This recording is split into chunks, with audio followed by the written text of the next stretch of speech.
incredibly loud. We are here for the pre-show of day 2 of EUIC. Kirk Dupes Dubé, Unite representative and dressed like a disgraced archaeologist, here with some individuals, some casters from every other game. From my right, back towards me, Will, Pokemon GO, Chip, Pokemon TCG, and Lou, Pokemon VGC. How are we doing this morning? Will. I'm feeling great. Happy Valentine's Day, everybody. Welcome in. It's Saturday here at EUIC. Day 1 was incredible. So many exciting battles, limited meta in Pokemon GO, and we're going to get into that plus much more. Chip. Yeah, it's a great day 1 yesterday. So much more Pokemon action still to come across all of our various titles. Very excited to see what our TCG players have in store. And of course, beautiful Lou. Well, I've got big hair for big games today because Pokemon video game really kicked it off in style yesterday. It's my favorite tournament of the entire season, so I'm looking forward to what day 2 is going to bring. Well, I know this doesn't apply to anybody watching right now because you've definitely tuned in yesterday, but we're going to go through a little bit of a recap action and some players or teams to watch to get you caught up if, again, for some reason you missed or you have amnesia like Slowbro and forgot. Will. Walk me through, well, let's see where the card says, because I feel like I already messed that up. So let's go ahead, and we're actually, we're going to reverse the direction. We started with Will, back to me. Now we're going to go from Lou to Will, then back to me. It's a whole flow. It's on the cards. I should have read them before we got started. You're doing great, so, Lou, Kirk. You're doing great. I feel like I'm killing it. Lou, for Pokemon VGC, big hair, big games. Day 1 was great. Talk to me about some of your players to watch. I mean, there's so many, right? Like, it was hard to get 3 ironed out, but you can see them here on the screen. Let's start off with Shohei Kimura. Shohei was our 2023 Pokemon World Champion when we were over in Yokohama, and he is doing incredibly well this season. In 2025, he actually went on a little bit of a global tour and was able to get top 16 at LAIC and EUIC that season, so he knows what it takes to get these top placements on the international stage. Regulation F hasn't always been his favorite format necessarily, but being able to see that recently in regionals he's come and pitted himself against some of the local talent, he's kind of prepared, he's experienced, and he's doing really well as a favorite coming into day 2. Great global representation here in London for VGC and our players to watch. Let me check cards again so I don't bungle this up 2 consecutive times in a row. Chip. Pokemon TCG, a lot of great individuals, of course, competing today.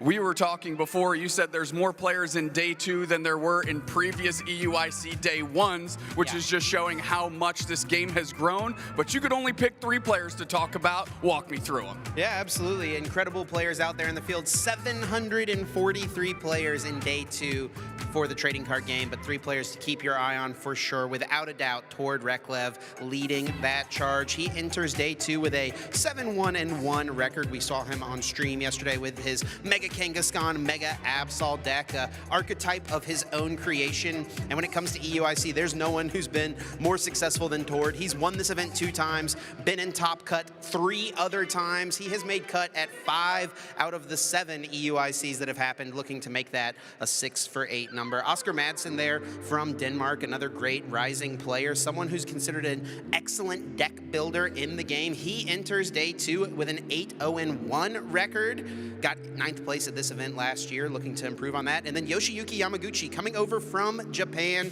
He's also coming off a top 4 finish at LAIC just a few short months ago, looking to improve on that record here. He enters day 2 at 7-0-2. I have to say, I love seeing the Japanese representation here at the western side of the globe's tournaments. It's not necessarily something that happens too much in Unite because of how our tournament structure works, so I love to see it across the other games. Will, of course, Pokemon GO also had a day 1, believe it or not.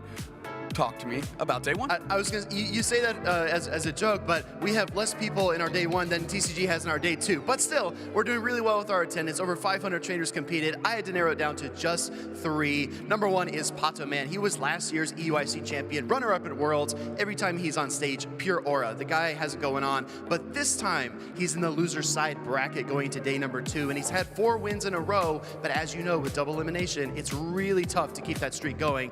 And the trainer next to him might be standing in his way. That's going to be Nighttime Clasher, your LAIC champion, the first trainer in Pokemon GO to win an international from outside of region. And then we have to mention Elenias Kanan, a trainer that's been very, very impressive. He was the last trainer that we featured on stream yesterday, and he is one of Brazil's best. I cannot wait to see what he does in day 2. As Pokemon Go has, of course, picked up steam across every event, as all the games have, we keep seeing the attendance numbers grow and grow and grow. Of course, the Unite circuit is a little different in terms of how you can approach the game. For the Pokemon Go standpoint, and it honestly applies to every game, you always see the same names rising to the top, and it almost makes it feel impossible for a young upstart to like break through. Will, I'm gonna put you on the spot here. Are there any big-time players in Pokemon Go right now that are just having maybe their first or rookie or sophomore season that are having a good tournament? No, we had a great tournament in Toronto just a few weeks ago in the US where we actually had two what we call underdogs, trainers that had, top cut here and there occasionally. They were both in the grand finals, and we had a brand new winner at that event. But I understand your sentiment. A lot of trainers will come in, they'll say, I always see Poptaman, I always see Dunebug, I always see Colin, these top trainers competing. But there is a small skill gap that you can start to learn and improve and exploit, and I do think that the ceiling is not as high as you think. Pokemon Go is very accessible. You can download onto your phone for free, and I will say that today we have several trainers in EU that have top cut before, but are doing better than ever before, and they've been battling for years. So Amanda and I in particular are watching those trainers to see what they do. I think the sky is the limit. Love to hear that. And of course, I was just sandbagging everybody because now I get to talk about Unite, which means just me and you, camera. Let's lock it in here. We've got 3 teams to watch because in Unite, you get together with your friends and you unite to play our game. Throw them up on the screen so we can talk about them. Of course, left to right, we've got Evil Geniuses and Root Dignitas, 2 orgs that have stepped into our league regional formats here. And those 2 teams specifically in NA are both undefeated in our regional league so far across our first 2 weeks. They have also come here, of course, to EUIC to compete. Both of those teams were #1 out of their groups, and they're on opposite sides of the bracket. So there's a real possibility that our top 2 NA teams are also the ones that work their way to the finals here. Evil Geniuses flamed out at LAIC and want to prove that they belong here in the final stages of an IC, whereas right next to them, Root Dig won LAIC to qualify for the Asia Champions League. And of course, you cannot talk about EUIC without talking about an EU representative, and right now, Komai sits on top of the pile of these EU teams, having a great run yesterday. This is a team that kind of had a rocky start to their regional league setup, finding themselves not in the top position, but they beat the brakes off of some of the best teams around to put themselves as the winner of their group as well. So we have a lot of great Pokemon Unite action that I'm excited to bring you. We have 10 matches today. Our aim is to show you all of them, and we close out our day in our semifinals with 2 best-of-5s to wrap this thing out. And of course, we have 3 maps now. I could talk about Unite forever. Kyogre, Groudon, Rayquaza, and those best-of-5s. You're going to see all 3. There is still, I can't read that clock from here, but it's like 9 more minutes. Thank you, production. Bang, right in my ear. They knew where I was going. I mean, so I got you if you need. I mean, we're going to throw it back around. We're going to go around the horn so many times, or at least one more time. Lou. I mean, I spent so long talking about Shohei, I didn't even talk about the other 2 on my picks of 3. So let's kick it with Flavio Del Pidio. Now, this is a trainer from Italy. He's won this tournament before in 2019, and if you've been keeping an eye on the European regionals lately, it's been won by an Italian every single time. Every single one. So I would definitely be picking an Italian to possibly go all the way at the end of Championship Sunday, and Flavio, considering he's undefeated in the tournament so far, would be one of my hot favorites to take it. Brian Collins as well from the US. This is a trainer who's really well known for running hard Trick Room, an archetype that isn't necessarily doing so well in Regulation F. A lot of people are like, balance is best, that's the one we're picking up. But he's like, hard Trick Room's where it's at, and he's doing incredibly well, currently 8-1 with a really interesting team. So I want to see what he's going to be doing in day 2. These would be my names to keep an eye on. There's plenty more out there, but I'm glad we got to showcase them a little bit more. All right, Lou, now I'm going to put you on the spot here, we go. just like I did Will. First off, is the reason you didn't get to your other 2 players because I cut you off and kept throwing it around? It could be, but also, I'm not going to lie, I'm a big Shohei fan. I could talk about him all day, like you could talk about Unite. Okay, fair enough. He's awesome. Fair enough. Chip, toward Reklev, EU end boss, EUIC end boss certainly, kind of IC end boss. Always showing up with their own creation. What is a player that really has a good chance that maybe wasn't on our list that has an opportunity to like dethrone the king here in EU and take down maybe their first IC title? Yeah, well, I'm glad you asked, and kind of thinking back to what you asked Will about with up-and-comers in the game. There's a first-year master out there who's really made a name for himself. He got top cut at LAIC. He's made top 8 at the U.S. Regional Championships already in his first year as a Masters Division player, and that is Justin Templer. He is 8-1. He's an international champion in the Seniors Division, multi-time regional champion in the Seniors Division, and he is already proving himself as an excellent player here in his first year as Masters. He's 8-1. He actually, in the last round yesterday, just took down Henry Chow. I got to watch a little bit of that game out on the floor. Incredibly close set with Justin closing out a very, very close game. Really excited to see him moving forward, and not just at this event, but moving forward through the rest of his Pokemon career. But, I mean, 8-1's a good spot to be in with 5 rounds left to play. I feel like over the last couple years, the transition from seniors to masters and those seniors finding immediate success in the masters division is a gap that has shrunk every single year. It turns out when you are a teenager and you have a lot of free time, you can commit a lot of that free time to playing with Pokemon cards, and that leads to a lot of success. Ain't that the life? I miss those days. Sure. Yes. All right. Will, Pokemon Go, say literally whatever you want. Yeah, absolutely. I'm glad you did that, because I had a topic in mind. No prompt at all. I already Go, prompted Will. on the last go, and That's now true. we're filling time expertly, I might add, Well, the thing crushing is, it. Say something. That works out, Kirk, because whatever you were going to say, I was going to totally hijack the topic, because I want to talk about the format for Pokemon Go. So typically you compete in the Open Great League if you're at a regional or even a local tournament, but at the internationals this year so far, we have had limited meta. So kind of like VGC, where you have Regulation F currently, we have kind of like a collection of typings that are allowed, typings that are not allowed, and then some specifically whitelisted Pokemon. So you might watch the regional championships and say, oh, I'm used to seeing Azumarill, or I'm used to seeing Umbreon, or things like that. But in this meta, we've got Grimmsnarl, Spidops, Dragalge, Pokemon that you would never see typically in Open Great League play. We had that at LAIC as well with Turtonator and Oranguru. I remember during the pre-show, I asked my co-host, I said, guess what the #1 Pokemon's going to be? Everyone was floored when I said Grimmsnarl, and that Pokemon has been insane in this tournament so far. So Pokemon Go is really exciting, and this gives trainers a really interesting chance to kind of display what they can do, not just in an Open Great League format where anything goes, but also in a limited format where your opponents have very similar tools to you, and you have to just play them the best. I feel like Grimmsnarl is also a Pokemon that needs to get in Unite. Is it relevant in VGC, real quick? Not at the moment, but it has got a very historic past. We've got a pretty good Grimmsnarl right now in the TCG. One of the top decks, Marnie's Grimmsnarl EX. Is it in Unite? No, that's kind of why I'm like, I kind of want, that's kind of a neat Pokemon. We out need of to the throw that in there. It's always conversation. been one of my favorite practices, trying to figure out which Pokemon is most meta-relevant across Knows all all the 4 games. pillars, yeah. Well, while we're talking about things that are relevant, you got to get something for tuning in and hanging out with these chuckleheads over here, and of course, awesome me. So let's go through our drops, and whatever distro means, we're going to go into VGC. What is your distro?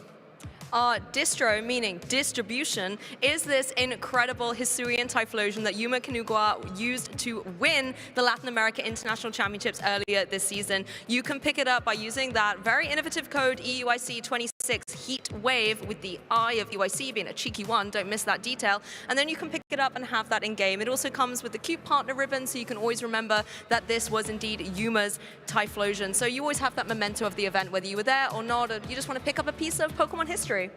I love that. I'm always impressed by the VGC drops and just getting a really meta-relevant Pokemon off rip.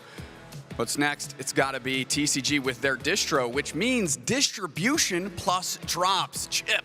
Yeah, we got a lot of exciting things happening in the Pokemon trading card game live right now. If you want to get yourself some packs of the newest expansion, Mega Evolution Ascended Heroes, in the Pokemon trading card game live, you can redeem that code EUIC26 Ascended Heroes. Get yourself 4 booster packs. Lots of incredibly meta-relevant cards in this set, as it is a set that features lots of reprints from great cards over the last couple of years, and also something, if you're tuning in over on twitch.tv/Pokemon TCG, get yourself a chance to earn some incredible cosmetics, the deck box, sleeves, coin, and that awesome bomber jacket. I gotta go backstage and open up my laptop to make sure I'm earning those different rewards, and also an opportunity to get yourself a few of these nice new secret illustration rares of extremely strong Pokemon in the meta, both In's Zoroark EX and Marnie's Grimmsnarl EX. I have to say, that might be one of the most unwieldy codes you have to enter of all time to get those 4 booster packs. So make sure you took a screen grab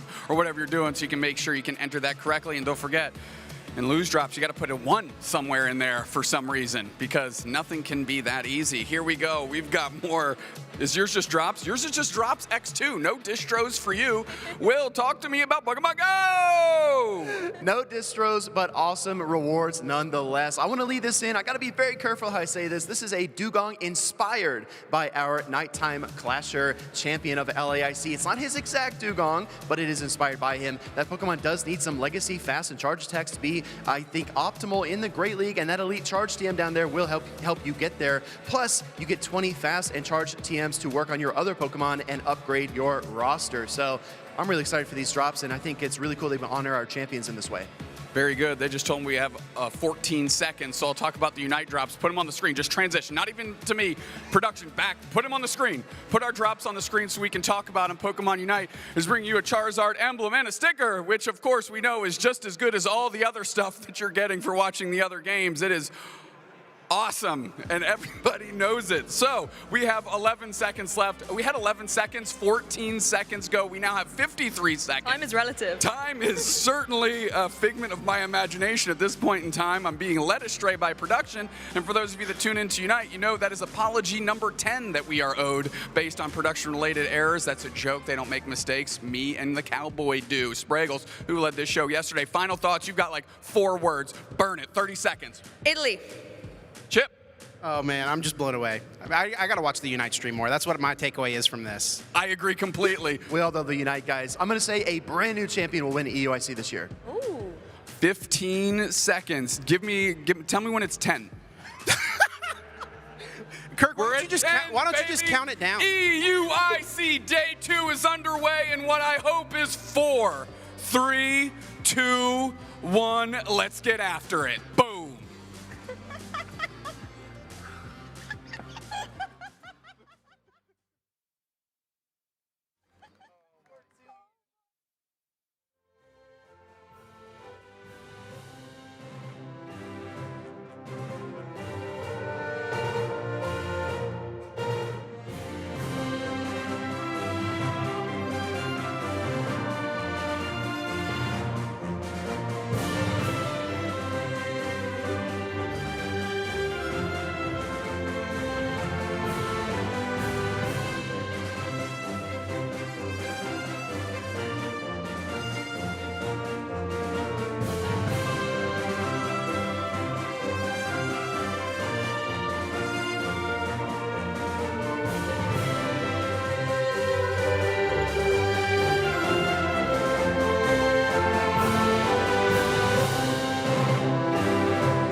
2026 Pokémon European International Championships.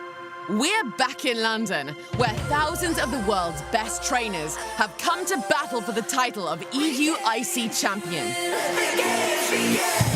Two-time world champions Luminosity Gaming continued their epic season-long IC sweep with a decisive victory in London. To the middle, and Luminosity Gaming is going to stop them, and they're going to win the AL's Cup. Hatterman is the reigning European International Champion, and his dominance continued through the 2025 season, finishing third at the North American International Championships and claiming second place at the 2025 World Championships. Look at it go! Give it up for Hatterman! Ryuki Okada demonstrated absolute mastery of the game. His precise decision-making and unwavering composure laid the foundation for an inevitable victory, crowning him last year's international champion. And now he's come to London and won the whole thing. Longtime VGC legend Wolf Glick barreled through the competition and added an EU IC win to his historic career. International Championship and becomes your 2025 European International Champion. Here we go!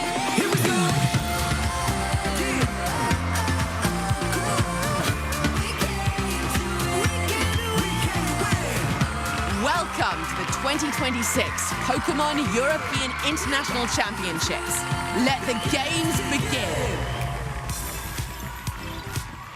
Good morning, trainers, and welcome back to day 2 of the 2026 European International Championships. I do hope you're all nice and rested after yesterday's intense day of action, because we are not going to be stopping today until we've decided our finalists in every game. But the question is, who's going to make it to Championship Sunday?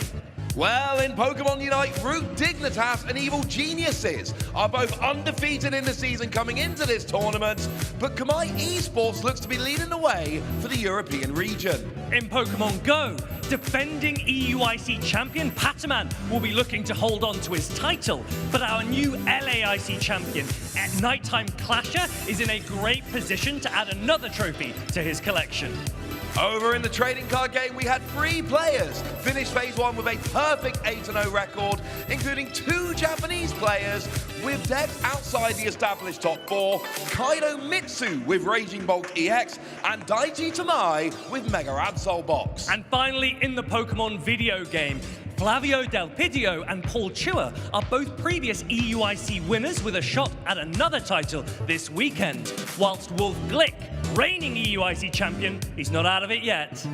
But there's only one way to find out, and that is locking in for an entire day of exciting action and joining us as we find out who's going home with the points, Who's going home with the prizes, and who's locking in those direct invites to the Pokemon World Championships and Pokemon XP in San Francisco. So good luck, trainers! You've still got everything to play for. Let's get day 2 underway.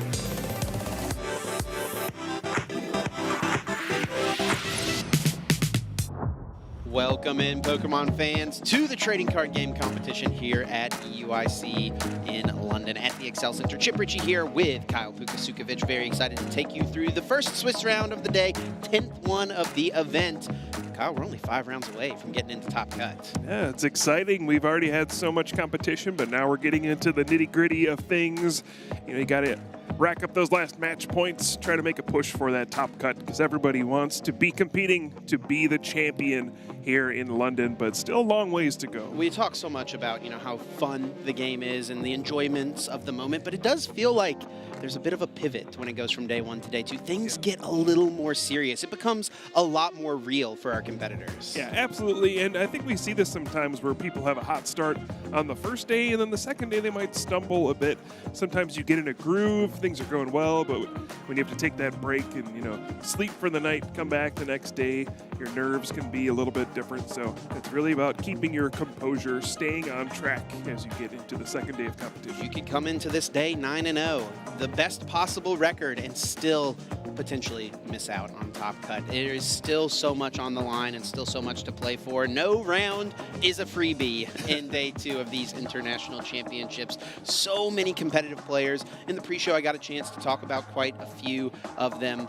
And here's what these players are competing for, of course, over the course of this weekend. Championship points galore, aiming to become one of those top trainers in their various age divisions in their various regions to get that invitation to the World Championships. And also worth remembering, any trainer who finishes in the top 4 at an international championship earns a direct invitation to the World Championships, regardless of their final standing at the end of the season. Yeah, and regardless of where you're from as well, I think we've noted that players from Japan don't earn championship points in these events. They play in a different circuit, but if they do finish in the top 4 of this event, they will get a direct invitation to the World Championship. So even if this is your first event of the season, you do well enough, you get to go straight to the World Championships. And it is not just the championship points that these players are competing for. There's a lot of bread on the table. $25,000 up top in the Masters division. $7,000, of course, for the juniors and seniors. Now, Kyle, you were playing the game when you were of junior and senior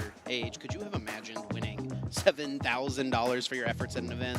I do not think I could count that high, Chip.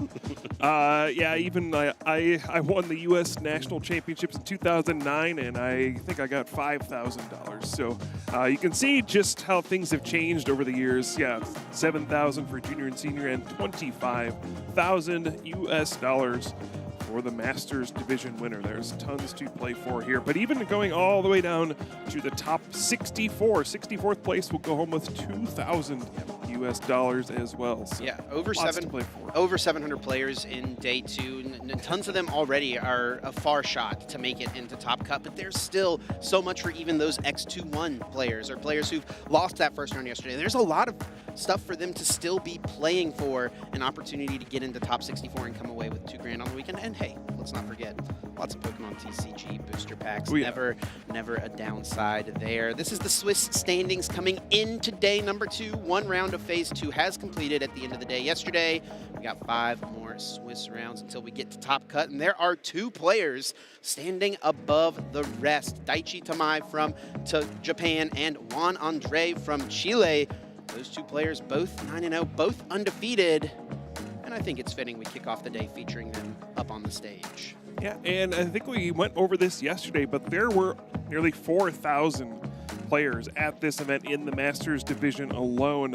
And we're seeing a lot of names that are not, household names for the Pokemon TCG. There's a lot of people doing well, and I think that's just a product of there's so many people. There's a lot of new players or just players who may have been around for a bit but haven't had that big breakout moment. So we're seeing a lot of names that we aren't expecting, but you have to also realize that there's a lot more players that have 8 wins that aren't even on this graphic. Yes. There's just going to be so many players trying to vie for that top cut berth. Also, so many players that are outside of, an 8 wins mark at this point that are top tier players. I mean, Isaiah Bradner and Tord Reklev, 2 finalists from the last UIC, both in day 2 of this competition, both fighting for a chance to get back into top cut.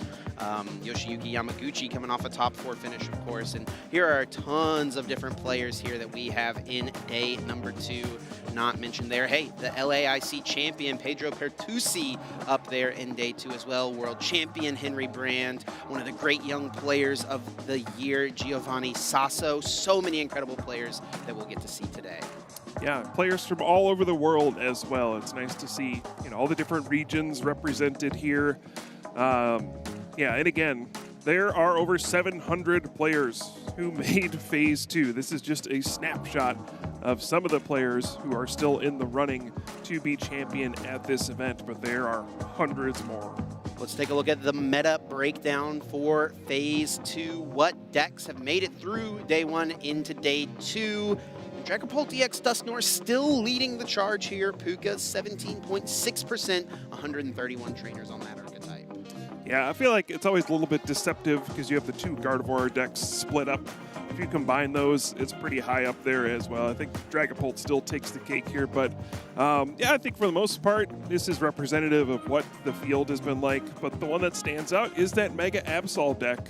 It, I think, did pretty well relative to how many people brought it, and I think it's telling how many very strong players decided to go with this deck. And ultimately, that's going to be what makes or breaks a deck's success in the tournament. Yes, Pokemon deck in itself can be very powerful, but it's only as powerful as the trainer's hands who wield it. And some of the best players in the game lean into that Mega Box deck for some reason. Yeah, I think it just has a decent amount of, gives you a decent amount of control over how games play out. You feel like you can win just about any matchup.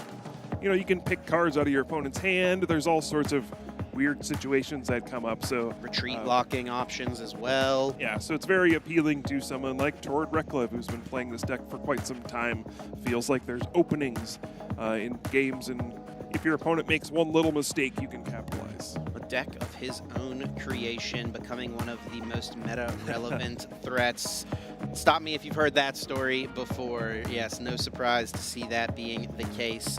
Charizard here still represented. It did drop down a little bit from day 1 to day 2. Not the strongest of conversion rates, but the archetype, the deck itself, is still really, really good. Jackson Ford, who we saw on that previous graphic, is one of the many players piloting this archetype in day 2.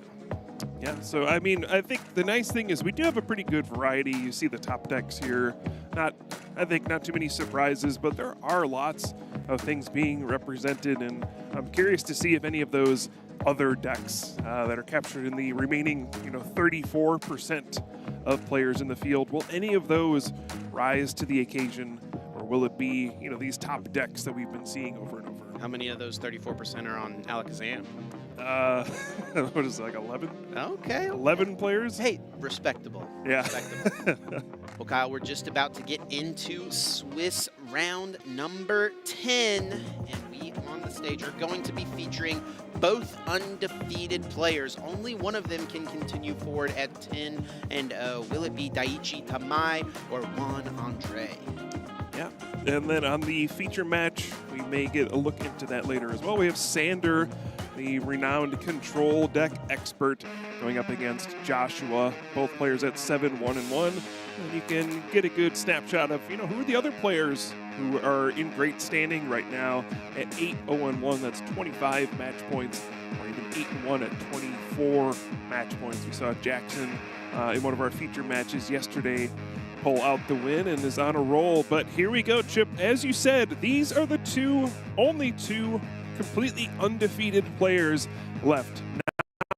9 wins after the first day of competition, and interestingly enough, neither player has played this matchup in the tournament so far somehow. Yeah, an interesting fact there. The fact more impressive would probably be that Daichi has yet to face off against a Gardevoir player. It will be interesting to see how this matchup plays out. I think the Gardevoir enjoyers are pretty strong into the opinion of this matchup is not that bad. I can totally handle all the different things they will throw at me as the Mega Box player.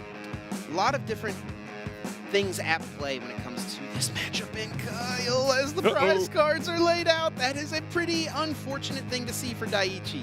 Never love seeing the A-Spec card in the prizes. Those are, the cards that are so powerful you can only have one of them in your deck. And this deck in particular is very reliant on that A-Spec card to set up your field in the early portion of the game.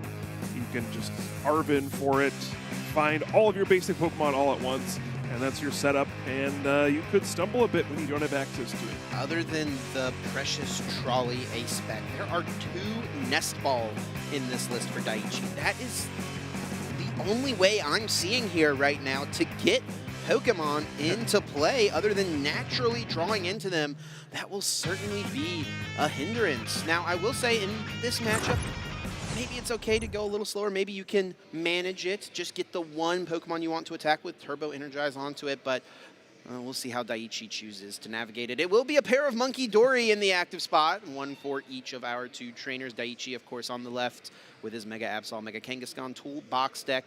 Juan Andre on the right with good old Gardevoir EX. Kicks off his opening turn with a Nest Ball, searching his deck for any basic Pokemon to put into play. Let's say a very fitting image of what the standard format has looked like for quite a bit at this point. Monkey Dory against Monkey Dory. Of course, 2 very different decks, 2 very different strategies from these players. Juan with the Gardevoir EX, the deck that won the World Championships in the prior season and has been excellent for so long, using that Psychic Embrace ability to power up Pokemon with your Psychic Energy cards, and a bit of a simpler strategy from Daiichi in some ways with the Mega Absol EX. Lots of big, basic Pokemon at play. And this would normally be so strong for Daiichi. Turn 1 Arven can find Precious Trolley, can find that Technical Machine, Turbo Energize, and power up whatever Pokemon he would like, and he will get the unfortunate news that there are no pink cards in his deck currently. Yeah. And again, this really changes how you approach the game, and it really depends on what you have in your hand right now. That Latios EX, we didn't mention that, but yeah. that being in the prize cards as well, that's a big deal for Daiichi. Yeah, you can still kind of a makeshift, effect with the Pecharunt EX, but yeah, not ideal either. You'd love to have that to retreat freely. Part of this deck is using that Mega Kangaskhan EX, putting it in the active spot to use the ability to draw cards. That's kind of your draw engine with this deck. You'd love to have that mobility to move your basic Pokemon around. And yeah, just some of these crucial tools are not available to Daiichi, and it will be important to figure out how to adapt. He will find a Nest Ball off of the Arven alongside Technical Machine Turbo Energize. A little bit weaker than he would have liked. But hey, actually, look at this. He does have his second Nest Ball in hand. Yep. Not as strong as Precious Trolley, but if it's going to be prized, that's really great to see. Yeah, and I think if you're Juan in this situation, you probably see the Arven and you're like, oh, great. They're going to get Precious Trolley set up quickly. And then when you see they don't have it, you go, oh, okay, that must be prized. That's good news for me. The second Nest Ball does bring down Pecharunt EX, will provide some mobility for Daiichi with that Subjugating Chains ability. We do see a Darkness Energy attached to the active Munkidori and Technical Machine Turbo Energize, a card that has been in the standard format for several years now, and really up until recently has seen very, very little play. Isaiah Bradner used it at the North American International Championships. That was really the first time I can remember seeing it have super competitive success. And then now, all of a sudden, 2 years after its release, it has become such a staple for this archetype. Yeah, I would say it was also a big player in the Iron Thorns deck that won the World Championships a few seasons ago. But yeah, otherwise, it feels like a very niche card that's only been used in very specific kinds of decks. Given the unfortunate prize cards, it was still a pretty decent first turn. Got the Turbo Energize, got to power up the Mega Absol EX, and this is the most threatening card in this matchup. Of course, Gardevoir EX does have a weakness to Darkness-type Pokemon, so you can use that Claw of Darkness to knock out pretty much anything in this Gardevoir deck. Take a knockout and take a card out of your opponent's hand and limit their options for the following turn. So even though it's not an ideal start with the Precious Trolley in the prize cards, Daiichi is going to put on a lot of pressure on the next turn. Another big attack to track. You mentioned the Claw of Darkness, but Terminal Period plays a big role in this matchup, not being used by the Mega Absol, but because of the opportunity for Juan Andre to use his Mew EX to genome hacking, copy that attack. So Daiichi is really going to be hunting for a Mist Energy on his next turn, I imagine. Yep. Yeah, those are the funny little nuances of these matchups. And this just shows kind of the thought that was put into the original build of this deck, understanding, what your deck can do, but also what your opponent might do to try to counter your deck, and playing cards like that Mist Energy, I would say largely for that purpose, to deny those sorts of knockouts, and especially in a mirror match situation as well. Yeah, preventing effects of attacks can be a game changer. This is a really strong setup here for Juan Andre. Able to use Earthen Vessel to get a couple Psychic Energy, followed up by an Arven to find an Ultra Ball and a Technical Machine. Evolution, discard those Psychic Energies, get another Ralts, and use Evolution to put 2 Kirlia in play. This is a really strong turn 2 board. Yeah, it's about what you could ask for. You just have to wonder, how many cards are left in Juan's hand? How many supporter cards are in there? You can, as a Mega Absol player, you can look at this and be like, looks like you don't have many cards you're working with there. Maybe if there's just like one supporter card in your hand, I can discard that and leave you with no options on the next turn.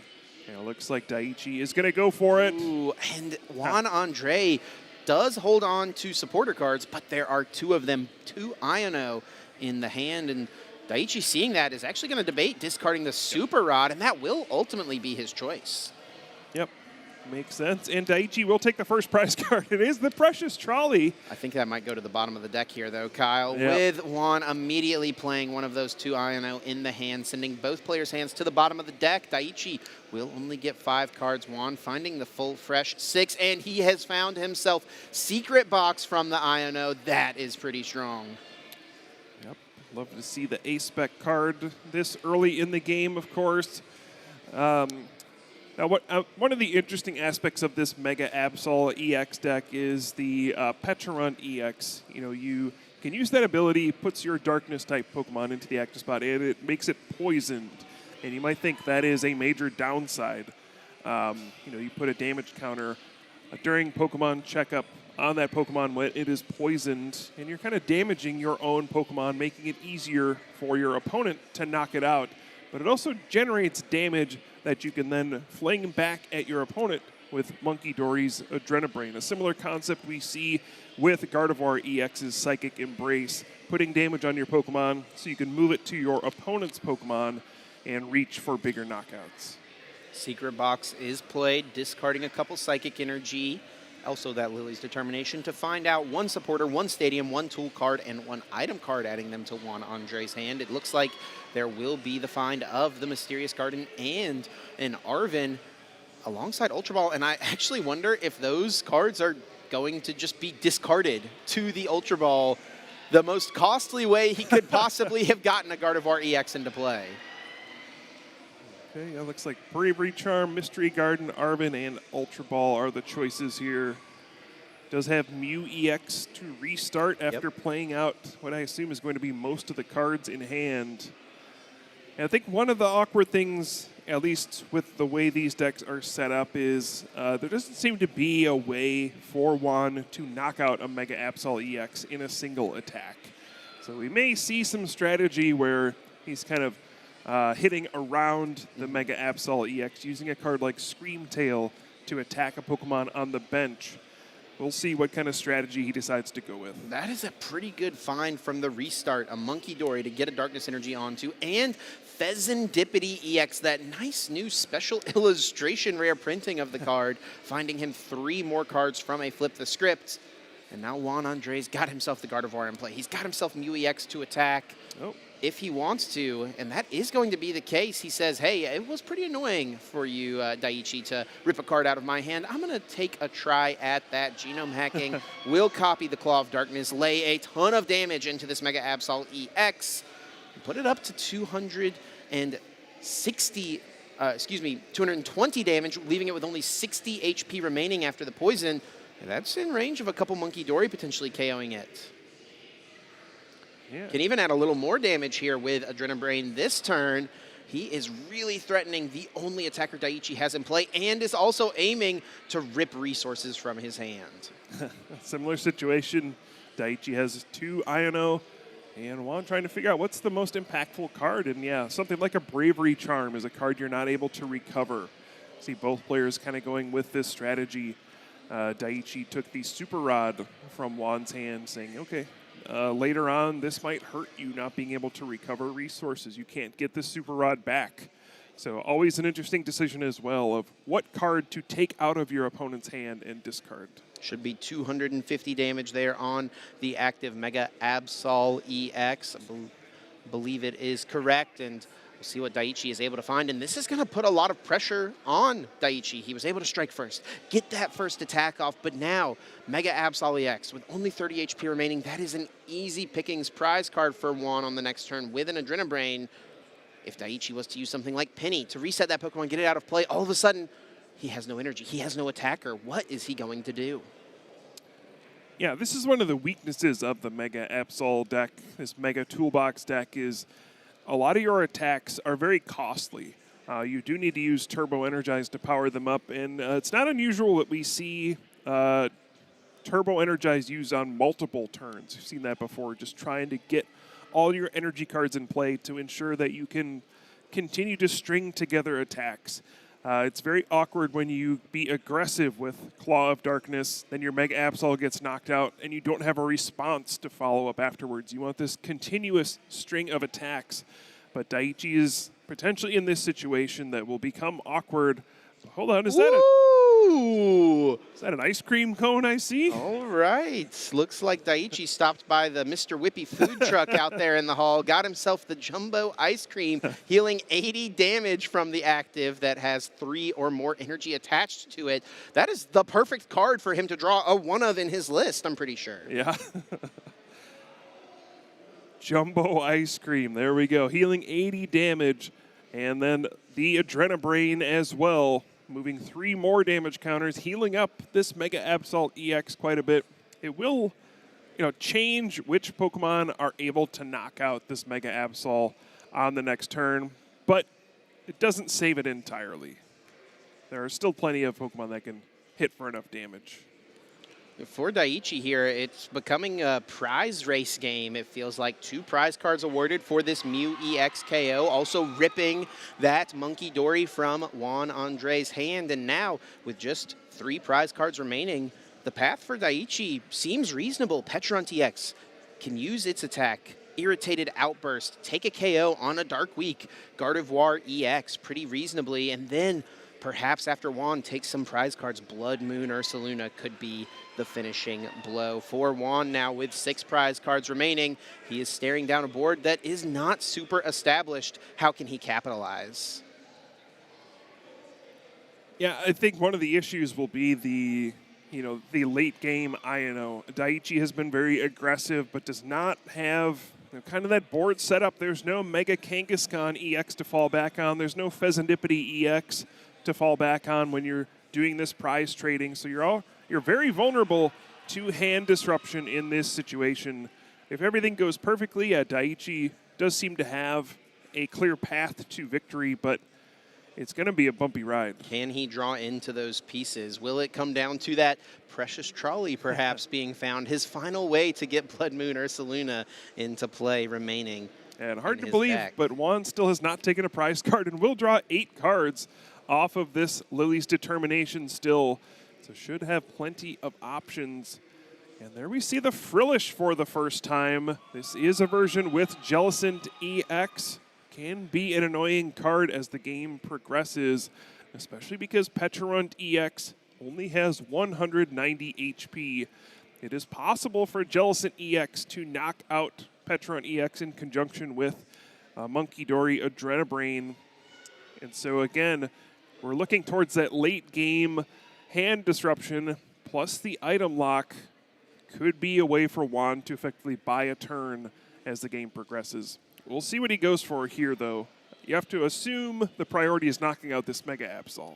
Yeah, has options. Could maybe with a Bravery Charm go after the Pecharunt EX on the bench, or perhaps with just some damage movement of that Adrenabrain Monkey Dory. But I think the threat of Mega Absol seems good to clear from play in this moment. I wonder if Juan could set it up for the Absol to be KO'd by poison. That would be really strong. Looks like 10 short of having that happen. That would, of course, limit Daiichi's options for Pheasantipity EX on the next turn.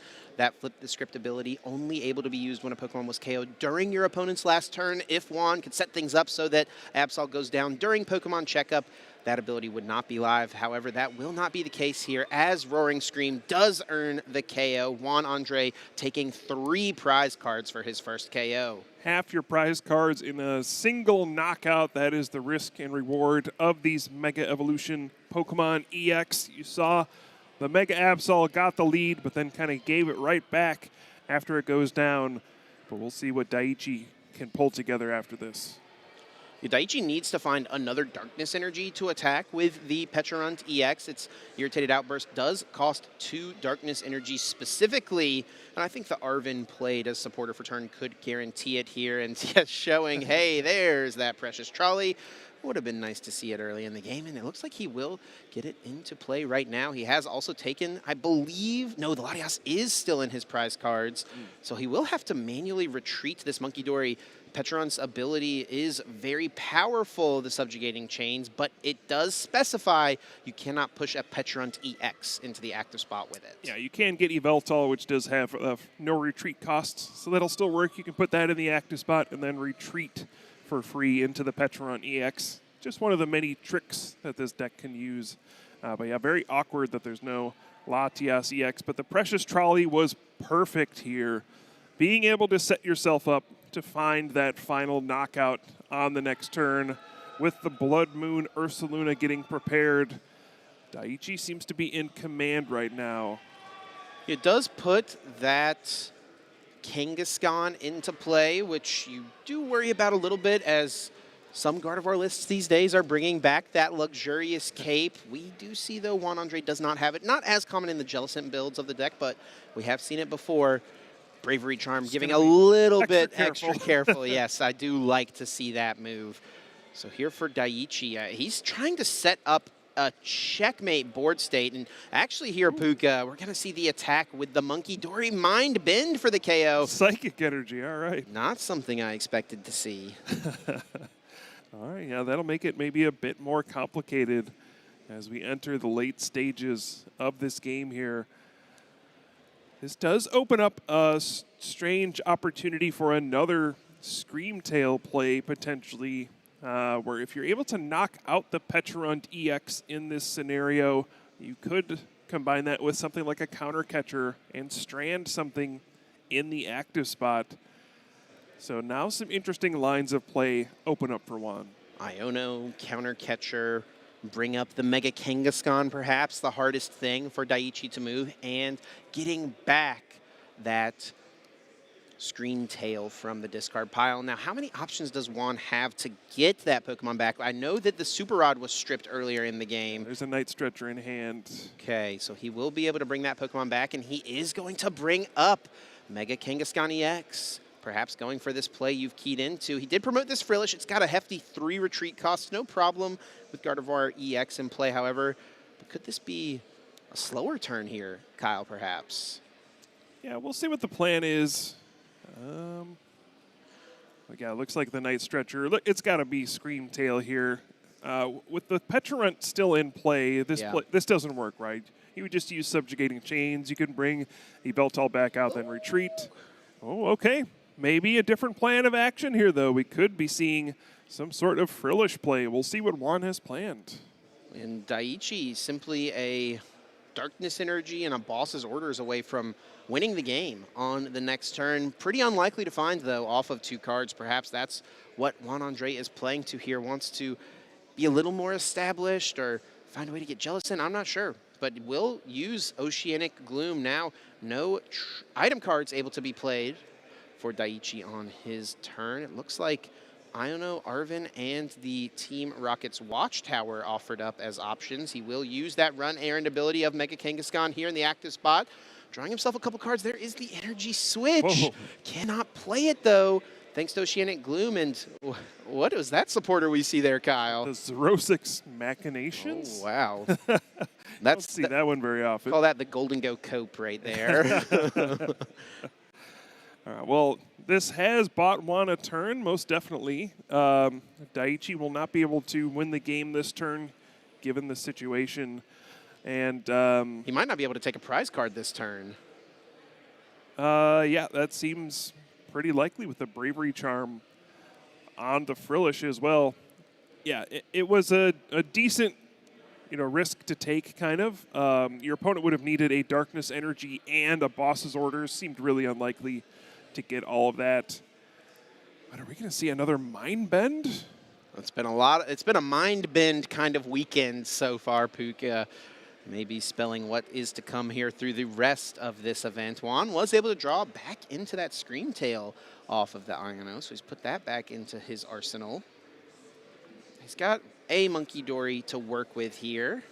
That could be a reason to not go with the Screamtail on the last turn. Wanted to make sure he had bench space for a second Monkey Dory, potentially.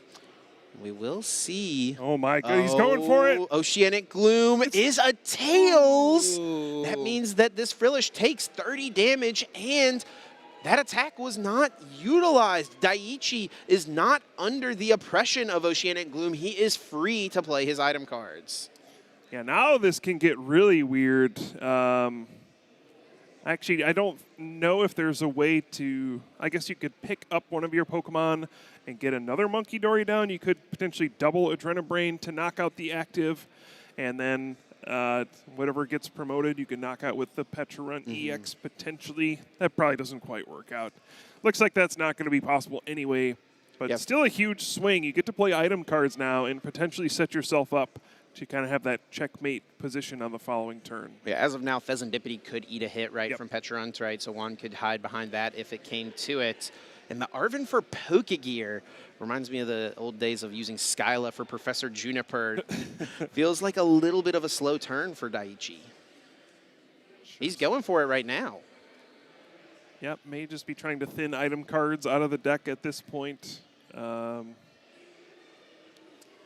It's like it's just going to prepare, get a boss's orders for the following turn. Showing his hand here to Juan Andre, saying, hey, I've got this boss. I have a gust option on the next turn if necessary, if you don't do anything. Ooh. And Juan has gone through quite a few Iono here, but actually Daiichi going to go for a board establishing play, uses Technical Machine Turbo Energize. Yeah, and just saying if you don't do something about this, I will win next turn. I will play this boss's orders. I now have two different attackers that could go after your either your Pheasantipity EX or Gardevoir EX. How many Iono has Juan played? There's been quite a few through the course of this game. Looks like there are two in the discard pile, so still two available, but Puka, I don't see one in his hand right now. Yeah, very true. And if he doesn't have one, then what's he going to do? He's trying to find a way. He knows that Daiichi has that piece in hand. If Screamtail was to knock out the Pecharunt, Juan would go down to one prize card remaining. Daiichi could use boss's orders with Blood Moon Ursaluna to win the game. There is a Professor Turos scenario. So what you can do is pick up your Pheasantipity EX and knock out the Pecharunt with Screamtail. And that means there would not be an easy target for the Blood Moon Ursaluna. A problem right now, though, Kyle, the Frillish can't retreat. It's got 20 HP left. He can't Psychic Embrace to it enough. Yeah, and he already used Adrenabrain, right? He did. He could have used it to heal this Frillish, but now Psychic Embrace cannot attach to this active because it would knock the Pokemon out. That's one of the extra pieces of text on Psychic Embrace, and Juan doesn't have it. He cannot move the active Frillish. Daiichi sets up checkmate on board and earns himself a Game 1 win. Yeah, Juan was kind of locked into a weird situation where Daiichi's Adrenabrain was going to put him in a very awkward position. He had some different plays he could have used to get the Frillish out of the active spot, but would have just left him in a spot where the Adrenabrain would have then knocked out the Frillish.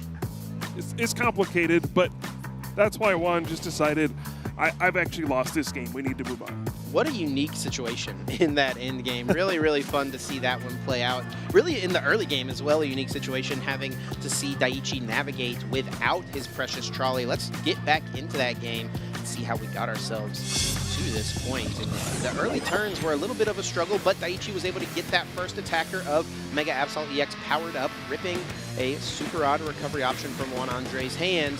And all Juan Andre was able to do was hit into it as hard as he could with his own Mew EX, an easy two-prize liability. Daiichi jumped very, very far ahead in this game.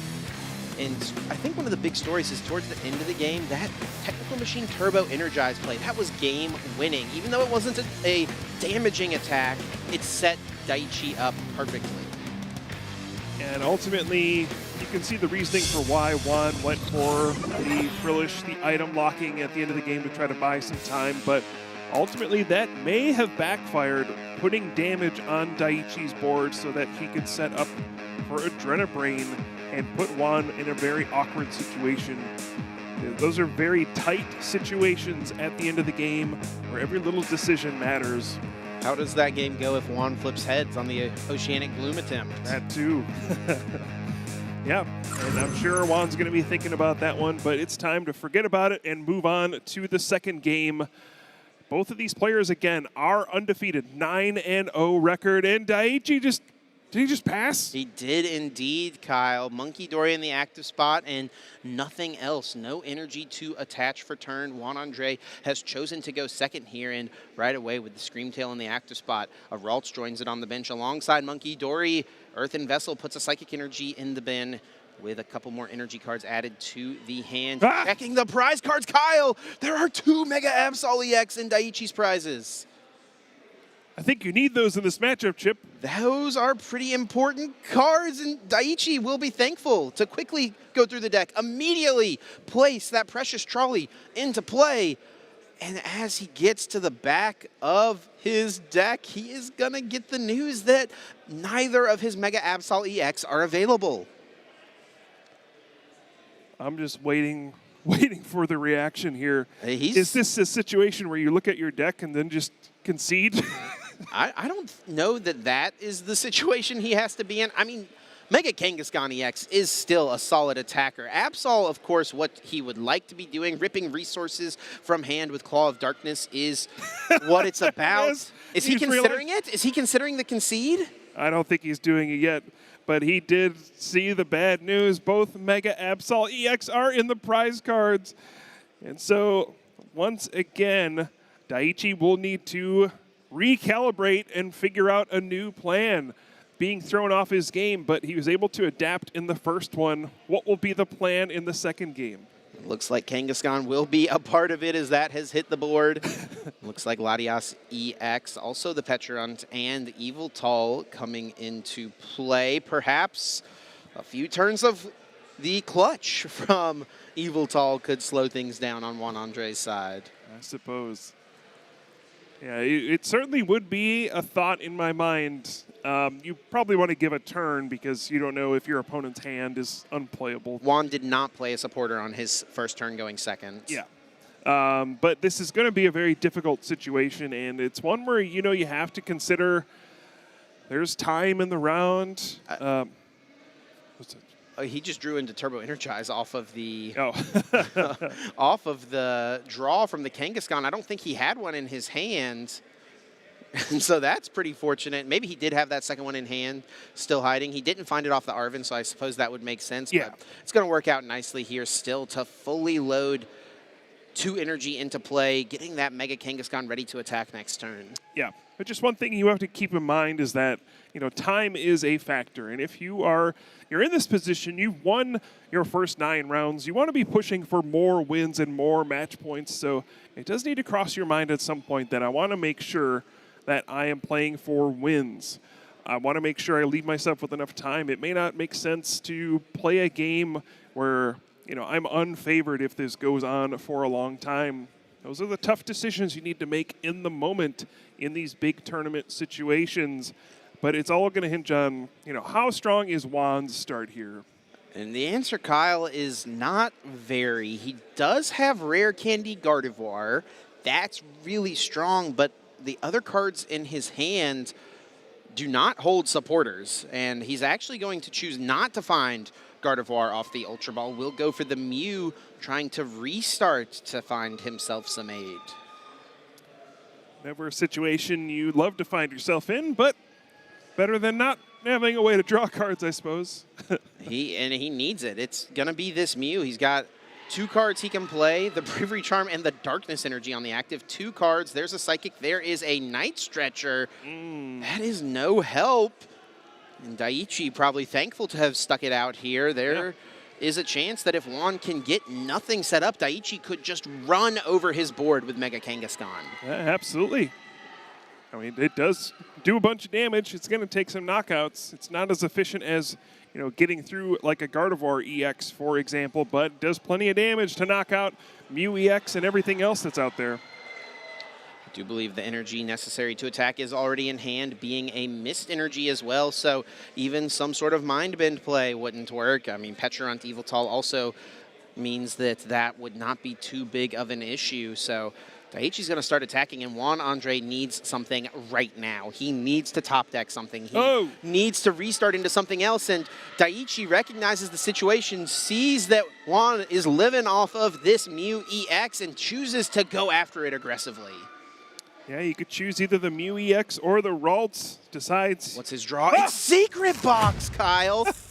If there's any card to get Juan back into this game, it is probably that one. But what would he have to give up? Rare Candy? Night Stretcher? His second Night Stretcher goes to the bin as well? Yeah, I mean, but what else can you do, right? You need to play that Secret Box. No choice. Yeah, I mean, you got to stay in the game, right? What else are you going to do? Night Stretcher for the Mew? I mean, you would basically have to pass the turn, right? Yeah, this is his only play. He has to go with it.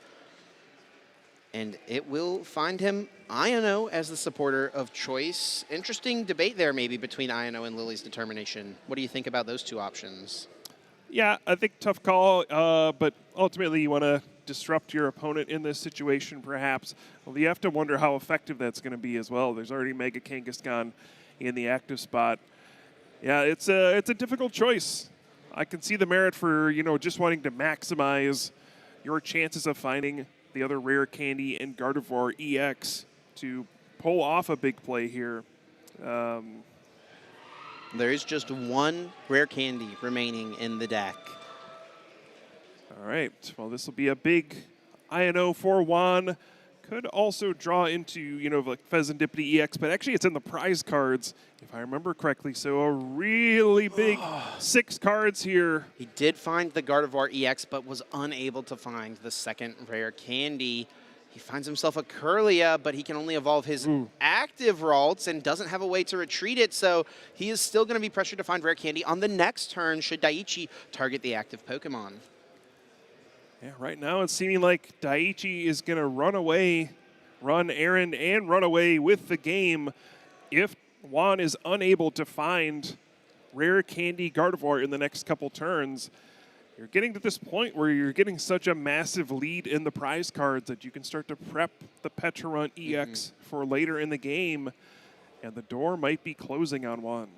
Yeah, the Pecharunt is interesting, right? Irritated Outburst deals 60 more damage for each prize card your opponent has taken, and Juan has shown no aggression. I wonder if Daiichi is considering trying to find something else to power up. I guess if you can ride on this Kangaskhan until it goes down, right? Yeah. And once it does go down, then Irritated Outburst it's going to be doing enough. Almost everything in Juan's deck. He's not going to put an energy. Oh no, he will put one on the second that Monkey Dory on the bench, powering that up, and Daiichi will find one of those Mega Absol. Though I don't know if it will be played in this game, to be honest. Oh, Juan sends out the Ralts one more time, and this time we'll go for the Lily's Determination to draw 8 cards. All in on this play. I mean, this basically has to find Rare Candy Gardevoir for Juan to hang around in this one. I would think so. I sure don't see another way out of this one. You're already down 3 prize cards. He does get the full 8 cards. Let's see it piece by piece here. Bravery Charm, not helpful. Hiding his hand a little bit. There's the Rare Candy. That was the hard piece to find. And I don't see a Gardevoir out. There's no Ultra Ball found. No Gardevoir itself. The Nest Ball could have, in theory, grabbed Pheasantipity, but that's in the prize cards. Yep. We still have the Mystery Garden. Okay, can he thin his hand down enough to draw with it? Yeah, it's just going to have to play out a bunch of cards in kind of an awkward fashion. Is he drawing 2 right now? He will attach the Bravery Charm to draw as many cards as possible. Here it is, 3 cards. Needs to find Ultra Ball or Gardevoir to have a chance. And the final card found is the Ultra Ball. That gets him Gardevoir. Oof. The very last card out of this long string of drawing a lot of cards this turn. That powerful Mystery Garden Stadium card coming in clutch. And we will see a Gardevoir EX. But then the question becomes, now what? What do you actually do this turn? Right. There's a gigantic Mega Kangaskhan EX still sitting in your way. Now, one thing to consider is you can just attack with Gardevoir EX. It has enough HP to potentially take a hit from this Mega Kangaskhan, but obviously it's very risky. If your opponent just flips some heads for rapid fire combo, that could be it. If this Gardevoir goes down, you lose. I wonder if, I mean, Juan is in such a poor spot right now. I wonder if his win condition could be centered around his Mew EX using its own rapid fire combo. He would need 3 heads to take down Mega Kangaskhan EX, a 12.5% chance to happen. This could be one of those 12.5% chance games, though, Puka. We've seen it before. It is a funny way to take advantage of your opponent's large Pokemon's attacks and the fact that they give up 3 prize cards. But looks like for now, Screamtail will be the option. Yeah, can take out maybe Pecharunt EX here. Seems like a strong target, and that does seem to be the option with the prep of damage from Monkey Dory now dealing enough damage to that Pokemon. Still has another Monkey Dory to utilize. He will put it onto the active Mega Kangaskhan EX. Hey, if a few Agenda Brains happen, he needs less heads in the future. Might be what he's thinking. Yeah, that could have been a situation where you consider kind of like over-damaging some things that your opponent doesn't have damage on their board to move back to you with Monkey Dory's Adrenabrain. Sure. But these situations get very complex when both players have access to that ability. And now for Daiichi, everything was going, it was smooth sailing up until this point. This is your first moment of adversity, well, besides all of your Mega Absol EX being prized. But, you know, you have not had much resistance, but now things get a little scary. The Gardevoir EX is in play.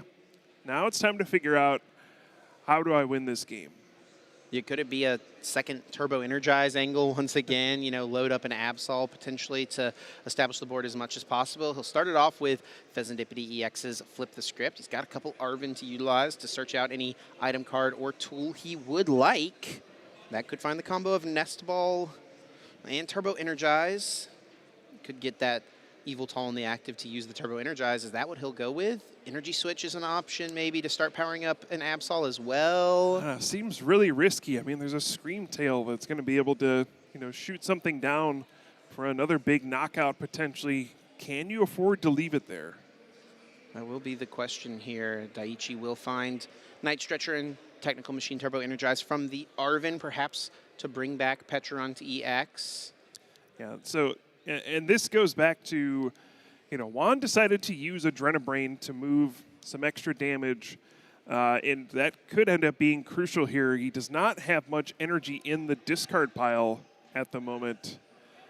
So I don't know how much of a threat Screamtail will be to get an EX knockout here.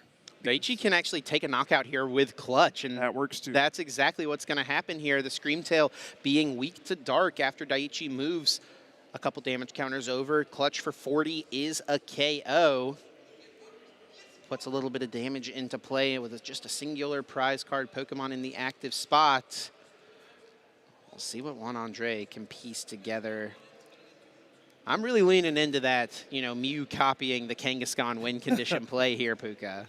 Eventually we might get there, but for now Juan needs to figure out a way to take one more prize card. Yes. He's still at 4. And he needs to get in a spot where he doesn't leave a Pokemon EX in the active spot as well. Worth remembering as well here, Puka, 2 Night Stretcher are already in Juan Andre's discard pile. He only has Super Rod left as a way to generate any sort of recovery. Oh my goodness, and Gardevoir EX takes the attack here, takes the knockout. It just means Daiichi needs a Darkness Energy, and Pecharunt EX can attack to win the game. There's a bunch of Darkness Energy already in play. One just went to the discard pile, so Daiichi needs himself Night Stretcher. So many cards to draw. An Energy Switch. Those would work. Earthen Vessel could potentially get him the last Darkness Energy necessary, and he doesn't have it just yet. He's going to draw a couple of cards with Kangaskhan, and there it is, Puka. He has found the Darkness Energy. He can push this Pecharunt into the active spot. An Irritated Outburst takes the KO. Daiichi Tamai moves to 10-0 at EUIC. Figuring out ways to recalibrate with pretty devastating prize cards in both games.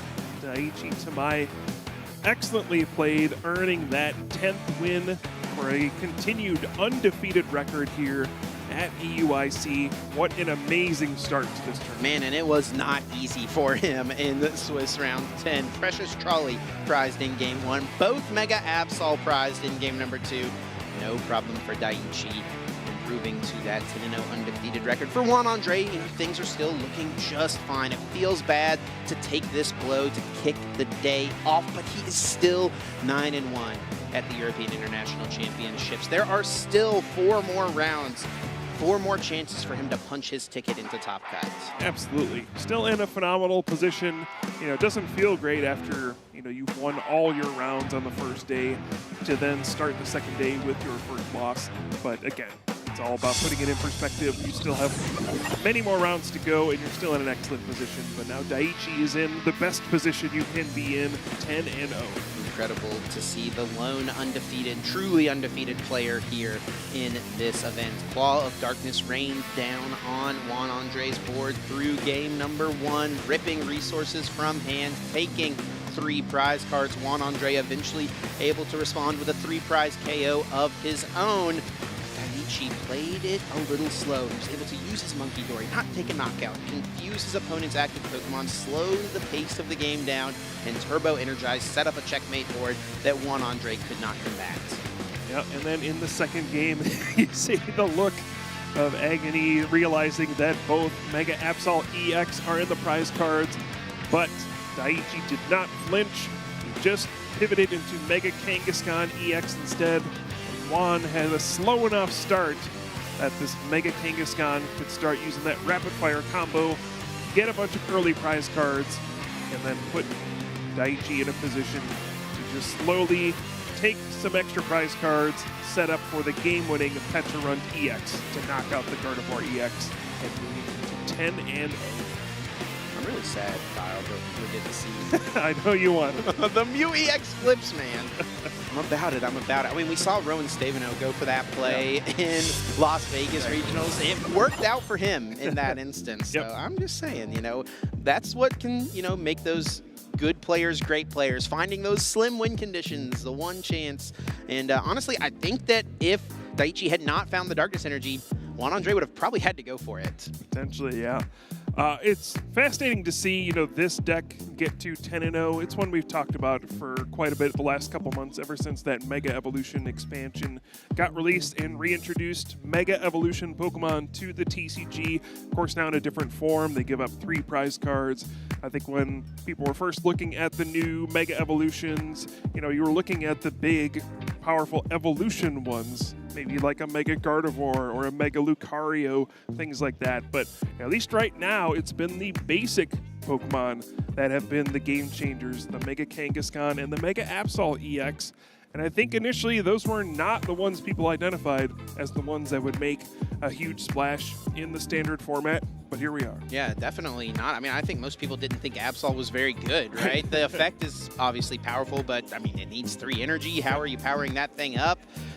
Turns out Technical Machine Turbo Energize, a nice way to make that happen. Kangaskhan, just so much HP, a great draw engine as well in conjunction with the whole Pecharunt, Yveltal, Latias combination of cards. It's really cool to see how this deck works together. It's something that on paper, it almost looks like, someone's first deck. They take all the good cards that they've opened from packs and just mash them into a deck. Like, oh, it doesn't seem like there's that much synergy, but when you break it down, it really comes together nicely. Yeah, and it also shows how important, energy type can be in the TCG as well. I think part of the reason this is such a well-positioned deck is that Gardevoir EX has a weakness to darkness type. If you did not have that on your side, you have to wonder, would this deck still be as powerful? But that's how it goes sometimes. Cards that may not be the absolute strongest do have a type advantage, a weakness advantage over other certain popular cards in the metagame, and that can shape, which cards we see get played. Yeah, weakness being just one of the most impactful weaknesses for players to exploit in the Pokemon TCG. A big reason, I'm sure, for this deck's success. Well, I do believe Ross is standing by with our winner from the last round. I'm excited to hear from Daiichi Tamai.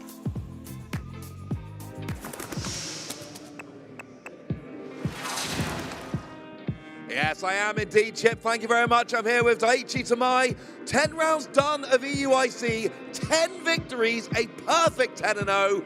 How you feeling right now? Yeah, I feel great. I feel really strong.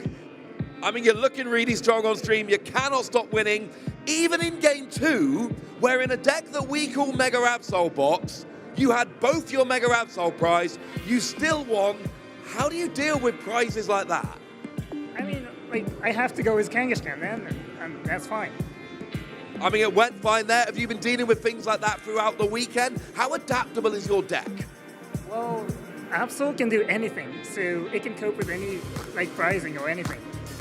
Even if you don't have Absol, the rest of the guys can go and pick it up. Now, you've had some decent results at EUIC the past couple years. 43rd in 24, 46th in 25. Now we're here in 26, you're 10-0. Do you feel like this is your tournament?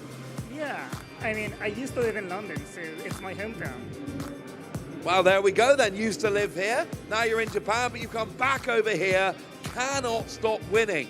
But you stuck with this deck. You played it in Las Vegas this season. You played it at LAIC. What keeps you coming back to this deck? Well, I mean, I got fed up with Gotti, so I want to beat Gotti. That's why I'm playing the Dark deck. I mean, that works quite nicely. And last question then, we're a little bit outside the top 4 decks everyone's expecting. Do you think that little bit of a surprise factor is playing a part in your 10-0 start? Again? So your deck's a bit surprising. Not everyone has practiced against it as much as the other decks. Do you think that gives you an advantage? Yeah, because no one no one is prepared for it. So I beat Charizard yesterday, and he said he never played against Absol. So yeah. If they've never played against it, that's a win. Any shout-outs you want to give before we finish up here? Well, thank you, Kaz, for the best deck. I think that sums it up very nicely. Well, congratulations. 10-0 start. Still hopefully a few more wins to go. But until then, casters, back to you. Thanks, Ross. Great to hear from Daiichi. An incredible start, 10-0 in his former hometown. Got to be feeling nice. Yeah, absolutely. And yeah, we were trying to talk about it a lot, but he said it best. You know, Dark deck good against Guardian. Yes. Yeah, he was tired of Gardevoir himself. Said, I want to play the thing that can beat Gardevoir. And for him, turns out Mega Absol doesn't seem too bad. A great tournament run, and I don't think that's the last we're going to see from Mega Absol this weekend. We saw on the Phase 2 meta share, it's 8% of the room. But if we looked at like the top 100 tables or so, it would be a lot of Mega Absol right now. Sure feels that way. And yeah, I mean, brought up another good point.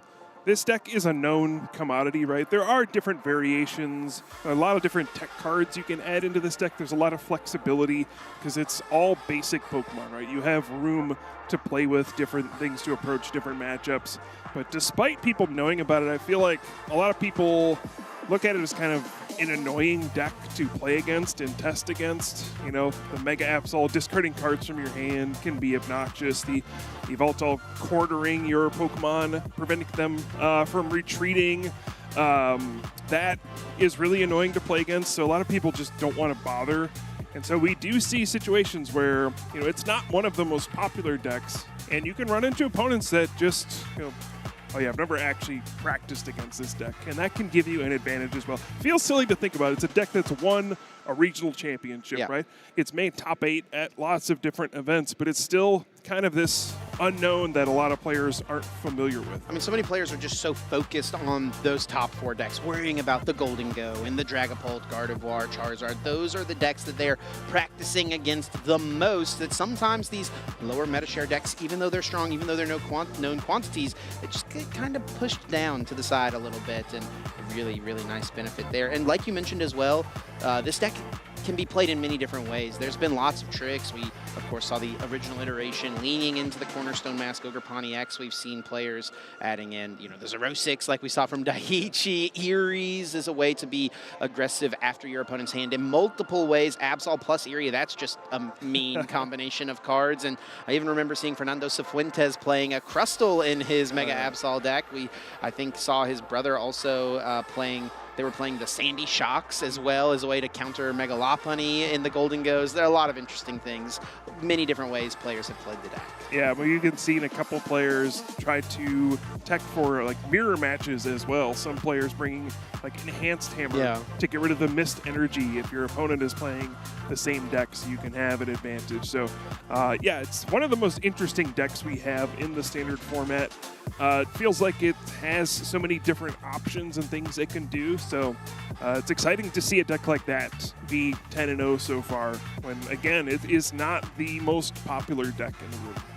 Well, Kyle, the round 10 action does not end here. We've got a feature match to take a look at out on the floor. We're going to be hopping into game number 2 and seeing who won that very first game. Of course, our feature match this round was Sander Wachik up against Joshua Bosch. Sander, one of the players I'm always excited to see what he brings to a tournament, and it looks like he's got a little bit of his work cut out for him, as he did lose that first game to Joshua. Looks like Joshua's playing a pretty standard Gardevoir list here. He does have Mega Diancie EX. There is no Jellicent. Oh, no, sorry. It is a Jellicent build hiding here in the deck list. But for Sander, Frostlass Monkey Dory. A lot of times players are pairing Grimmsnarl alongside Frostlass. Sander's really relying on Badoo. Does that... Okay, discarded a Prism Energy. Yes. And is that a Ting Lu? I think that is Ting Lu. So this deck is kind of a slower deck, aiming to kind of lower the pace of the game. But at its core, it feels like a spread deck, right? Yep. Yeah, it absolutely is. Yeah, we've seen this deck before. It's not the most popular one. Again, somewhat of an annoying deck to play against. Just the Frostlass, Monkey Dory, and then you mostly use Badoo's Itchy Pollen to limit your opponent's options. Maybe you can use cards like Counter Catcher to bring up Pokemon and kind of trap them in the active spot and let this damage tick up slowly with Frostlass's ability plus Monkey Dory. But, you know, it wouldn't be Sander if there weren't some unusual choices in the deck, and I think we may see that as the game progresses. Again, we already saw a Ting Lu go to the discard pile. Yeah, one of my favorite games to play after a regionals is, what bulk rare has Sander decided to play in his deck this week? And I remember before one EUIC, he was desperately looking for some Palisand from like Rebel Clash or something like that. And he is going to get his strategy employed here, pushing Badoo to the active spot with a Bravery Charm. Not going down to any slaps today, Joshua. Going to have to work a little harder to take down the mighty Badoo. And I don't know if you noticed as Sander was searching through his deck, but there was an unusual card in there. Used to be way more commonly seen, but that is Crushing Hammer. And I think the main reason for that is against this style of deck that has Monkey Dory. You know, you do have to use manual attachments to put your Darkness Energy onto Monkey Dory in a lot of these decks. And if you can Crushing Hammer and discard those Darkness Energy, take away your opponent's option to use Adrenabrain plus Badoo's Itchy Pollen to prevent cards like the Night Stretcher and Super Rod to recover those Darkness Energy cards. That can be an interesting way to kind of swing these Monkey Dory battles in your favor. Looks like Josh was playing an Arven here. Of course, won't be able to play the Nest Ball he found. I think, was that an air balloon found off of the Arven as well? Yeah, a card we see every once in a while in the Gardevoir builds. Sander is going to start to get his Monkey Dories established. And wow, look at that. 2 Frostlass and a Lily's Determination for the full 8. Really nice way for Sander to try to fight back here, being down a game in Swiss round 10. Yeah, Joshua's hand is unplayable, basically. Yeah. Just an S-ball and an air balloon. But the good thing is you do have time, but there's the Crushing Hammer. This is huge. Looking to target down that Monkey Dory, I have to imagine. And yes, it is a heads, taking away that Darkness Energy. And now Joshua will not have access to Adrenabrain. You do need a Darkness Energy attached in order to use the ability. So now Sander has complete control over how this damage is going to be placed on Joshua's side. And with the double Frostlass as well, Wow, this is going to get very difficult for Joshua very quickly. Something pretty interesting, I guess, worth noting here, Kyle, is as damage does build up on this Screamtail, its Roaring Scream attack is going to start to do more damage. Usually, you have to rely on Gardevoir EX to generate that damage. And Joshua does find the Mew EX. That's honestly not the worst thing for him to grab. He can play the air balloon down and use Restart now, drawing 2 more cards. I have to imagine hoping for a supporter of some sort. Wow. And that was maybe the best 2 cards he could have found. Darkness Energy to replenish that Monkey Dory, and Lily's Determination, sending the hand to the deck, and 8 fresh new cards. Not bad at all. And this will provide an opportunity to draw into Gardevoir EX potentially. I think Sander was maybe prioritizing trying to knock out that Kirlia before it was able to evolve. But now Joshua's going to get 8 opportunities to find that Gardevoir. And did he find it? That is the question. I do see a Full Art EX in there, but I think it is the Jellicent. He's got Ultra Ball, but of course he can't play it to get out the Gardevoir. He can protect his Kirlia a little bit here.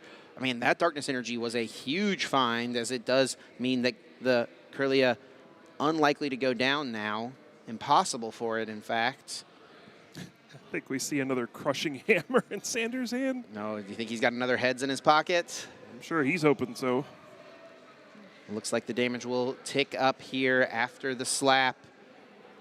Freezing Shroud pinging across the board. Oh, he had Technical Machine Devolution. That would have been a way for him to get that Ralts out of play if he would have wanted to. There's the Crushing Hammer, and there is another heads. Kyle, he only plays 2 Crushing Hammer in his list. He's 2 for 2. That's all he needs. It's just flip heads. Why play more than 2 if you're just gonna hit 2 heads? The thing about those Darkness Energy going down as well is they are unrecoverable without access to item cards. So now Joshua's only going to have 1 Darkness Energy available in order to use his own Adrenabrain. Yep, we do see the Iron Bundle being used, just kind of getting that out of play. And also potentially, as you mentioned before, not wanting to put more damage onto this Screamtail, as it can then Roaring Scream and start to knock out things on your own bench. And this will also open up another bench spot, perhaps for getting another Badoo for the following turn, setting up another Monkey Dory potentially. Yeah, you can see just where this game plan is kind of going. A slow and steady trickling of damage counters until there reaches a breaking point and Joshua's important Pokemon get knocked out. Yeah, it feels like Sander definitely wants to find a Darkness Energy here to get another Monkey Dory established. It does feel like a little bit of a battle of the Monkey Dories in this specific matchup. Sander would find himself very far ahead after the Crushing Hammer discard. Should he find himself another Darkness Energy? It doesn't look like he has it right now. There is another Monkey Dory in his hand, so we could see that hit the board before an Iono potentially as a supporter, it looks like. He also has Professor's Research, and that is going to be his choice. He needs to draw as many cards as possible. Yeah, really wants to find one of those Darkness Energy and is able to find one. If you don't, the damage actually adds up on your own side very quickly. Yes. You need to be able to Adrenabrain and move it off of your own Pokemon, especially once you get the second Frostlass up and running. That's, you know, every full turn cycle, that's 4 damage counters going onto all of your Monkey Dory. So if you're not able to find Darkness Energy to use Adrenabrain, you'll end up just knocking out your own Pokemon. Another thing as well, you know, not using the Iono there, it keeps Joshua as far away as possible from a Gardevoir. Sander knows that Joshua did not draw one. He would have certainly put it in play last turn if he had. So by using Research as opposed to Iono, sure, maybe he loses a resource or 2 he wouldn't want, but he makes it as difficult as possible for Joshua to put that Pokemon EX into play. Itchy Pollen used for Sander, meaning Joshua cannot play any items yet again this turn. And lots of damage counters will tick up from the Freezing Shroud. Joshua does find his own Iono. Looks like there's another one in the hand currently. He will actually employ his own potential item lock strategy as Jellicent EX hits the board. And he's got a choice here between Lilies and Iono. I actually kind of think I would have liked to see Iono here, Kyle. Interestingly enough, it does draw less cards, but he's putting the Lilies, all the cards from Lilies back into the deck. Maybe all that he really cares about here is Gardevoir EX, right? Yeah, I'm sure someone's going to explain the math to us later. I tend to think that most of the time drawing extra cards is better odds. There are situations that change that equation, I suppose. But yeah, drawing 8 is usually going to end up better than drawing 6, unless you know that, the Gardevoir has to be in like your top 12 cards or something. There's some breaking point, I'm sure. Mm-hmm. Not a very interesting discussion to have right now. Oh, those are some of the most interesting discussions.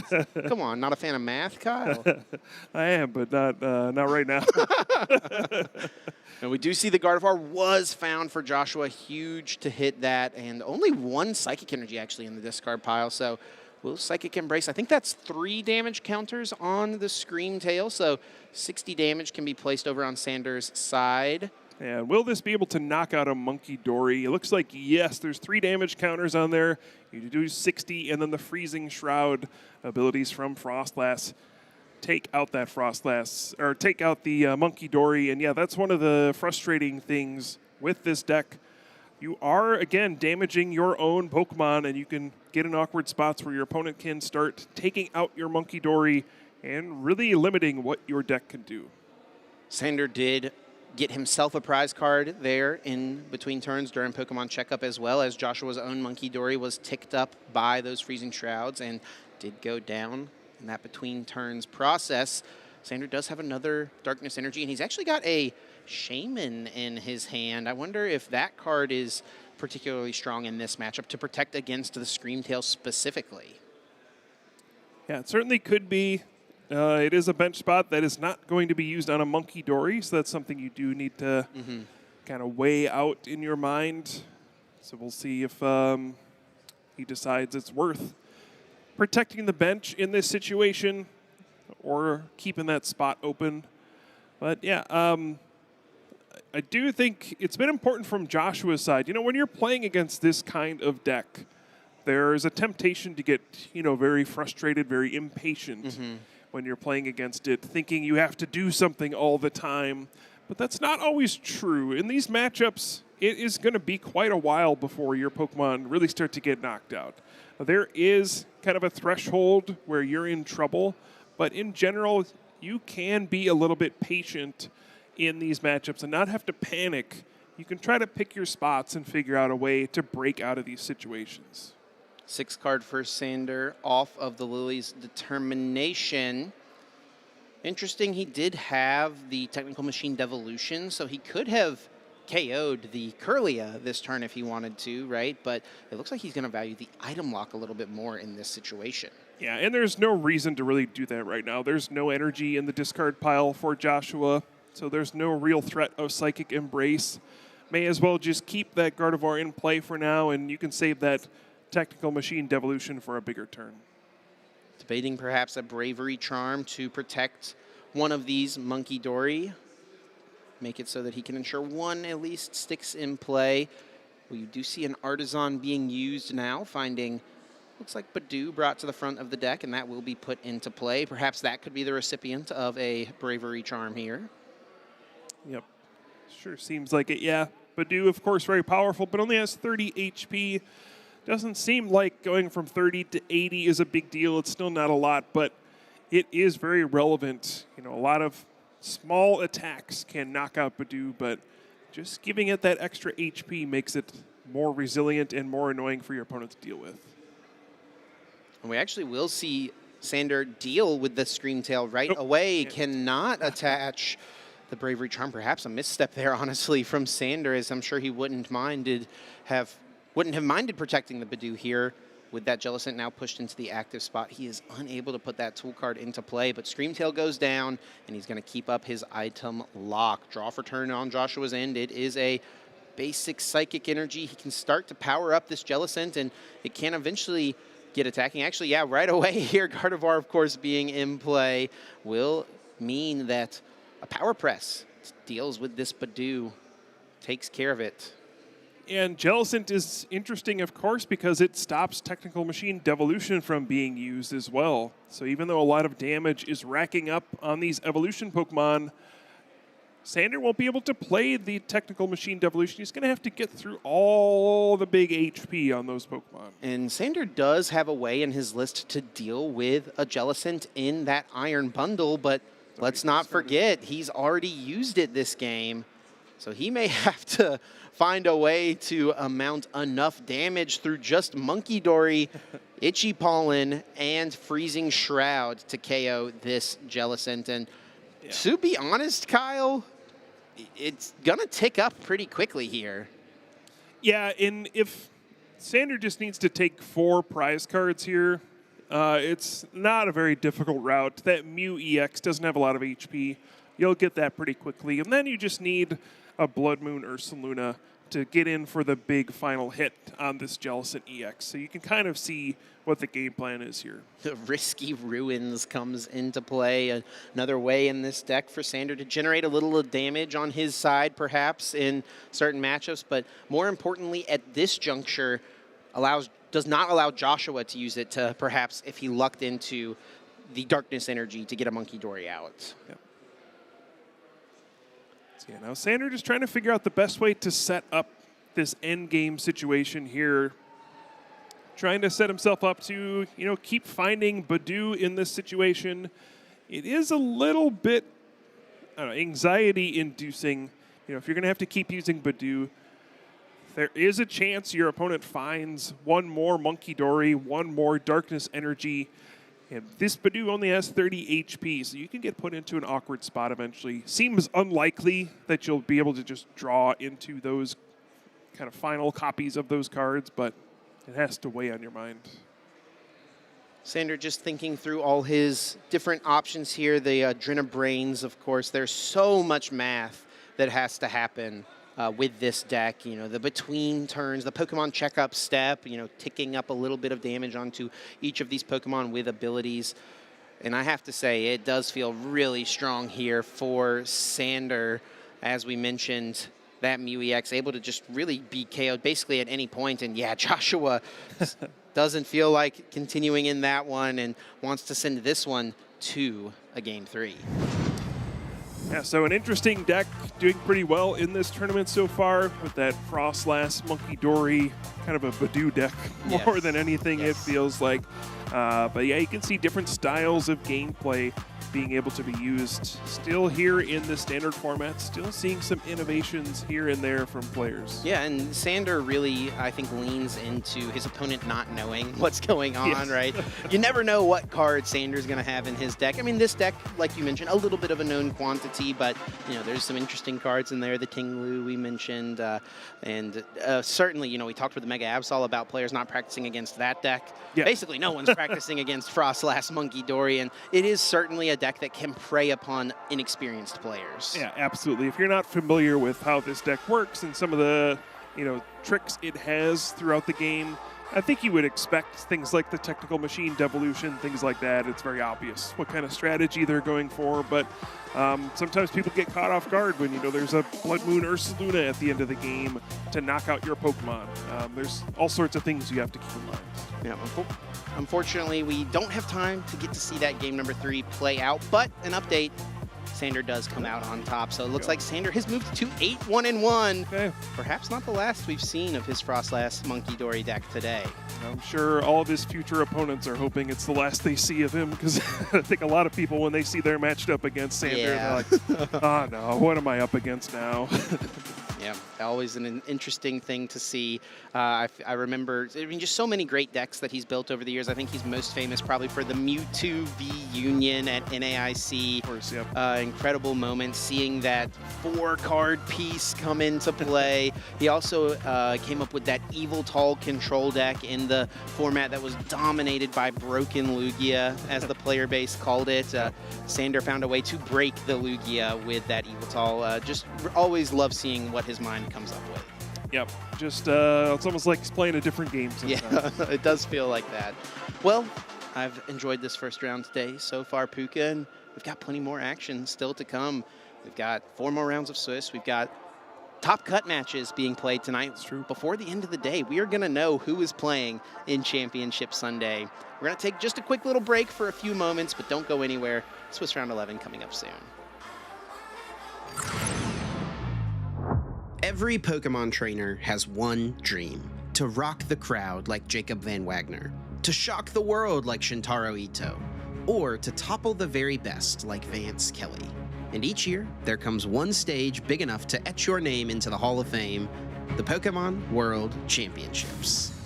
Over 1,400 TCG trainers journeyed from across the globe to take their shot at glory, but only one junior, one senior, and one Masters Division player can claim the title of champion. The juniors finals pitted US player Jose Cruz Galindo Resendez against Yuya Okita from Japan. Jose was using Dragapult EX paired with Dusknoir and Monkey Dory, hoping that grouping some of the most powerful cards in the format would earn him the crown. But Yuya's Raging Bolt EX deck had other plans. In both Game 1 and Game 2, Yuya's Raging Bolt with its Thunderburst Storm was able to rain down damage across the board, always targeting the Pokemon that Jose was trying to establish. This strategy proved effective as Yuya Okita won 2-0 and became the Junior Division World Champion.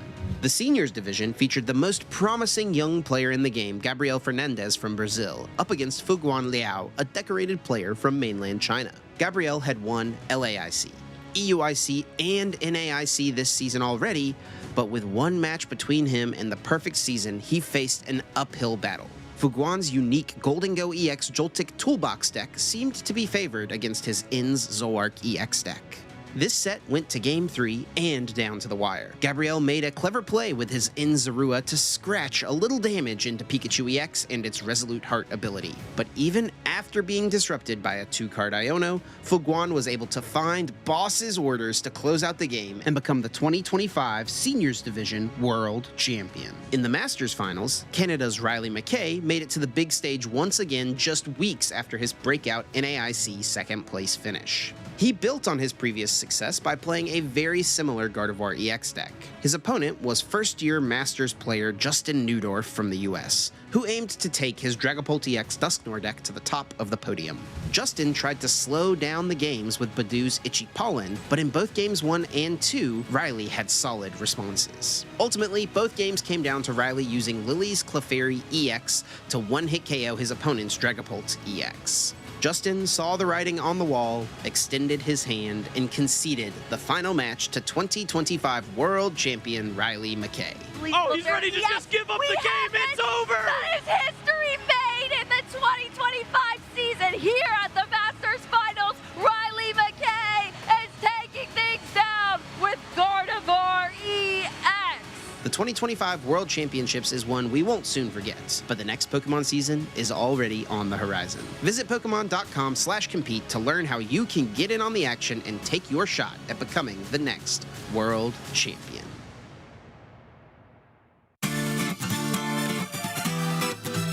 I started playing Pokemon sometime early in 2012, and I think I started playing competitive tournaments later in 2012 after the rotation. And I've been playing ever since. My favorite Pokemon is Mew. I kind of found it really cool, like especially with like the earlier movies, how it could just like shapeshift and it was strong. So it's a little bit extra than Ditto. It's been my favorite ever since. I haven't really had a quote that really stuck to me. Like at the moment, now you're putting me on the spot. The only one I can think of is the Mewtwo one from the first movie, which is I think it's the circumstance of one's birth is irrelevant. It's what you do with that life that matters. It's something along those lines. I think Henry Chow's probably the best player. So even though I think there might be players like Todd who I'd say are better, when you look at the current format, I think Henry Chow on Gardevoir is just stronger than any other player currently, and that probably puts him as the best player in the game. I definitely love playing the game. It's definitely some level of comfort as well. Yeah, I do just enjoy playing a lot, and like at the moment, it's currently what I do, and I wouldn't really trade it for anything else. It probably would be something like chocolate, I would say. That's probably one of the ones that I have the most. I don't really snack that much when I game though. My favorite dessert is probably ice cream. Usually I'm going to have a good time with ice cream. My favorite Pokemon event, in terms of like actually just like enjoying the location, I think Merida last year was one of my favorite actually. I really enjoyed the location there. It was nice going to a new country. There were a lot of things to do. We had a great time hanging out afterwards. Overall, it was just a very good event. Yeah, I don't really listen to music that much. I mean, maybe just like Pokemon music in the background. That's something I do listen to a decent amount, but I don't particularly listen to music, which is a little bit weird, but I just never really got into it. I guess I'm Team Ash in a lot of ways because I feel like Ash's trajectory is relatively realistic for a lot of players actually playing the game, where you get quite close and you keep trying and trying and eventually gets a win somewhere. So I feel like that's something that I can definitely relate to.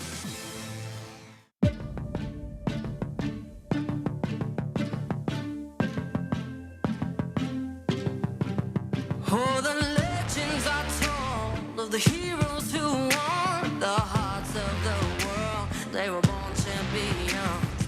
The deeds were well known, and the word of them spread, and they vanquished their foes. Wherever they tread, they came for the glory, they went for the fame. They go down in the books. We'll remember their names. Can tell as they fight, but look in their eyes.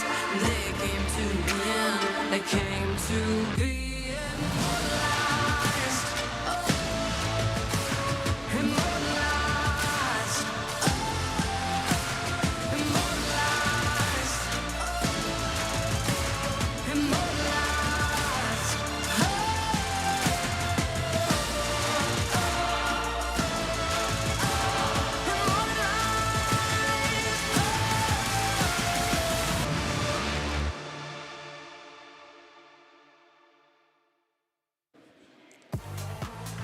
Welcome back in, Pokemon fans, to the Excel Center here in London, UK. Our Pokemon trading card game European International Championships well underway, but still lots of exciting action to come, and these matches are among the most pivotal, man, it was sounding so good, flowing so nicely. You invented a new word. I still can't say it. Most pivotal matches of perhaps some of these Pokemon players' careers as they aim to claim their glory. Yeah. Chip Ritchie back here in the booth with Kyle, Puka, Suka. Yeah, thanks, man. Come on, man. But yeah, that was a great start to the day. We got to see two incredible Swiss Round 10 matches. Well, I mean, I guess 1.33, something like that. Yeah. One round of the best of three, but nonetheless, very excited to continue forward here in this event. Absolutely, yeah. It's been a pleasure to be up here with you, Chip. But yeah, we can take a look at some standings we have so far. Of course, we did just see our 10-0 player, but let's take a look at some matches we have heading into the next round as well. The one we're going to feature is Luke Gantner versus Christian Labella. But take a look at some of these other players. We did just see Daiichi Tamai go to 10-0 here. Going to go up against Oscar Madsen at 9-0-1. Those are our two top players at the moment. But we have some excellent players still in the running as well, and still lots of things to shake out in these next few Swiss rounds. Yeah, and Juan Andre does fall in the last round, going up against Jackson Ford in this round, one of the best Charizard players in the world, so that'll be an interesting one to track to see how it shapes up. Oscar Madsen, one of our players to watch coming into the day. Incredible to see him continuing forward. 9-0-1 up against Daiichi Tamai. As you mentioned, Jarek Gomilla versus Brent Tonneson on the feature match as well. Two very excellent players, but it'll be for us, Luke Gantner up against Christian Labella. Excited to get into these two players' decks shortly and talk through this matchup. So many top-tier matchups happening out there on the floor. All of these players and many more still fighting for a shot to make it into Top Cut. Yeah, and I think what's always fascinating, especially when the tournaments are this large, is, you know, we have a snapshot of the notable matches. We have a snapshot of the standings. But there's so much movement happening throughout this tournament. You know, there's players who right now are in like 100th or 150th who will win the rest of their rounds and potentially make it into that top cut. It may be a name you're not seeing right now that ends up winning this tournament. There's still so much unpredictability as we head into the latter stages of this tournament.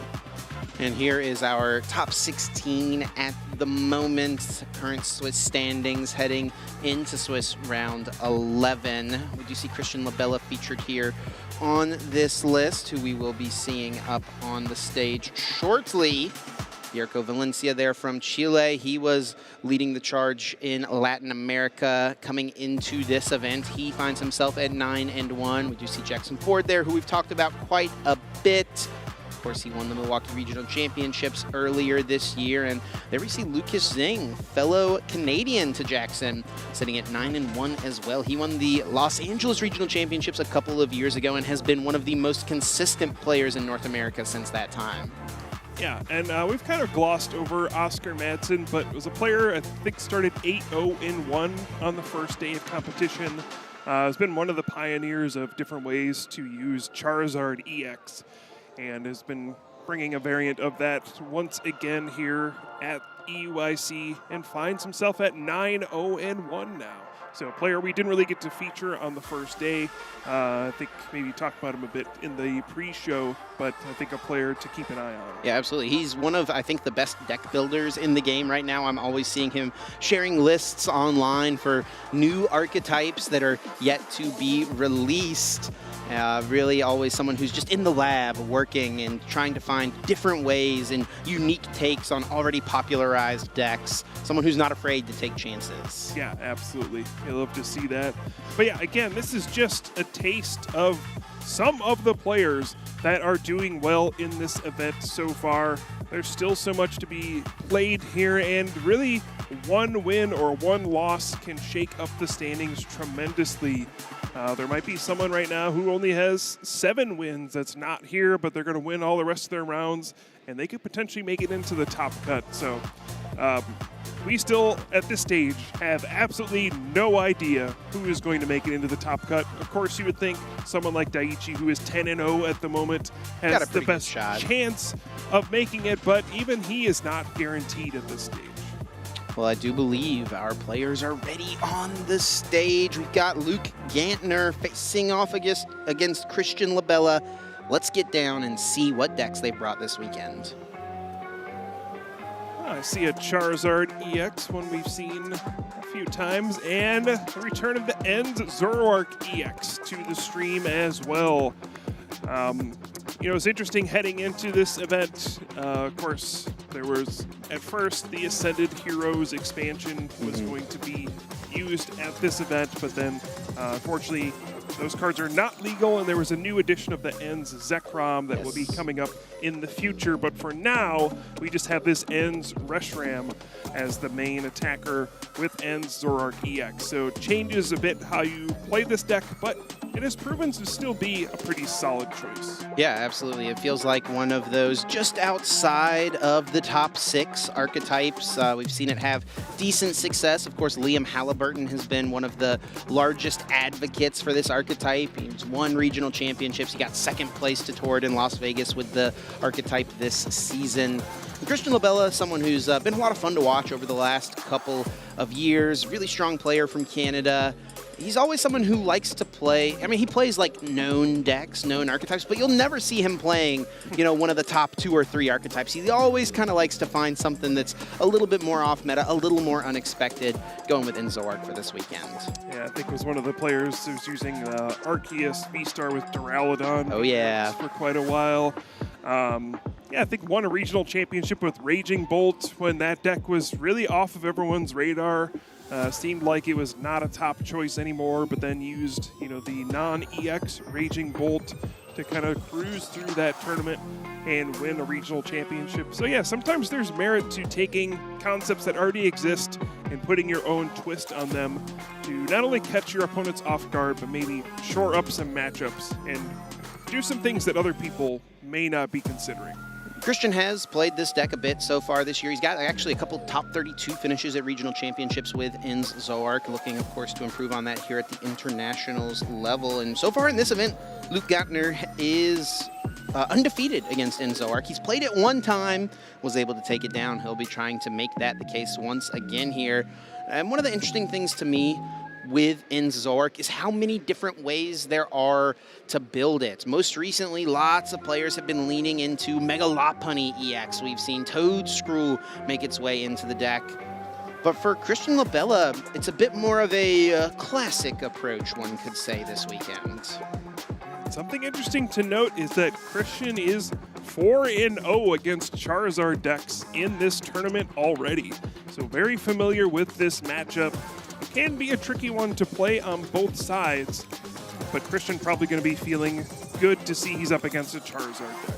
Yeah, it looks like he is very experienced, knows what he wants to do. Prize cards going out for these players. A couple rare candy doesn't look great for Luke Gantner, but I'm going to be honest, Kyle, I think the most impactful card in Luke's prize cards is that Area 0 Underdepths. Christian Labella plays a one-of copy of Team Rocket's Watchtower, and of course he's going to have pretty easy access to it at just about any point in the game through the use of Secret Box, should he get into that card. And if you put a Team Rocket's Watchtower in play up against a Noctowl Engine deck and they don't have the immediate response stadium, sometimes that alone is enough to win a game. Absolutely.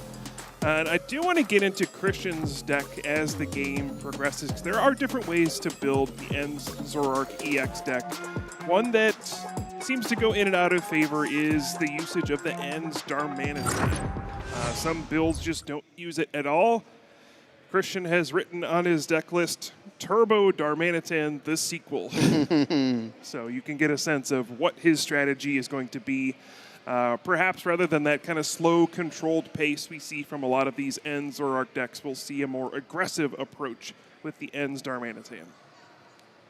Well, speaking of decks strategies, this is about as good as it gets for the opening turn on Luke Gantner's side. The starter of Fan Rotom, immediately using that Fan Call ability to search the deck for 3 Pokemon with 100 HP or less. There was a Pidgey in the prize cards, but Luke, of course, playing 2 copies of Pidgey here in the list, will be able to still get one, and perhaps more importantly, the 2 Hoot Hoot will hit the field.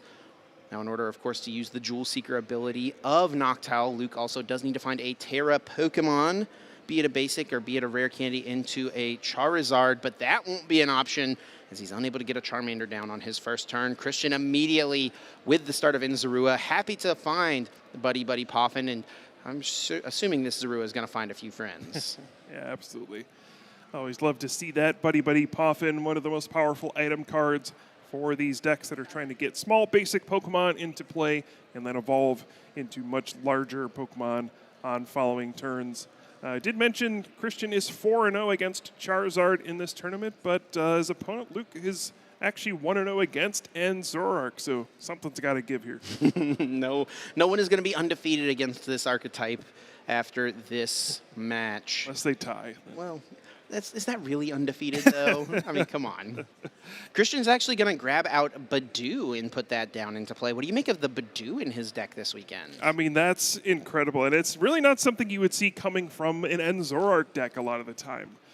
You would expect that, of course, from like a Dragapult deck. Some other decks use Badoo. It's not something that comes to top of mind, and this is really devastating for Charizard. It hates item lock.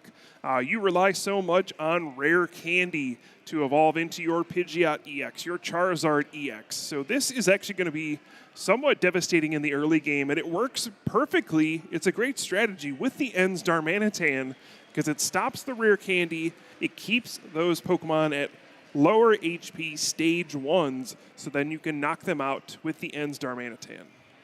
But you do need a Darumaka to make it work. Yeah, and Christian does have Artisan in his hand, so he could go get Darumaka, but I actually wonder if he'll hold off on that because Rotom needs a stadium in play to use its Assault Landing attack. So I think wisely here, Christian will pump the brakes, not worry too much about the aggression, force Luke to find a stadium card. And usually these Terra Zard decks, these Noctowl Engine builds, play 2 or 3 Area 0 Underdepths. It feels like most often it is 2 Area 0 Underdepths. So if Luke wants to get a KO here, he's going to have to put one into play. And if he puts one into play, that's one less for him to have access to once that Team Rocket's Watchtower comes down.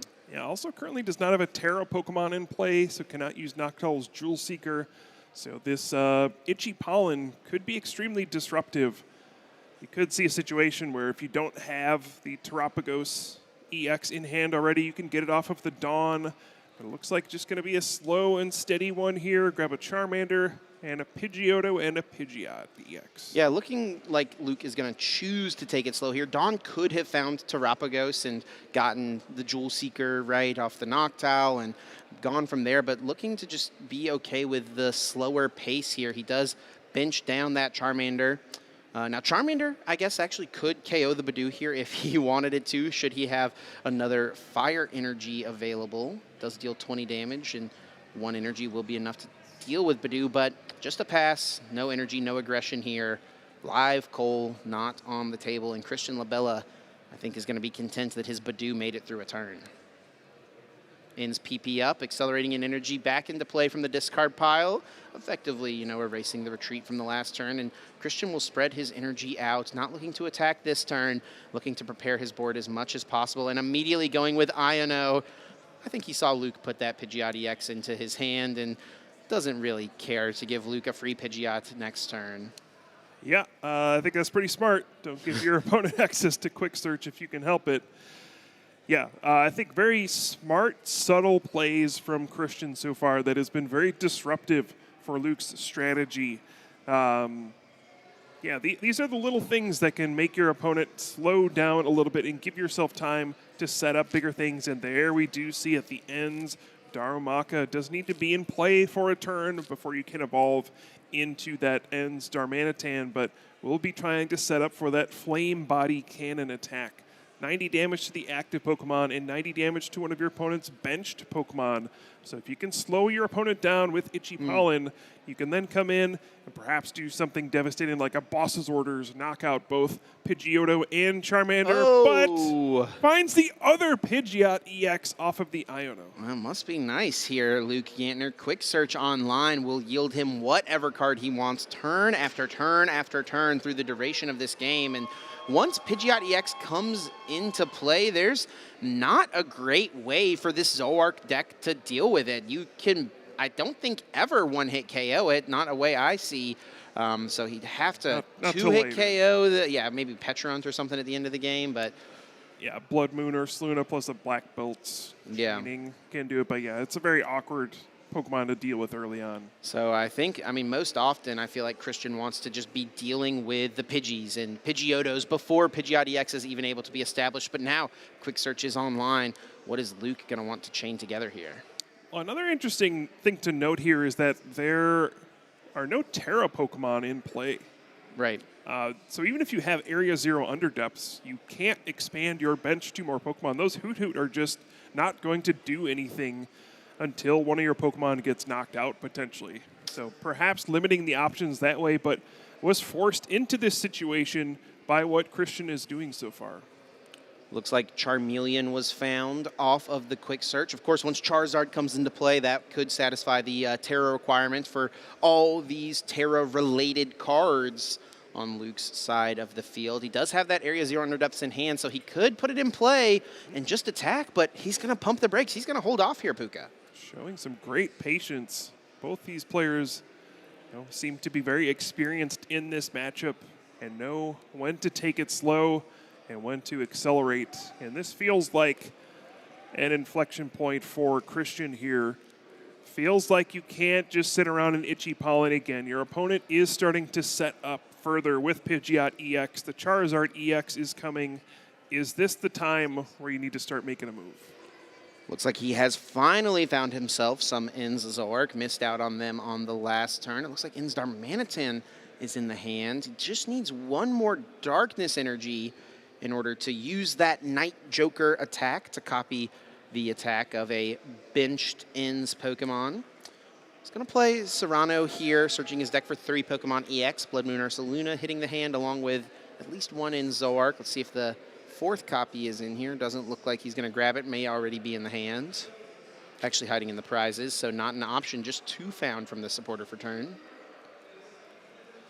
Yeah, so if you're a Christian here, trying to figure out the best way to approach this, I think the good news is there's no Duskull in play. You're not threatened by a potential Cursed Blast plus, a way to, Cursed Blast to put damage on your Pokemon, which can get it in range for Charizard EX's Burning Darkness. And, you kind of know your opponent's bench is locked at the moment. Maybe a situation where you're kind of baiting the Area 0 Underdepths so that later on you can win that stadium battle with the Team Rockets Watchtower. Both players just content to be patient, and I'm really curious to see who's going to make the first move to try to break this stalemate. Well, Luke certainly could here, as he does have Charmeleon from last turn, and this quick search could get him his Charizard EX. Could start attacking here on this turn should he want to. Another question as well is, I mean, it's a little bit of a posturing here, right, from both of these players. I don't think either wants to really be the first one to open up whatever their main attacker is. Sure seems that way, yeah. Maybe more so on Luke's side than Christian's. I feel like Christian will probably have to go with the Zoroark at some point to put on some aggression, but Luke is just getting so set up. This Badoo normally aiming to slow the pace of the game, and it feels like Luke has been unaffected up to this point. Yeah, oh, there we do see the Area 0 Underdepth, so the first stadium card being played. Oh, can't put that Terapagos into play. Okay, well. A little bit of a misstep here on the sequencing, but it looks like it's all the same. Of course, in order to expand the bench with Area 0 Underdepths, the Terra Pokemon needs to already be in play. Luke was going to evolve the Charizard anyway, so just a little out of order, but all is the same. Yeah, I'm hoping we can get this addressed because... Oh, it actually is very relevant here, right? You should not be able to attach to this Terapagos EX. It should not have been able to be in play. Oh, wow. So hopefully we get the judges to catch this. It's a pretty big difference in the game right now. Yeah, he was unable to put Terapagos onto the bench because his bench was full with no Terra Pokemon. So he could not have accelerated to the Terapagos. It could not have received any energy from the Infernal Rain. Great catch there, Puka. Yeah, hopefully we get this sorted out. I think Luke has just realized what exactly happened here. Yeah, one of the tricky things, and I mean, as you're playing this deck, a lot of the time you just kind of assume you have a Terra Pokemon in play already and are able to use the effect of Area 0 Underdepths. Yeah, so what may happen here is, I don't know how this is actually going to work out because an energy was put into play effectively that should not have been, that was put onto the Terapagos. Yeah, I think trying to argue I can just attach it somewhere else instead of to the Terapagos. Yeah, we'll see how the ruling comes down here in this spot. You could see one argument for, well, there was no target and you only put one on the Charizard, so the energy goes back to the deck, but I think... And because he did continue to play cards afterwards, right? Yep. So I think just taking a moment to reassess the situation, figure out what order cards were played in, making sure we get a good resolution to this situation. Yeah, this happens sometimes, especially with cards with Area 0 Underdepths, which have conditions. Sometimes you forget about them. We play a complex game. Absolutely. Okay, looks like that has been resolved now. Yeah. The energy will just go into the Charizard EX, and I think maybe frustrating for Luke because it was clear he wanted to attack with the Terapagos EX in this situation, and now we'll have to attack with Charizard instead. Yeah, he's going to have to put that Pokemon in harm's way as opposed to the Terapagos, which he much rather would have had absorb this initial hit. But all the same, he's going to go after Insdarmanitan, take that Pokemon out. Christian has traded away a Night Stretcher, so perhaps we'll have a harder time getting an Insdarmanitan attack off this turn. Luke's taken his first prize of the game, been the one to initiate. Now, what will Christian Labella do? He has that Watchtower in hand, Kyle. That's very true.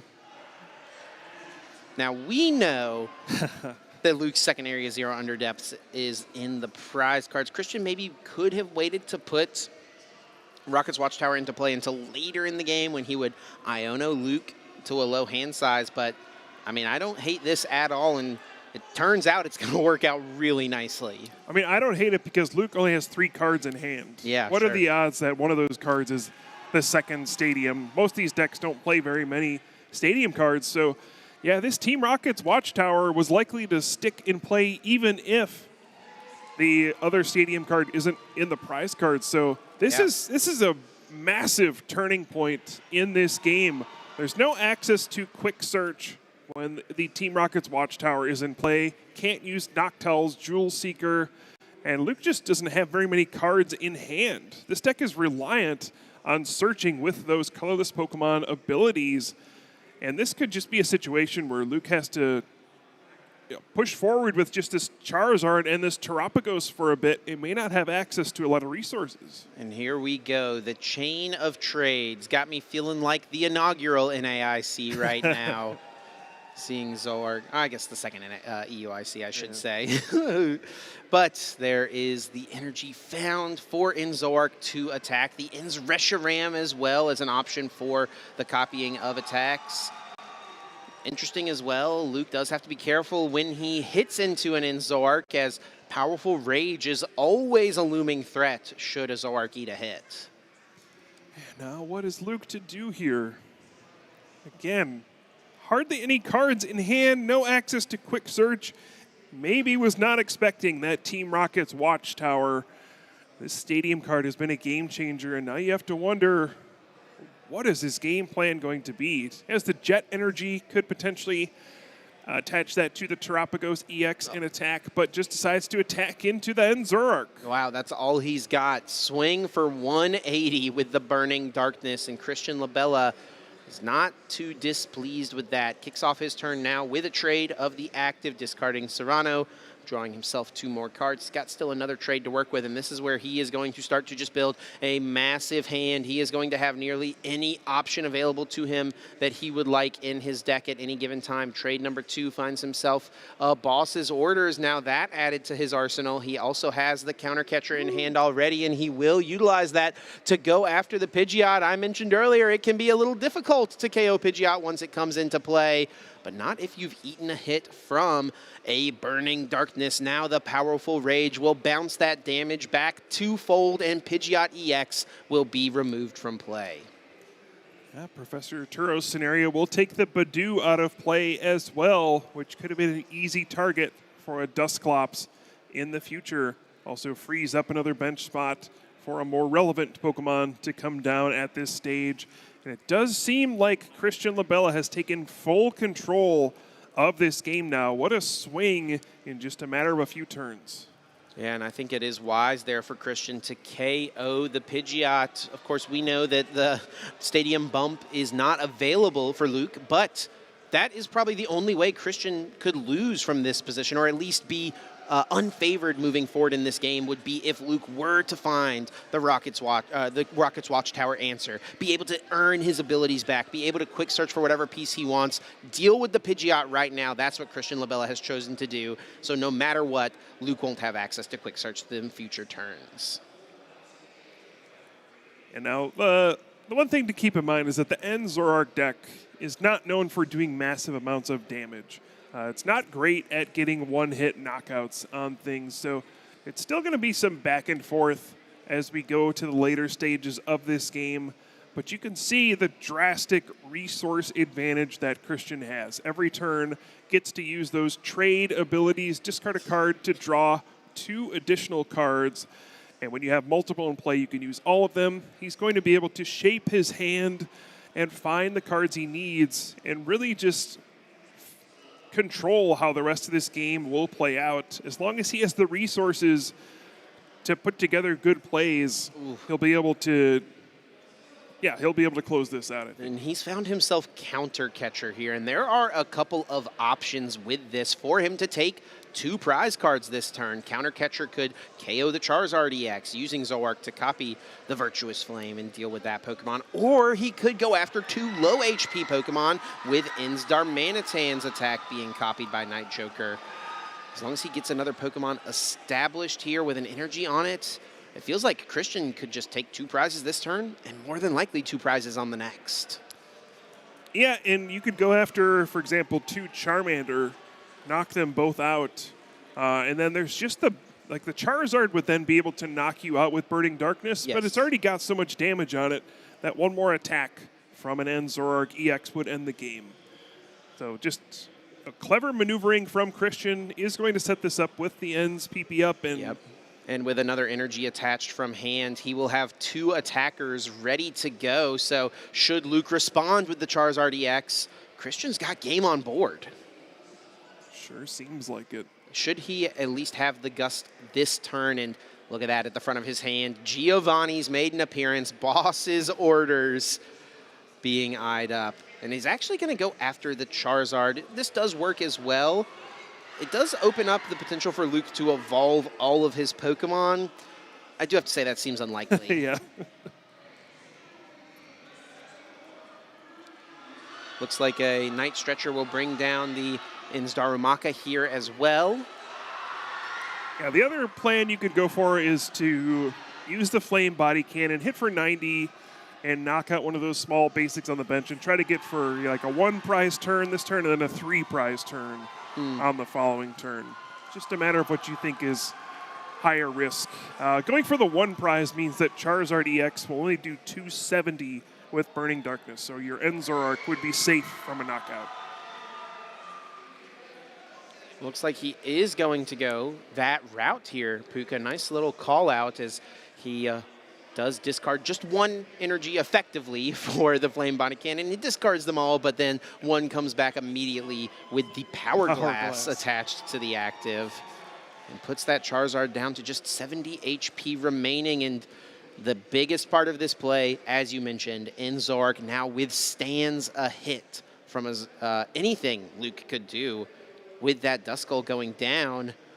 Really, really masterfully played, I'd say, here from Christian Labella in this matchup.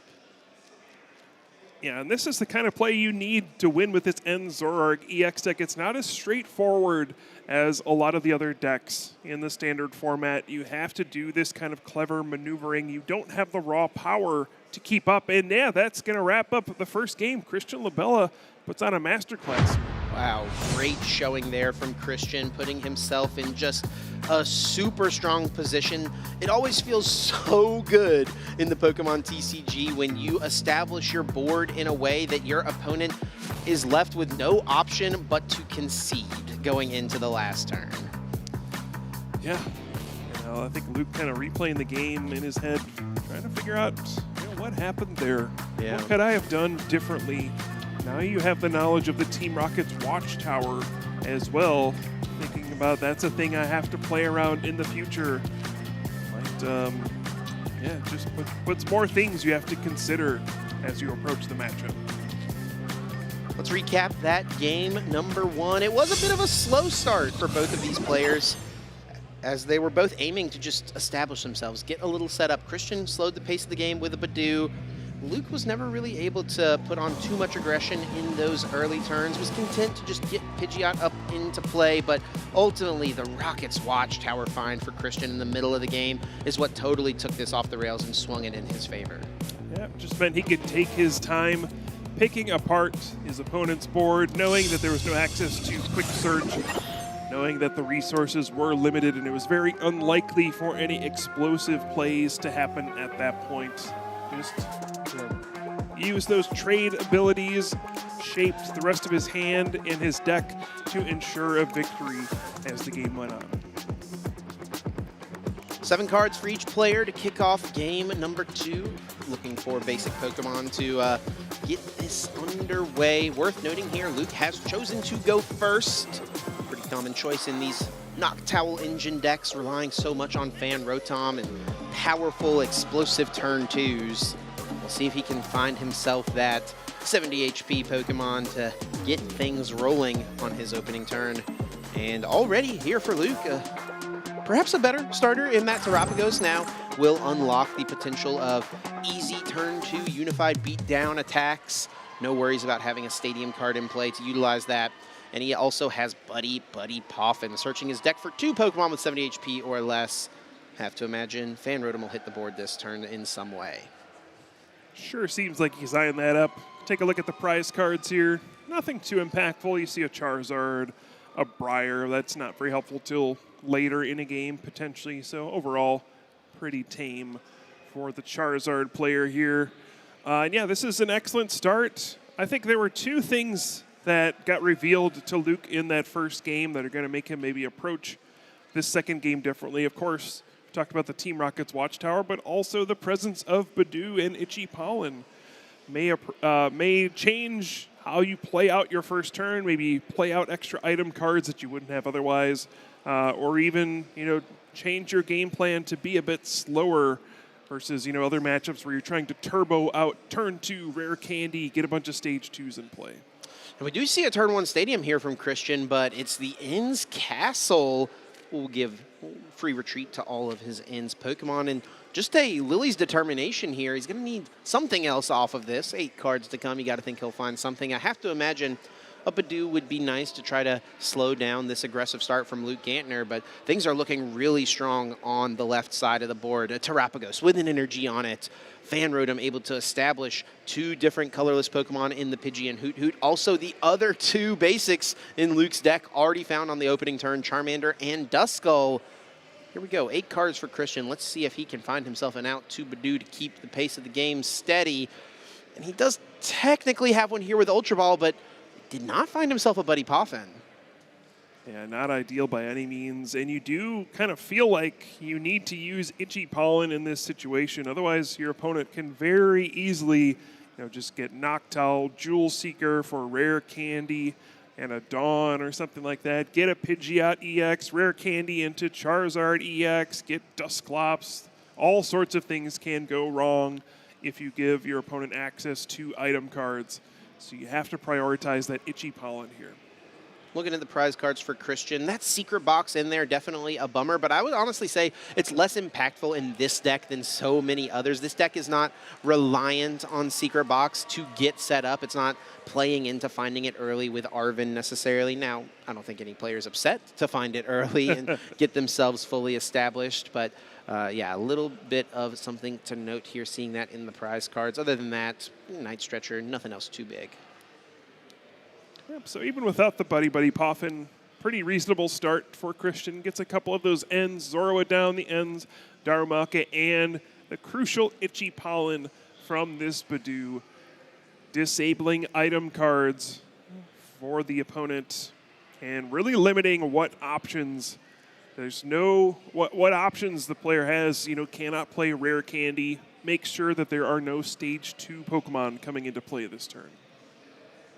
We're seeing something now for Luke that we did not get to see on the second turn of the last game. Jewel Seeker searching his deck for any 2 trainer cards, adding them to the hand. Looks like Dawn brought to the front right away.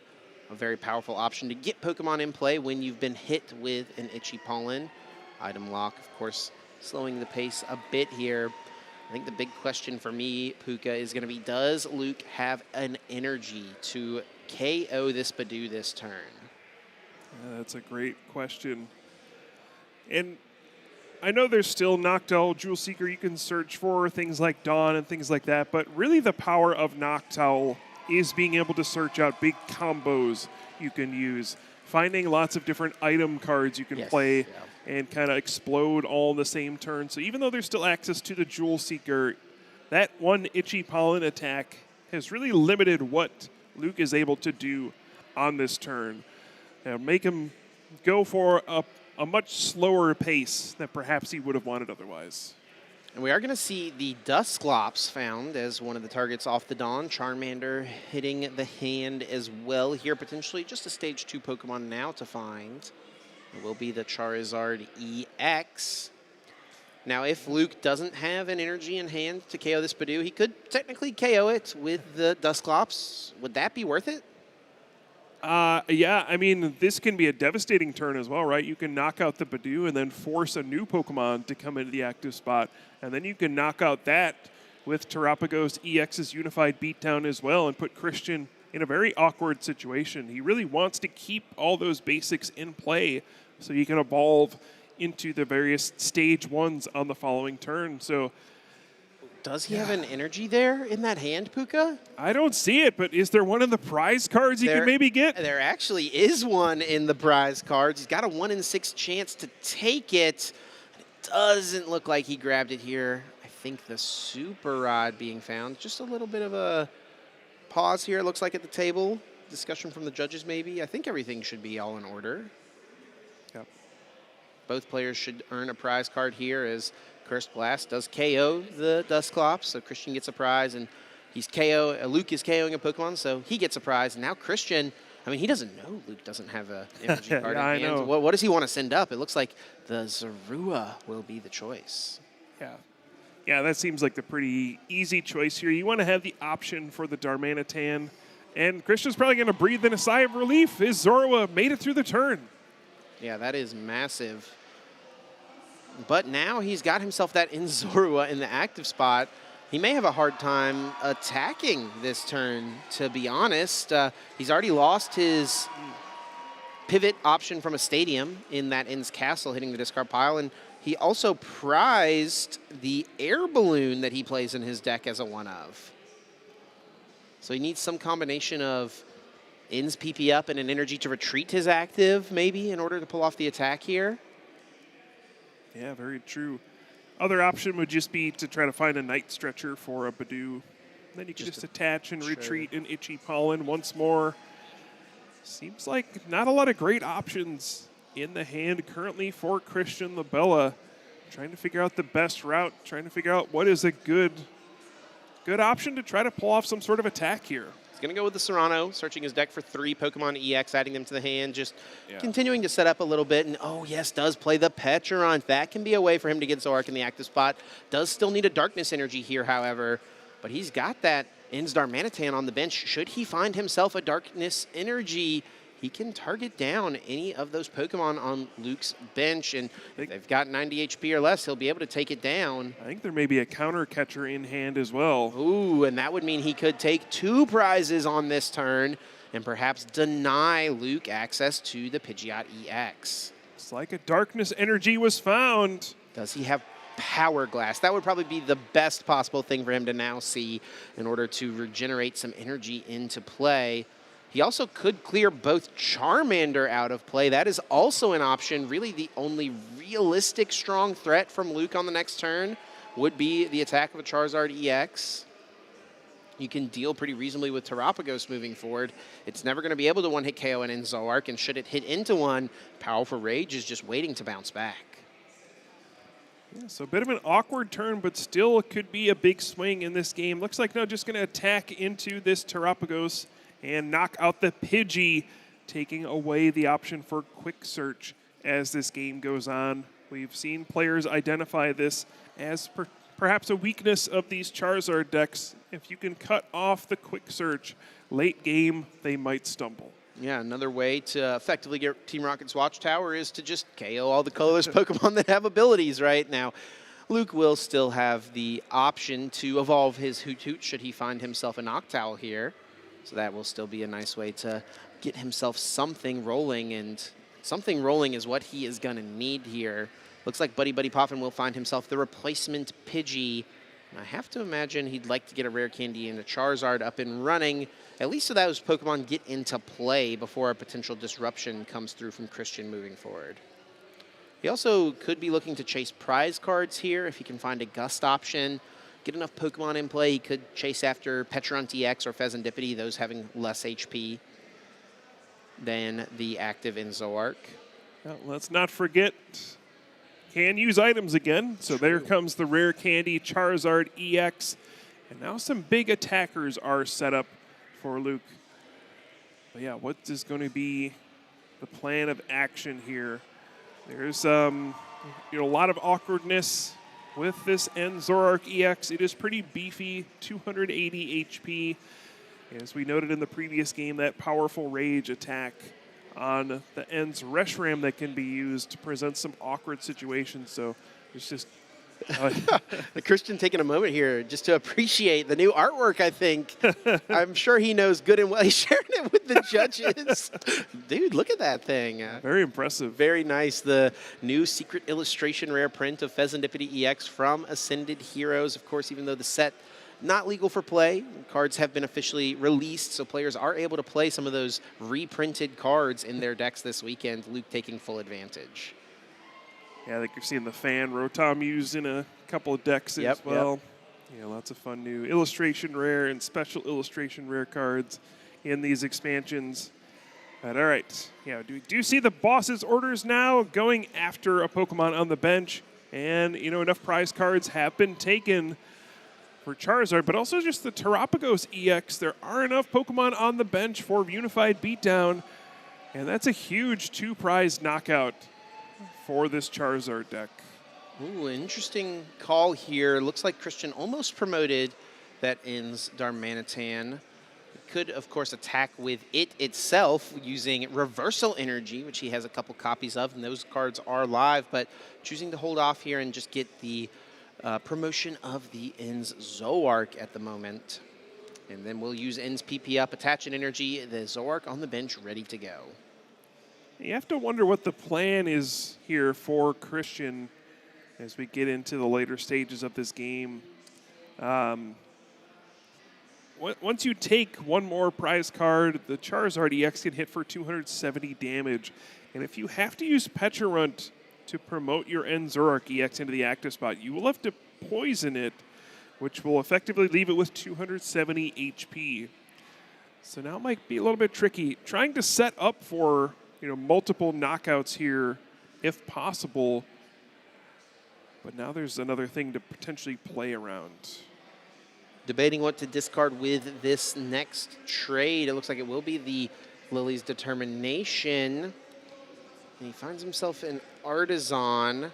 Now, this deck does not play anything like the Eviltal in order to kind of provide that free retreat pivot that we've seen from the Mega Absol deck. So not really any great targets off of this. Actually, I guess one thing Christian could do to ensure his Zoroark isn't poisoned is if he has, I think he has a Zorua and an Ends PP up. If there's another Darkness Energy in his discard pile, he could actually get the pivot in that way.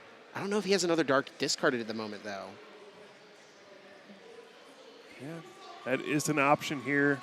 Things all kind of more awkward than they need to be without the Ends Castle and without the access to that air balloon. So lots of considerations to pivoting Pokemon around, making sure you have enough energy in play. Always felt like Christian has been kind of one energy attachment off in this game. But here comes the Ends Zoroark EX once again. You can tell he doesn't feel great about it. Yeah, what's the play going to be? You can potentially set up for a 2-turn win here if you hit this Terapagos EX for 90 and then knock out maybe the Hoot Hoot on the bench. You would then go down to 3 prize cards, and then on the following turn you could try to once again Flame Body Cannon. You'd have to bring the Terapagos EX to the active spot because it is a Terra Pokemon. So you could knock that out plus another Pokemon on the bench and get a 3 prize card turn. So maybe that's the plan of action at this point.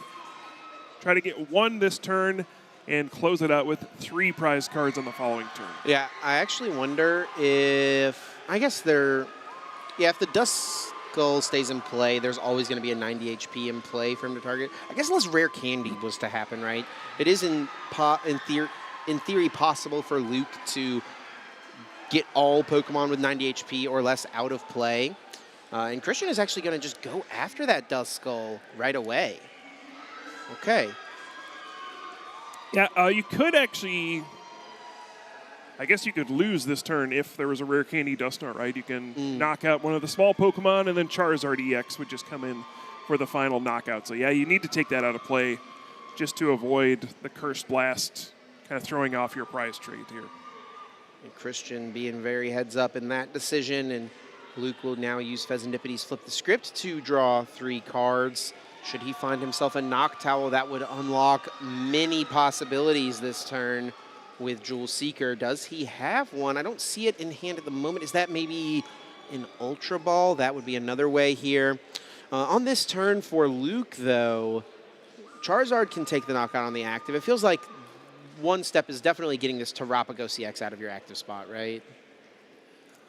Yeah, I think Luke's in a decent spot right now if he can evolve both of his small Pokemon on the bench and get out of range of that Flame Body Cannon's 90 damage. It's going to maybe create a situation where Christian is unable to win the game on the next turn, and that's got to be what Luke is looking for.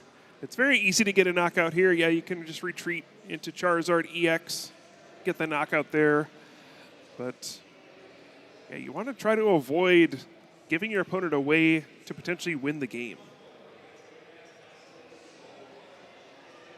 Looks like a Hoot Hoot will come down onto the bench, though, with that Nest Ball. And what's going to be the plan of attack? Yeah, what options are available here for Luke? Looks like a Jet Energy. Going to use that to preserve the energy cards on the active Terapagos, so perhaps that could be an attacker to close things out here. Should this Charizard go down, maybe to a powerful Rage. And Christian just showing, yeah, he's got the play. Yeah, that's it. Counter Catcher plus energy is enough for him to close out the game. It would bring back the energy card. Counter Catcher brings the Terapagos into the act. Well, they were tied on prizes, weren't they? 3 and 3 apiece? Oh, when he takes the knockout. Right, he does KO the active Zoroark. Yeah, it had 10 damage on it. So Christian, wow, moving ahead here in this event. In Zoroark, taking down Charizard. He remains undefeated against this archetype. He's just out here farming Charizard players, I suppose. 5 of his wins are against Charizard EX, and he seems to have mastered the matchup perfectly. Just taking a slower approach in setting up longer-term multi-prize knockouts. And sometimes, when you don't have Pidgeot EX's quick search to use, it's just inevitable your opponent is going to be able to set those plays up if you don't have the resources to get out of it. So even though things were made a little bit more awkward for Christian in game number 2, he navigates it very, very nicely and puts himself in a great spot. Was seeming a little bit more awkward for him than in game number 1. Speaking of that first game, let's go ahead and just recap that full set here as it did lead to Christian Lavelle taking the 2-0 victory. And Luke really had a nice start in both games with the Fan Rotom. That's the bare minimum what you want to see. He was able to get really nicely established in both. But ultimately, Christian, it didn't matter. Yeah, was able to, take a hit with the End Zoroark and then go after the Pidgeot EX, had the Team Rocket's Watchtower in the first game to really disrupt the plans. And I think the combination of Itchy Pollen slowing things down and the Team Rocket's Watchtower really just threw Luke off a bit. And then in the second game, much closer, Christian had more of an awkward time of piecing together different attacks. Was really struggling on resources early on. It turned into a more fast-paced game, but early on, that turn with the Dusclops, Luke was unable to find the second energy to attack with the Terapagos EX on the second turn. And that was probably the difference in the game. If he's able to attack there, get another knockout, limit the number of Pokemon Christian had in play, would have been much different. But that was the one opening Christian needed and was just beautifully able to set up big attacks with that Ens Darmanitan EX. Or not an EX, Ens Zoroark using Ens Darmanitan. It can feel like an EX, honestly, with how aggressive it is. Taking 2 prize cards on 2 low HP Pokemon, extremely strong. I mean, to be fair, it is a 2 prize Pokemon using the attack, right? Fair enough. But yeah, I think that's an interesting strategy we don't see used very often anymore.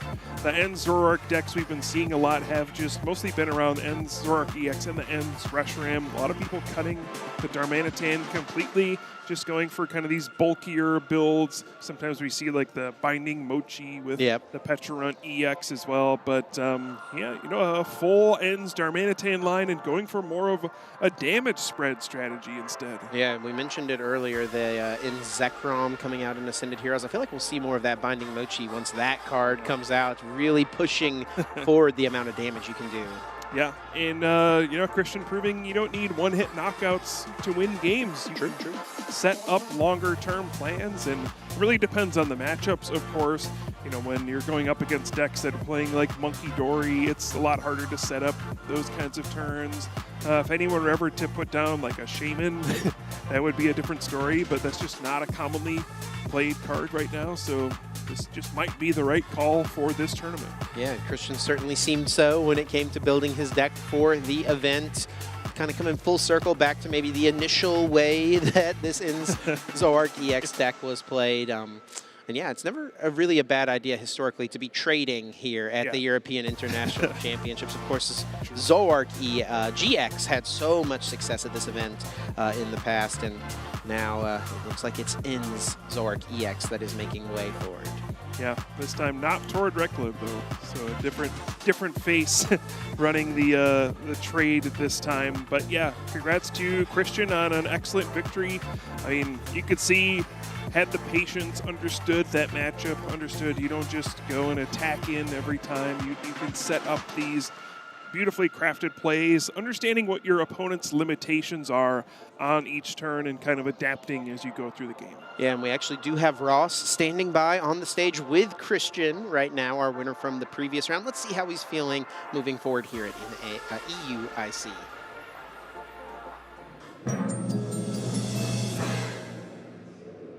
Thank you very much, Chip. Yes, I am here with Christian Labella after a fantastic 2-0 victory on stream. We're deep into phase 2 at this point. You played a few rounds. You're still winning. It's still going fine. How's your weekend going? It's going pretty good. I'm a little tired. Yeah, that's all I gotta say. Yeah, I'm just tired. Yeah. You're tired, but you're still winning, and that sounds good to me. Now, of course, you are a previous regional winner, won that with Raging Bolt, but this season you've switched to Zoroark. You've had 2 top 32s at regionals this season with Zoroark. You brought it to EUIC. What makes you stick with a deck?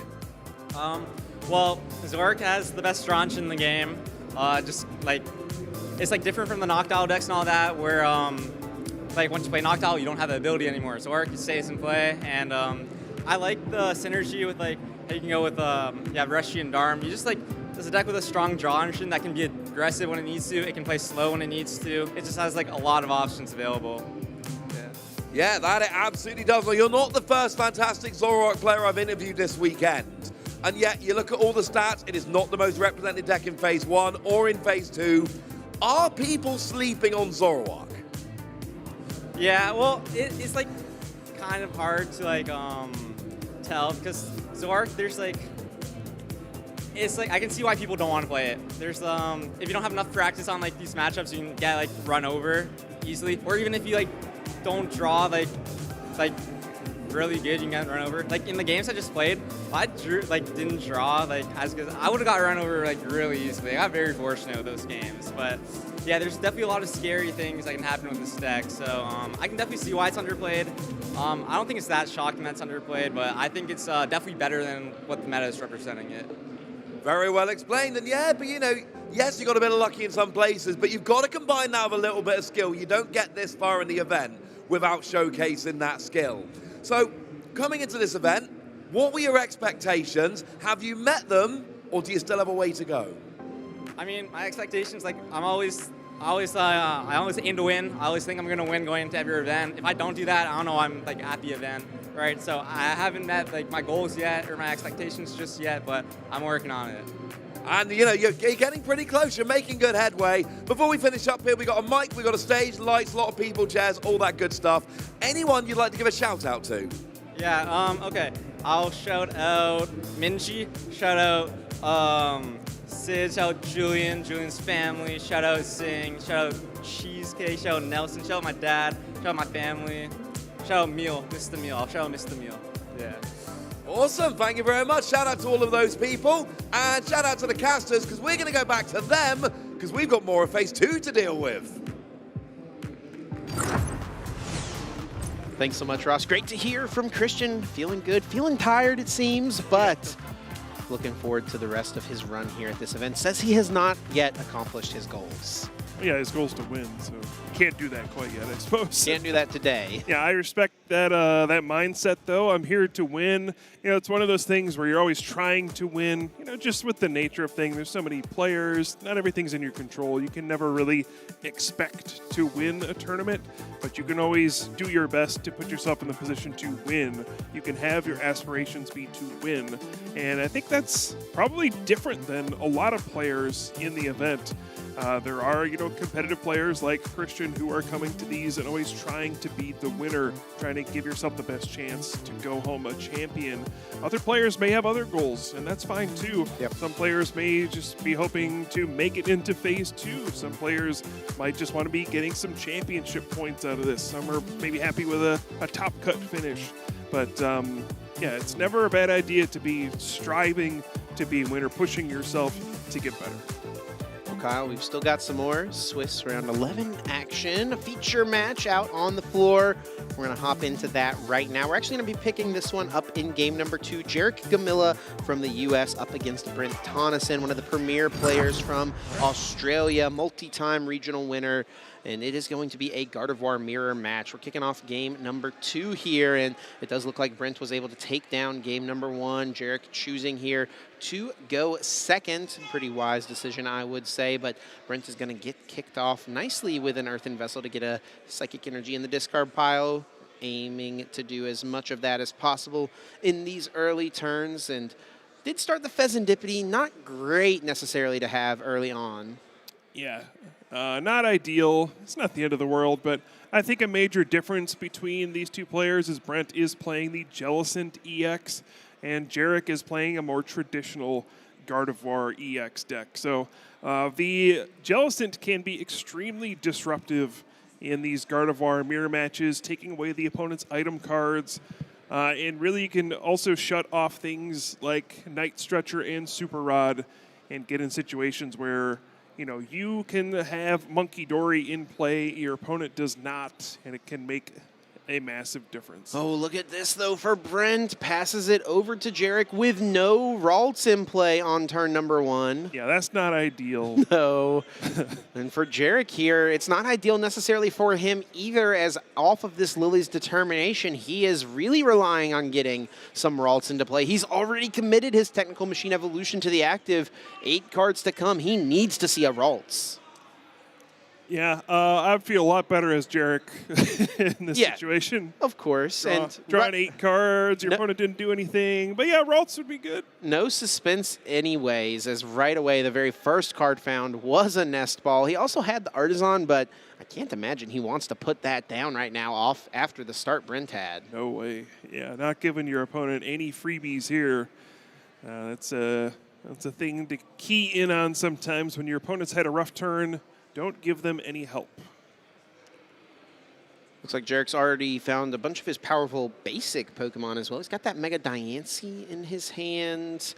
Just taking a look through the rest of what he has, perhaps debating the Artisan, but I can't imagine that would be the correct decision, quote unquote.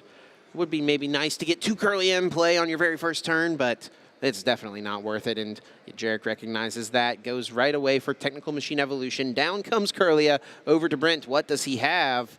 Just a Lily's Determination. Hey, that's not so bad. That's great. That's way better than what he did last turn, which is, just playing energy. Obviously, you need to get some Ralts of your own. Would love to get the Frillish up and running, start that item lock going, but yeah, Lily's Determination, resetting your hand when it was clearly full of not very much. It's a welcome sight. Brent needs to find himself a Ralts here, and he's able to do just that, should he want it off of this Nest Ball. Brought to the front of the deck right away, will be put down. Did he find himself a Technical Machine Evolution? That is a big question here. Did he find himself another Ralts as well? Because Jarek could threaten a singular Ralts this turn should he find himself Screamtail in a way to get down a few Psychic Energies. Very true. We'll see what Brent is able to pull off here, though. Will he favor getting something like a Frillish using the Oceanic Gloom? Looks like the answer is yes. This can limit the options for Jarek. Could make it more difficult to find Gardevoir EX because you're not able to play Ultra Ball to search it out. Right away, he does find Earthen Vessel, and he can't play it because Oceanic Gloom makes it so you cannot play any item cards from your hand. He does attach an energy to his active, and how many times have we seen a Mind Bend so far this weekend, Puka? Well, this one's going to be for a knockout. You can move the 2 damage counters with the Adrenabrain and then do 60 with the Mind Bend if you want to. This would let Brent use Flip the Script with Pheasantipity EX, but yeah, we have seen a lot of minds being bent today, Chip. And it looks like that will be the case here. He is going to KO the Frillish. He strikes first, takes his prize card. And this is a dangerous situation for Jarek now. He's just got the Kirlia on the bench and the Monkey Dory.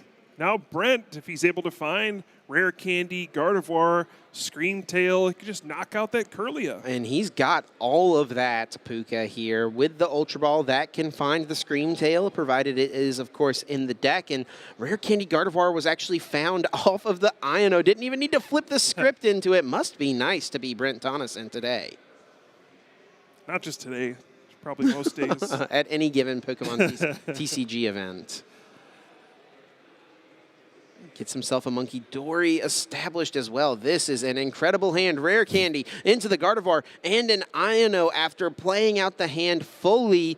Will send Jarek's hand to the bottom of the deck, and Brent still gets himself 6 cards. What a turn. Yeah, usually a good feeling when you can play every card in your hand and then refresh with a brand new 6 cards. This game has flipped completely at this point.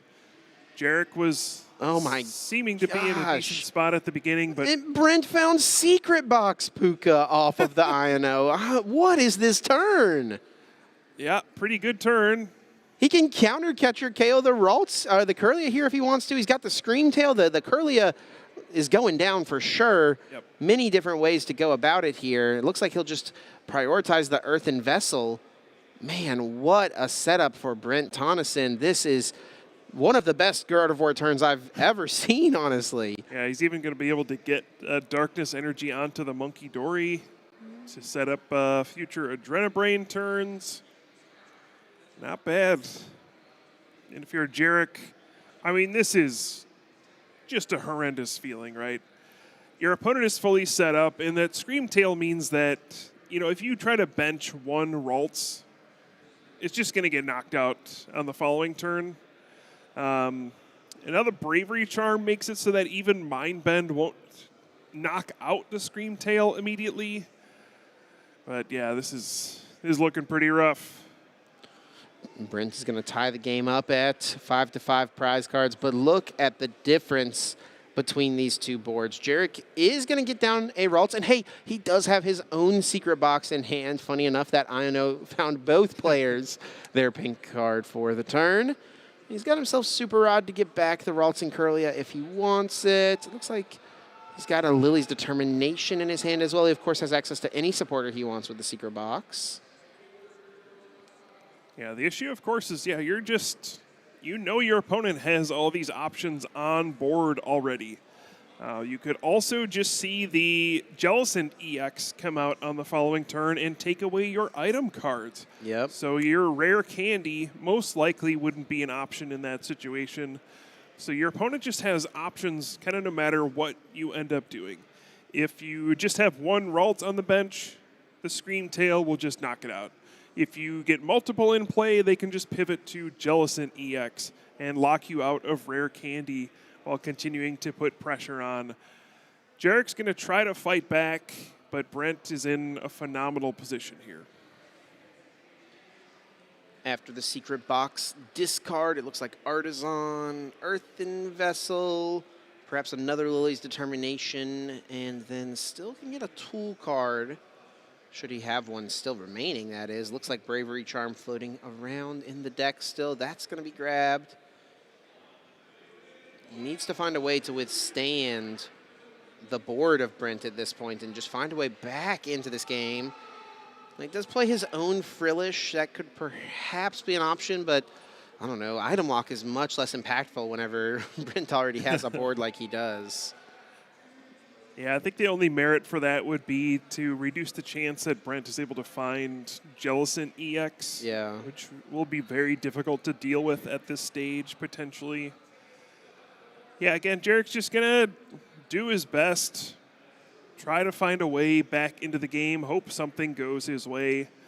But you have to be considering all the different things Brent can do to punish the different ways you're going to try to come back into the game. It looks like Frillish may perhaps be the way for him to find a way back into this game, and Lily's Determination finding himself just 6 cards now, as he did take that early KO with the Mind Bend.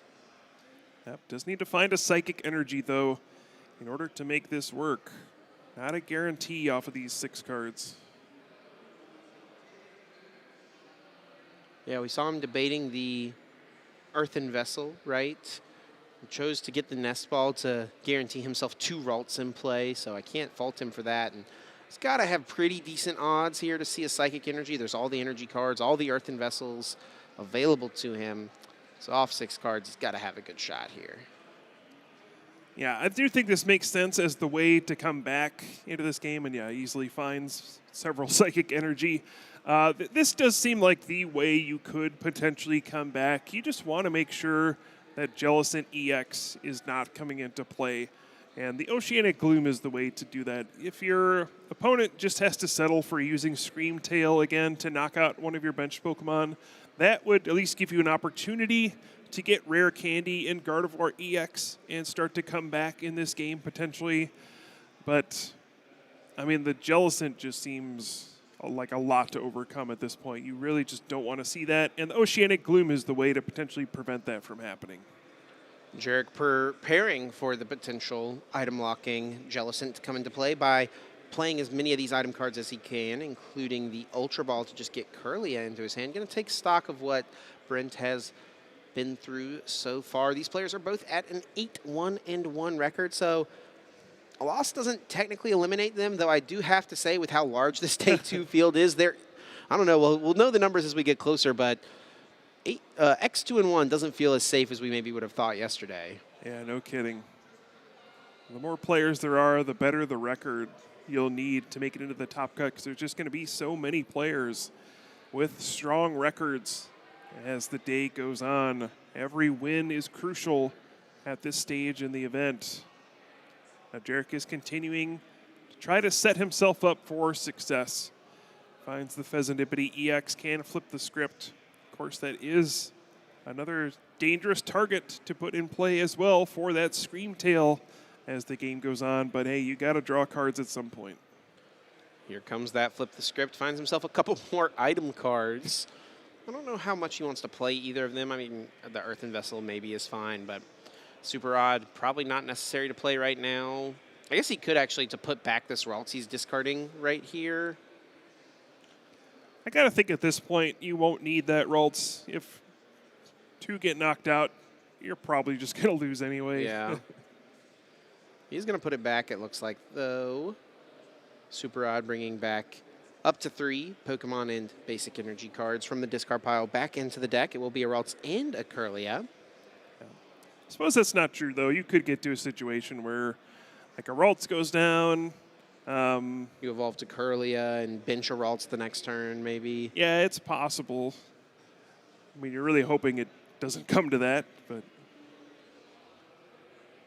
yeah, I guess just trying to play out item cards, preparing for a potential Jellicent EX. I think part of the issue, though, is Jarek's hand isn't particularly good. Is he going to go for a Mind Bend after all this? Yeah, interesting. He loaded up that Frillish with the Bravery Charm, with the Psychic Energy. It seemed like he was certainly going to item lock Brent this turn, but instead thinks that his best chance is to ensure that the Screamtail cannot just freely attack here. And I can see the merit to this. Now, if Brent wants to go for a Ralts KO this turn, he's going to have to flip for it. Or perhaps find Professor Turo's scenario. Yeah, I can't imagine he's going to flip for it. Seems more impactful to try to go for some kind of knockout here that's guaranteed. He actually does have the Professor Turo scenario in his hand. Oh. So he could do that if he wants to here. That could be a nice card to reset other damage in the future, or maybe clear a Pokemon that can be KO'd easily, like Pheasantipity out of play. But maybe in this instance, Brent's far enough ahead that it makes the most sense to go for the Professor Turo here. What do you think of that? I guess we'll find out. Maybe. We have a dramatic pause here, Chip. Yeah, it looks like we lost the feed there of that one, unfortunately. So we'll never know. Up in the air. Who won? Yeah, it did look like Brent was in a pretty strong position there, have to imagine. Was able to close that out. Apologies for that. Seem to be having some technical difficulties with the feature match on the side stage there, but always good to get some of that bonus action, of course. Get more, bigger sense again of what's going out there in the broader tournament. Good to get more insight into some games. I don't actually know if we've seen a Gardevoir mirror match on stream yet at this event, so get to see a little bit of that as well. But yeah, seems like in that game, Brent was about to take control potentially, but yeah, it's an interesting spot. You may be surprised to learn Brent did win. Wow, yeah. 2-0. So he won that second game and took a 2-0 victory there over Jarek Gomilla. Yeah. And as we're waiting here for Swiss Round 12 to get underway, just a couple quick updates happened to notice. Oscar Madsen did take down Daiichi Tamai, so no undefeated players truly remaining in this event, and it will be Oscar Madsen in the driver's seat right now at 10-0-1. Pretty good. Really, really strong. 31 match points at this stage. Gotta think maybe one more win, lock it up at this point. And there are a handful of 10-1 players right now. Daiichi Tamai, of course, one of them after suffering his first defeat of the tournament. But looks like Yerko Valencia from Chile, 10-1 as well. We got Jackson Ford from Canada at a 10-1 record. And then Lucas Singh, also from Canada, holding strong at 10-1. Well, yeah, lots of strong players making a big push here in the deep Swiss rounds. And I think interesting to note, lots of different decks being represented as well. Different, we've seen Gardevoir. I think one of those players is using Raging Bolt. Yep. We have a Mega Absol deck. It's not just one deck dominating this event. It's a spread of all sorts of different things. Yeah, I feel like late in these formats, players in the community can tend to become a little distasted or stale of the format, right? Where, it seems like 2, 3, 4 decks are dominating, but it's the lesser played decks that seem to be doing well so far this weekend. It's interesting. Yeah. Sure seems like it. And yeah, it could just come down to, again, what we've heard from players in previous rounds of, just being more practiced against the more popular matchups. You go into the event knowing you're going to run into plenty of, Golden Go, Gardevoir, Dragapult, but maybe not doing as much practice against some of these other decks, and there may be an advantage to that, bringing a deck that is, maybe slightly less powerful than the truly elite decks of the format, but you gain that advantage back when your opponent isn't as familiar with the matchup. Well, we've got Swiss Round 12 coming up very soon. Puka, it's been a pleasure to take the audience through these first couple of rounds alongside you. We'll be back later on. Freya and Joe are about to hop in here for the next couple of rounds. In the meantime, though, take a look at a little bit of history on one of the first European International Champions, Pramawat. Hey trainers, welcome to Pokemon Championships History, the series where we take a look at some of the most memorable and exciting matches in the past of the Pokemon Championships series. My name is Jeremy Jallin, and today I'll be talking about the 2017 Memphis Regional Championship Finals, where we had a clash of two of the best players that the TCG has to offer, Azul Garcia-Griego and Michael Pramawat. Hello, I am Michael Pramawat. My name is Azul Garcia-Griego. Even back in 2017, both of these players were no stranger to the finals table, with Azul having 4 regional wins to Michael's 6, the most at the time. Who is your biggest rival? Biggest rival? Yeah. That's a tough one. Probably Michael Pramawat. All right, yeah. My biggest rival would be Azul Garcia-Griego. We always have good games when we play. We play each other a lot in local events, and then in the top 8s, top 4s in major tournaments. Most recently, we met in the finals of Memphis Regionals. But at the end of the day, we have 2 familiar faces, Michael Pramawat and Azul Garcia-Griego. Hey, these 2 players actually faced off in the top 4 at that San Jose Regional Championship not that long ago. And Azul got the best of Pram in San Jose, so this is perhaps a bit of a grudge match. Azul was using a deck based around the powerful attacks of Golisopod GX paired with the obnoxious Garbodor with its Garbotoxin ability to disrupt the ability-ridden field of the tournament. Pramawat, meanwhile, was using a deck centered around 3 Pokemon GX and their powerful abilities, Zoroark GX with its trade, Lycanroc GX with its bloodthirsty eyes, and Tapu Lele GX with its Wonder Tag. Both Azul and Pramawat start with a Wonder Tag to search for Bridget to get a bench set up. Azul is able to play down a Garbodor to start locking down abilities, but Michael has a quick Field Blower to start applying pressure early. Rising 2 Glyspod GX means Azul was focused on protecting the one he had, and thanks to the card Acerola, he was doing just that. Acerola picking up that Glycopod GX and all the damage with it. Garbotoxin, in combination with N, forces the game to slow down, and Azul jumps ahead on prizes once more. Michael responds with a Puzzle of Time, a unique item card that allows you to recover any resources if you have 2 copies, to bring back Field Blower and enable his abilities yet again. N disrupts Azul's hand once more, Pram's last. What Azul draws off of these 2 could determine the outcome of this game. And out of 3 cards Azul has set up for the winning attack on the next turn. And the Floatstone. Michael top decks the last Field Blower in his deck, which gives him access to trade once more. The first trade finds another 2 copies of Puzzle of Time. This enables Pram to get a KO on the heavily damaged Glycopod GX with Guzma, and with no cards in hand, it is looking like the scale has shifted in Michael's favor, as he has the strong energy needed for the last KO and takes game 1. Everything went Michael's way after a few turns in the middle that kind of looked iffy, and he's 1 game up in the finals now. Game 2 starts off much better for Azul, having Wonder Tag for Bridget and the Glycopod GX and Garboter with Floatstone to go along with it on the following turn. Bramwatt finds himself with not much going on and struggles to get much of a bench going until a late Bridget finally gives Michael a full bench. Typically you want that Bridget on the first turn of the game, not the third, but he'll take it either way. Michael draws N to keep his hope of a comeback alive. A Field Blower allows Zorak GX's trade to be used once again, but the draws don't find an energy for him to attack. Azul responds with another KO and sees himself 1 prize card away from tying it up.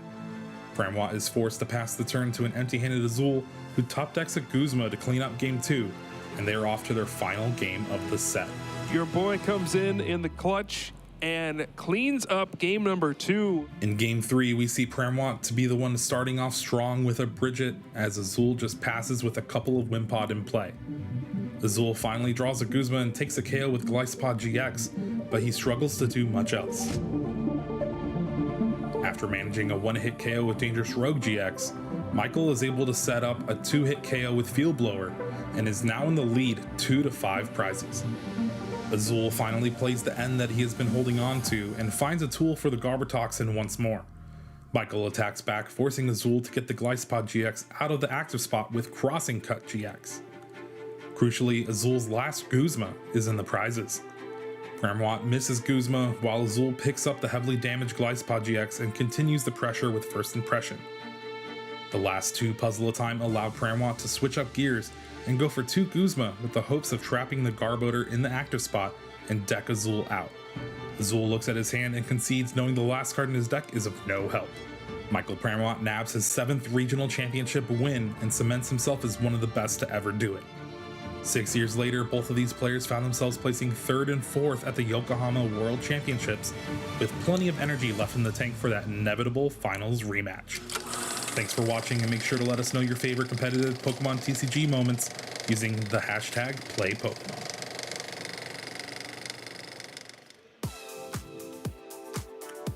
What a lovely look back at 2 titans of the game. It continue to be titans in their own right. You know, one is judging now, one's casting now, both still playing every now and then, still very much present in the community, been around for, I think both of them around for even longer than us, right, at this point? Yeah, both great minds of the game and have amazing accomplishments at their side, so great to hear their sort of mentality around the game and having that little rivalry, spurring them on. I think we have a few notable players who have that extra fire under their belly in tournaments, and it definitely helps. Yeah, and then that fire in the belly can even be motivated even more when there's someone else kind of at your level who has that same feeling. And yeah, it's a feeling we've seen carry through in many different rivalries over the years of competitive Pokemon. I'm Freya Pierce. I'm joined by Joe Bernard. The other 2 have cleared off. We're the Brits are back in the booth. And yeah, how are you feeling, Joe? I'm feeling great. We're really progressing quickly through this phase 2 of the competition, and already we're starting to see just a handful of players make it to that 30-point threshold and above. That's when they can really start feeling they're fairly confident in the next couple of rounds. If it goes their way, they're going to start reaching towards those top cut tables. Those players right now on already 30 match points or more.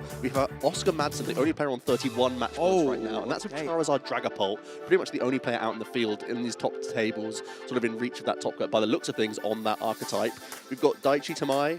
Also, we have Lucas Jing, both on the Mega Absol Toolbox. Bit of a story of the weekend, actually, of how good of a choice that has been for our players. We've got Yurko Valencia piloting that Wellspring Mask, Ogerpon, Raging Bolt, sort of their textbook build of that deck, also doing quite well. And Jackson Ford also on that Charizard. We've got seen, I think, on the feature match a little bit earlier on today. So these are our players currently at the top of our tables. Yeah, wow. I mean, just thinking about Oscar Badson, especially specifically, someone who's had so much success as a deck builder whose archetypes have won tournaments not in his hands. It's honestly really nice for him to see him actually, you know, be like sow the rewards from his own efforts and actually get to a top cut position himself. Yeah, there's been such strange innovations, even just in the last couple of seasons, like the Volbeat Illumise combination that was added to a Palkia list, for example. I completely forgot about that. Like, wow.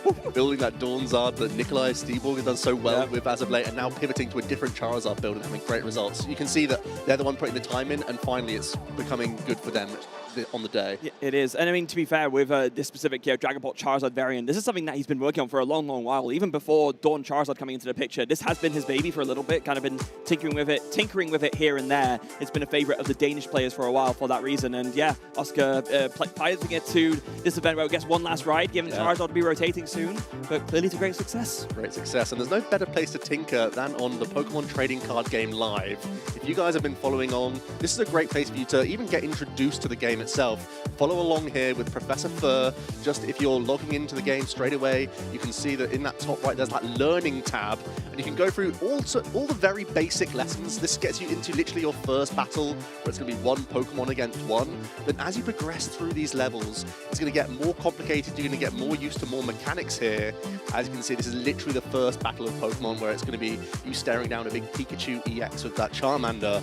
But as you progress through these lessons, you're going to learn the very basics of a board state, the anatomy of cards, also get more attuned to some crucial mechanics in the game as well, Freya. Yeah, the mechanics keep building up more and more. So you start with that simple level, but like here, an example like this, you have a couple of Mega Lucario. Oh, which Pokemon tool might be the best to use here? An Everloon gets me treated to the other Pokemon, but a Max Belt might let me take the KO, but I have no energy. So actually here, I want to attach the Air Balloon because I want to retreat into the thing that can actually attack. And then pointing out some other mechanics of the cards as well, that sometimes there's damage reduction, of course, for weakness and resistance, and you build on these mechanics more and more. It's a really great little learning tool. It's brand new to TCG Live. Yeah, this is great for any beginner in the game. Also, if you're just trying to get rid of that ring rust, sometimes there may be a mechanic that you're not quite so used to. The likes of special energy cards can really turn the tide of battles, where there might even be some certain special energy where you don't have the regular requirement to attack without the use of a special energy card. And you can see here that Team Rocket's energy, a phenomenal special energy card that gives you access to not just one attachment that turn, but an additional one.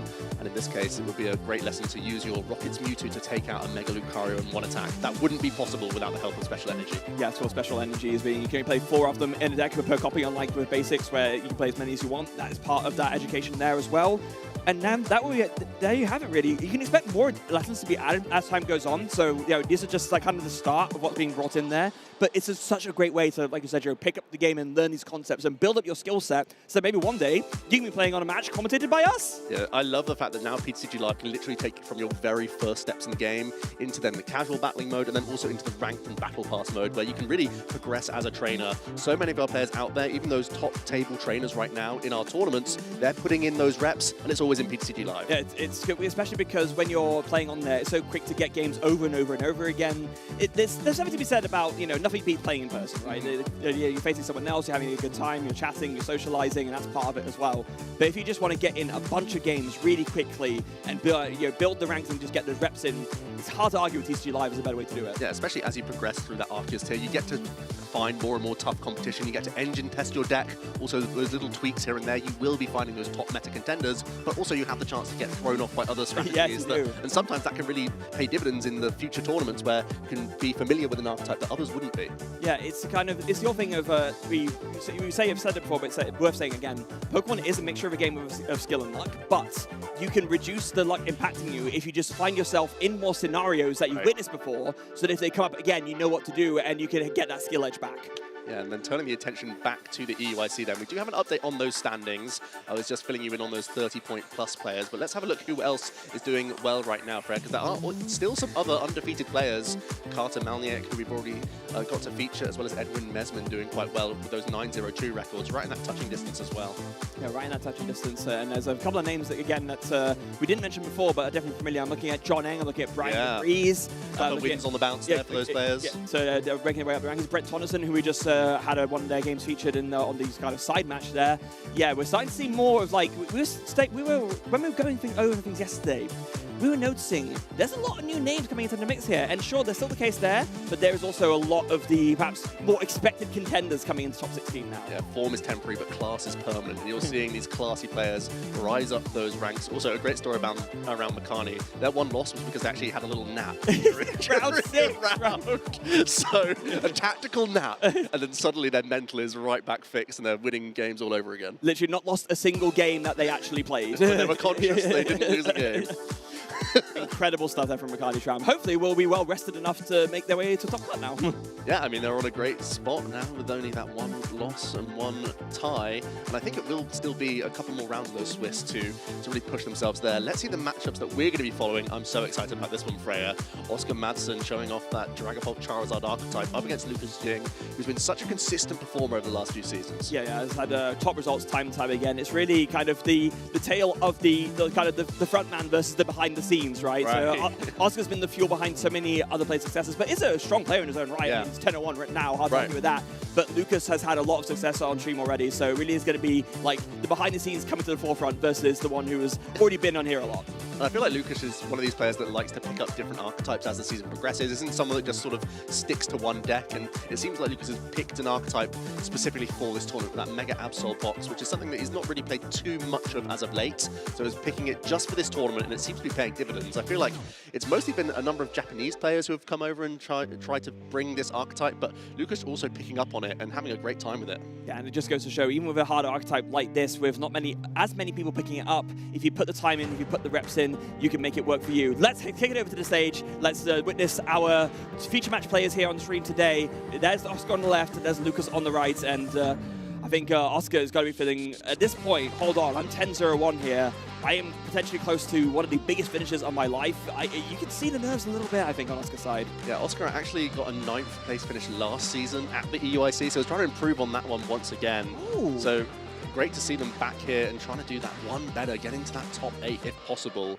So great scenes from Oscar here, and actually just having a scout through their previous matchups throughout the tournaments, currently 3-0-1 against the Mega Absol box, and Lucas hasn't yet faced a Charizard. So will it be a skill diff here for Lucas, or is it just such a strong matchup for Oscar? We're going to have to see how that one plays out. Yeah, that's going to be an interesting one. Granted, you say 3-0-1, so that means the only tie that Oscar has been to this archetype, right? Because it's a 10-0-1 record, Joe. That's true. Yeah. That's true. That means it's the closest one yet. Yeah. It will be an interesting back and forth, because both of his main attackers have that limited damage output that typically plays quite well into a strategy where a Mega takes a hit, suddenly it can play in towards some terminal period attacks from the Absol, possibly some Penny shenanigans as well. So you can see why there is jeopardy for Oscar here. Hold on, I have to point out here, that is definitely Oscar Madsen, but is that a tribute to our own Jesper Eriksson there down on the back of the shirts? Team Eriksson. Why not? He's got to find a firm to the stream at some point, one way or another. Because it does make sense. Two of them very good friends, do work together a lot, so it makes sense that kind of honouring his partner in crime there. Yeah, great to see as both pairs are getting set up now. Let's see some prize cards coming in. And, ooh, one of those Mega Absol in the prizes already. The Pheasantipity EX for Oscar, not ideal. Ultimately, things that both pairs can manage with. That Petrarch EX sometimes can deny a constant use of Run Errand here and there by pivoting straight back into Darkness-type Pokemon, but I think overall, both pairs can just about get away with this. Yeah, I think just about. Nothing that's going to really ultimately disrupt the game plan, especially with Petrarch being at the bottom. If you need a pivot perhaps in the middle stages of the game, that'll be an early prize card taken, so that shouldn't be an issue. I mean, Pheasantipity prize is never something you want to see, though. No, it's such a fantastic ability to, especially for a multi-stage 2 archetype that Oscar has, a lot of the time you are hinging on those additional draw pieces. Yes, there are Dracloak in the deck to help every now and then with that recon directive, but also that flip the script can come in so big at times. Looks like our players are just about getting ready, taking a moment before they head into that Swiss round number 12 here in Phase 2. Both players on excellent records, and we see the handshake, Freya. We're getting into our match. Getting into our match, Lucas Shing will be going first here. Let's see, do we see another hard open to the Precious Trolley? No, just for Nestball this time. Just the one basic Pokemon, and it does give Lucas the chance to quickly scout the deck and, of course, have a look at what they're going to look towards early on. If they do have a pivoting option, they might look towards getting a Mega Kangaskhan here. We've seen this archetype a few times throughout the weekend already, Freya.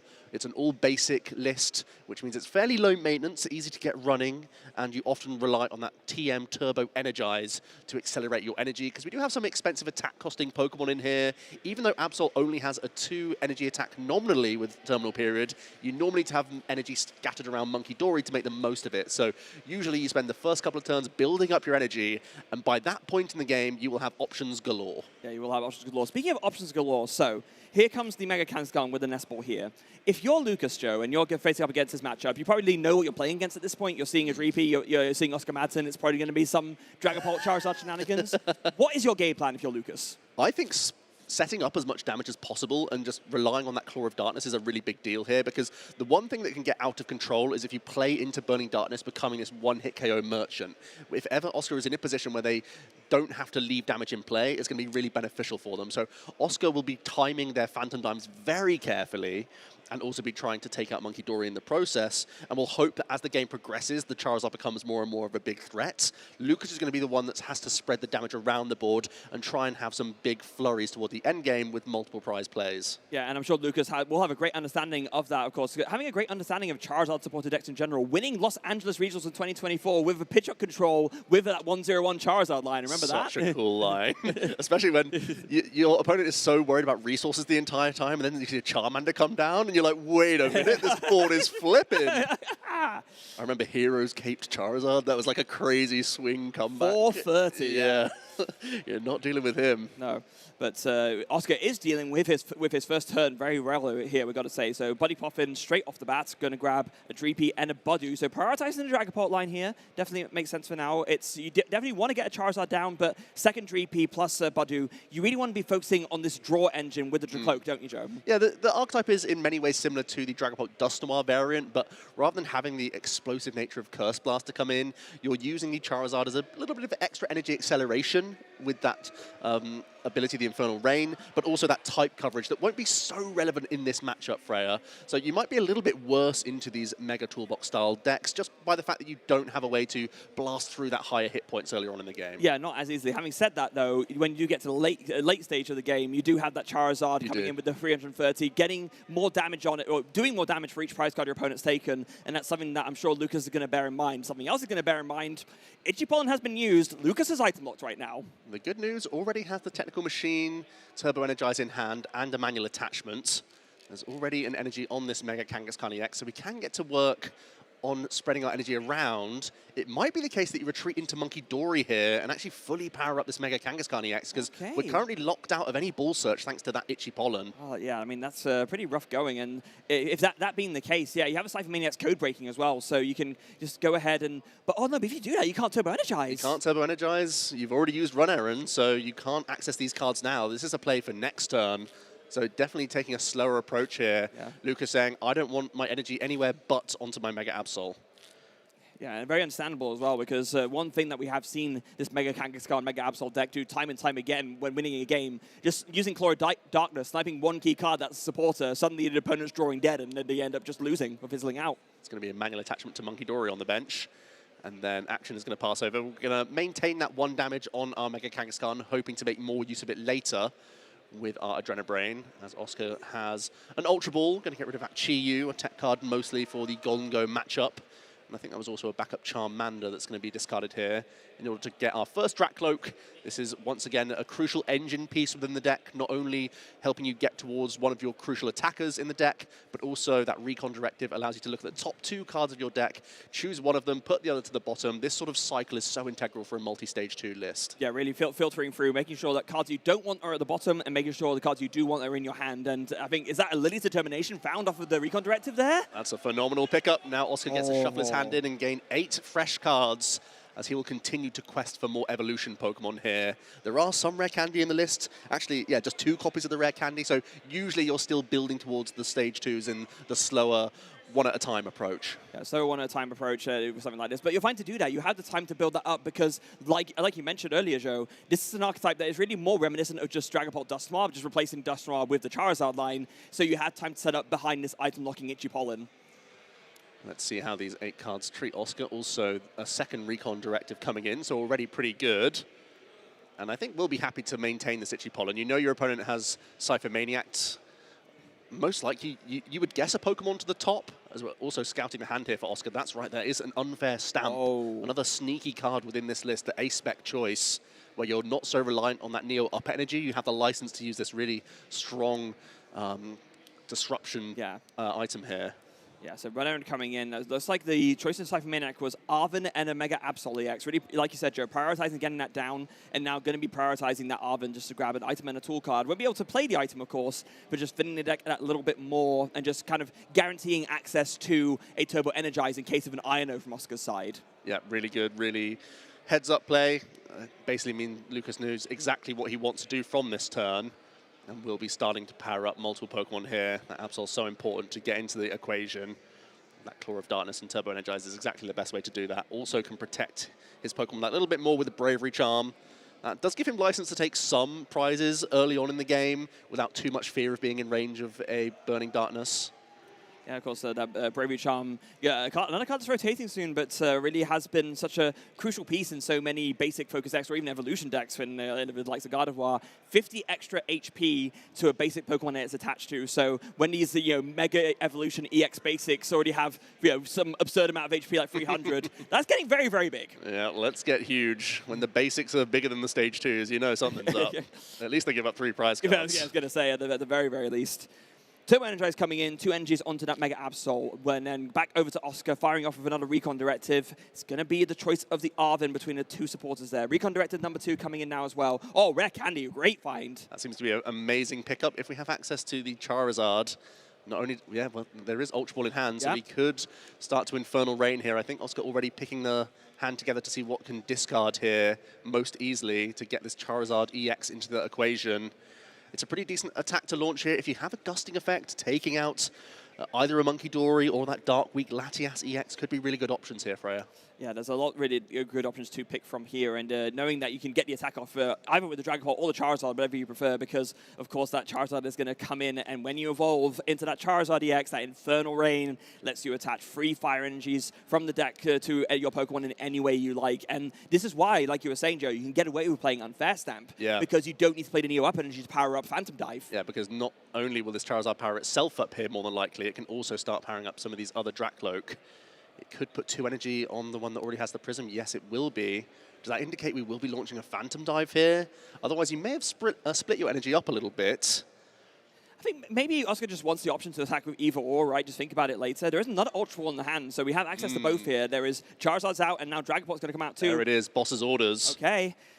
That means it's going to be most likely a Charizard EX attack, you would have to imagine, thanks to that Dark Weakness and Oscar not wanting to leave damage around on this board. Yeah, there's a lot that's appealing about this. And I mean, we've seen how vital Latias EX has been for giving the Mega Absol Kangaskhan deck the flexibility to pivot into a run errand from Kangaskhan, draw 2, and then attack with something else. Now, that Mega Kangaskhan has a retreat cost of 3. That's a very, very big, chunky Kangaskhan. That means that Lucas has to access a Night Stretcher because Pecharunt EX is in those prize cards, so can't simply use that to chains his way into an Absol into the active position. Yeah.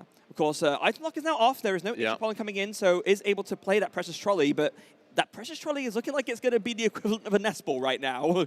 Sometimes it goes that way, Freya. Trolley for 1, and it is going to be that Pheasant Diffity EX, so this is going to be a very important free card off Flip the Script. Like you rightly said, Joe, needs to find that Night Stretcher to get back that Latias. With that Pecharunt prized, if you don't find this Latias, you are stuck. And even in that position, it looks like Lucas in the best case scenario is 2-hit KOing this Charizard. There's no damage to play with on your side of the board with Adrenabrain, so no terminal period shenanigans. 1, 2, 3. There's your Flip the Script. I mean, question 1 is, can we even get this Mega Absol into the active position? Could also be a Penny as well, if we have to. Oh, hold on. Penny already in the hand. Also, Night Stretcher already in hand, apparently. All right, there you go. Yeah, so just like, okay, so yeah, he's fine either way. Yep, that means we will... Well, it's vulnerable putting another basic EX Pokemon Weak to Dark into play, and it would give your opponent just even better options for Boss's Orders. So instead, going to use that energy for the Absol. There's the Bravery Charm as well, jumping up to 330 hit points. Yep. And now we can start trying to take cards out of our opponent's hand here. Definitely feels like a good time to do this. So Chlordot is coming in. There are a lot of good cards that Lucas could pick here, but picking the A-Spec, the pink one? Maybe. We're going to have a look through. It's something where you never really want to fall prey to this. Yeah, but it's not also the most scary right now, right? Because you're not taking a KO. So yeah, I think Ino here thinking you'd rather not have that to worry about later on. Mm-hmm. Pretty reasonable. I mean, Oscar still has access to a top deck, plus can see 4 more cards from both Recon Directive here. So not definitely stuck, but it's going to, Lucas, still just slow down the most proactive turn possible for Oscar. He was looking up already at the Arven, but also has Ultra Ball available. So we'll have methods of trying to get into some more evolving Pokemon here. Not necessarily having to be another Charizard EX here. May even be better off, well, here comes another Recon Directive. Again, looking for a gusting effect could be tempting. Yeah, just maybe do Defensive Dipity or just try and make this Kangaskhan stuck again. And honestly, thinking about it, Joe, I think this might be why Lucas went for the Ino, because combining like a Gusting with a Hand Disruption, then Lucas could be in a spot of bother with no way to retreat the Kangaskhan. Let's see what we can piece together with our first Recon Directive. Well, straight away, the Lily's Determination. And this will really indicate what Oscar wants to do. The fact that he's not using the Lily here means he's looking for other options. And you think that's a really interesting card coming into the hand right now for Oscar. That's a Acerola's Mischief in his deck list, Freya. Yeah, that is a card we've seen only really in like Fortress Kangaskhan builds beforehand, but Oscar opted to play it as a kind of that defensive option in the late game. You can only use it if your opponent has 2 or fewer prize cards remaining. Choose one of your Pokemon in play during your opponent's next turn. Prevent all damage from and effects of attacks done to that Pokemon by your opponent's Pokemon EX. No doubt Oscar throughout the tournament has left Jaws on the floor with this support effect, because it's not too popular. But the situations where it's absolutely incredible. And look at this, Oscar opting to pass rather than attacking into the Mega Absol, saying that that damage is just too much to play with on Lucas's side of things. Not wanting to just swing for 180, not really progressing his board too much if there are Adrenabrain coming back at him. So whiffing that Boss's Orders, just saying, no, I'm not going to do much else here. Not going to do much else, but it's going to play a Pokegear, and yeah, absolutely, Joe. Just recognizing that if I can't take a KO, giving 60 with a Adrenabrain is terrible. That sets up damage on a Dragapult. Like, you just take a free KO on a Budu. I cannot in good conscience do that, so passing is correct. Super heads up from Oscar. Yeah, especially that 180 base is so low when it goes down to 120. It doesn't actually help Oscar even 2 shots at that stage. Oh, Lucas is just making sure that he is having to play this Arven. Yep, it was slammed down, so let's see the effect of this Arven coming in. Looks like Earthen Vessel grabbing one of those items, so we can start to get some energy onto Monkey Dory here. But honestly, a passive turn's pretty good for Lucas. He is going to be quite happy to just finish off this KO. Once again, target another card here. Now, targeting another card, I'm thinking a little bit further ahead into the game, Joe. So Lucas did not discard that Unfair Stamp, as you mentioned. I'm seeing that Acerola's Mischief in the hand. Could that not be really devastating combo in the late game?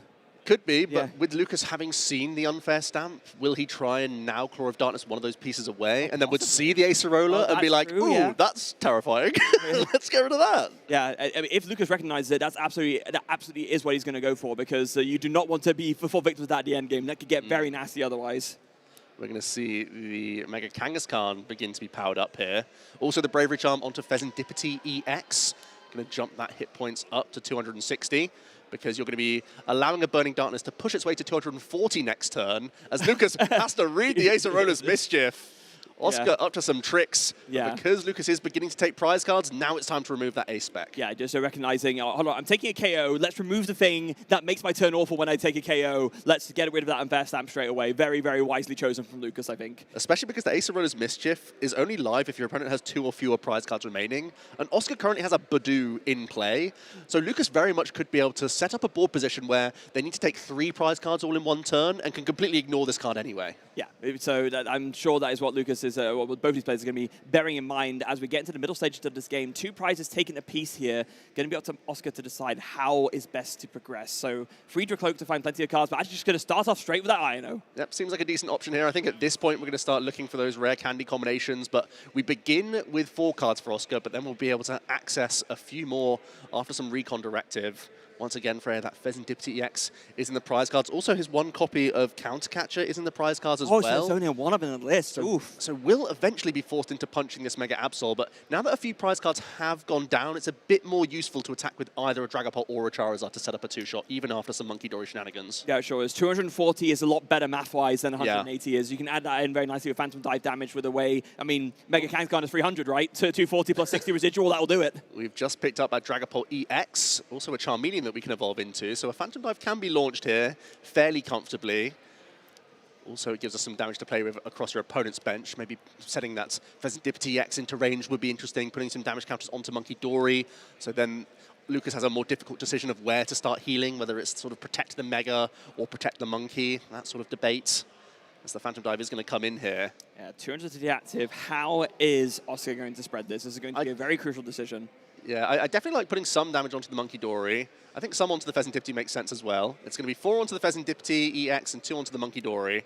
And action passes back over. Back over to Lucas, who draws another Arven for turn, it looks like. That Arven wasn't necessarily, or that Ino rather, wasn't necessarily the strongest for Lucas. We see a Nest Ball in hand, a Mega Kangaskhan. Not a whole ton to work with. There's a Pokegear to maybe try and dig for another supporter that might be more helpful. A Penny could be great here to heal off the Mega Absol, although that would undo your energy attachments. Yeah, it does feel like a really good turn for Lucas would be to Terminal Period, knock out the Dragapult EX, but you know that Oscar does have that Acerola's Mischief somewhere. You'd be walking into a really devastating Charizard Acerola turn, potentially. I know some of it's just been Iono to the bottom, but if Oscar has a thin enough deck, they could recon towards that at some point. So Lucas may not do the traditional thing here of just Terminal Period into a Pokemon. May look for a different route here. Yeah, maybe looking for a different route with that Iono. And I think I just had like a penny drop in my head, just realizing, because we've talked before about how great is it if you can keep just like a one prize board state. What Acerola's Mischief essentially lets you do is keep a one prize board state with 1 2-prizer out still. Right, yeah, exactly that. But Lucas, again, could get creative with Monkey Dory this turn instead, like maybe try and take out Charmeleon whilst also using Monkey Dory to deal with the Budu, or start putting damage onto this Dragapult as well. Do bear in mind that Oscar also plays Monkey Dory in their deck, so that might also have played into where Oscar placed their damage on the previous turn as well. As we are going to see an Ino from Lucas to start things off here. Oscar didn't have many cards in hand, so Lucas is mostly digging himself here. Yeah, just digging for something to try and progress here. Now, Dark Energy would be great, because then you can go ahead and double Adrenabrain. That'll be ideal, but I don't think I see one. Not much live, so let's see where the Adrenabrain is going to come. He's going to take 2 off his Monkey Dory. Now, that's the best way to protect his own Pokemon here, because Oscar would have been able to put down a Monkey Dory and use that in combination for Phantom Dive to get the 90 damage in. So getting that heal is relevant, even though it's only 2 damage to play with.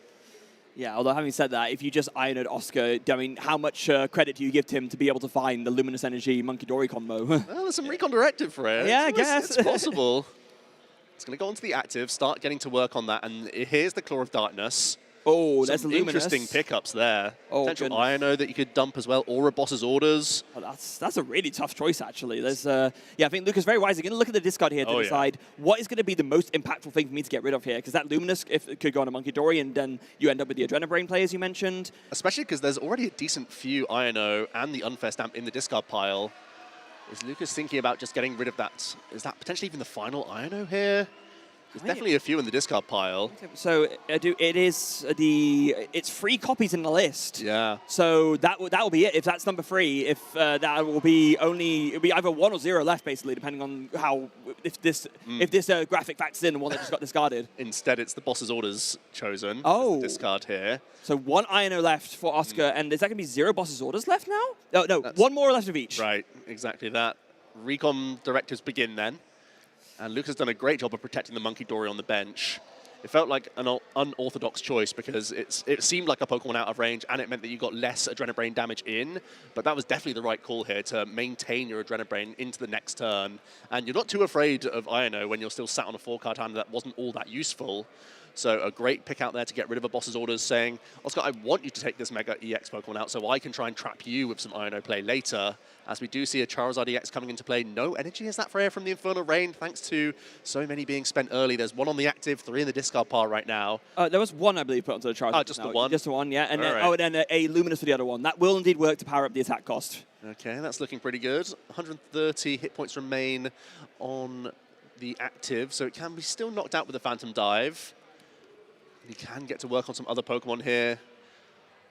TM Evolution just to get out of the hand, of course, prevent any, again, fitting the deck as much as possible to prevent a late game Ino from really disrupting that last Ino in the hand. I really like this Air Balloon as well. I really like this. It's going to try and make it a little bit easier for you to target down a Pokemon for later alongside a Monkey Dory play. So let's just use the Burning Darkness here, try and protect our option to Phantom Dive, and try and have it alongside potential Monkey Dory on the following turn. 3 prize cards taken for Oscar, going down to just the 1 remaining. That last prize being the last Luminous Energy in the deck. All right, but Lucas now in a strange position where it looks like on paper doesn't have much in terms of attackers. They do have the Blood Moon Ursaluna, but this Charizard is far too threatening. Is there going to be any Yveltal shenanigans coming in here to help us out? It may buy some time, yeah. I mean, Lucas's big problem right now is I'm looking at the prize leveling, right? It's a little bit hard for Lucas to find 4 prizes before Oscar finds a way to just take just 1, right? That's all he needs, just 1 prize will win Oscar the game at this point. Yeah, is there any way that we could maybe Bravery Charm our Petrarunt EX, use some Monkey Dory to finish off this Charizard? Because with 5 prize cards taken, that Petrarunt is dealing 300 damage right now. Oh, that's true, yeah. So if we can bulk up this Petrarunt to stay out of range of a Phantom Dive, that might be our best route. So I remember seeing an energy switch in Lucas's hand earlier, but I think it got Ionoed away. It was there, but it wasn't used. So as long as he still has access to that, and I'm thinking about the Cypher Maniac's code breaking. That could be the way. That could be a way to piece together some cards here. No access to the Mega Absol, one of them in the prize cards. No, but no boss either, I believe. Unless, well, no, there's one in the prizes, but he plays 4, so I'm fairly sure it's not been for all of them yet. This will be a telling Adrenabrain. If we're just going to try and punt for a Budu KO here, or if we're going to put it onto the active, it can show what sort of play we're lining up. Active means we are looking for that Petrarunt EX play, I think, Freya. The Irritated Outburst, dealing 60 times the amount of prize cards your opponent has taken. 1 and 2. Does he find it here? There's a Dark. I don't think I see the energy switch, though. It's going to be a missed energy to the active. Into the energy switch for Kangaskhan. Wait, I think... But because we had to attach a missed energy, Freya, do we have access to a Dark there? No. Then into the Cypher Maniac. Oh, I think there's no way to get the retreat. That's the problem. Otherwise, right. No retreat, no Dark. Yeah, that's that was the also issue. a piece. Yeah. The Petrarunt was the way to get the Absol into the active, but obviously doesn't help Kangaskhan get out. Yeah. Oh, with the Yveltal, you could, I guess, go into that and then retreat for free, so that could have worked. It must have been open, yeah. Yeah, so I guess it was just the Dark that was missing. You would have to Cypher for either a Dark or a Bravery Charm or something like that if it wasn't there already. I didn't see the final couple off Run Errand, but now we might be flipping some coins, Freya. Yeah, might be flipping some coins. 2 heads for a knockout on this Charizard. 2 heads for a knockout. Let's see, is he going to go for it? Going to go for the gamble. There's 1 heads. It's a double heads rapid fire combo for the knockout. Lucas with a 25% flip to take 2 prize cards. He hasn't hand disrupted to Oscar, though, who had just picked up the Pheasantipity EX from prizes. Oh, hold on, no, I just realized there's something crucial that we missed here. If you attack a Petrarunt, it just gets carried by Phantom Dive. It has 190 HP. Yeah, you'd have lose the game. the Bravery Charm, right? Yeah, and then I think those will all run out. So yeah. Yeah, flip the script, plus some draw here with Recon Directive for Oscar to find a way towards their final prize. Is there going to be a boss's orders in the hunt? I believe there's only 1 remaining, Freya. Yeah, because Lucas very smartly chose to discard with that second one. So there's 1 left in the deck. Can it be found? There's an Arvin. Recon Directive before any other choice here. Is flip the script going to be the way to help push us?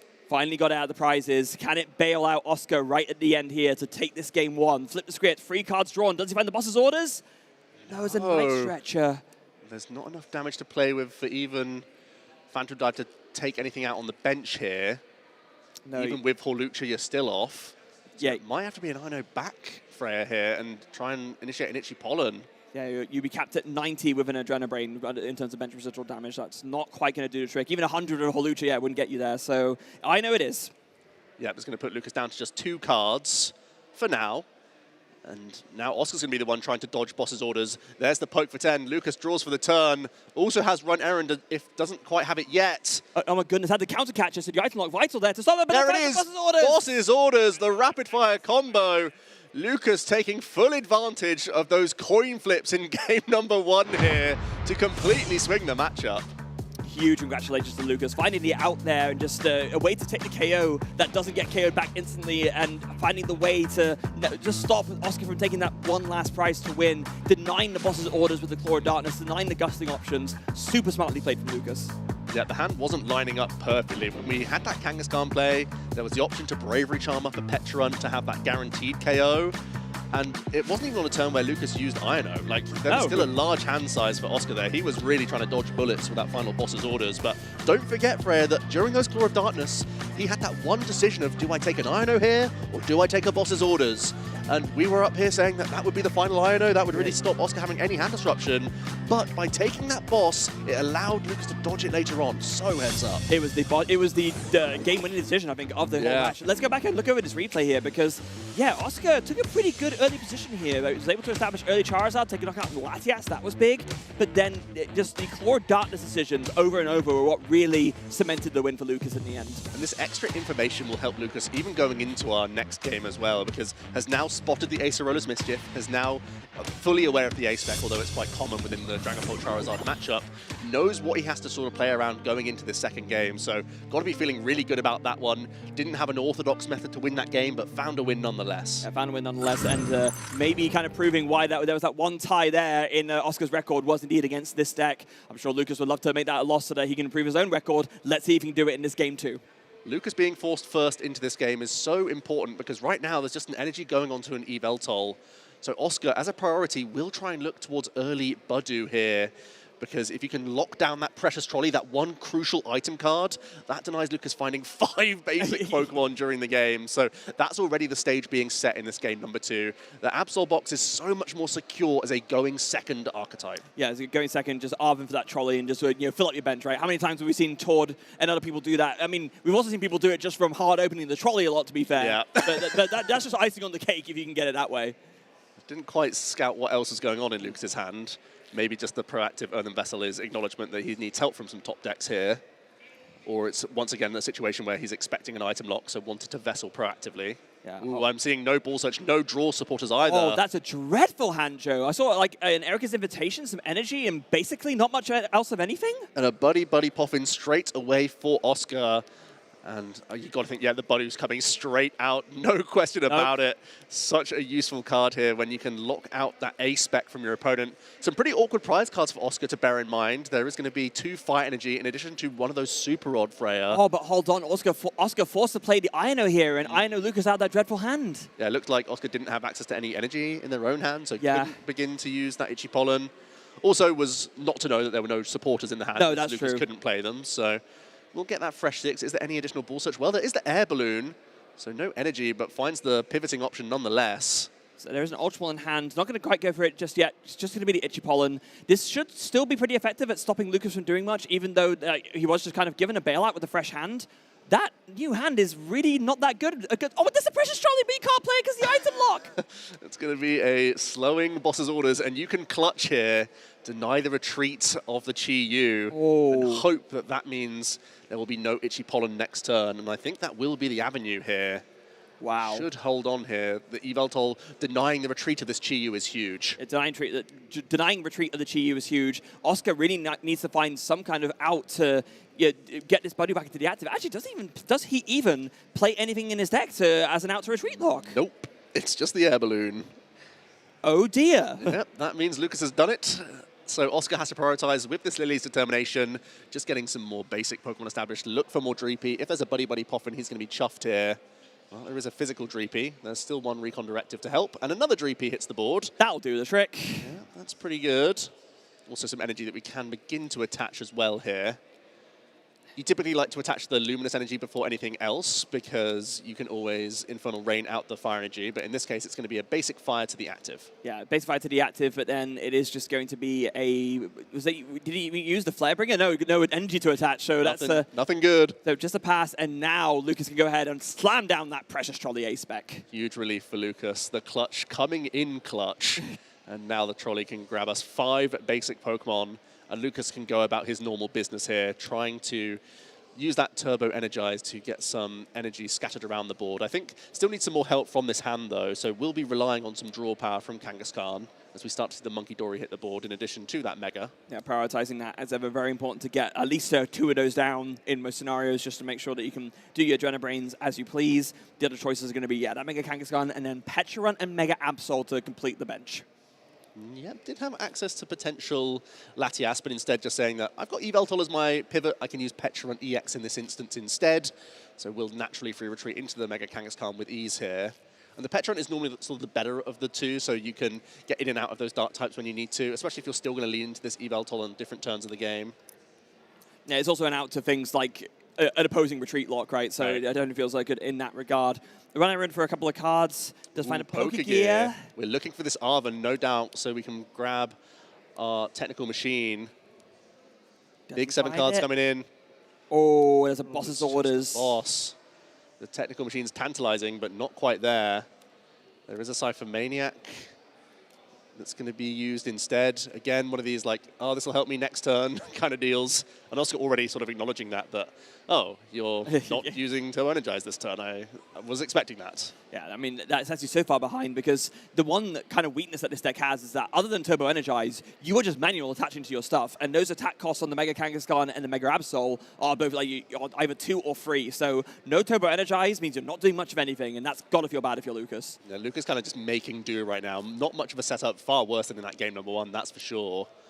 But still, I mean, thanks to the earlier clutch, you could still go back in and clutch if you wanted to with the Pecharunt EX. That's the reason why it was used rather than the Latias here. We can still keep this trap going on Oscar's Chi-Yu. Yeah, and as we already talked about, we've looked at Oscar's list. There's not really any out to this. I mean, even worse now, because now in comes the Monkey Dory, so you can Adrenabrain off the damage off the Yveltal and put it onto other things. So even if you try to, say, attack with Mega Fire Envy for 50 damage, that's going to get healed off constantly. Yeah, actually, this Chi-Yu start has been awful for Oscar. We've been saying how awkward it's been for Lucas, but realistically, this lock being maintained will give Lucas so much time. That's one of the few issues of Oscar's list, not making the space for any Professor Turo. And unlike a Dusknoir build that they can Curse Blast their way out of any situation like this, the Chi-Yu is just one tech inclusion that happened to be led, and it's really hurting Oscar here. Yeah, really hurting Oscar. So it's going to be a little bit tough to find an answer because, with no way to retreat this Chi-Yu, you're kind of forced to, just pass the turn. There's not much nothing else you can do. Yep, Recon Directive's done, and we'll search out the Charmander, and that's about it. Action back over to Lucas, who can once again use that free retreat on Yveltal, get a couple cards from Run Errand. Will once again be going back into that Yveltal, no doubt, but can continue to scatter energy around the board manually, Freya. Yeah, scatter energy around the board, and there is that Arven guaranteed there from the Cypher Maniac's code breaking on the last turn. Miss Energy going on to the Mega Absol. No, going to get Banking on the Dark on the Monkey Dory. I like this. Yeah, just keep maintaining that. It is going to be an Arven for the turn as well. Although it looks like he probably won't even want to use the Turbo Energize here. Might be looking for other items at this point. I feel like Clutch is still just such a good lock here, Freya. Yeah, because if you use the Clutch, you essentially can just attach those energies manually, whilst buying yourself a bunch of turns by stopping Oscar from being able to actually mount any kind of counter. Yeah, realistically, all I want is an Earthen Vessel from this hand. Instead, it's going to be the Night Stretcher coming in for Lucas. We're a long way away, but you have plenty of clutches to go. 110 HP onto that Chi-Yu means that there are at least 3 more clutches you can do before you're forced to knock it out. So, yeah, pretty devastating. And Oscar's board is full. He can't put his own Monkey Dory in play to change any of this. This is all Lucas right now, who can slowly creep towards a better board position, all in doing so, getting extra damage onto these Charmander, trying to set up these eventual EX Pokemon into range of Terminal Period later down the line, or even attacks with the likes of those Petrarunts or Kangaskhan if he has to. Yeah, and you can see he's thinking about it, but I think, he's made the same realization. I don't need to Turbo Energize here. I just want to stop Oscar from doing anything, so let's just keep this Chi-Yu in the active where it's really not doing much of anything. We're going to see at least Oscar can build some Pokemon in the back right now, choosing not to have Mega Fire of Envy because Lucas would immediately fling that damage straight back at him. So what can Oscar do about this beyond just allowing the Chi-Yu to slowly get chipped away here? Nothing is the answer. Action back to Lucas. Another poison tick, and this clutch is so devastating. It's completely changed the tempo of this match. And even more so considering that, again, it's not like the damage is actually building up badly or meaningfully for Lucas because you can just get Adrenabrained off whenever the poison builds up. So the poison almost turning into an advantage rather than a disadvantage. Yeah, this is beautiful to see for Lucas, who's, again, filtering further into the deck, gaining access to more manual attachments. We already know there's a Miss Energy in hand that could easily go on to the Mega Absol this turn. And he's just putting in work right now, building up his ball position, whilst trying to chip down other Pokemon, keeping that board locked as well for Oscar. He knows he can pick up that Budew later. It's another sort of safeguard around the Acerolas Mischief that he scouted in that game number 1. Everything's looking ideal for him. And let's not forget that Lucas, he's a game ahead, and the clock is also ticking down. If you maintain this clutch lock for a long time, many turns pass, and even then it's going to be difficult for Oscar to swing the tables in this game too in enough time.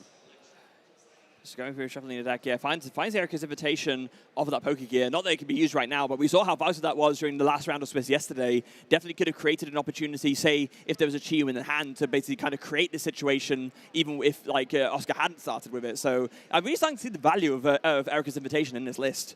Yeah, we're going to see the Adrenabrain for 1 damage from one Monkey Dory, then Adrenabrain another damage from, 20 damage I should say. And then 1 additional damage going to go onto the Dracloak on the bench for Oscar. As Lucas is in an amazing position. Now 80 damage on that Chi-Yu, a couple clutches away. Or you could think about, again, next turn Lucas could use Poison to his advantage once again and take the Chi-Yu out mid-turn, and then he can pivot towards a different attacker. Yeah, but at that point, will it just be too late, right? You let Lucas have all these turns to set up attackers, attach energy, Mega Absol going, and that eventually is going to come in. Once Oscar can attack, Mega Absol is just going to come in and just use Claw of Darkness over and over again, pick out his key pieces from the hand. It really is Oscar's back against the wall here. It's Lucas's game to lose. He is by far in the driving seat. He's 1 game ahead. It's going to be on Oscar to do it, but he is a very, very skillful player and deck builder. I'm sure he can find a way, but he just passed. I don't love that attachment because it makes Lucas's potential boss's orders here even better. It's one of those things where you can be in control of a couple different things here. If you have Energy Switch available, you could pivot from Clutch this turn. I mean, there's very much an argument to say don't, but now that there's 2 energy on 1 other Pokemon, it basically forces Oscar in a strange position to only really go Charizard next turn. I don't know. I feel like it might still be another Clutch here, but a small risk there to not spread your energy attachments from Oscar. Oh, hold on. Are we now pivoting to the Turbo? Is this the turn to pivot to the Turbo Energize, or is he maybe just using it to get it out of the hand?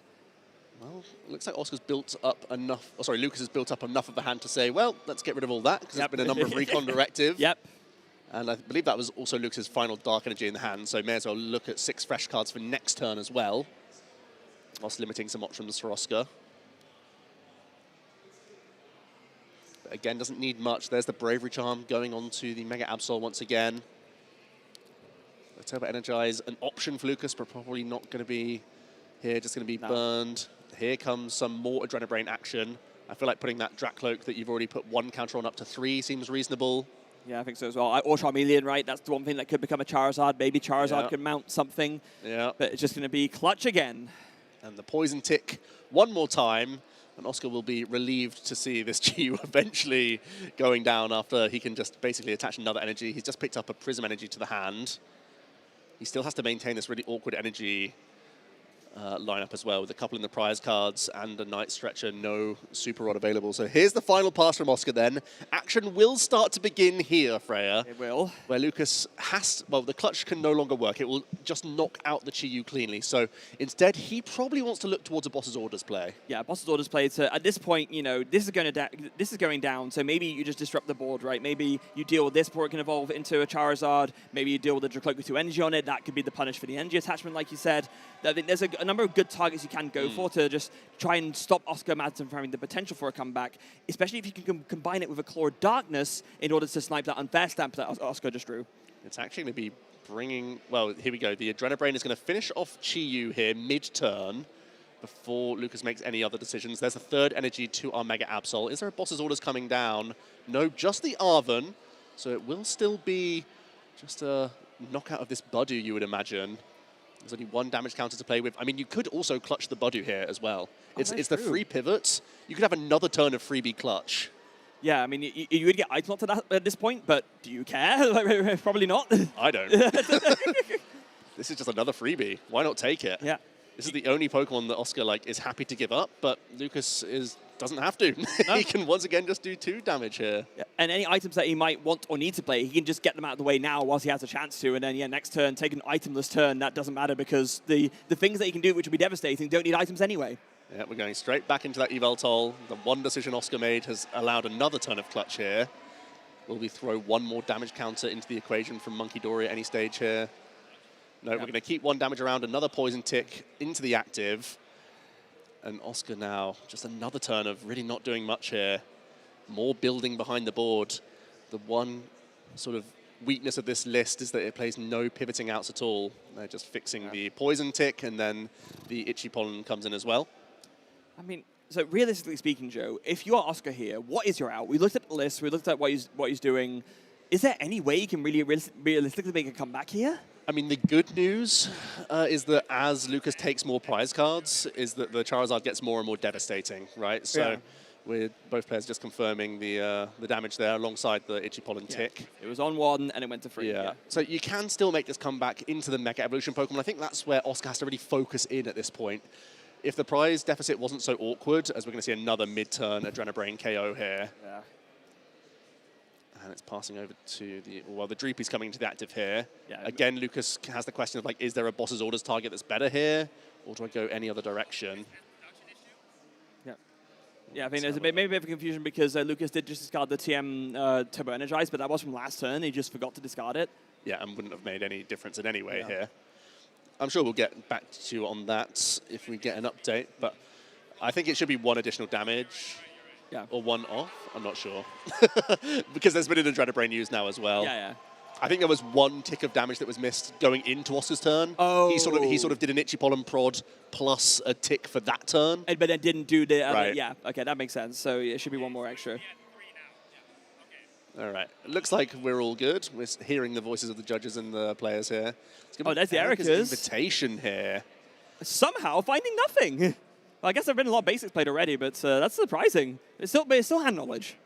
All right, we're just going to get a pause in the action here by the looks of things from our judge while we get this sorted. But right now, like you said, Freya, it's a really decent position for Lucas in terms of the fact that, no, we're not even going to be able to look at the hand just yet. But Lucas, because he's taking these mid-turn knockouts, he's got so much value out of that clutch, Freya, that he's going to be going up potentially a 3rd prize card this turn, whilst also being able to Claw of Darkness away a card, having scouted it with the Erica's Invitation. Yeah, I'm scouted with the Eric Invitation, so knowing exactly what he has to work with and what kind of...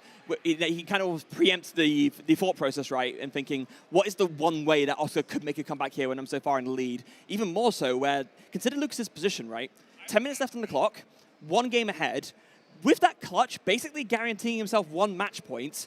What he really wants to do is guarantee himself 3 match points. To get himself, but to get himself into that position for top 8, right? Because that's ultimately what matters. Yeah, you may not be under any pressure to race through the prize cards here. It may just be better to keep attacking your opponent's hand and not get too carried away with things. And yeah, we're actually going to be going back into the clutch here, Freya.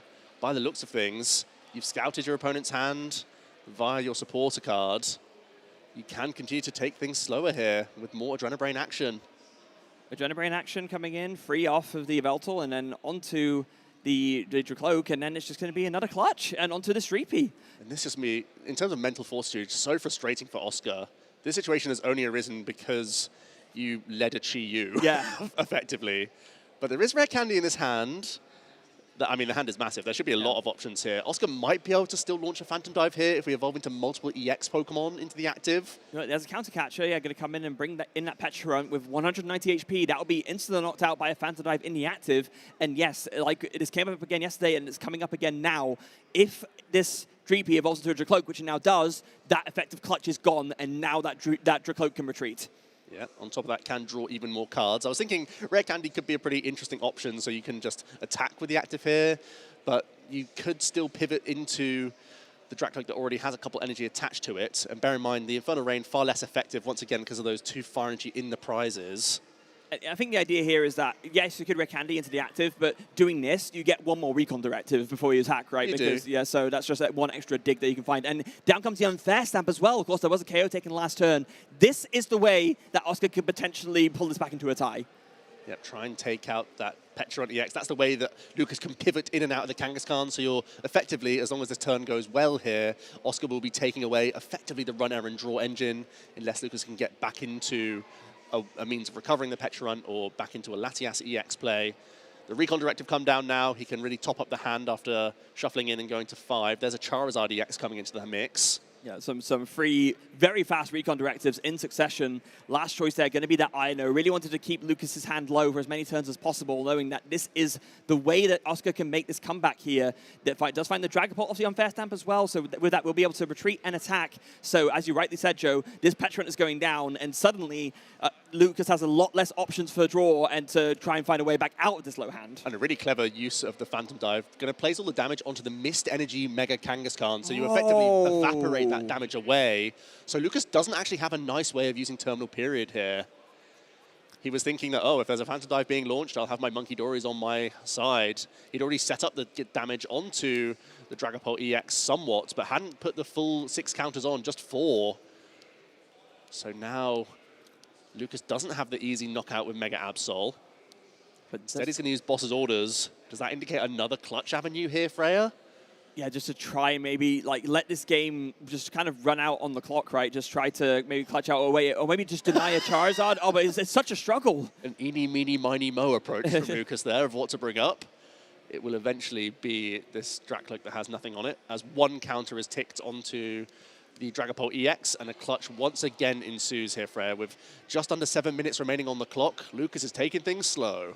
Taking things slow and just trying to buy himself enough time to not lose this game, where suddenly we were saying Lucas was so far ahead, Oscar with the Chi-Yu start, so rough and just wasn't able to do much of anything. But this one turn where the clutch was on the Dreepy, then the evolution into the Dracloak, able to retreat, and suddenly the floodgates are open. And a couple of EXs now we can evolve into Dragapult and once again attach retreats out. So we're back into our Phantom Dive.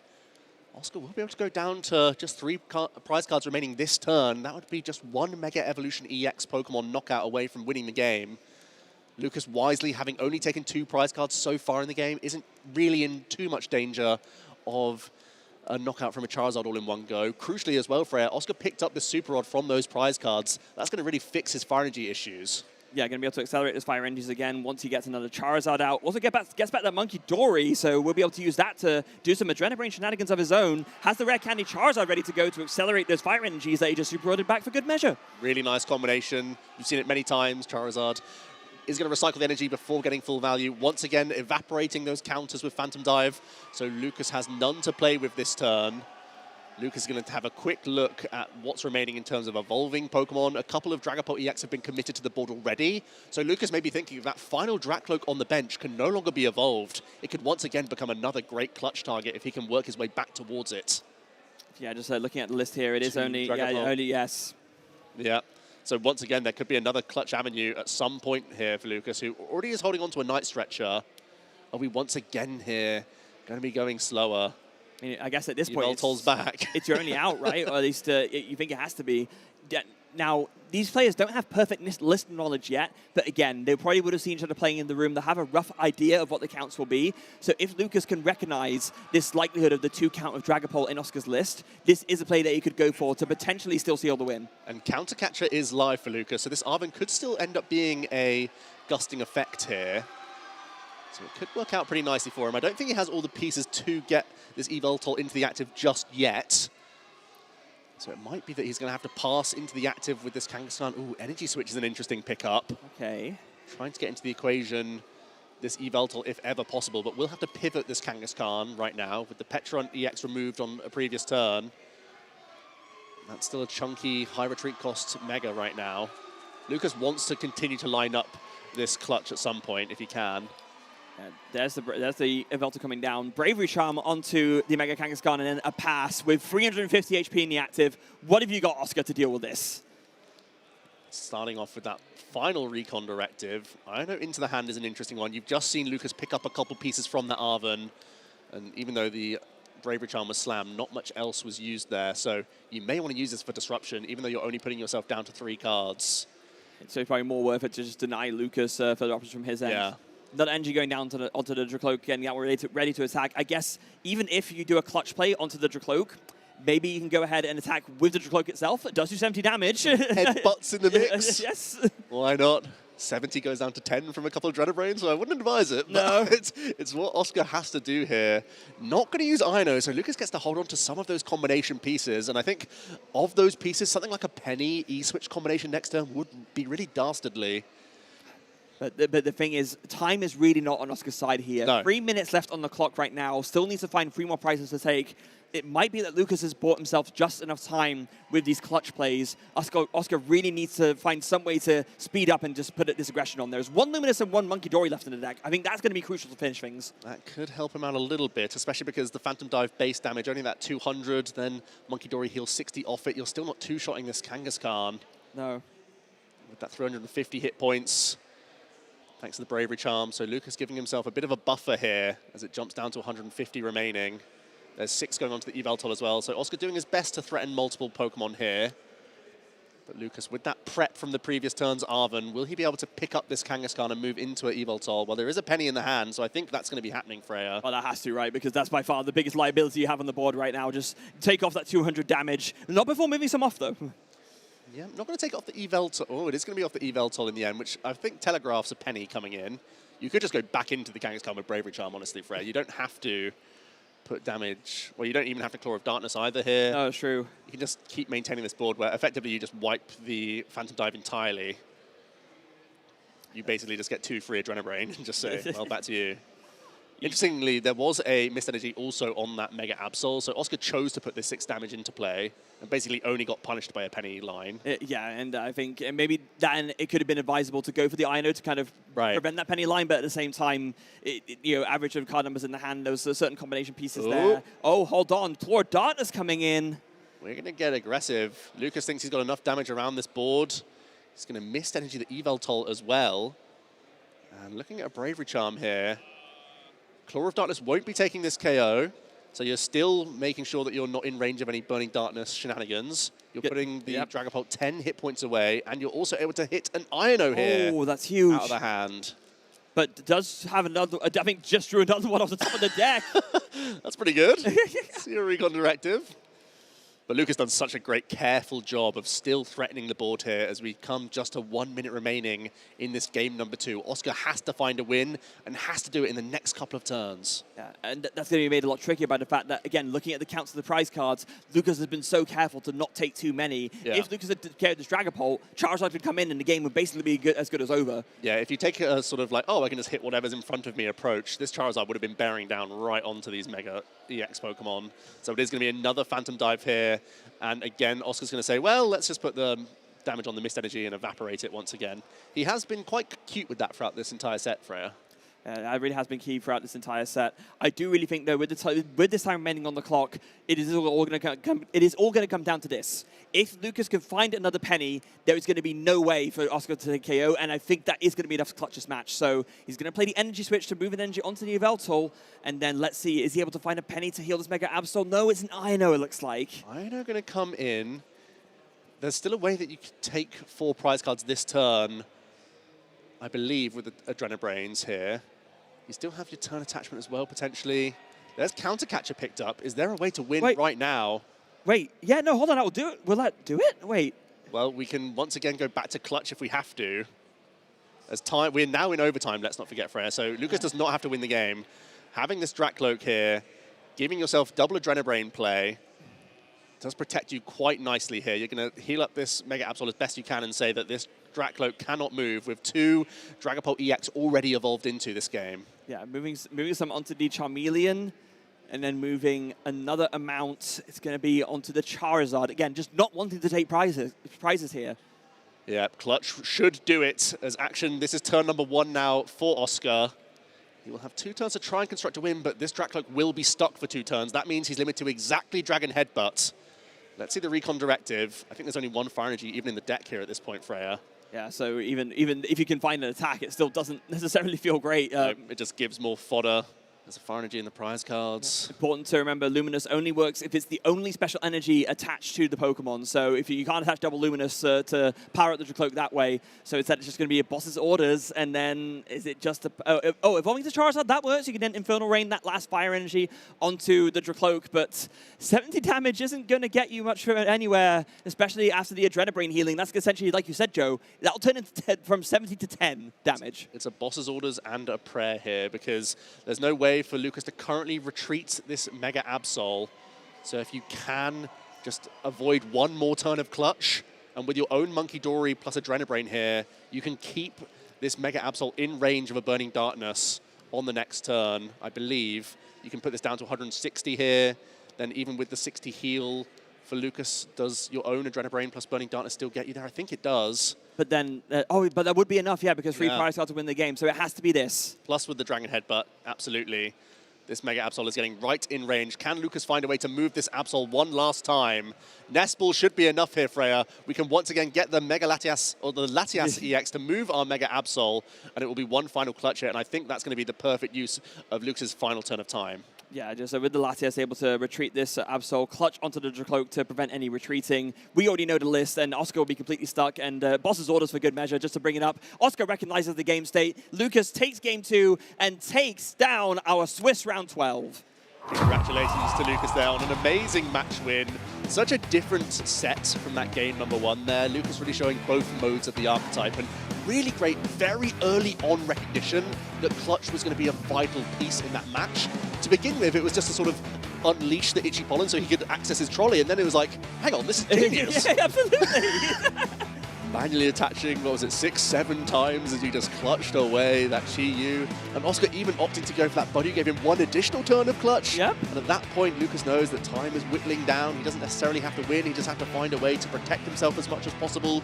We've done some really clutch penny use there as well. You can see why this archetype, with the multiple modes it has of attacking the hand, attacking the board, punishing Pokemon coming into play, that's why it's so versatile, and that's why it's so strong. So versatile, so strong, and very specifically rewarding player skill as well, as we saw. That was really what paid off there in the decisions that we saw throughout the whole course of this game, with the Claw of Darkness discard decisions, with the capitalizing on the stuck Chi-Yu. Every single time, Lucas was just super heads up with every decision he made. Yeah, the choices weren't gimmies. No. Sometimes you see a hand, you're like, well, obviously that goes away. Yeah. But there was like this marginal, do I take an Ace Spec, do I take an Ace Arola or an Iono, do I take an Iono or a Boss's Orders? And all of those small marginal choices allowed Lucas to really secure this game number 1 here, as he ended up having to weave in this Kangaskhan of all Pokemon, and was able to find the Boss's Orders from his few draws there to flip the script and then run errands. So it wasn't guaranteed, but were some options. And this is where we start to see some really annoying Adrenabrain plus clutch combos.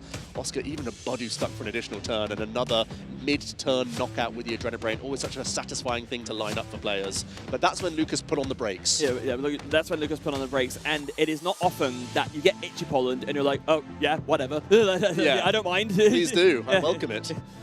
And to be fair, in this game, Oscar did create a path for himself with some clever use of denying the damage counters that you normally rely so much on with Phantom Dive, just by taking advantage of your opponent's missed energy. That was cute. That did give him the avenue there, but Lucas always in the back of his head, fully aware that that third Dracloak, as soon as it came into play from Oscar, he wasn't damaging that Pokemon at all, keeping it open for his own clutch avenue. Yeah, and that pop-off at the end as well. Can you blame him? He had to work his butt off for that win, and just agonize with decisions turn after turn, and just the relief at the end when he realized this strategy has actually paid off.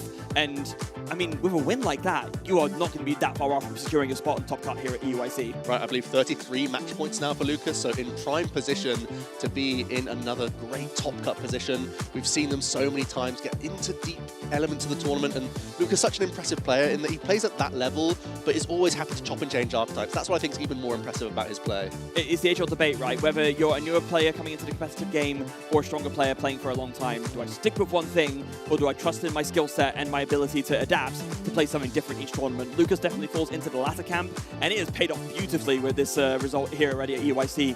This close to maybe you almost guaranteeing top cut. We don't want we're not saying that because you're close. Yeah, you're close. You're right on the precipice of it. But also, just talking about the adaptations of Mega Absol, we've seen it in a couple of lists actually. This Erica's Invitation as a supporter choice within the deck. Is it just so that you can scout more before you use a Claw of Darkness, or is it going to be crucial at different matchups? Is it like a tech card for a matchup, or just another way to make the deck flow? I think, like all the greatest tech cards in decks, it's a bit of both. That's the whole point. It is the best tech cards, and I think Alana's Aid is a great example of this. It's a tech card that is mainly in there because you need a way to recover energy under item lock, but it is also useful in other situations where sometimes you just need to recover some energy or some of your Sorok and Lunatone, and I see Erika's in the same way. It is great in specific matchups to trap something big in the active, like we saw Blood Moon vs. Luna yesterday, something like Chi-Yu in that game. If it hadn't been a start with it, that could have been something to trap. But then in other games where it isn't as immediately useful, yeah, you can just use it to look at the hand. And those are the best tech cards which have use in every single matchup to some degree, even if they are specifically targeted to make one matchup a lot easier.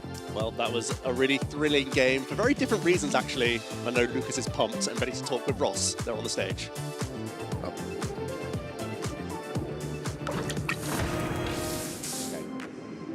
Okay, welcome back, ladies and gentlemen. I'm here with Lucas Zing and 11-1 record, but I'm going to start here. You'll have to forgive me. An Evil Town. That came in clutch. Yeah, a lot of people have been cutting down to 1 Evil Tall in their Absol decks just to fit in more cards. But me and my group and my friends decided that we felt like retreat locking was like a really, really strong strategy for this weekend. So we leaned into it a bit more by adding the 2nd Evil Tall in and just going for these traps plays more often. Most of the time, you don't even need to trap them fully. Like you saw in Game 2, it just bought me so much time to get my board set up perfectly. And it ended up just being the crucial card I needed to win. Yeah, bought some time, did the win. Sounds good to me. You're sitting at 11-1 right now. You're not locked for top 8 yet, but you are in very good position. How confident are you right now? I feel really good. I think my play has been really good this weekend. I think my deck is really good. I believe in myself and my friends believe in me, so that's all I really need. I mean, the confidence absolutely well earned. Of course, you have a real history of international championships as a seniors player. You had a victory, you had 2 top 4s. How do you think that experience as a senior has set you up for this incredible run you're having in Masters? Yeah, back in seniors, it's a different game, right? Especially even back then when it was pre-COVID, it was a completely different game. But I think being in that position so young and seeing success helped me kind of keep myself composed and humbled when I get to these situations. And it just allows me to keep my head clear and just focus on the game. And that's all I really need to get the win. Sounds incredibly sensible to me. Now, I was having a little bit of a peek at your recent tournament history backstage. You play a lot of different decks, but you've not played this deck before. What made you make the switch? I had a really bad run with Gardevoir, which I think is the objective best deck. Henry Chow is a part of my group, so when you have the best Gardevoir player in the world, you're gonna want to play Gardevoir with him. But the deck is really not for me. I think he's insane with it, but for me, I'm just a tier below, maybe even 2 tiers below, and that's not good enough to win the tournament. I felt like I was way better at this deck, and that's just the only real decision I needed to lock it in. I mean, great advice for people out there. Sometimes it's not the best deck, it is the best deck for you. Now, you've already mentioned Henry. Any other shout-outs you'd like to give before we wrap up? Yeah, I want to shout out my mom and my brother back home. They're always cheering me on and supporting me during these tournaments. They don't really know what's going on, but they're still really hyped whenever I win. And I want to shout out all my friends here for believing in me. I feel like recently I've had a bit of a downtrend of tournaments, and it's really hit my confidence lately. But my friends always kept believing in me, so without them, I really wouldn't be here. So yeah, I just love them so much. Very well said. Well, it seems like the downturn might be reversing. So to find out who else is going to be having a good run next weekend, let's head back to the casters.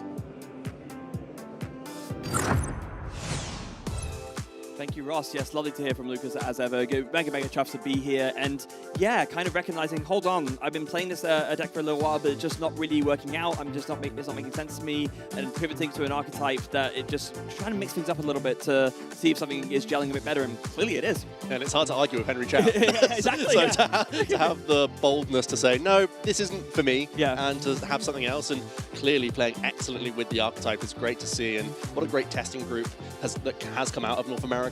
Collectively, they're getting so many amazing results, whether they're playing the same archetype or not. And there's no question that that's going to help them in these major tournaments, that when you're playing up against the best, you're always going to have more avenues of play open up to you, and you can see how other great players are punishing you for certain directions. So I think that contingent are all profiting together. Yeah, and not only that, but it kind of, I don't know if necessarily how many people would make this argument, but some people might think, oh, hold on, this person might be like a one-deck pony, as it were, you know what I mean? Thinking, oh, they can only do well with this deck, but here's proof that, no, this is just a really strong testing group. Some of them might center around a specific archetype a lot just because they genuinely believe it's best, but they have the skill set to recognize, hold on, maybe this doesn't make the most sense for me to play. I can still pivot, and I trust in my skills enough to do really well, and how beautifully is it paying off here? And the Mega Absol deck, just generally, I feel like is becoming the talking point of the tournament. There's a couple of players already on 30 match points or more. Lucas now getting to 33 match points with the archetype. I think we could easily see multiple of them in our top cut, and they weren't even on our Phase 1 graphic. It's had a pretty good conversion, but not only that, they're getting right to the top of our tables. Yeah, right to the top, and with Tord, I think is doing still a pretty okay, still right? in the equation, yeah. maybe not for top cut, but still for some good prizing. Yeah, so, but in general as well. I think what really summarized it was, we remember at the end of yesterday, we looked at the Phase 2 breakdown, right? At the end of Phase 1 breakdown, Marnie's Grimmsnarl, number 6 on the list. At the Phase 2, not only was it Mega Absol Kangaskhan, it was actually further up than number 6. Right, it was really leapfrogging a few archetypes there. And actually, we've seen that it can be quite solid into the Grimmsnarl matchup. There was a really close one at the beginning of Phase 2 yesterday. Yes, there was. That we had, but Carter was just about able to overcome Alberto, one of the trickiest customers that we have out here in Europe. So the fact that Grimmsnarl has picked up in popularity, low-key kind of helps that Absol archetype. There are better matchups for it out in the field right now. Yeah, better matchups in general, and especially with the kind of surprising downturn of Goldengo. Right. I mean, we say downturn, it's not like there aren't a bunch of people playing it, but it's kind of fallen off a little bit from that kind of guaranteed top slot in the room that we've seen over the past few tournaments. Yeah, there may be a couple of slots still just about in contention, but they have almost all taken 1 or 2 losses at this stage for the Golden Go players, and I think it could be somewhat because Charizard's in the equation and has really like jumped up in popularity in its own right, but also the fact that it's still just close into Dragapult, close into Gardevoir. There's still those mirror matches you have to contend with. Like, yes, you're trying to hunt the Absol, but there aren't that many of them in the room. No, exactly. You're trying to find the Grimmsnarl, there aren't that many in the room, and everything else is like kind of losable, especially because so many people are very aware of Golden Go and what it's capable of, and also what it's not capable of, namely that you can't really hand disrupt your opponent. So your opponent can sit there with confidence that they basically know exactly what they can do and sculpt a plan over multiple turns. Yeah, and also not only that, but with the way that the Golden Go deck tends to be played, you do have agency in that you're sequencing in terms of making sure that your strategy goes off as well as it can game after game, but it's a very linear game plan, generally speaking, right? It's you start off by chipping off small things with the Lunetone, or with the Soul Rock rather, and then you go into the big one-hit knockouts with the Golden Go EX. There isn't much scope for like maneuverability outside of that, unless you're playing some kind of tech attacker like we did see at the start of yesterday, a very funky list with like the multiple megas coming in. But with that in mind, yeah, you kind of know what you're getting with Golden Go. Yeah, you really do. And we actually haven't got to feature much of the Golden Go, so it's something we're still keeping an eye on, but it's seeming like a tournament more about the Stage 2 archetypes and the big basic megas. But for now, that's it for our match here. We're going to be heading into more Swiss action, but we do have a little video for watching the TCG that we want you to take a quick look at.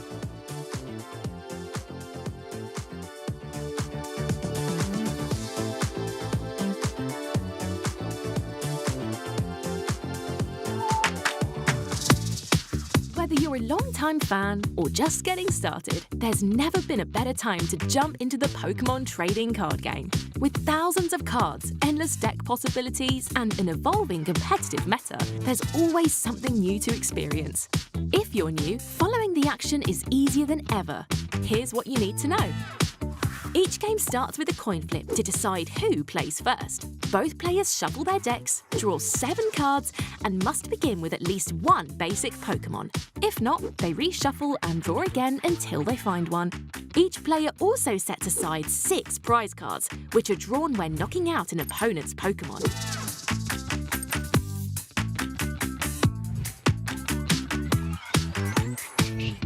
The active spot is where battles happen. A Pokémon stays there until it retreats, gets switched out, or is knocked out. Damage is tracked using dice, usually in multiples of 10. Special conditions, such as poisoned, burned, or asleep, can be lingering effects that last longer than a single turn. On the bench, Pokémon can't attack, but they're still in play.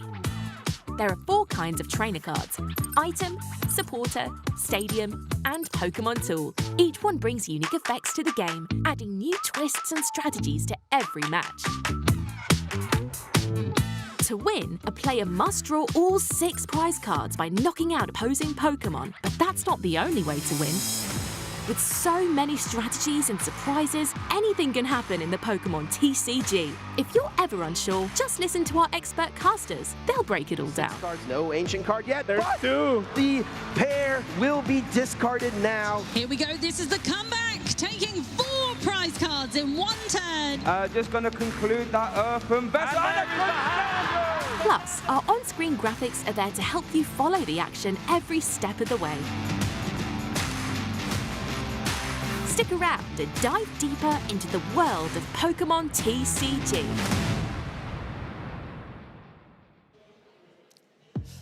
Beautiful scenes overlooking London, such a cool, vibrant city that's really kind of just grown more and more over like the years. I was actually born here, born in Ealing over in West London, and even over the time I've been lived and grown up, it's seen it change so much. And not only the city, but also Pokemon here has grown so much as well. Right? We talked about it yesterday, we talked about it today. 10 years of growth in one venue for the EUIC here is quite something, isn't it, Joe? Yeah, take a look at it in all its glory. It's amazing out there. Whether you're a spectator or involved in the tournament, you're doing pretty well if you're still here, because we have already culled away thousands of competitors in our phase 1 of the competition, and those still competing with the chance of our top cut at this stage. They're whittling down to just the sort of 10s at this stage. What is it, 740 something, I believe, that we went down from almost 4,000 yesterday. I think actually, there's one statistic that I think will highlight more than anything. Phase 2 of EUIC today is bigger than the entirety of TCG Masters for the first EUIC here. Yeah, that gives you a scale of the scope. And make no mistake, you're still part of an exclusive club to make Phase 2 just for this competition. You've had to have a really good run, top like 20% of the field or so. So we've chopped away plenty of competitors, and there's still so many remaining, which means there's so much great talent out there for our competitors and for us to show you guys. Yeah. Something else that we'd like to show you guys now. If you were watching the stream yesterday, you might have had a little bit of fun with Chip and Kyle playing a Guess That Britishism game. Now, we're native, so in theory, this should be a bit of a doddle for us, but... I think the crew backstage, they're just making sure that we're not gaslighting them. We're not just coming up with things on the fly and being like, yeah, wiggly woggly wiggles is definitely a phrase we say every day of the week. I know all the time that these Americans are kind of just like looking at us a little funny whenever we're coming up with a Britishism. Yeah. I have also a slight excuse that, born in London, I have lived here for a lot, but I am also Brazilian. I did live there, so maybe some of these I might have missed. That's going to be my excuse if I don't guess any, but we're going to have a little bit of fun here with Guess That Britishism here on the stream. I think the only way we can do this fairly is to ask, can you eat it? Yes. We're going to be showing up these phrases and asking, is it something edible or something that you'd probably go to hospital if you did eat? And we start off with jacket potato. Okay, this one's a bit of a gimme for us, I feel like. Other ones are pretty easy. I mean, should we just say it? Or? I love me a jacket potato, Freya. They are very tasty, and the idea is that you're sort of taking the top open of a baked potato, so it looks like a jacket, and then you'll normally fill the jacket with, well, I go for cheese and some butter in there, maybe some chili con carne on top of that, something like that. Beans in general. Beans in general. That is definitely a food. Yeah, and honestly, it's not going to be too dissimilar from what you call, exactly, a food. A baked potato opened up and used as a base for other toppings. This is what you might call in the US a loaded potato, to be honest. So it's not actually a million miles away from something recognizable. It's just that we call it a jacket because it's like the potato's jacketing the topping. Yeah, here's your visual representation. There's your potato in a jacket. You open up the jacket, and then you fill the jacket with the good stuff. There's your visual representation of a jacket potato. It's food for sure. Yeah, chili con carne in a jacket potato. That's a shout, by the way. That's livid. Been a while to have one of those. Next up, we have a milliard. I know that. I'm fairly sure that's like. I'm pretty sure that's like a number term or something like that. It's just like kind of a weird reference to like a number. Some of the numbers in like British English can be like a little bit weird, especially when it comes to some of the older terms. I don't recognize that as a food. Do you? If it's something, it would be like a bougie dessert, but it's not coming to mind for me. So I would say it's not a food, but I'm still not actually sure what this is. Yeah, I'm going to say no, you can't eat it. So let's see if we're going to end up with egg on our face. Can you eat a milliard? It's not a food, so we have done it. I nailed it. And it's an olden term. 1,000 million or a billion. Wow, a milliard. That's great. You learn something every day. Is a school day. Yeah, it really, really is. I remember because I thought like milliard, it sounds like this is probably an old number term. I'm actually quite chuffed again. That's great. Great knowledge. I was stabbing in the dark there. Right, so you can't eat a milliard, but you could maybe collect a milliard cards if you felt so inclined. This could be one that could trip some people up. A porky pie. So, this is kind of like yes but no, right? Because, I mean, a pork pie is a food, but a porky pie specifically, no, that's kind of referring to something a bit different. Yeah, porky pie, we would use this for the term of a lie. Yes. If someone's lying, you say they're telling porkies. Yes. Pork pies, and that's really just from Cockney rhyming slang, right? So, a lot of the time we will rhyme our words in Cockney language to say that, oh, you're telling a porky pie, that rhymes for a lie. There's all sorts of examples of that. So here, the pork pie would be the trip up. If you've ever had one, they're very tasty. Yeah, very nice. But in this case, we're talking about lies. Yeah, also another one is if you can't believe it, I can't Adam and Eve it. That's another similar thing there. Joe Baxi for a taxi. You're going to try and call some of those apple and pears for stairs. That's always one. There's so many out there. Yeah, very fitting. When we are in London, right? So Cockney, you call it East London, right? So so it's you'd be right at home saying that someone's telling a porky pie here. Yeah, not my neck of the woods. So of course, born over the west side, a bit more posh over there, to be honest. No, it is, right? It is objectively. Yeah. But that's where all the fun slang comes to the east. All right, we've got one more Can You Eat It? Well, could be a few more, but we have pigs in blankets here. Yeah, oh, this is, I'll tell you what this is, absolutely delicious. Yeah, Yes. this is my highlight of a holiday meal as well. When you're there in winter and you get the pigs in blankets on your roast. Yes. Oh my God, that's absolutely the best part of a roast dinner here. Pigs in blankets. It's gonna be sausage wrapped in a jacket of bacon. What more could you ask for? It's one of those where it's a Christmas food, but sometimes you can have it the rest of the year as well. Like, it's usually part of a Christmas dinner, yeah. Sausage wrapped in a bacon, just pork with pork, and it's it's probably like the closest thing that British food gets to actually like intense salty flavor. Let's be real. Yeah, that's exactly what I'm here for. Yeah. Meat plus meat is a great combination. So pigs and blankets, amazing. Let's turn our attention back to the Swiss standings though, because the action is also heating up here. Hope you enjoyed playing along and making sure that, yeah, we actually do know what we're talking about in terms of Britishisms. It's not just all made up, though it may sound like it at times. Here are our current Masters Swiss standings, I should say, to see who's currently coming out on top. Basically, every player's taken at least one loss at this stage, but actually, no, Edwin Mesman still on a 10-0-2 record, so an undefeated player still out in the field. Yeah, although not quite the highest record. Like, 2 ties is indeed, like, the way it works out, that will be 32 match points, but with a one win, or rather with one more win and then one loss, kind of swapping for those, that ends up with 33. And some players sneaking onto our standings towards the top end. Looks like James Cox still out there doing well. Drew Stevenson, a player who we see all the time on our European broadcasts at the regional level, is having such an impressive season so far with Golden Go. Yeah, it's kind of wild because it feels like he's kind of been a bit of a sleeper hit for EUIC specifically. He's kind of been around on the Swiss standings graphics, but we've not featured him on the stream other than once. I think he ended up on the backup match. But yeah, still making his way up there, still in contention for top 8. And Juan Andre there, who had such an impressive phase number 1, did take a couple of losses, but still coming back and getting themselves right in the mix for that contention. As for notable matches, we're going to be following along with Makani Tran and Kaido Mitsu here. Ooh. Players right at the top of our standings, right in that contention, both at 31 match points apiece. Yeah, 31 match points apiece, so they're going to be very, very hungry for a win here. Also of note for our backup featured match, we do have James Cox and Calvin Connor facing off. That's going to be a heck of a match to see as well. And then John Eng versus Liam Halliburton. Oh, wow, I wish we could see that as well. Wow, that's also a tantalizing matchup. But our players right now are on the stage, so let's head on down there for another Swiss round here in our phase 2 of competition as we edge closer towards our top cut. Here we have Makani Tran with that Gardevoir EX archetype coming up against Kaido Mitsu.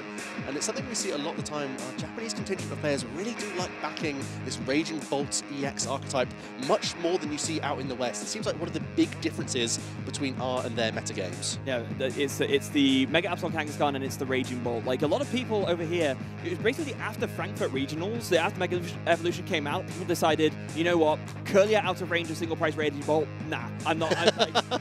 That's enough. Yeah, that's enough. I'm putting the step down. But a lot of other players, to be fair, in Europe and also in Latin America and especially Japan, recognizing there are enough other decks in the room, and Gardevoir is still winnable enough in other ways that actually I think this deck is still strong enough to do well, and Kaido proving it recently here. And some cheeky tricks in Kaido's list as well. I see a Budu in the 60.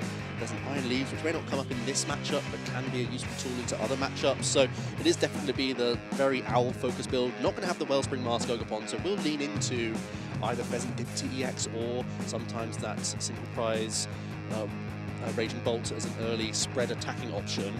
But even then, sometimes Pheasant Dipty EX can get in the mix early as a spread attacker that can hit that crucial 100 damage. I've seen it happen. Yeah, it's some Crispin can get into the action if you use your energy switch as well. They can get in earlier than you'd think.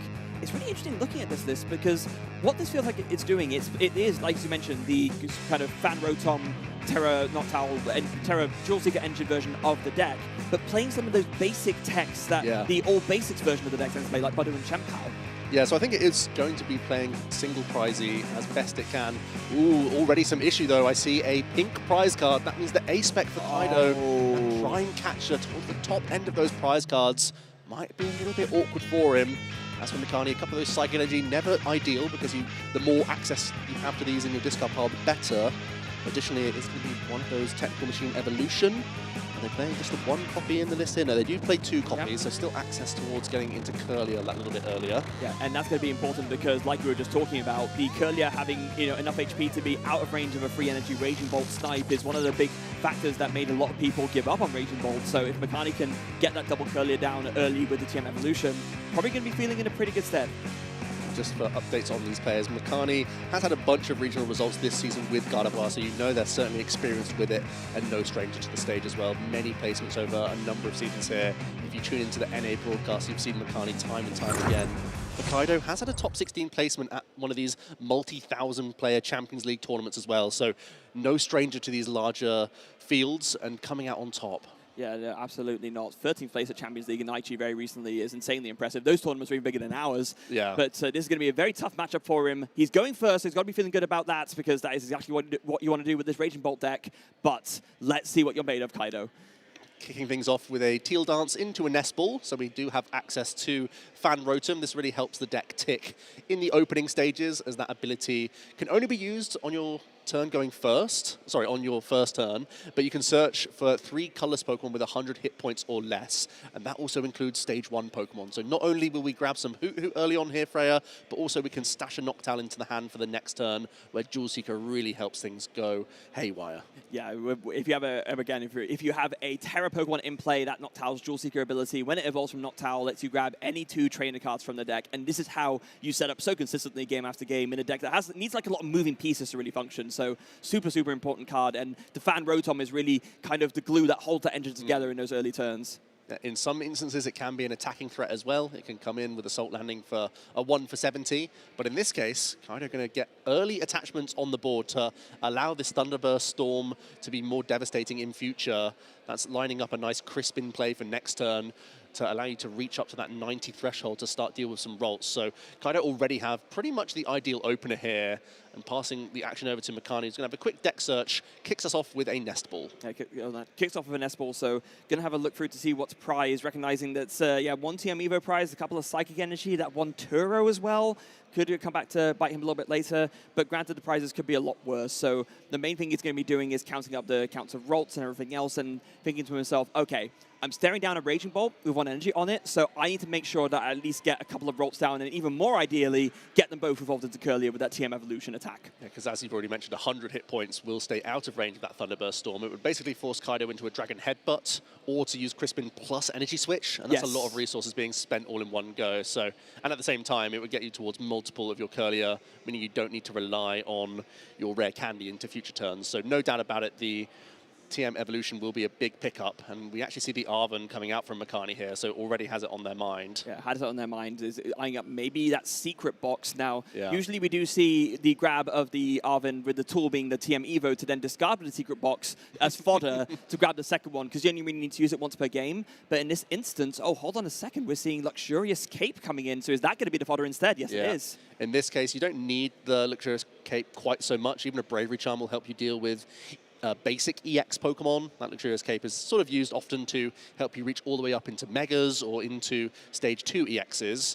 So Makani is going to identify that and choose to get rid of the Luxurious Cape. We see the suite of Artisan plus the Technical Machine Evolution. So we are going to see that second Rolts coming into the equation. And then we're going to see the Darkness Energy attachment and straight into double Curlier. This is basically... Oh, it's just a single Curlier, because we must have one in the hand here. Oh, I guess so. So I was going to say almost the perfect start from Makani, but not quite there. So now Kaido's going to be thinking, okay, maybe I can't deal with this Curlier because it would require a lot of investments to do so, but if I can get a Thunderburst Storm onto this Rolts, that still feels fine. Yeah, but is it that good to just take the Curlier instead? Is it going to be worth using your Jewel Seeker entirely for Energy Switch Crispin? Honestly, it might be. Your opponent is basically telling you that they have access to Curlier either in hand or in the prize cards. And forcing Rare Candy is a great way for you to get a 2 prize card lead with this single prize attacker. Yeah, and also the fact is that Kaido can, because Kaido was able to find that energy drop turn 1 on the Raging Bolt, that's actually possible. Like, normally the tricky part comes when if you don't find that energy drop turn 1, then even with the Crispin plus Energy Switch plus manual attachment, you can't get there. But Thunderburst Storm, remember, it does 30 damage for each energy on it. So with 1 on there already, you can get 3 more on there in one turn with the Energy Search and actually put Energy Switch rather, and actually pull this off. And that's all possible thanks to the Jewel Seeker ability from Noctowl, and it will be the Energy Switch as well, Freya. We're highlighting the fact that Curlier needs to be dealt with as quickly as possible. You can give yourself so much time if you deny that access to Gardevoir. And the Curlier is the easiest way for Makani to get there, so kind of really wanting to stifle that approach. If they are able to deny a Gardevoir next turn, they basically deny any pressure beyond a Mind Bend. So Crispin will allow us to grab a couple energy here out the deck. Yeah, and let's be fair, usually letting Gardevoir get set up is how you lose. It's your Gardevoir powers up with the attackers. Once a Lilith's Clefairy comes down, you're getting hit for psychic weakness, and that's where it can really unravel. So yeah, very smartly recognized from Kaido, especially with there only being one Curlier out, that actually this is worth prioritizing here. So manual attachment for the turn. Onto the active, including the E-switch now. Noctowl has allowed us to get all the way up to 120 damage with this Thunderburst Storm. We're also going to see the bounce of the Artisan for an early Area 0 Underdepths, and an extra Teal Mask Ogerpon is going to hit the board. The Area 0 Underdepths allowing an 8 bench, provided you have a Terra EX in play, which Kaido does. And the first prize card is taken. Makani instantly going to grab that Pheasantipity EX, looking for some help towards a rare candy combination. Yeah, really needs to find the rare candy Gardevoir this turn, and with that Curlier down, going to be a little bit harder to get there, but maybe Ino can help a little bit here. Lily's Determination for the big 8 cards. Amazing. Oh, it's Ino, right? Sorry, it's Lily's rather. It is, right. So we're going to have 8 cards drawn plus the Flip the Script. That's pretty good odds towards working into either some physical Gardevoir or some Ultra Ball, and the harder piece of the puzzle, those 3 rare candy within the deck list. But it is definitely possible here. I mean, we've seen less likely draws happen. We've seen a one-off reversal energy be drawn yesterday, so like 2 card it's only combo. 2 copies, though. I apologize. Okay. It's going to make it a bit harder. Let's see if Makani can find it. Like you said, Joe, 11 cards to do it total is really not that bad at all. I don't see it yet. 7, 8. No, that's not quite rare candy there yet. I'm not even sure if I see an out to a Gardevoir, but Earthen Vessel can fin the deck by a couple of cards, so that's pretty good. Yeah, including extra Darkness energy. If there's access to at least Monkey Dory here, that could keep you topped up on Adrenabrain action. Even a Psych Energy here and Mind Bending the active might slow down Kaido and force him into some more awkward lines. Another way that you could try and protect some of these Rolts in future. But it's looking less and less likely that a Gardevoir EX will hit the board this turn, unless the Flip the Script gets both pieces. Yeah, it needs to happen now. Like, doing the sequencing in the exact right way to maximize the odds here. 3 cards drawn. What do you find? There's rare candy, but there's no out to a Gardevoir EX. And that means it's time to bend some minds. Let's try and slow down this Raging Bolt in any way that we can. Your opponent has 1 attacker lined up, and trying to protect your Rolts is going to be the priority here. And it's so rough because with no out to Pokemon Search, there's not even an out to say something like a Lilith's Clefairy so that the Mind Bed does 120, and then, you know, next turn you can do a Adrenabrain KO. An additional Monkey Dory hits the bench as well. And here we go, 60 damage plus the Confusion, and that's the more important part here, to really stop the chain of Kaido just announcing Thunderburst Storm turn after turn, even using the Bravery Charm so there's no Dragon Headbutt coming in. Or if Kaido wants to bring a EX Pokemon into the equation for a knockout, it would have to require more energy discards from the Raging Bolt EX. Yeah, just so, and I mean, maybe at that point you don't necessarily mind, because if you want to discard more energy, you can just reload it later, but at the same time, it does kind of force that find at the very least. A couple of Teal Dance coming in to draw a couple of cards. We do see Ultra Ball ready to go in the hand, so that is going to be another Jewel Seeker coming in, discarding that Ditto as well. That's usually something that you grab turn 1 off a Fan Rotom if you don't have a way into a Teal Mask Ogerpon to get your Terra enabling going on. But what's going to be the find here? Well, it has to be just Noctowl off the Ultra Ball, right? It could be Iron Leaves. That would be a heads-up play, especially because Prime catches in the prize cards. You could Iron Leaves, use its ability to bring it into the active, then you can retreat back out and get into your Raging Bolt, curing it from its status condition. So it will be the Iron Leaves EX here. Not to be an attacking threat, but just to give you that sort of in and out shimmy that you need to maintain attacks with your single prize Raging Bolts. That Rapid Veneer able to yoink energy from your other Pokemon, bring it onto itself, and in doing so jumps into the active position. Oftentimes it's seen as a tech card to help out against Charizard players. Every now and then it can help you out against a clutch strategy from a Yveltal or some other corner trap Pokemon. But in this case, we're just going to try and reset our Raging Bolt. Yeah, it's something I really love. And actually, going to go ahead and attach 2, maybe 3 energy to this Iron Leaves. Maybe just thinking, you know what, this could be a good backup attacker. Or maybe, yeah, this could get through the Bravery Charm Monkey Dory if you want to go down that direction. I don't hate it, you know. Quite the opposite, in fact. It's only Rolts. You may as well just take away the Darkness energy, remove the Adrenabrain. No need to go chasing the single prize basic evolving Pokemon. Just take the active out. Even more so considering this Iron Leaves has 220 HP, and there's no way to give it Psychic Weakness. So it's actually, in this current state of affairs, it's a pretty tanky Pokemon for Makani to deal with, surprisingly enough. One of the bulkier options. Was that straight away a Flip the Script for Makani? Still trying to hunt rare candy combos. Yeah, and then not quite... Oh, actually, I was about to say not quite found it, but I do believe that I see the Gardevoir. I don't know if there's a Rare Candy in hand already, so I think now it's just a matter of getting the energy set up in the discard pile as much as possible. There's going to be 4 in there right now after that Earthen Vessel. 1 more Dark Energy banked onto the backup Monkey Dory as well, the one that didn't get KO'd. But I think with this, we are going to be able to see a Rare Candy Gardevoir, and Mikani will be able to try and make some kind of comeback plan here as he tries to focus in on, oh wait, no, I must have missed, must have been no Rare Candy. Yeah, only 1 piece in that hand despite a couple of flip the scripts. Looking pretty awkward, even with Arven, 2 copies within Mikani's list. You would have thought really good odds there to find the Rare Candy. In this case, is hoping that this 8 cards can be more favorable. Otherwise, it's just going to be another sacrificial Ralts, and Kaido would be jumping way ahead in this prize race. See, I'm wondering now, if I'm not misremembering, because I'm fairly sure I saw both the Gardevoir and the Rare Candy in hand, so if that's the case, not evolving into Gardevoir is actually an intentional choice from Mikani right now. But I'm struggling to see why you might do that. No, I think it was definitely just not in the hand before, so let's see the 8 cards. We do see Gardevoir and Rare Candy, so there it is. The Lily finally pays dividends after a few awkward misses there.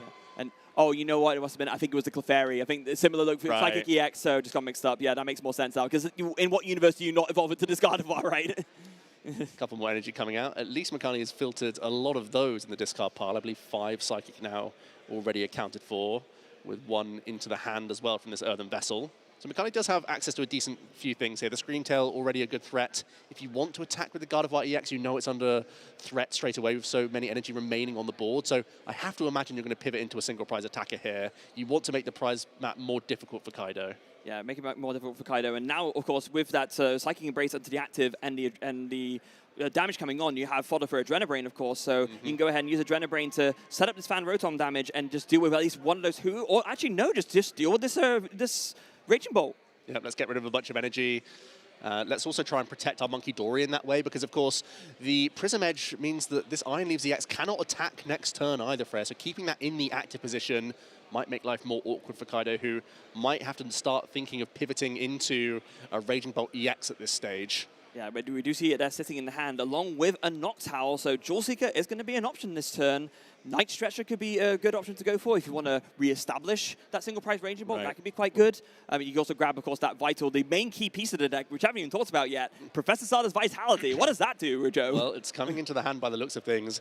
It allows you to choose up to 2 of your opponent's of your own ancient Pokemon and attach a basic energy from the discard pile to each of them, and then you get to draw 3 cards. This is, after Crispin, your sort of follow-up supporter, gives you extra draw power and a great means of not only powering up your Pokemon, but making sure your Bellowing Thunder is devastating and taking big knockouts. Yeah, and this is also why you don't necessarily mind the energies going into the discard pile after a KO, because, yeah, you need those energy onto the field in order to take a KO in the first place, but now you have the flexibility to put them where you really want them, and you're drawing extra cards with the Sada. It's both your draw and your power in one card. And normally I wouldn't mind seeing a Professor Sada at all in this situation, but because Kaido has that really painful Prime Catcher in the prize cards, we can't power up our Pokemon and also take a 2 prize knockout this turn. Even with access to more Jewel Seeker, you're going to have to settle for a single prize knockout. Maybe it's going to be an Assault Landing this turn and just set energy up across the board in some other way.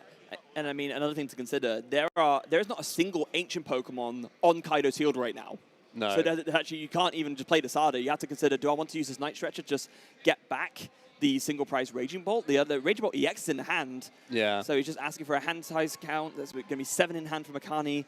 And yeah, that's the decision he's agonizing over right now. It is going to be that Night Stretcher for the single prize bolts. Yeah, I think you can get full value from your Professor Sada's Vitality here. Mikani wiping out a bunch of energy on that previous turn with the Scream Tail. It's going to be the Sada not committing the Raging Bolt EX to the board. We'll just be attaching 1 energy to this bench Raging Bolt and drawing 3 here. Don't forget, you still have that Fan Rotom as a backup attacking option. Yeah, it does seem like a bit of a shame, of course, because not getting full value out of Sada never feels good. But at this stage of the game, I think Kaido is just feeling really scared of a single prize knockout on a Raging Bolt EX, backed up by that Psychic weakness given by the Lily's Clefairy EX ability. Yeah, that or the Bravery Charm either would help in that cause. We are retreating into the Raging Bolt. This can also take a knockout if you commit another energy to the active. There's only 60 hit points remaining on the Scream Tail, so you can also do it in this manner. And it looks like it's going to be the choice here. So, yep, Night Stretcher comes in, another one to pick up that fighting energy, commit it to the Raging Bolt manually, and Thunderburst Storm will KO this Scream Tail, but not before another Ultra Ball just to fit another card out of the deck. There's one more Noctowl left, but it looks like, oh, there might be the choice of the Chen Pao. This could be really interesting.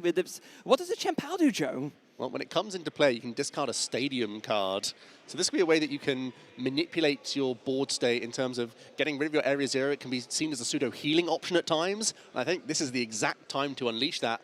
There's a Fan Rotom that's just been sort of targeted by Makani early on, making his single prize choice KO look more reasonable, and now that vulnerable Pokemon is being taken out. That's why Kaido's gone down the direction of using Thunderburst Storm here, because he can wipe that Fan Rotom out of play. Yeah, super, super smart, super heads up from Kaido, and this is really the power of that Snow Sync ability on the Chen Pao. The fact that, like you said, Joe, you can use it to clear your own board of healing, and how many times have we seen, like, Stadium discard or bench reduction discards used to this power level before? Yeah, it's amazing to see that pseudo-heal effect. You don't often see it from the Chen Pao. Normally you see a Stadium split. Yes. But this is also recognition that this is such a more searchable Pokemon that it gives you more additional outs to help out against the Team Rocket's Watchtower, which has become a more used tech card as of late. So great recognition, great time to spot that from Kaido. And it's made Makani's line that looked really good last turn look a lot less useful, because he's just going to have to be that much further ahead with Monkey Dory, Darkness Energy attachments if he wants to take a free single prize knockout just from those abilities and maintain attacks onto EX Pokemon. Yeah, his map becomes much more difficult now. Yeah, Kaido is very smartly recognizing just how important it is to clear off that damage to prevent those situations from happening, because that's Gardevoir's strength ultimately, right? It is, as we called it before, it is basically one of, if not the deck that most effectively makes use of Adrenabrain, because of the fact that you can self-damage your things and turn that damage into kind of profit on your end with both healing and damage placement. But if you just clear off your board of that, suddenly you're undoing all that hard work. And Kaido goes down to 3 from that attack, which means he will only really need one gusting effect to win the game in 2 turns. With Makani going into the Mew EX now. Could be getting creative with that option. But first it's going to be a Night Stretcher. Is it once again? Well, Monkey Dory comes back. This is essential, as we've just mentioned, to maintain these Darkness Energy attachments. Here comes the Arven as well now. Going to be for Counter Catcher. This means that possibly Genome Hacking could be used. You can copy the Prism Edge and use some Adrenabrain if you want to. It doesn't quite feel the same or as good as using Genome Hacking to copy Bellowing Thunder to knock out a Raging Bolt EX, does it? Doesn't feel quite as good. Yeah. You could attack with the Gardevoir EX as well if you really wanted to. It is going to be into a Teal Mask Ogerpon, and we will be pivoting into this Mew EX. So we can also copy the Myriad Leaf Shower. So I think if you attach enough energy, this will be a KO, right? Oh, actually, yeah, he's going all out on this. You need enough energy? Yeah. How about 6 going onto this? That's going to be 120 damage placed onto our Mew EX. Double Adrenabrain coming in. Going to heal our Gardevoir for a little bit.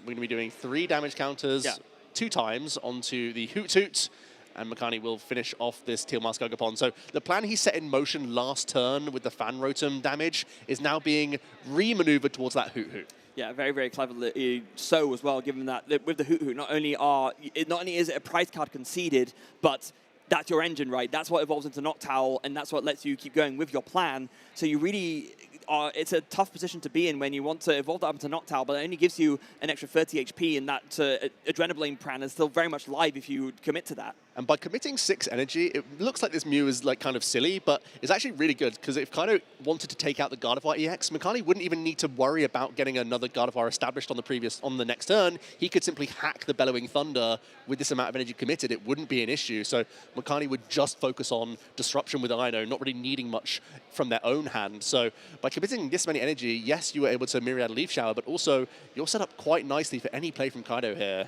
I mean, the one thing I'm thinking that Kaido could do, which could be a little bit sneaky, so hear me out. What if you bring up this Pheasantipity into the active spot with a Boss's Orders or a Counter Catcher? I'm not sure. Is Kaido playing Counter Catcher? No, is it just Boss? I guess no Prime Catcher makes that more difficult, but in theory, you could Thunderburst Storm, but after sending this Mew to the bench and knock it out that way, so that you end up getting rid of the energy, but you send something into the active that can't be retreated with a Psychic Embrace. Force Makani to have a way to retreat the Fez. I think the thing I like most is maybe taking out a Monkey Dory. If you can evolve your Hoot Hoots, take out one Monkey Dory with Thunderburst Storm or Dragon Headbutt this turn, you can attach and use a Gusting Effect as well.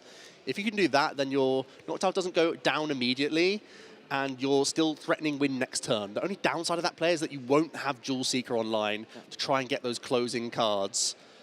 Yeah, there is a boss's orders in the hand for Kaido, though. Will it simply be a Dragon Headbutt into a Monkey Dory here? Yeah, no, it's going to be into the active, going down to a single prize card remaining. Kaido was able to take the Prime Catcher and Asada from those prize cards as well, Freya. That's pretty handy. Also has the backup of Pheasantipity EX in play, so can Makani take 3 prize cards this turn? Yes. Makani's just going to get confirmation of what the Thunderburst Storm attack does, because possibly a genome hacking could be a way for Makani to win here. 30-1 of your opponent's Pokemon for each energy attached to this Pokemon, so it doesn't have to be lightning or fighting. It could be 180 damage spread onto a Pheasantipity EX. It could be gain if Makani simply has a way to recover Mew EX. It would be the game here, Freya. You could use Adrenabrain to finish off the Hoot, also Adrenabrain to put damage onto the Pheasantipity EX, and then with the 6 energy, you'd be dealing 180 damage copying Thunderburst Storm. So once Makani hears this translation, he knows he will win the game. Genome hacking to copy Thunderburst Storm. Have we ever seen that on stream before? Well, you're about to. Here we go. Let's retreat this Gardevoir with multiple Psychic Embrace. The energy come back. There's a shed load of energy coming onto this Mew EX. Goodness gracious me. Adrenabrain number 1. Let's finish off the Hoot. That's 1 prize. Second Adrenabrain, or at this point, you don't even need it. 210 damage cleanly. There's the fist bump. A really amazing sequence to take this game number 1 for Makani Tran. Mew EX MVP for Makani taking down that game 1. And how many times have we seen exactly that, where it's been a surprisement out of nowhere? You think, oh, hold on, how's he going to navigate through this? Hold on, I can use my opponent's strength against them and blow up their board with their own fearsome attack, and the thing that actually disrupts me the most. Makani tired of that Thunderburst Storm working against them and said, hey, that's pretty good. Yoink! 210 damage coming out from that Mew EX. We know it's such a great attacker in the matchup, Fred. Normally we're thinking how good it is for copying the Bellowing Thunder, but seeing it in so many versatile ways in that game number 1 here. Makani really taking full advantage of Kaido's lines of play, who admittedly had that really awkward Prime Catcher prize. I think he would have had a much easier time of things going down to 2 prize cards in this game number 1 after a really good choice to heavily load up this early Thunderburst Storm. And Makani, even after Lily's Determination Flip the Script, couldn't find that means towards a rare candy. Even after a second Flip the Script, still couldn't find that combination. So Kaido did the right thing to slow down the Gardevoir as best he could. Found a really good opportunity to weave in the Rapid Veneer as well when the prize card was awkward. But then Makani got so interesting and creative with this genome hacking back-to-back. Genome hacking back-to-back here. Once just loading up 6 energy on there, and then 7, combined with the Adrenabrain, finish off that Hoot, and then, yes, genome hacking, copy Thunderburst Storm, 210 to any Pokemon, and you're going to pick the 210 HP Pheasantipity EX that will win you the game. Yeah, I'd be smiling like Makani if I just come up with a strategy like that to win game number 1 here in round 13 of Swiss. Both players currently on 10-1-1 records, which means they've been near flawless and can already smell our top cut. Yeah, and whilst these players take a moment to shuffle up, I want to bring attention to a couple of things about these 2 players that the folks you guys at home may find a bit interesting. So, Makani is actually currently 1-0 against Raging Ball already in this tournament. This is the second one that he's faced, already feeling pretty favored against it. All four regional plus event placements that he's had this season have been with Gardevoir, so he's very, very experienced with this deck. And you might have missed it. We mentioned it earlier, but we'll mention it again. Only loss of this tournament was round 6, where he missed it due to being asleep. What a story that would be. Makani makes it into our top cut and further after a tactical nap. You don't hear that too often. Incredible scenes and incredible stuff. Speaking of which, an incredible start from Kaido, which, I mean, we're saying incredible start just because it's a nest ball, but that's all you really need to get a good start with this deck. That's all it takes, thanks to the fan call from Rotom. This early search can help grab lots of colorless Pokemon. We are going to see momentarily some prize cards, but nothing too painful as a quick spoiler for you. It was, again, whilst the sex search going on, we talked about Makani, but also a note about Kaido. Currently 1-1 against Guardy, so definitely a matchup he doesn't feel completely not confident in. His only loss of the tournament was to a Gardevoir, though. Freya, with the Ditto in the prize cards, Kaido can't simply fan call freely here for 2 Hoot. Does in fact have to go directly for a Terra EX Pokemon in Teal Mask. That means there's no guarantee we're going to have multiple Hoot on this board. Oh no, that's a dreadful turnaround for Kaido. Suddenly a great start turning into a horrendous one. We were talking in game 1 about how Ditto is the way you bail yourself out of having no access to a Terra. Okay, but because of that has to nest ball for a Teal Mask Ogerpon instead. does find an earthen vessel to discard a lightning energy. At the very least, with this, Kaido's recognizing top decking a Noctowl isn't out to recover this hand. So I think it's a smart adaptation. Yeah, there is a Noctowl in the hand, so this might even just be stashing an energy in the discard pile for Sada in case you get hit with an Ino, which I also think is pretty reasonable here. You can still attach to this Hoot as well, so you will have Jewel Seeker online, and you will have a way into a decent attack next turn, but you also have to acknowledge that your opponent has led out with a Frillish, so you might even be item locked next turn. You may not even have any great search towards your traditional early game attackers. You might be leaning into Myriad Leaf Shower early on this game. Which, I mean, it is a pretty decent attack, don't get me wrong, but it's really not what you want to be leading with in this deck. It's like there to maybe knock out a Charizard every now and then, or as a backup in a pinch position, but definitely not a great feeling, but it is going to be... The manual attachment of grass shows that exactly is in Kaido's thinking here.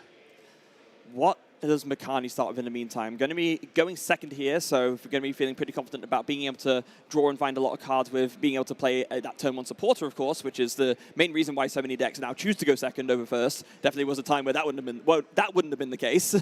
Makani only has one copy of Frillish in the list. This isn't a Jellicent EX build. This is just mostly a bit of a hybrid where you squeeze in one Frillish. So that's looking pretty good. It's actually a Scream Tail in those prize cards. So starting out with this Pokemon, pretty handy here. Yeah, this is the Henry Chow recent adaptation that we've seen. It's kind of the direction that he's taken the deck. Was on the Jellicent build for a little bit, but then deciding, you know what, kind of like a one of Badu or two of Badu in a list, I just want the item blocking option as the effective an attack, because the Jellicent can be really great, but of course one boss's orders and that item block is taken away. Yeah, it's much more secure to just continue to Gloom with your Frillish instead, as Makani's going to get to work on getting a first Ralts into play, in addition to a Monkey Dory. Is there a Psychic Energy to boot here? Well, we have an Ultra Ball. Going to get a second Ralts into play and a really nice Lily's Determination. The only thing lacking from this hand was any energy whatsoever. Makani couldn't even Ultra Ball any Psychic to the discard pile. So I was really just hoping to find one of those on the rest of this hand. Yeah, so there's going to be a very interesting decision here, Joe, and I'd really like to get your insight on this. You have a choice here. If you draw TM Evo, you can either go ahead and use that and, you know, evolve up both of these Ralts on the field, or you can just attach the energy and go for the Oceanic Gloom. Which do you think would be stronger for Makani to go for here? Based on this board and the fact that Kaido has no guaranteed Noctowl in the hand, I want to be glooming as quickly as possible. This information changes. If the Lily's Determination already shows you rare candy Gardevoir pieces, it becomes a no-brainer. If there's no access to rare candy Gardevoir next turn, it's a closer route. But I do really like using Gloom here. Yeah, and I think Makani's going to agree with you there, as he just slam down that Psychic Energy and announce Oceanic Gloom. We do have a Teal Dance from Kaido's side, so that is the Myriad Leaf Shower powered up. Oh, finds a Crispin for good measure. It might even mean you don't evolve up into Noctowl this turn. With your items being locked, there's not much use in it. No, there's not. There's a Koraidon as well, a Area Zero Underdepths coming down, just a manual attachment. And then, we do see that one of Ino in the list, so just going to play that to draw some more cards. Something you wouldn't expect from a lot of our Raging Bolt players, this sneaky Ino. Sometimes it's a Judge, in this case having that one hand disruption option that's being spent early, but in this case, it's going to be a great way to refresh the hand. Do we see any additional basics whatsoever here? I think that's a no, Joe. Oh, no, it's a yes. There is that Iron Leaves EX in the hand again. Is it much better than Myriad Leaf Shower? Probably not. It allows you to protect your Terra EX Pokemon that little bit better. Yeah. Like, I think that's probably the one argument to actually go for it, because if you lose that Terra EX, suddenly any Noctowl you draw becomes really useless. So just gonna go ahead. Keep that one energy onto the Teal Mask Ogopon, so one fighting and two grass, and we'll be able to take the KO at least on the Frillish. A cheeky Prism Edge coming in from Kaido then, and then despite having an awkward start, still is able to launch the prize race, and crucially picks up a Nest Ball for next turn that could be pretty valuable. Now the question becomes, can Makani get into a Gardevoir this turn? And can we start discarding some Psychic Energy? There's a few objectives for Makani this turn. Yeah, a few objectives here. And Flip the Script is going to be a good way to start to work towards it. Oh, Rare Candy is a great find. Counter Catcher is a pretty great find too. Hold on a second. We could be seeing fireworks here, Joe. Sparks may be flying, especially with the Earthen Vessel. If there's an Ultra Ball in this hand as well, we can start to pitch multiple Psychic Energy and get to work on Psychic Embrace, loading up multiple Pokemon here. Looking like a really, really strong turn from Makani being laid out in front of us. Yeah, it's the two really key setup things they need to do. Well, three, I guess, if you think about the obvious one. So, Rare Candy into Gardevoir, so you can get your Psychic Embrace going. Bank your Psychic Energies in a discard pile, so you can actually have something to accelerate with Psychic Embrace, and load up your Monkey Dory with Dark Energy for a Dread Brain. It's a secret box. The Ace spec coming in for Makani. It just gets better and better. Already 4 cards selected from the secret box. Looks like the Luxurious Cape is one of those options. Artisan can come in to bounce the Area 0 Underdepths early on, which is looking good. It would give Kaido more access to some Hoot Hoot, so you may think twice about actually putting it into play. Could you maybe go for a Mystery Garden instead? Is Makani playing the Mystery Garden? I think just a couple copies of Artisan here. Okay, so yeah, it's a bit of a shame because, yeah, that does give Kaido a bit of an option, but it is probably more important to just get more of your own setup going here. Another Earthen Vessel now will pitch an Evolution. Then we see the Ultra Ball. So yeah, already 4 Psychic Energy now in the discard pile, plus a Darkness Energy you can attach for the turn, and Rare Candy Gardevoir. We are flying here, Freya. Another Monkey Dory for good measure. Artisan, yeah, he's got it all. Curlier, Rare Candy Gardevoir. Wow, this is about as strong a turn as you could ask for if you're Makani here. Into the 8-card shuffle. This is getting rude at this point. Incredible scenes for Makani. Now, do bear in mind with that prized Screamtail, that's normally the single prize Pokemon you bring into the action as early as possible. But with that backup Curlier already evolved, I think you feel pretty comfortable even bringing in your Gardevoir EX at this stage. Yeah, just, 190 damage plus 30 from an Adrenabrain. That's a perfect knockout on this Iron Leaves EX. Alternatively, you could not take a knockout at all and just spread the Adrenabrain damage elsewhere. Oh, that's knowing true. that Kaido would have to manually retreat this Iron Leaves, wouldn't have the help from Pheasantipity EX flip the script. So it would be a more disruptive turn that way. Could end up being that case. Let's have a look as we start to see some Psychic Energy filtered from the discard pile. They're going to be vomited into play very shortly with Psychic Embrace. Goodness gracious me. Artisan as well, just to probably try and find the Screamtail, but Makani will probably already know it's prized. Debating if it's worth filling up that bench slot. Nope, answer is not so right now. Look at this. Another Earthen Vessel. It's an amazing turn. I mean, the A-Spec obviously helps in that, but that is everything you wanted. There is a reason why Secret Box is the A-Spec of choice in this deck, and if you need an kind of example of why, look no further. Here comes the retreat of Monkey Dory. Thanks to Psychic Embrace, we are going to ping the 3 onto the active and cleanly take the knockout here. Makani going to go down, or go up 2 prizes here. Kaido does still have that Noctowl in hand, so we'll be able to dual seek their way out of this situation and finally has items unlocked. Yeah, I guess Makani here deciding, yes, I could maybe go for a bit of more of a cheeky play, but knowing that is likely to be a Noctowl in play, I just want to race. I just want to get these prizes out of the way as soon as I can, and just I'm fairly confident in being able to race 2 for 2 easily. Yeah, you've seen your opponent already use an INO, so if Makani's just confident in their hand, especially with Flip the Script, they know they can have a route back into Gardevoir quite happily. They're not really afraid. They can just start racing pretty traditionally here, and that is one of the main downsides of the Raging Bolt archetype. Sure, if it's ahead, it doesn't worry too much about its vulnerable EX Pokemon, but when you're behind, these Pokemon are so easy to reach, it's difficult to rely on them and hope that they can withstand attacks. Yeah, I mean, you're meant to be the deck that goes ahead, and this is already a tough matchup. If you're in a tough matchup against a comeback deck, and the comeback deck is already winning, that's going to be bad news. What's going on here? And this entirely was laid out thanks to that really awkward timing of the Ditto in the prize cards. So Kaido is going to try and look to weave in a single prize Pokemon while he can, of course, currently on odd prize cards. So if he is able to take a single prize KO that's meaningful here, could be pretty reasonable. There is 90 hit points remaining on that benched Monkey Dory. That would be a really nice target for the Thunderburst Storm this turn. Yeah, Earthen Vessel's going to come in as well. It's Garden at Badu. Definitely going to be too late to weave that in. Makani's been through most of the items in his deck at this point. Yeah, it's a bit late for you, Badu.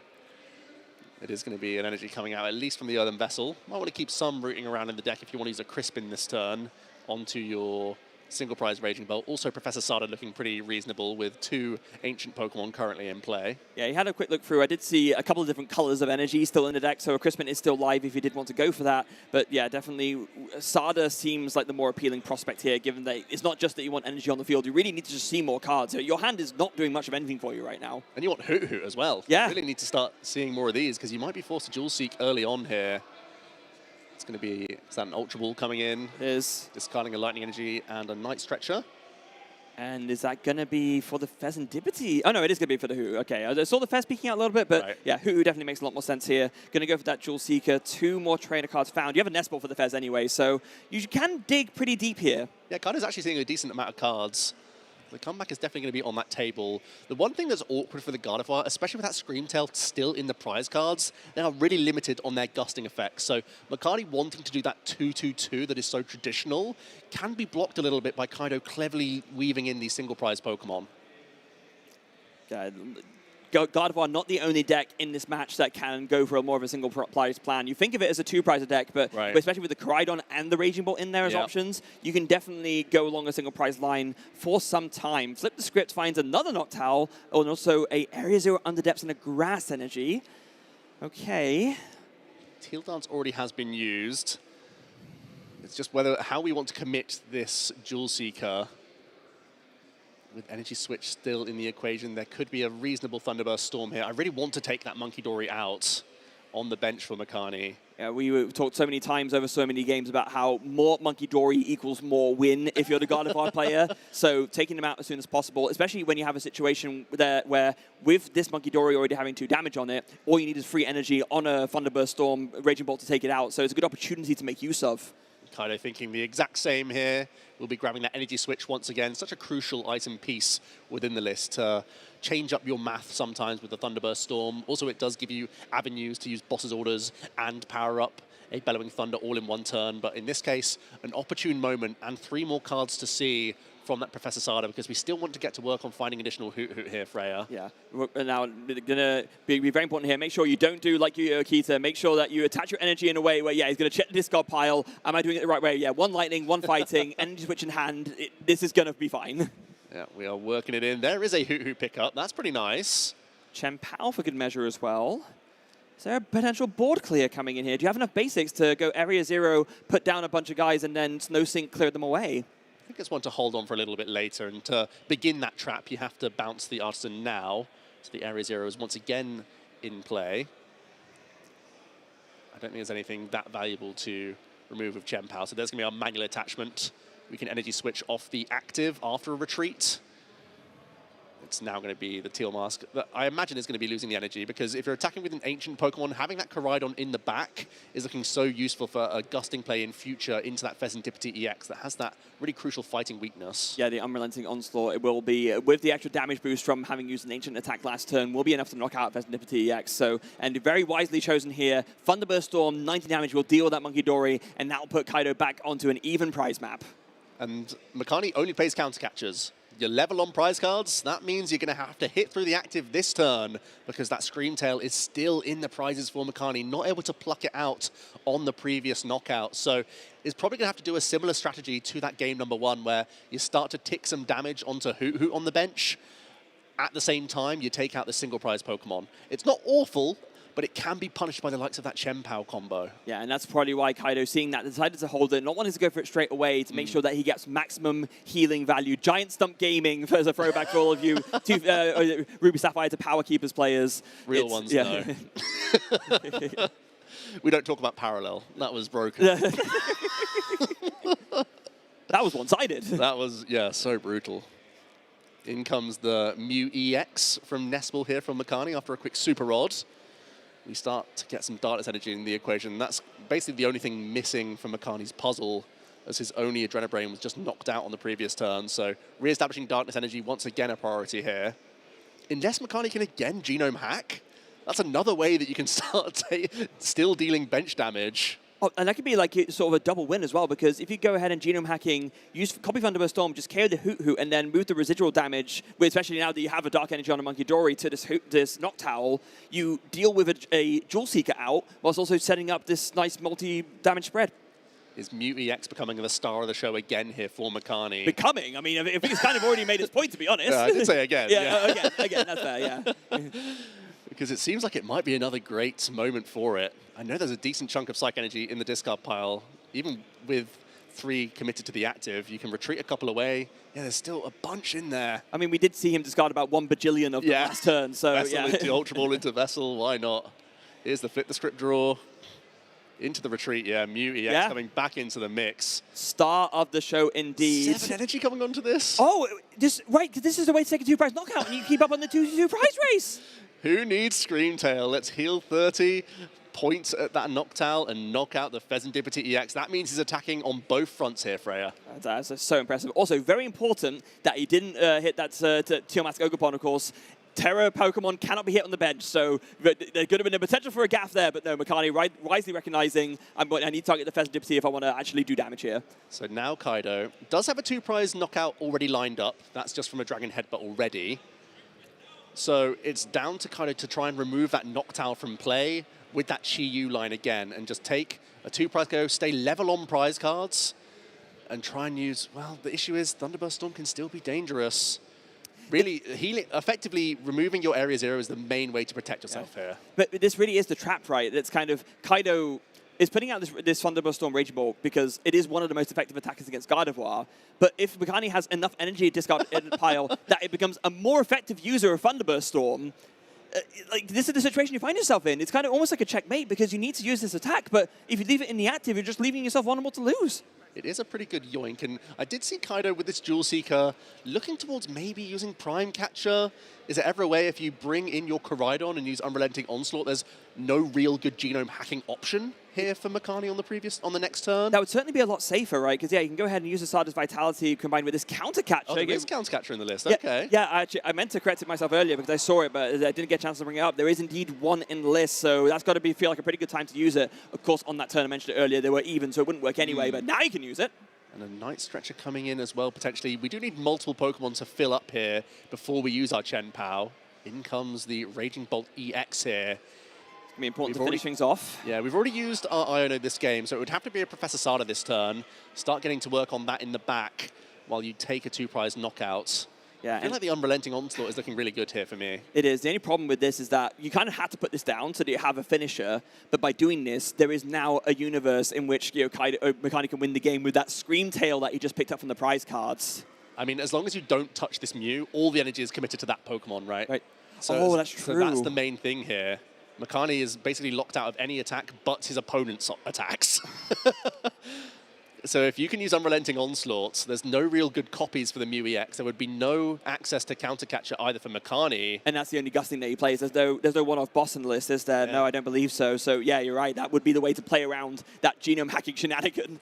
And I think Kaido is also picking up on it. We see the Professor Sadas now getting a second energy onto that Koraidon. Also going to see another Nest Ball, so we can also fill up our bench enough to unlock this damaged Noctowl from losing to double Monkey Dory's Adrenabrain next turn. I think Kaido has found the route here.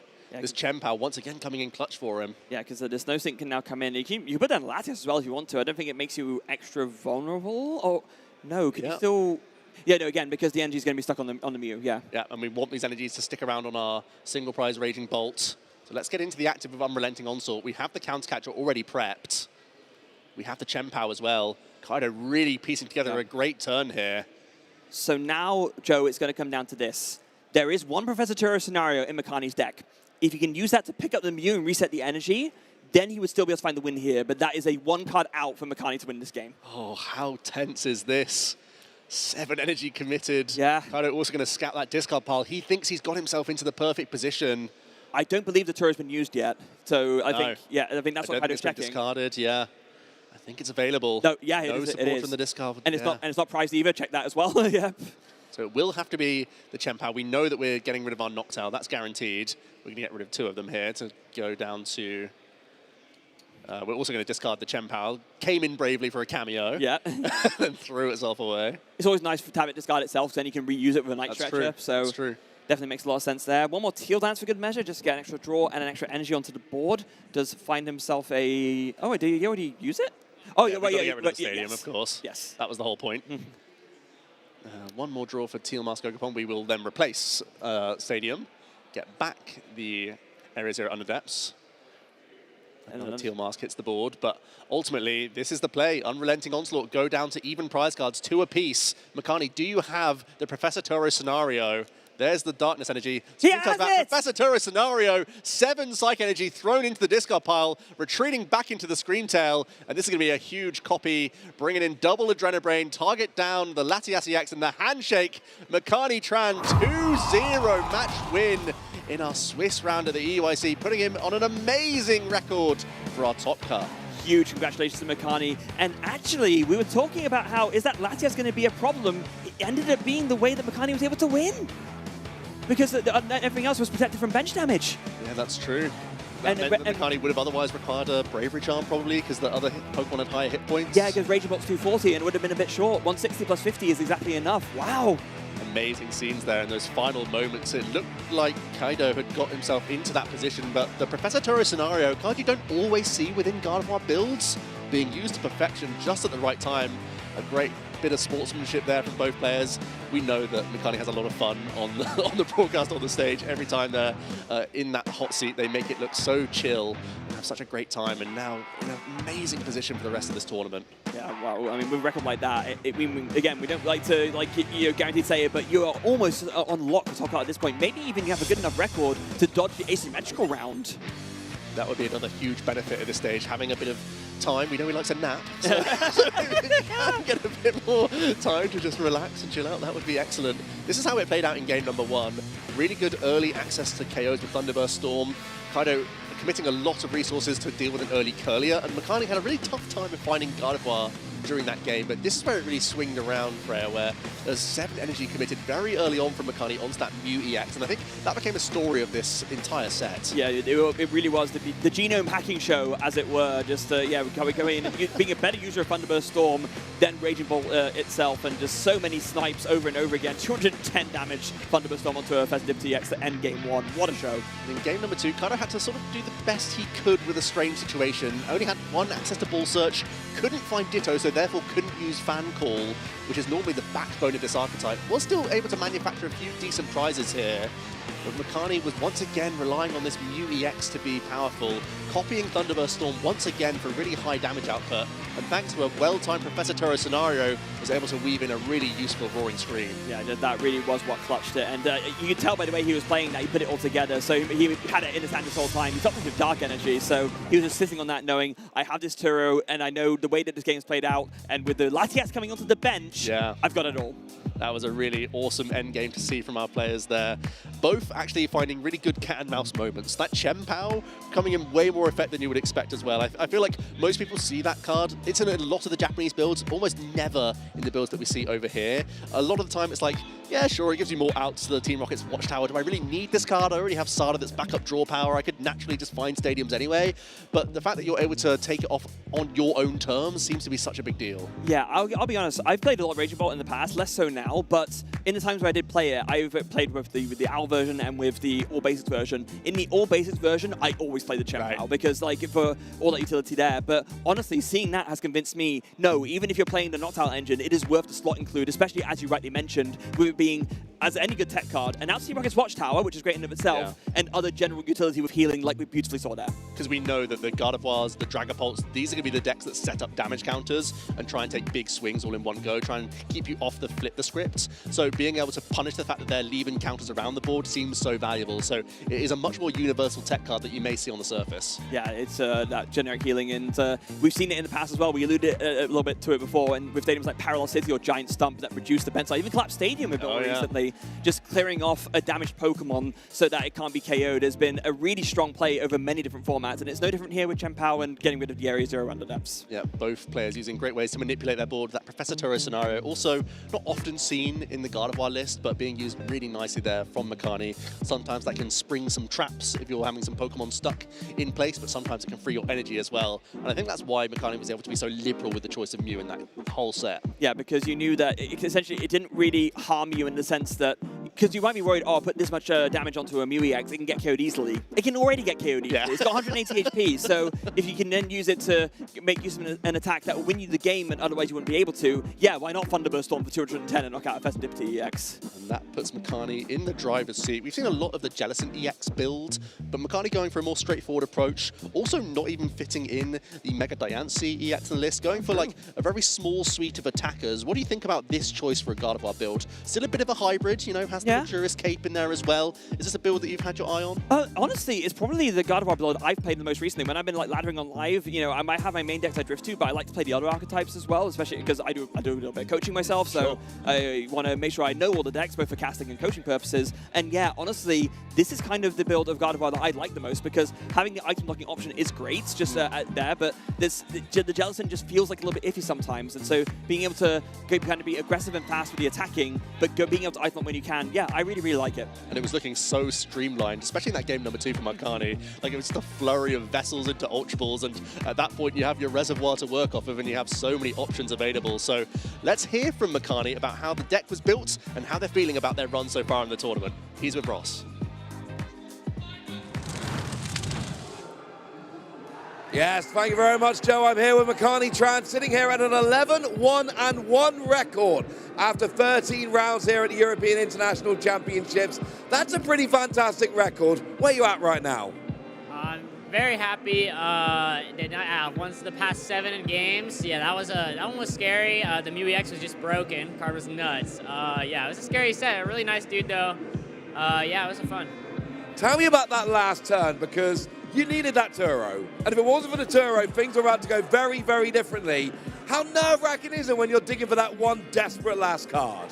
Yeah, it was very nerve-wracking. I thought he was gonna knock out the Mew, and I was like, all right, I'm all good. And then he counter-catched the Pheasant Dippy, and I was like, oh, I gotta get these energies. But then I saw that Turo in hand. I'm like, I think if he knocks this out, I just win. So like the feeling like, oh, I have it in hand as long as he doesn't do something else. I'm like, I have it. Like, just attack and I win. Yeah, it's very, very nerve-wracking. But yeah, I'm very glad I drew into the Turo there to clean up the energies again.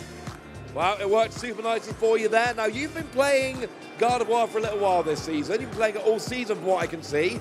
Top 16 in Las Vegas, top 16 in Milwaukee. What keeps you sticking with the deck? It's a really fun deck. First of all, it's just a deck with the most options. You can really do anything. I really like decks where like it feels like you can control your games a lot, and it feels like with Gardevoir, like you can do so many different things. Like you can play each game so differently. And that's just, I love that about the deck, how flexible it is and like how reactive you can play with it. It's just really nice, like having so many options. No deck really has like the options Gardevoir has. No, I think you're absolutely right about that one. It works beautifully when it works, and it is working beautifully here. Anyone you want to give a shout out to before we finish up?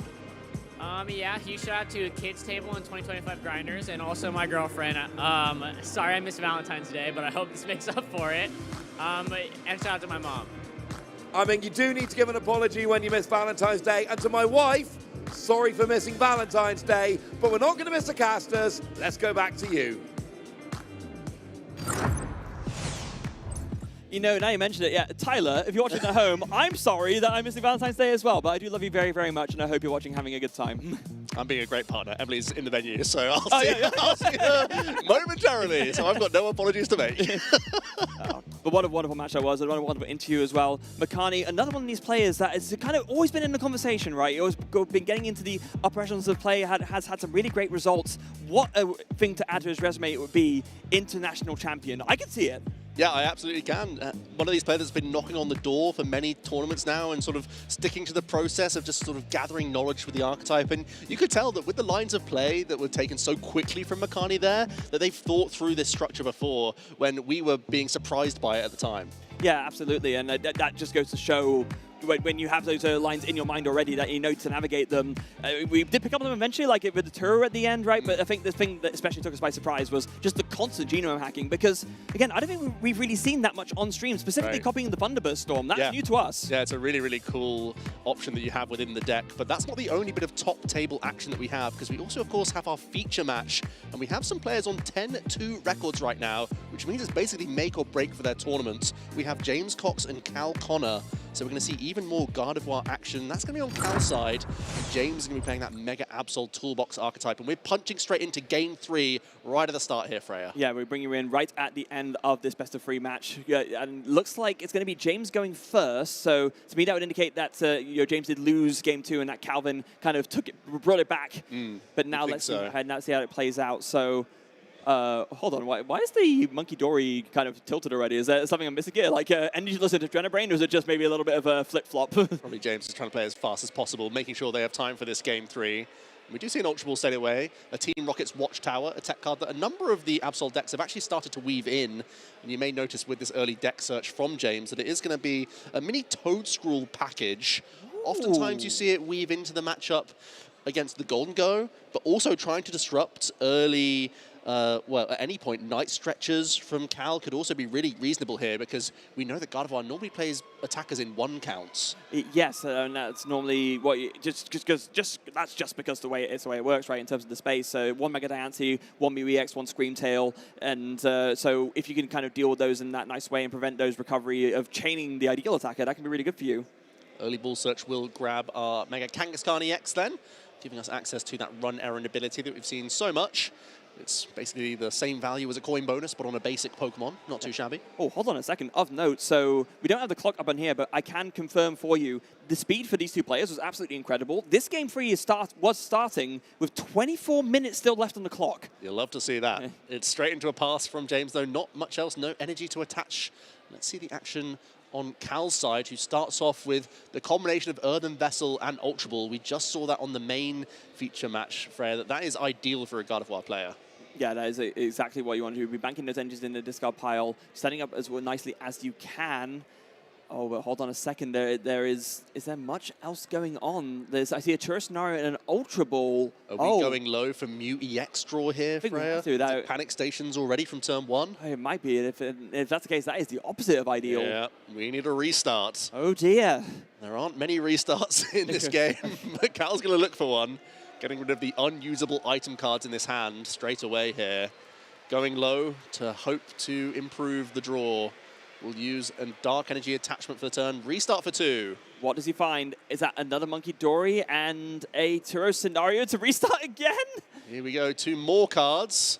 Into the Team Rocket's Watchtower. Okay. That's a sneaky one of inclusion. That might shut down the run errand, and if both players are on fumes here, this could be a really integral stadium coming in here, trying to buy Cal some time. Ironic given that James does play it himself, but in this position, it's shutting off the only draw that James has, but there's the Arven coming in. And that's going to make things a little bit easier for James. I'm pretty sure still no energy in the hand, so can't go for the classic Precious Trolley plus find a way to accelerate this energy all in one go. So it's a relief for James with a supporter, but not everything you want all this turn. Yeah, it does still find the Turbo Energize all the same, so it makes me wonder if he might actually have an energy in the hand that's just sneaking in there, but we'll be able to load up his bench at the very least no matter what. So Latias is going to be the pick, so that you can go ahead and pivot this Monkey Dory out of the way. Going to be the Mega Absol, and also the Petulant, it looks like, maybe leaving one more bench slot for something in the hand.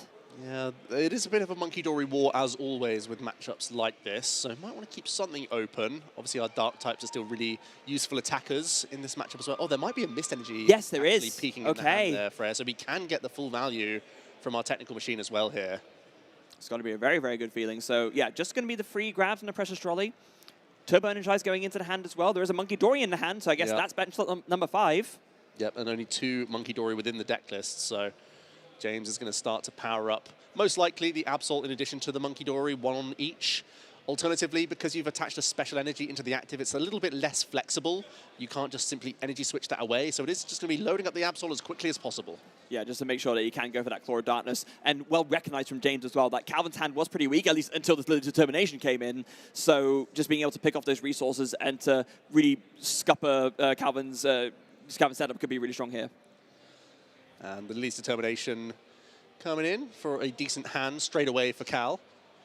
Going to look towards finding some Rolts, of course. It's a turn late, but because James only had a setup turn, it's not going to be too terrible. Ooh, is there any Ball Search at all here?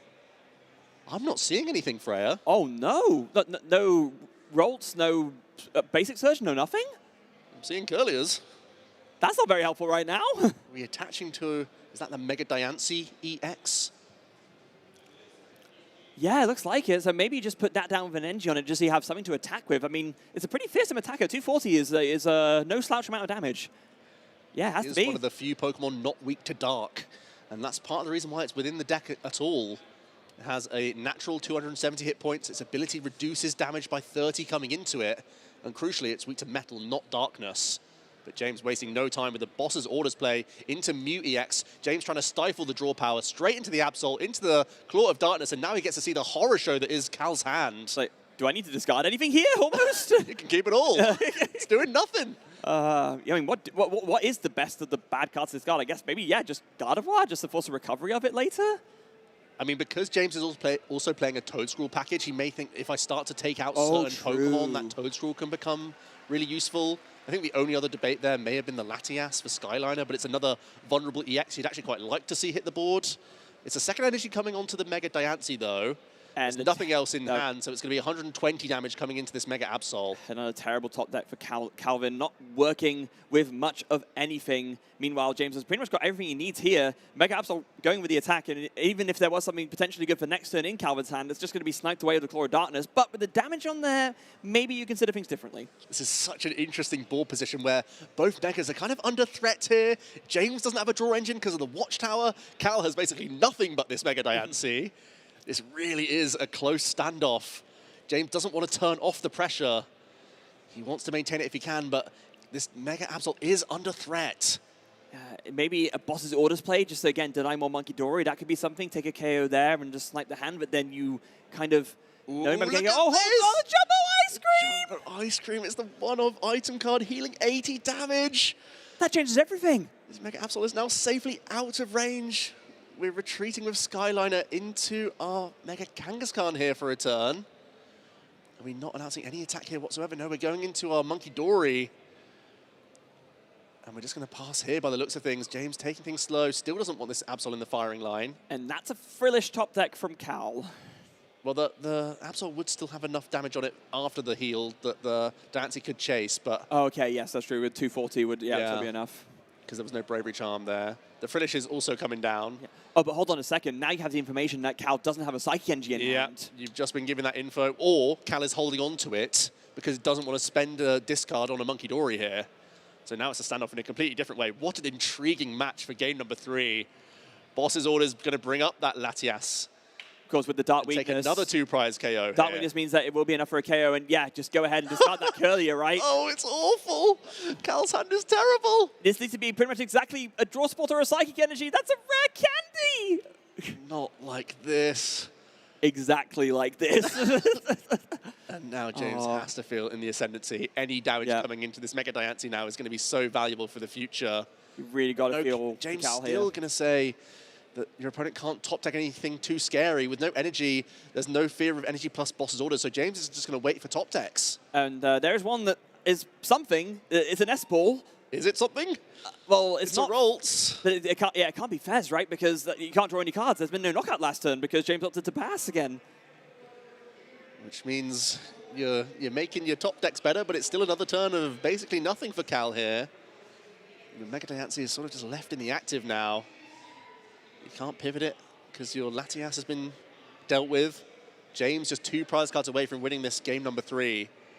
And I think James would really like to just find the Dark Energy just to start being able to use Adrenabrain and really make it like, oh, hold on, Arvin will do the trick as long as there's an Earthen Vessel left. Yep, speaking of which, here we go. Arvin comes into the equation. No time wasted there. Arvin plus fodder, Arvin for Earthen Vessel plus fodder, basically. Yeah, and now you're feeling a lot safer about things. Your Absol's going to start to get nicely healed. You can also start threatening this Diancie for a terminal period to close the game out as well.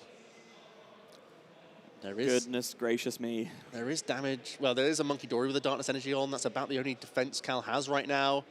But make no mistake, he needs a lot from a top deck. It basically has to be an INO to feel good from this stage. Well, let's see what comes of it. Double Dark Energy into the hand. That will be 1 Adrenabrain online, so we'll be able to make this Absol quite a bit healthier. But yeah, you're right. Especially with the Claw of Darkness, that's going to snipe something else out of Cal's hand. So it really needs to be INO or bust to just stop James from putting on this onslaught of hand pressure. And honestly, how defensive do you play? Does James go for the Turbo Energize here? With Kangaskhan, you could start powering up Petulant, perhaps? Because, yeah, you could just Adrenabrain plus Turbo Energize, and that way you get the other Monkey Dory powered up, and you get... Oh, actually, that's actually Here we better. go. Turbo Energize is going to come down. I kind of would have liked it on the Kangaskhan, but either way, Monkey Dory is going to use its Adrenabrain for what it's worth. And we are going to put an energy onto our benched Monkey Dory. Is there any remaining in the deck? We could put one onto Petulant. Yes, we are. Just kind of make sure you have all your options there, right? Oh, there's a Night Stretcher. That means Red Candy Gardevoir's coming in. Well, it's something.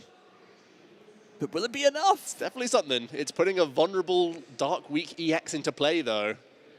So you'd normally think, yeah, it's a no-brainer. Let's get our Gardevoir online, start attacking back. But as soon as you do, you're opening the door for Flip the Script. You're opening the door for Boss's Orders to simply be the game here. It's a Cal's tough call doing either way. Yeah, I mean, Cal's doing the only thing he basically can. Also, if he doesn't play these cards, they can just get Claw of Darkness out anyway, so you're basically forced to put them into play to do anything here. Your hand would have been clogged if you just held and wouldn't have any draw from Mute EX, so that wasn't really an option. Or I suppose you could have put down these other basics, but... You don't really want to, right? Oh, no, you do not. Oh, is it? Be Frillish, buy me some time. Oceanic Gloom. It feels so terrible, though, because literally just one drop of a boss's orders and you lose this game, but maybe it's just the best thing for it. Stop a Pokegear dig, maybe? Yeah, you are hurting some outs with this line. There is an Adrenabrain to possibly use as well for Cal, but no, it is just going to be the Frillish announcing the Oceanic Gloom. Let's see the draw. It's Boss's orders off the top.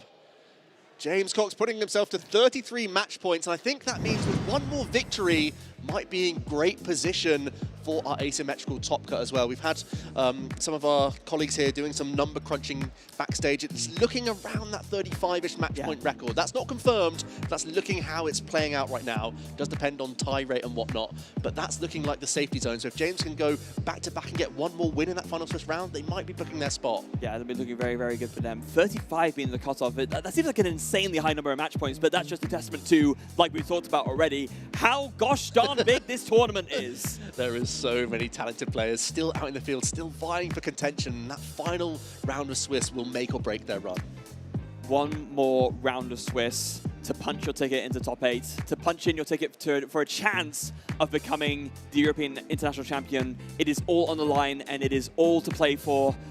What are you feeling going into this last round of Swiss, Sergio? Well, it just gets more and more tense as we go on, Freya, because at this point, you really can't make a mistake. You got to keep your mental game in check, and you really got to hope that your deck is cooperating. And to some extent as well, there's a bit of a rock, paper, scissors going on with some of our better decks in the format right now. If you're the Gardevoir, you don't want to be hitting the Charizard. You'd much rather hit the Dragapult.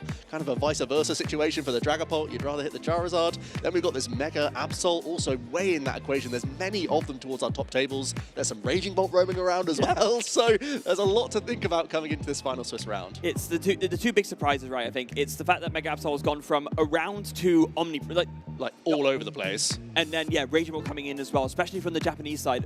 Funnily enough, the two decks which the Japanese players are tending to bring over a lot more than everyone else, Raging Ball and Mega Absol Box, those are the two decks that are surprising everyone here this weekend. And that's really just a taste of what action we have to come, and round 14 shouldn't be too far away. Me and Freya are going to hop out because Chip and Kyle will be subbing in for round 14, and thanks to that feature match that we just watched, it's not going to be too far away.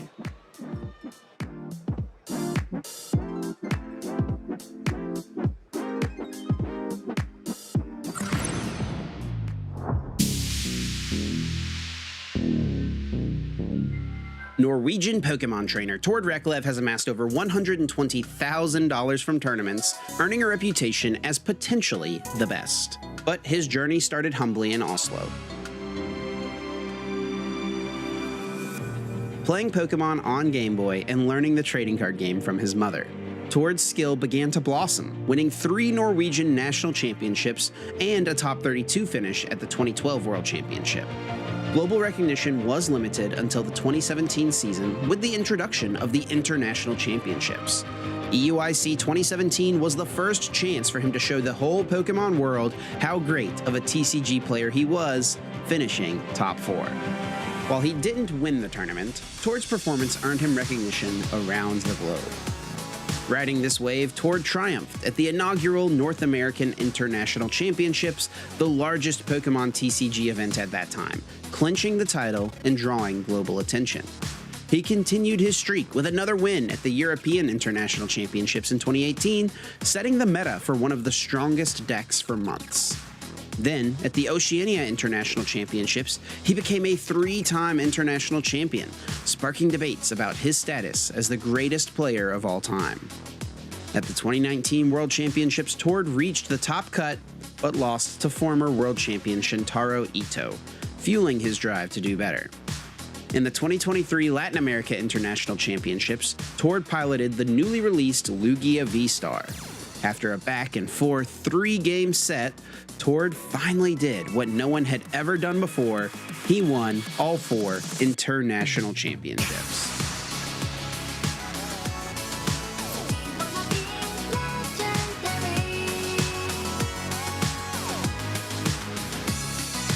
Yet the World Championship title has eluded him.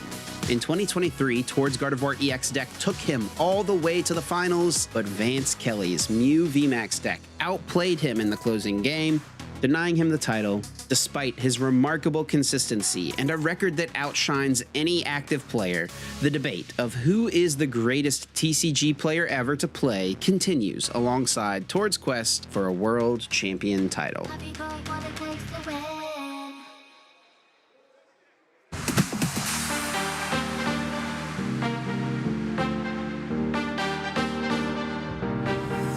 One of my pre-game rituals is I always listen to the Beach Boys before I play, and we always stock up on those like little applesauce packets because we'll know we'll need them in between rounds. A pre-game ritual that I typically do to kind of calm down my nerves for round one is that typically I'll think about my family, friends that are supporting me back home and probably like cheering, like looking at the standings and results, and I try to just like find comfort in that there's people like waiting for me to get back, and then just lock in for that round one. As of the last couple regionals I've attended, definitely eating breakfast. The first couple I tried doing on an empty stomach, and that is not a great way to go. I found myself a bit tired in the afternoon, so definitely get a breakfast, even if it's light, a banana, a granola bar. Get something in your body, get yourself ready to go, and you'll have a great day. Pre-game rituals I swear by are probably just not even looking at my deck box. I test the night before, and I don't want to see my deck until I'm queued up against the first player, and I'm flipping over that first card. So for me, when I'm prepping for a game, I'm getting ready.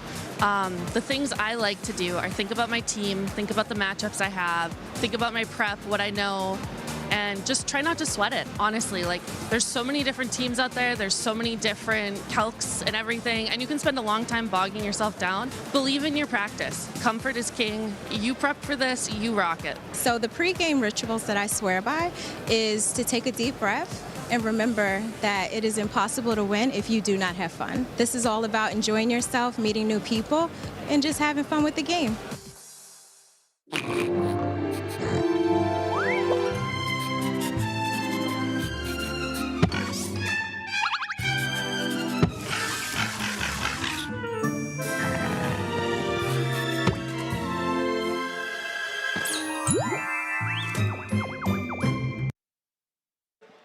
Welcome back in, Pokemon fans, to the Excel Center here in London, UK for the European International Championships, and it is just one final Swiss round in the trading card game competition before we know who will be in that top cut. Which players still have an opportunity to become an international champion. Chip Ritchie joined here in the booth by Kyle Puka-Sukovic. Excited to take you through this final Swiss round and see which of those players is still going to have that shot for glory. Absolutely. There's just one round left and it's crunch time. Like, a couple players are probably safe to make it into that top cut, but still a lot of spots up for grab. We still really don't have any idea what our top cut is going to look like. Yeah, it's potential for a decent amount of players, right? We've got asymmetrical cut working for us, perhaps around 10, 11 players, something like that is what it may be. And anything can happen in this last round as well. It's looking right now like 35 match points is going to be that numbers players are trying to get towards. 34 not quite going to be enough unless there was a ton of natural ties. Hey, anything can happen. Yeah, there is an unlikely scenario that just causes total chaos with the whole tournament. But it seems pretty unlikely. Yeah. Me too. Well, we do, of course, want to keep everyone in the loop on what's happening in the Pokemon trading card game live. Of course, TCG Live, an excellent tool for the community. Many members using it for testing. Some favorite features are returning, and some new features are coming to TCG Live. Professor Fur is back to help you hit the books on the upcoming rotation of the G regulation mark. Yeah, the immersive battle boards making a return, pairing nicely with new deck and avatar cosmetics for trainers ready to battle in style.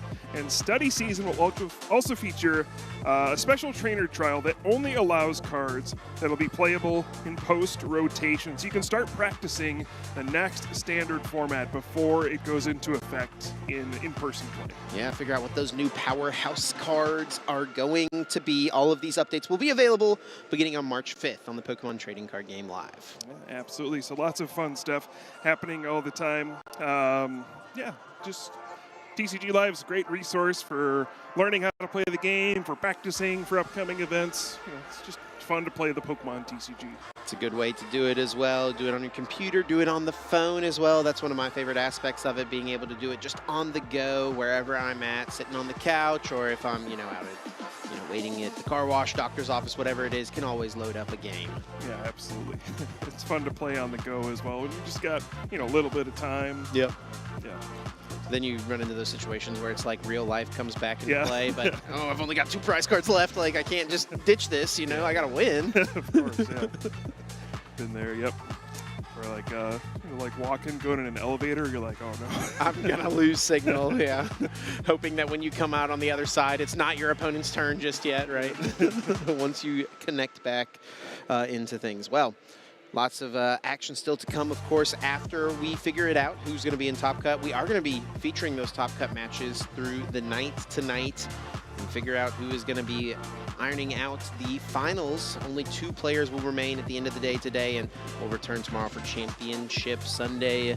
We'll also have that opportunity to feature Junior Division and Senior Division players. We'll crown so many champions tomorrow across all games and all divisions. It's such a special time. Yeah, hard to believe we've already gone this far through the tournament, and we're getting into these very high stakes tournament matches as we're starting to wind down, getting to the end of that Swiss portion of the tournament and heading into the single elimination brackets. We're almost there, just 1 Swiss round to go. Well, let's check into our caster predictions for the weekend and see how each of us are faring thus far. Unfortunately, Kyle, I don't think any of the Alakazams are still in the running, but hey, Gardevoir was very much a safe pick for you. Yeah, I gotta balance it out, Yeah, how about you? Mega Absol, great pick so far. We've been seeing lots of those at the top tables. It's interesting when you get to this stage in the tournament because, we've been following so many players who have had strong records throughout, but there's so many players we have not been able to feature that will ultimately end up being in the Top Cut. Feels like things get shaken up in the last couple rounds, so the story we've been following throughout the tournament may not be what ultimately ends up playing out in that Top Cut. Yeah, of course, Dragapult on Ross's end, a very, very safe pick. Still plenty of those doing well. On Joe's side, I don't know how many Marnie's Grimmsnarl are still in the running. Looks like at least a couple still having a chance, and there are a couple of in Zoroark, though, that are looking like they're going to be fighting for cut. Freya going with those item lock cards. Both of them will probably be represented in Top Cut in some way, so I'd say across the board we all did pretty good. Yeah, Ross should lose points for putting Pheasantipity, to be honest. Yeah, what, if there's 11 players in Cut, how is there going to be 11 copies of Pheasantipity in Cut? Probably. Almost every single deck plays that card. Marnie's Grimmsnarl, probably the only one that doesn't always play it, and even sometimes they still choose to. Yeah, exactly. Yeah, I think pretty much all these were spot on for the most part, and it just speaks to how diverse the metagame has been here. It's not just been 1 or 2 particular decks. There's lots of different strategies that have been working well at EUIC. Yeah, I think at least like the top card of everyone's is still in the running to win the event. Absolutely. Yeah, any of us could certainly take it down. Let's look at the notable matches here for this final Swiss round. Our feature match will be Mustafa Toba from the US up against Toby Woolner from the UK. These players on a win and in battle. 32 match points right now. They need 35 to lock up a spot in Top Cut. Only one of them can move on. And a notable one there, Makani got down paired. There was going to be one 34-point player that was not going to be able to get an intentional draw this round, and it looks like Makani drew the short straw. Did get paired with Vincent, who is on 33 match points, so they will have to play that game out. Makani, after that great win in the previous round, will still have to battle for a spot in the Top Cut. Wow, and look at that down at the bottom. Christian Labella up against Lucas Zing. It's going to be 2 rounds in a row where Lucas Zing is able to intentionally draw with a fellow Canadian player to get himself into Top Cut. Both of those players, I have to imagine that's what they will do. Is, yeah, they will be very content. There's always that kind of argument, right, of if you play now, then you maybe avoid an asymmetrical battle moving forward if you can get into the 1st or 2nd seed, which, you know, getting up to 37 match points would certainly accomplish. But I feel like they'll both be very happy with the result regardless, to just lock up Cut and be in a spot to continue to play forward. And we see Daiichi, who was 10-0 to start the tournament, is now 11-2 and needs to win the final round to make it into the top cut. So we were mentioning it earlier, just because you start 10-0 doesn't guarantee you anything. Yeah. He still has to win one more match after stumbling a couple rounds in the last few. Oof, that would be a tough fall from grace. Yeah, wow. I mean, that's where we say you just can't get too comfortable. You don't have anything locked up until it's actually locked up. Until, like, you may be 10-0, but you've got to still find a way to lock up those last few match points necessary. Was unable to do it in the early rounds, and it's going to come down to this final Swiss battle for Daiichi. James Cox, great player, up against Drew Stephenson, who's been one of the premier players from the United Kingdom this season. So that is a big matchup happening out there on the floor as well. And a couple players from the UK looking to defend home turf as well here in London. Yeah, we have Kyle Best going up against Julio in our featured match as well. And again, we're projecting 35 match points to be the cutoff for making that top cut. Barring some sort of crazy scenario, looks like that is what's going to happen. So players like Tord Reklev, who are currently on 31 match points, are going to have to hope for a miracle. Even with a win, probably not enough to make it into that top cut. And on the main stage, we have our players sat and ready to go. Mustafa Toba on the left, up against Toby Woolner. And this will be an interesting one. Looking at the deck lists here and looking at the decks, we do see Dragapult Dusknoir, a familiar face, up against the Mega Absol, Mega Kangaskhan, something we have seen plenty of so far in this day 2. There will certainly be many representatives of this archetype in our top cut. But will Toby Woolner be among them? That is the question. Interestingly enough, Mustafa has not played against this matchup at all throughout the tournament. This is the first time in 14 rounds he'll be playing against this Mega Absol deck. But on the flip side, Toby has played against 2 Dragapult decks and has been able to beat both of them. We'll see exactly how things will shape out in this one. Lots of different strategies at play with the tech cards included in these players' lists. And as we see this opening flip and these opening prize cards as well, we will have to see which of these players is going to be in the more favored spot. Looks like they are ready to lay out those prizes. And we'll get some note as to what they have access to and what they do not as we get into game number 1 here shortly. And this is high stakes, high pressure environment, Chip. These 2 players are fighting for a spot in that coveted top cut here at EUIC to remain in the running to be a champion at this event. You've battled so many rounds so far, and now just one more win is all you need to keep your tournament hopes alive. And it's looking pretty fair as far as the prize cards are concerned right now. Really nothing too detrimental.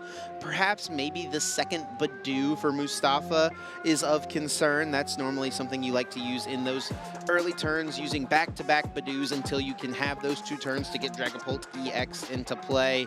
That's about all I see to worry about here, though, Kyle. Yeah, just excited to get this one kicked off. I'm sure these players are anxious and ready to get started as well. Typically a very interesting matchup we have here between Dragapult and this Mega Absol deck. Lots of different variables to take into account. Neither deck really very strong at getting one-hit knockouts. Lots of tech cards can come into play as well, which we'll get into as the match progresses. But this should be an interesting one. The fist bump. Here we go. Swiss round 14 here at UIC. Win and in. Mustafa Toba will kick things off. Dreepy in his active spot. Looks like a pair of Dreepy in his hand as well here. Not too bad to see. And also his Badoo already in hand. One in the prizes, one in hand. Who needs Buddy Buddy Poffin, Kyle? Yeah, I would have liked an energy attachment, but hey, getting a bunch of Dreepy down, Not the end of the world. And what's going on? Who needs Precious Trolley, Kyle? People just drawing all of their basic Pokemon in their opening hand. Look at that. Arvin being played from Toby. Searches the deck for any item card and any Pokemon tool card. Turbo Energize eyed up right away. And even though he has the Precious Trolley in his deck, it looks like he'll settle simply for the Nest Ball. Yeah, if you only want one more basic Pokemon in play, I guess may as well save the Trolley for later. Maybe you need 2 basics later on in the game. Now, the things to balance for this matchup for sure really revolve around Dusknoir and its Cursed Blast ability. That's the way that Mustafa can push forward and take effective one-hit knockouts on these 3 prize Mega Pokemon. For Toby Woolner, it's going to be a game of when does he decide to put down his Psyduck. Yeah, Psyduck, of course, has that ability Damp. It prevents the usage. It takes away abilities that require the Pokemon to knock itself out in order to use it, such as Dusknoir's Cursed Blast. So this takes away that option, like you said, for that one-hit knockout, using Cursed Blast plus the Phantom Dive from Dragapult to hit for over 300 damage in a single attack. But the Psyduck stops that play. The problem is if you put it down, your opponent can go after it and knock it out. So it just kind of becomes this game of chicken a little bit over the Psyduck. Yeah, figuring out exactly when that Pokemon needs to come down will certainly be key. And also key for Toby is this opening Turbo Energize, loading up the Mega Absol EX on the bench. Mustafa already going to start to feel a little bit of the pressure. That 280 HP powerhouse basic Pokemon will start to strip away resources from his hand. How will he respond? We have not seen the Badoo be benched just yet. I wonder if he will not utilize that Pokemon in this matchup. Is the item lock less effective whenever your opponent is as set up as Toby is already? Yeah, I mean, the Mega Absol deck doesn't really play that many relevant item cards. It's not as impactful to take those away in the early parts of the game as it is against like another evolution deck that needs to find a lot of those stage 1, stage 2 Pokemon. You know, it's very powerful against stuff like Charizard, where you're taking away their rare candy early in the game. Here, I mean, what are you really taking away?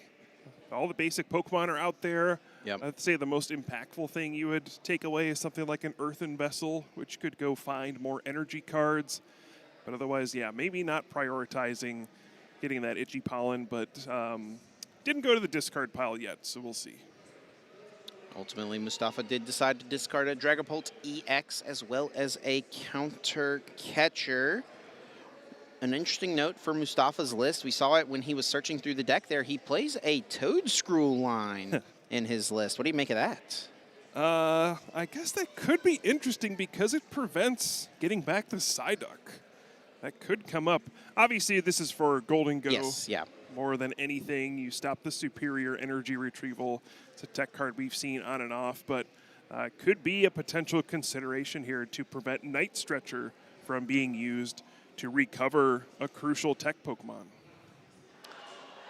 Mustafa does decide on putting down the Badoo, plays an Iono, sending both players' hands to the bottom, drawing a number of cards equal to the number of their remaining prizes, 6 points at this early juncture in the game. Mustafa finds himself a pair of Buddy Poffin, so will be able to establish some Duskull potentially if he would like. Get that pressure up and running. Also, hey, that dream board of having 4 Dracloak, just unlimited draw power, that's a reality as well. Yeah, you do have to worry about your Dracloak getting knocked out by Mega Absol and then also taking a card out of your hand. So having as many Dracloak in play as possible to keep using those recon directives and keep getting resources into your hand will be important. So Mustafa deciding I need to maximize getting all these Dreepy into play. I need to make sure I get up to multiple Dragapult EX. Eventually, I can worry about the other things later. And especially if you think your opponent is playing Psyduck, like most of these decks do, maybe it's not as worth it to get multiple Duskull down because they won't be useful until you're able to deal with the Psyduck. Speaking of Recon Directive, we see a couple of those being used now on the other end of the supporter for turn. A third one being found as well, should Mustafa like to evolve his active. He also did find an energy card, so we'll be able to pivot into Badoo for the turn if that's what he would like. And sure enough, there is that evolution. One more Recon Directive, Lily's Determination, and a Duskull being offered up. Does have another Lily's in the hand currently, so perhaps could add a second one to have a little bit of a buffer against the Claw of Darkness that will certainly be incoming on the next turn. Yeah, that's one of the things that changes if you're playing against this Mega Absol deck. Usually if you have a Lily's Determination in your hand, you have no use for a second one, right? If you play one, you're going to shuffle all your cards back into your deck anyway. So you would never really take the second one, but it's something you would consider here because if it's your only supporter card that gets discarded, well, you would like to have one of those for the next turn. This is interesting for Mustafa. He's got the energy in hand and was debating attaching it to the active, I assume, to retreat into Badoo, but may want to just get the attachment to the bench so that he can threaten and attack next turn without being pressured into finding that Neo upper energy. Ultimately, yes, that is what he decides to do. And actually, Kyle, pretty interesting card there found on the top for Toby, I believe, was that Technical Machine Devolution. Not something we see all that often from the Mega Kangaskhan deck, but that would set Mustafa back a whole turn while Toby could establish more energy cards in play. Yeah, it's a nice little trick you can use there. And a lot of Dragapult decks do not play Rare Candy. We've been seeing some of them start to play maybe one Rare Candy, but because Dracloak is so awesome and has that Recon Directive ability, you prefer to slowly evolve up, and there's not always a need for Rare Candy, but this can set up these kinds of situations where your opponent can't get a Dragapult out. Now the question is that worth it in this situation, or should you just try to go ahead with Mega Absol EX and start pressuring your opponent? Yeah, I'm not usually patient enough for those plays. I like taking knockouts. We'll see which route Toby decides to go. He has the options available to him, which is not a bad spot to be in for certain. He has found himself a couple of those missed energies. Of course, he'd love to get one of those onto that Psyduck on his bench as quickly as possible. Ooh, and he has the Calamitous Snowy Mountain as a counter stadium, including that here in his list as a way to generate damage on his side of the field. And it's a water Pokemon. Yeah, whenever a player attaches an energy card from their hand to one of their basic non-water Pokemon, you put 2 damage counters on that Pokemon. So a nice way to pop some damage over with a Monkey Dory. And Toby will take it slow this turn, but it's not going to be through the use of Technical Machine Devolution. It'll actually be that Turbo Energize once again, loading up these Monkey Dory. This is a fully established board. Yeah, and you see the missed energy going on to the Psyduck. That prevents effects of attacks, such as Dragapult EX's Phantom Dive, placing damage counters on your benched Pokemon. So a common way this comes up is you can use Hawlucha's Flying Entry ability to put 1 damage counter on the Psyduck, then you Phantom Dive to put the remaining 6 and knock out the 70 HP Psyduck. Now if Mustafa wants to deal with the Psyduck, it has to be with something like a Boss's Orders or a Counter Catcher to bring Psyduck into the active spot and use an attack to knock it out and not dealing damage to any of the other Pokemon. So this is an annoyance that Mustafa will have to deal with. Something interesting to note here, because of Mustafa's attachment to the bench last turn, he cannot pull off an attack with a Dragapult this turn unless he finds his Neo Upper Energy, that one of a spec card. That's the only way he'll be able to pull off an attack here. Yeah, but with the Lily's Determination for 8 cards plus a lot of Recon Directives, it is very possible to keep digging until you find that A-Spec card. He is going to see a lot of cards this turn, without a doubt, and he's even found that 4th Dracloak in the hand, so he can get that full dream setup board of 4 Recon Directives, and we'll see if he can find that pink card, the A-Spec of choice, Neo Upper Energy. He's found himself a Luminous. Not a Neo Upper just yet, and he only has 1 more Recon Directive to find it. Only 2 cards left to look at. He's seen a lot, but it is still just a 1 of. That, I have to imagine, is the main card he wants right now. Let's see it. 1 and 2, no. That's going to make things more challenging. No knockout on this. He wouldn't be knockout either. Big attack on this turn. And this is a situation where, you know, it feels kind of bad looking at what your opponent has. A lot of gigantic basic Pokemon with a lot of HP. The protection with the Psyduck and that damp ability, taking away the option of Cursed Blast from Dusknoir, and also 2 Monkey Dory ready to use Adrenabrain and throw damage back at you. This is a spot where, you know, normally Dragapult EX's Phantom Dive feels very powerful. You hit the active Pokemon for a lot of damage, and you can also sprinkle damage onto the bench. But here, feels like you're just not doing enough because of the Monkey Dory. So for Mustafa, it will just be an evolution of the Dracloak into Dragapult EX, and then attaching again to the bench here. Once again, next turn, going to be searching for the Neo Upper Energy. For Toby Woolner, after the attachment to the Absol, he's able to generate some damage onto his side of the board, and then bounces it over to Mustafa's side. Run errand, able to add 2 more cards to his hand. That Kangaskhan, of course, able to retreat at any time thanks to the Skyliner ability of the Latias EX, sitting safely on Toby's bench, and will now be the time for him to strike. He's got a couple Pokegear. What supporter is he looking for? Yeah, you could potentially be looking for a boss's orders just to hunt down an energy card on your opponent's Pokemon. This Arven could also find an impactful card. We'll see what Toby goes for. See the Bravery Charm. There is a key item card in the deck he does play. I don't, might be in the prize cards currently, though. It's that Enhanced Hammer. Lets you discard a special energy card attached to one of your opponent's Pokemon. That can be devastating to set back the Dragapult player. Get rid of that Luminous Energy or the Neo Upper Energy. But it looks like just a Night Stretcher being found here. Wow, the Enhanced Hammer, not a card we see all too often, but these Mega Toolbox players have been adding it in. I think oftentimes a tech for the mirror match so that you can unlock Terminal Period despite Mist Energy being attached to your opponent's Pokemon. But yes, it is also potentially very strong against a deck like Dragapult. Toby will strike now with Claw of Darkness, takes a knockout on the active Dracloak, pulls that counter catcher from Mustafa's hand, sends it to the discard pile. Yep. And yeah, that was a very smart play. Identifying, so Toby already grabbed the Night Stretcher in case the Psyduck goes down. And if you take the counter catcher, it means your opponent can't play both Boss's Orders and Iono to disrupt you in the same turn. So making it more difficult for Mustafa to go after the Psyduck. Yeah, thinking turns ahead. You can tell Toby knows what to do in this matchup, knows how to protect the duck, protect the princess, some may say.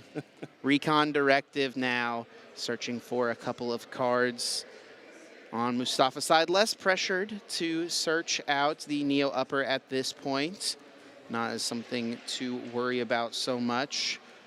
Perhaps an Iono would be nice, though he would like to get rid of the Psyduck at some point. He could still spread damage onto another Pokemon on the bench to soften up for a future KO potentially. The pair of Monkey Dory on Toby's side are of concern, though. Yeah, absolutely. That is a worry. Of course, Absol, Mega Absol has the Terminal Period attack. You know, with the 2 Monkey Dory, you can move 6 damage counters over to your opponent's active Pokemon and just knock it out. If it has exactly 6 damage counters on it, it's an immediate KO. And that's a way to both heal off your Pokemon and knock out your opponent's Pokemon. Now, you'll still be taking a big hit from the Dragapult, 200 damage, so it may not get you out of range entirely, but yeah, the Monkey Dory will be pretty annoying to deal with. I wonder if this turn would be an interesting spot for Mustafa to try to establish that Toad Scrool so that in a future turn he can go after Psyduck and trap it effectively in the discard pile. Doesn't look like he's grabbed it at this point. Might not be something he thinks he needs in this matchup. Would be really interesting to see that play out, though. Yeah, it may just be a matter of bench space as well. He wants to get his own Monkey Dory into play with this Luminous Energy, it appears. But with the Luminous Energy being attached, it does need to take some damage from that Calamitous Snowy Mountain. True. That does mean that Mustafa will not be attacking with a Dragapult EX this turn, at least not by using Phantom Dive. Perhaps he could just use Jet Headbutt, and that is exactly what we will see as Boss's Orders brings Psyduck into the active position. And Jet Headbutt deals 70 damage, KOs this Pokemon, and also doesn't leave any damage counters on Toby's bench, or anywhere on his board, in fact, to play with, so that he would be able to terminal period. Yep, looks like the Jet Headbutt doing exactly 70 damage to knock out that Psyduck. And you notice that Mustafa set up the Monkey Dory, but did not use Adrenabrain. And he wants to keep the damage on his Pokemon right now. You don't want to move it onto your opponent's side and then have them, figure out where they're going to move it right back to you, because both players can use Adrenabrain. Sometimes we see players kind of over-damage a Pokemon. You move damage to the thing that you're going to knock out anyway, just to effectively heal your Pokemon. But these are the kind of complicated tricks that come into play when both players have Monkey Dory. Toby does bring back the Psyduck from Night Stretcher right away, putting it back into play. And though he does no longer have a Mist Energy to protect it, he's boosted that HP with Bravery Charm. Came back braver than ever. Making sure that that Psyduck is as difficult as possible for Mustafa to deal with in a coming turn. Now, Toby does have Boss's Orders. He will choose to bring up the Dracloak off the bench, targeting both an energy and also a source of draw power for Mustafa here. And Claw of Darkness, I assume, will be the choice, as he will aim to strip Mustafa of some form of resources. And he can take this prize card effectively at any time, but chooses to do so now. Adrenabrain moves some damage counters over, KOs the Badoo. Toby finds himself that Yveltal off of the prizes, and Claw of Darkness KOs Dracloak. And now Toby has plenty of options to choose from. What does he want to discard? Looks like Counter Catcher eyed up once again. Yeah, annoyingly, Mustafa grabbed Counter Catcher off of the prize cards, making it a ripe target for another Claw of Darkness here. And it's unfortunate, now down another Counter Catcher. I was also wondering, if Mustafa on the previous turn would have used Adrenabrain to heal the Badoo effectively, to get it out of range of a kind of small Adrenabrain from Toby's side. Decided not to, may have just figured, eventually this is just going to happen, so it's not even worth bothering. Ultra Ball from Mustafa gets rid of a pair of Psychic Pokemon. Down go Latias EX and the Dusknoir, searching the deck for any Pokemon he would like. Looks like Pheasantipity EX is coming to the aid with the Flip the Script. Now that Toby has taken a knockout, that is active, and is a nice little replacement to the Recon Directive of a Dracloak. Yeah, it just kind of feels like Toby has control of this game, though, doesn't it? I mean, everything so far. He's been able to Claw of Darkness. He's been able to kind of set up these shields with Psyduck, with the double Monkey Dory. Has this huge Mega Absol EX with the Bravery Charm, 330 HP. Just been a methodical game plan from Toby. And Mustafa's just been trying to figure out how to fight it. Flip the script, finding more resources here. Though more resources may be added to Mustafa's arsenal, they are simply targets for Toby's future Claw of Darkness. Should that be his attack of choice next turn, Mustafa will use Recon Directive and add a Luminous Energy to his hand. That way he's able to attack with this active Dragapult EX this turn.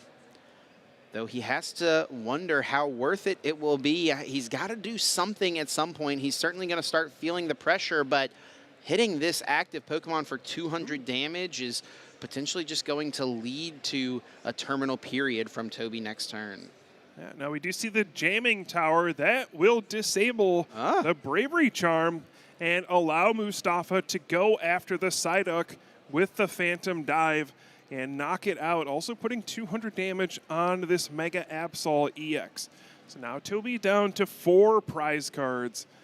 I think the issue is he might be able to get 3, but I don't know where the 4th one's coming from. Toby should be able to use Terminal Period and knock out this Dragapult EX, going down to a single prize card. And then that means you're no longer able to use Dusknoir, and you're really not able to now because the Psyduck is back. Yeah, I don't know how necessary Psyduck is whenever you're going down to 1 prize card, but hey, you know what? Let's get him into the party. I'm always down. Yeah, we did see the Terminal Period instant KO, and now it's back on Mustafa. Down 3 prize cards. What can he do to stay in the game?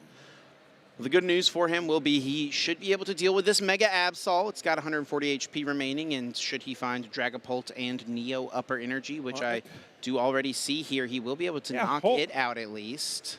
Yeah, hold on, Chip. I think there's actually a pretty easy route because of the Psyduck, right? Now just the Hawlucha flying entry puts 1 damage counter on the Psyduck. A Phantom Dive is really all you need to win the game. Yeah, and this is a really, really good position for Mustafa. That's all he needs, right? Yeah, just simply a Psyduck means the game is over in a game that Toby felt like he was in complete control of is now in Mustafa's hands. He also finds Professor's Research there. He has Ultra Ball in his hand. The Hawlucha is not prized. I don't believe it's been discarded. I think Mustafa should just have game on board right here. Yeah, no Hawlucha in the discard pile. It should be in the deck somewhere. All it needs now is for Mustafa to see the play. And you heard Mustafa say, how much HP does that thing have left? Yeah. I think maybe starting to piece this together.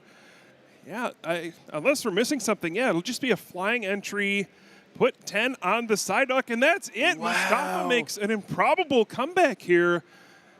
Maybe that Psyduck was a liability at the end. I'm in disbelief here, Puka.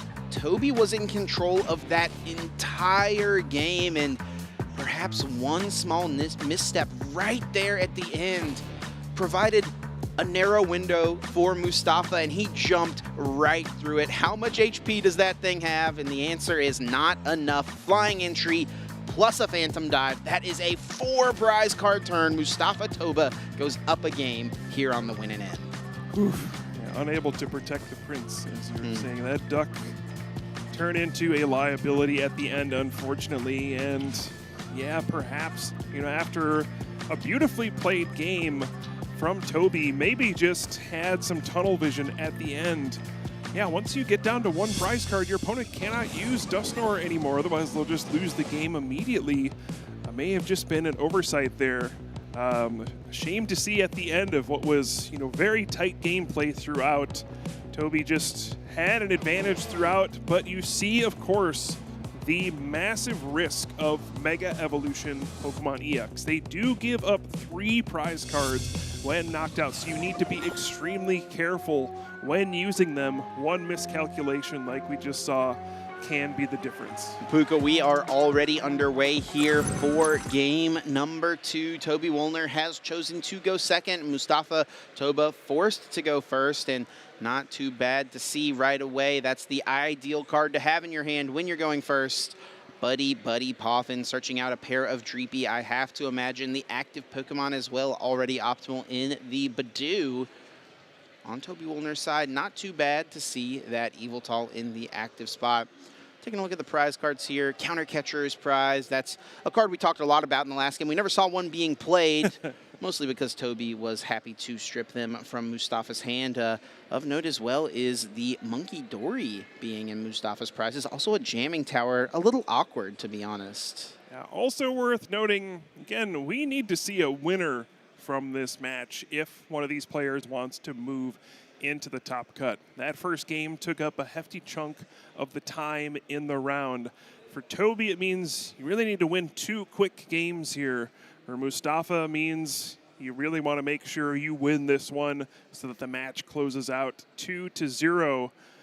could end up in an awkward situation with a tie in this final round, which would effectively eliminate both players from the top cut.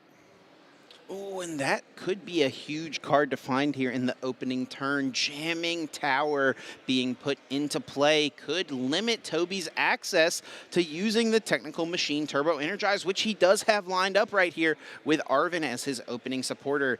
Does Toby have the replacement stadium in this opening hand? I did not see it, but yeah, that's a great point. This could slow Toby down significantly. Sometimes that Jamming Tower can have this kind of effect. It doesn't always come up, but when you have it in your opening hand, you can play it before your opponent gets a turn. Sometimes it is extremely disruptive and prevents a very impactful attack like Turbo Energize against other decks. It can prevent the Technical Machine Evolution from being used on the first turn. Sometimes this is just a benefit of playing that Jamming Tower. And Kyle, I do not see an additional stadium in this list from Toby. He has that one Calamitous Snowy Mountain, and that is it. That is the only singular card for him to, oh no, utilize this attack, and he has put the Turbo Energize in play. It actually, funny little interaction here, will stick in play with the Jamming Tower. Those tool cards have no effect, and one of the effects... He had no attachment either. Yeah, no energy at all. But yeah, one of those effects of the Turbo Energize is that it gets discarded at the end of the turn. Not a problem, though, with Jamming Tower. It will stick around. Yep.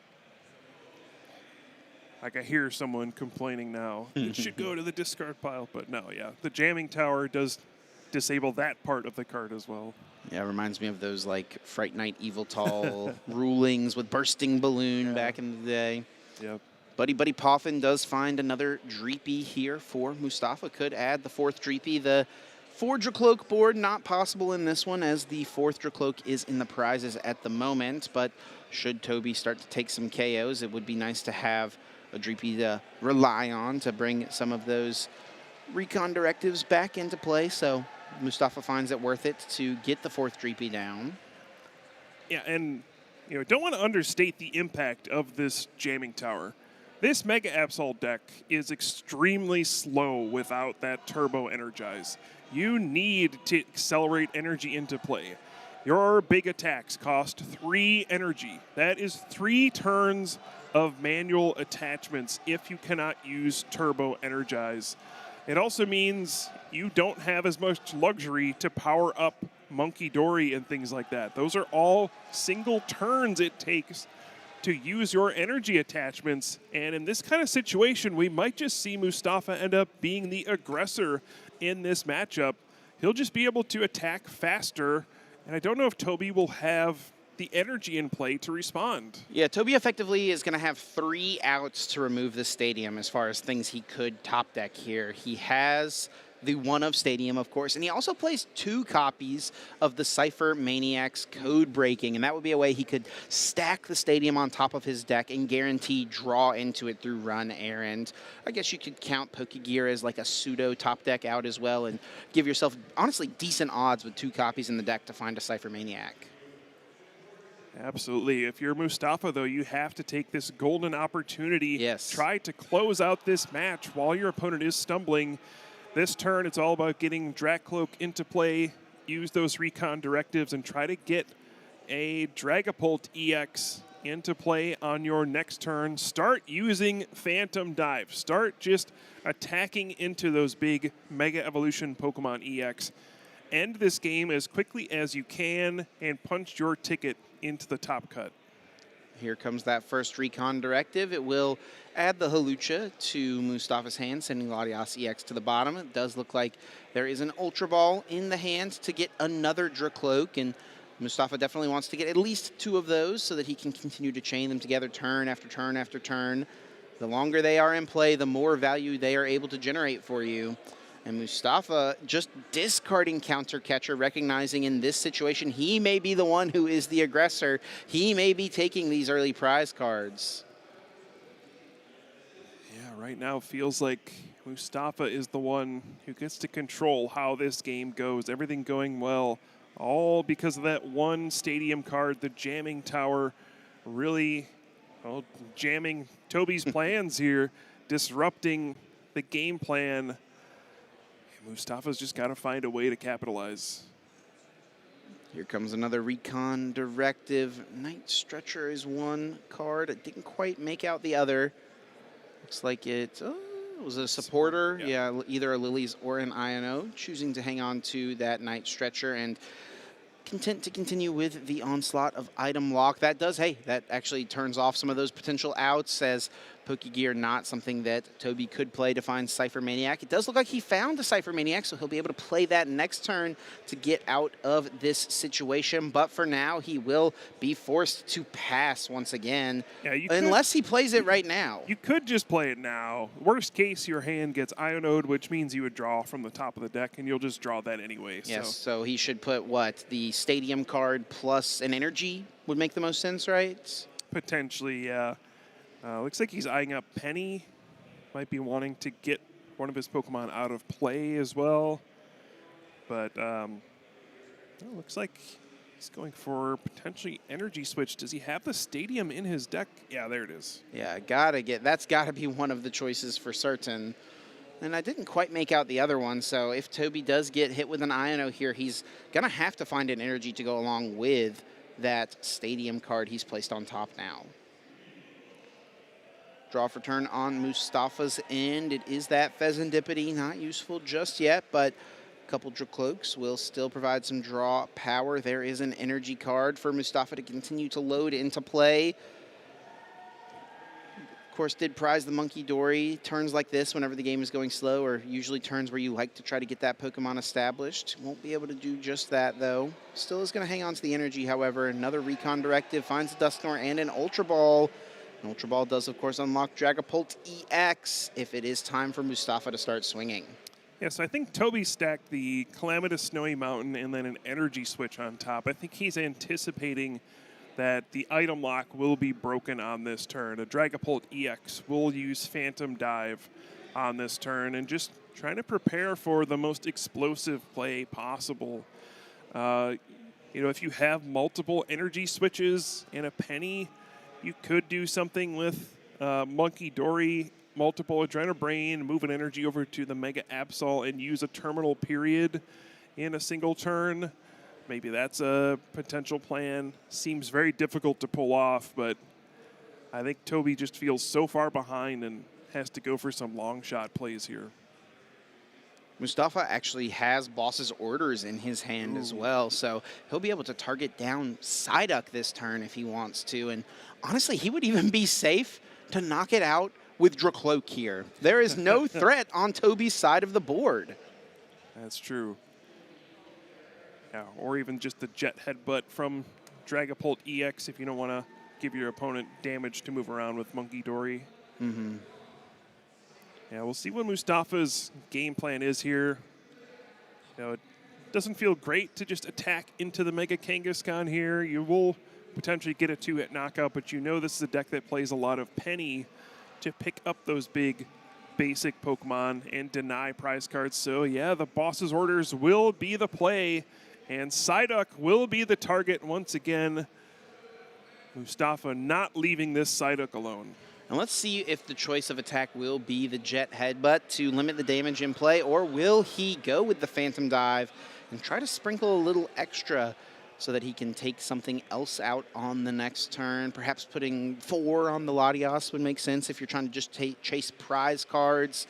The Mega Pokemon have so much HP, it feels unlikely that whatever damage you put on them will stick. And perhaps is going to be the Jet Headbutt. Okay, looks like he was debating that attack. Yeah, I think just trying to figure out, will these damage counters actually accomplish anything, or will they ultimately just be sent back to my side of the field? And ultimately deciding it's not really worth it, or maybe there's some niche scenario where this is worth it, but it's probably just easier to go ahead and just use the Jet Headbutt, get a knockout, and not give your opponent any Adrenabrain fodder to use. But Toby does find a way to generate a little bit of damage with that Calamitous Snowy Mountain. Puts 2 onto the active Kangaskhan, so that Badoo KO is live for him should he want it in the future. We'll be happy, though, to just bounce it onto this active Dragapult. Hey, it's only 2 heads away from a rapid-fire combo KO.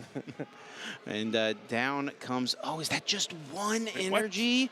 I think he has a bunch of energy cards in his hand, Puka. That feels horrible. After all this time, you finally get to turbo energize, and it's for 1. Ugh. Yeah, one darkness energy in the prize cards, and it looks like quite a few in the hand. Yeah. It's not the end of the world. You still have plenty of game to play here as Toby. Things have not gone your way so far, but comebacks are always a possibility in this kind of a matchup.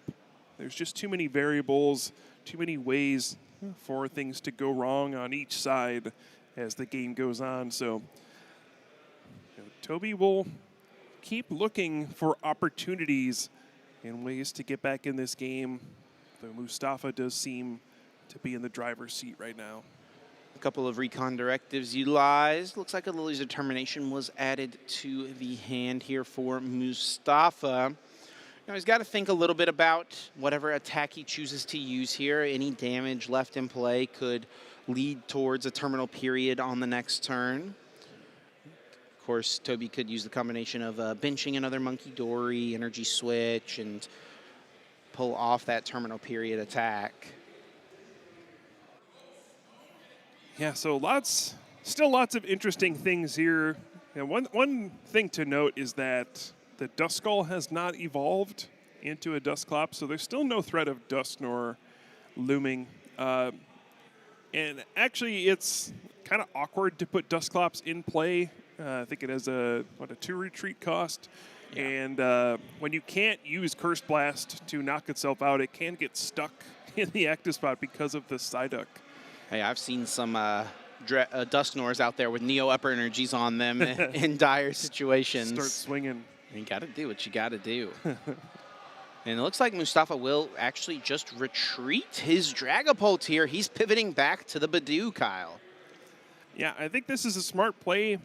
This is a situation that comes up with Dragapult when you're going up against decks with multiple Monkey Dory.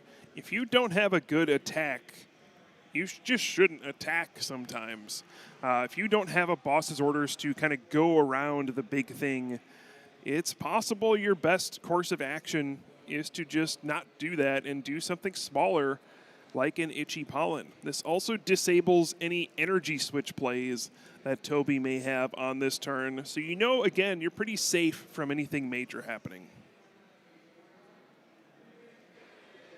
Toby thinking through what to do here. How does he navigate the spot he finds himself in? We do see Arven utilized as a supporter. That energy switch you called out earlier has been added now to his hand with a Bravery Charm as well to boost the HP of Mega Absol. And just simply a pass. Of course, cannot play the energy switch right now thanks to Itchy Pollen from Mustafa, so there was no option for Toby to pull off an attack. I guess he could have attached to Evil Tall for turn and used Clutch if he wanted to get a KO, but didn't feel like that is worth it. Not worried about chasing prize cards, worried about chasing board position here. Absolutely, especially given just the utter lack of energy in play. You can see just what a minor difference, like only having 1 energy in your deck versus 2 for that Turbo Energize on the previous turn would have been able to at least threaten using Mega Absol EX to attack, but instead had to pass a crucial turn. Still feels like we're in a bit of a, I don't know, almost like a chess match situation with each side needing to figure out how to maneuver around each other's tricks that they have. You know, we're not going to see a lot of one-hit knockouts from the Dragapult side. You have to worry about Adrenabrain. So many things to think about any given time. It's very challenging to map out what your prize cards are going to be. Mustafa is certainly playing very carefully right now. He's up a game on the winning end at the largest Pokemon tournament of all time. The last thing he'd want to do would be find a way to give away a game where he has been in control the whole time. Yeah, and this is a matchup that can be very swingy. This Mega Absol deck does have plenty of penny and healing cards and things that can make life difficult. And the Psyduck once again will be the target for Mustafa. And the thing here, though, is the only Pokemon Mustafa has to knock this Pokemon out, thanks to Bravery Charm, is the Dragapult with a Phantom Dive. So that means Mustafa will be forced to place some damage into play. And he is potentially walking into a terminal period here. Very true.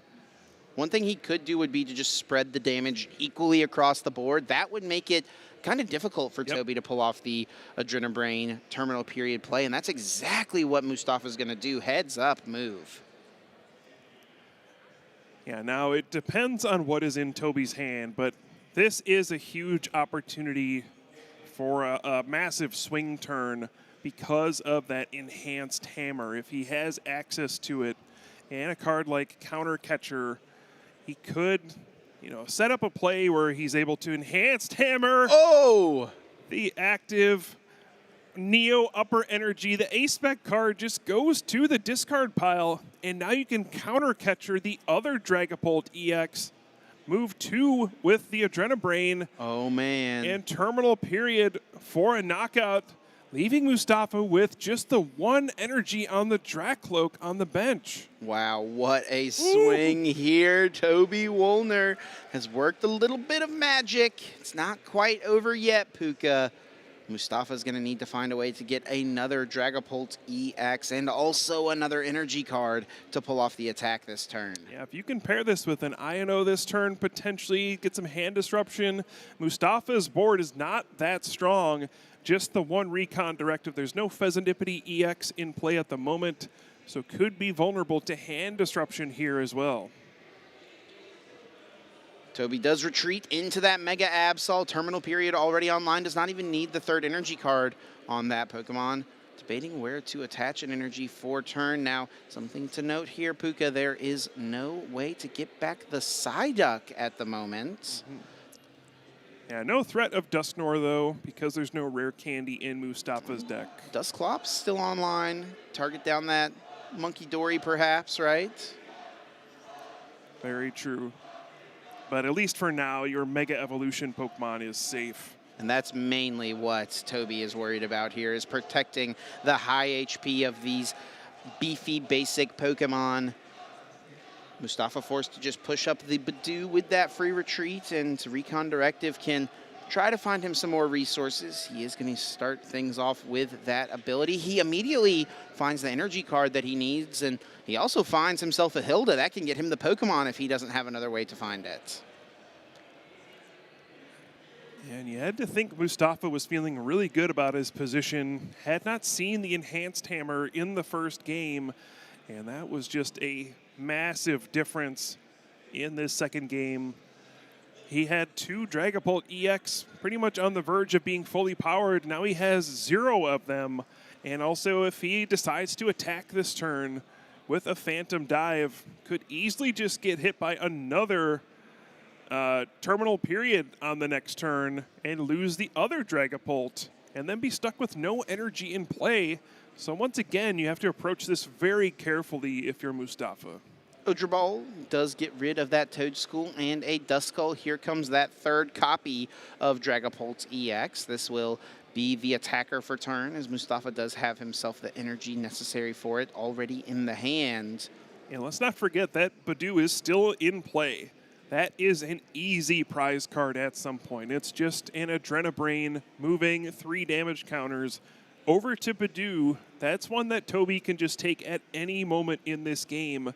So effectively, you have to think, my opponent's at 3 prize cards, not really 4, and that may impact how you have to play out the rest of the game. I actually wonder here, Puka, if Mustafa has to knock out the Monkey Dory. Right. Otherwise, he runs into a terminal period, and if he does lose this next Dragapult, even though Toby wouldn't win the game, Mustafa being down Neo Upper Energy would have no way to pull off an attack on the following turn. So will he have to pop the Dusclops here in order to deal with the Monkey Dory on the bench? Yeah, you potentially have the Blood Moon Ursaluna to fall back on at the very end of the game.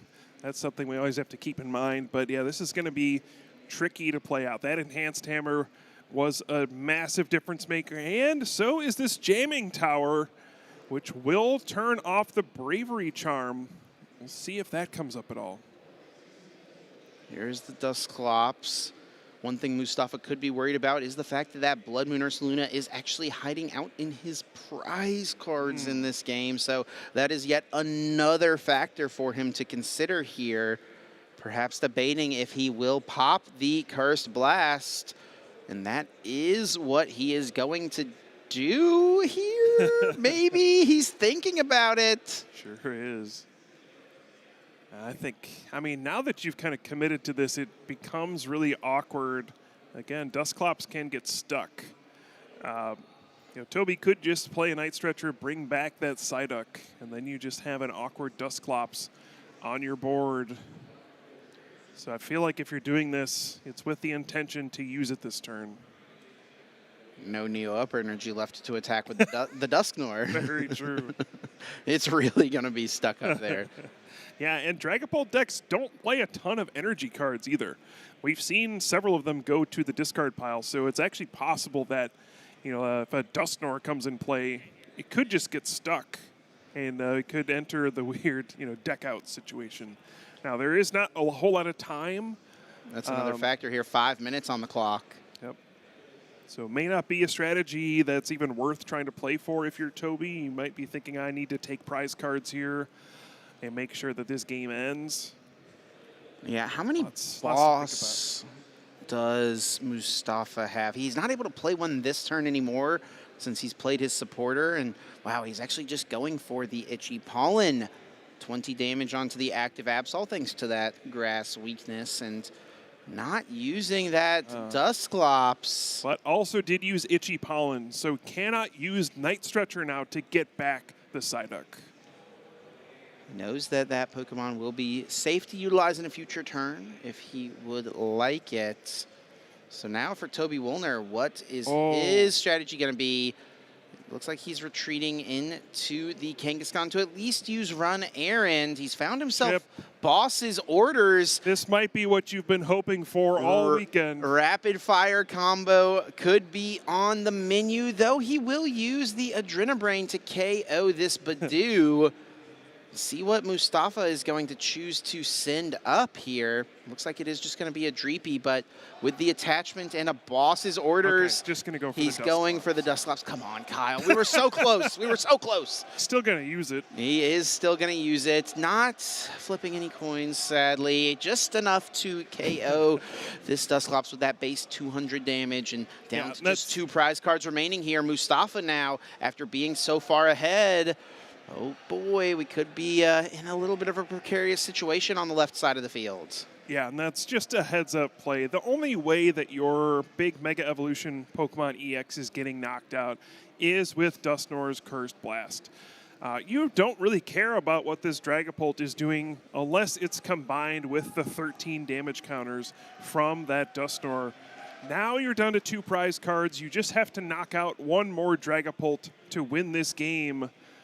Now, if you're on Mustafa's side, it might be time to go after that Monkey Dory and try to prevent those terminal period plays. Or maybe is he going to push for prize cards here? Yeah, goes after the Latios, but that guarantees that some damage counters will be left in play as that Phantom Dive effect is not optional. Or is he retreating here into the Badoo?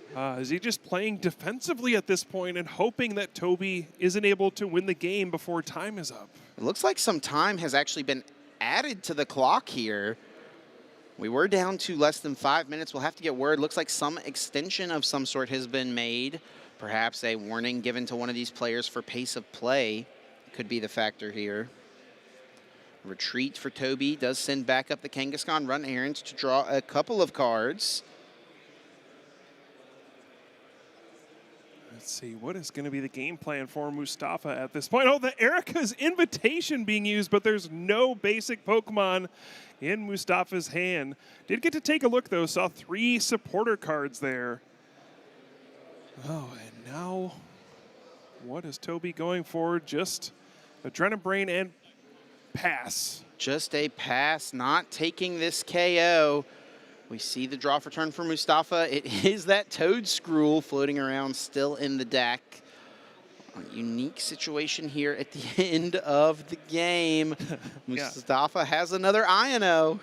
And I think Toby now is just trying to set up for a turn where you can Adrenabrain to knock out the Badoo, and then you just need one boss's orders to take out a Dreepy to finish the game out. Still just so challenging to close out these games. Feels like it's easy to get a couple prize cards here and there, but it's so difficult to find the last ones, especially as both players are kind of limiting what Pokemon they have in play at this point. Trying to figure out what can my opponent do to win at this stage. And it does look like some time was added to the clock due to a pace of play warning, so worth noting there as to why the time has been boosted up here on our clock. 3.5 minutes remaining now.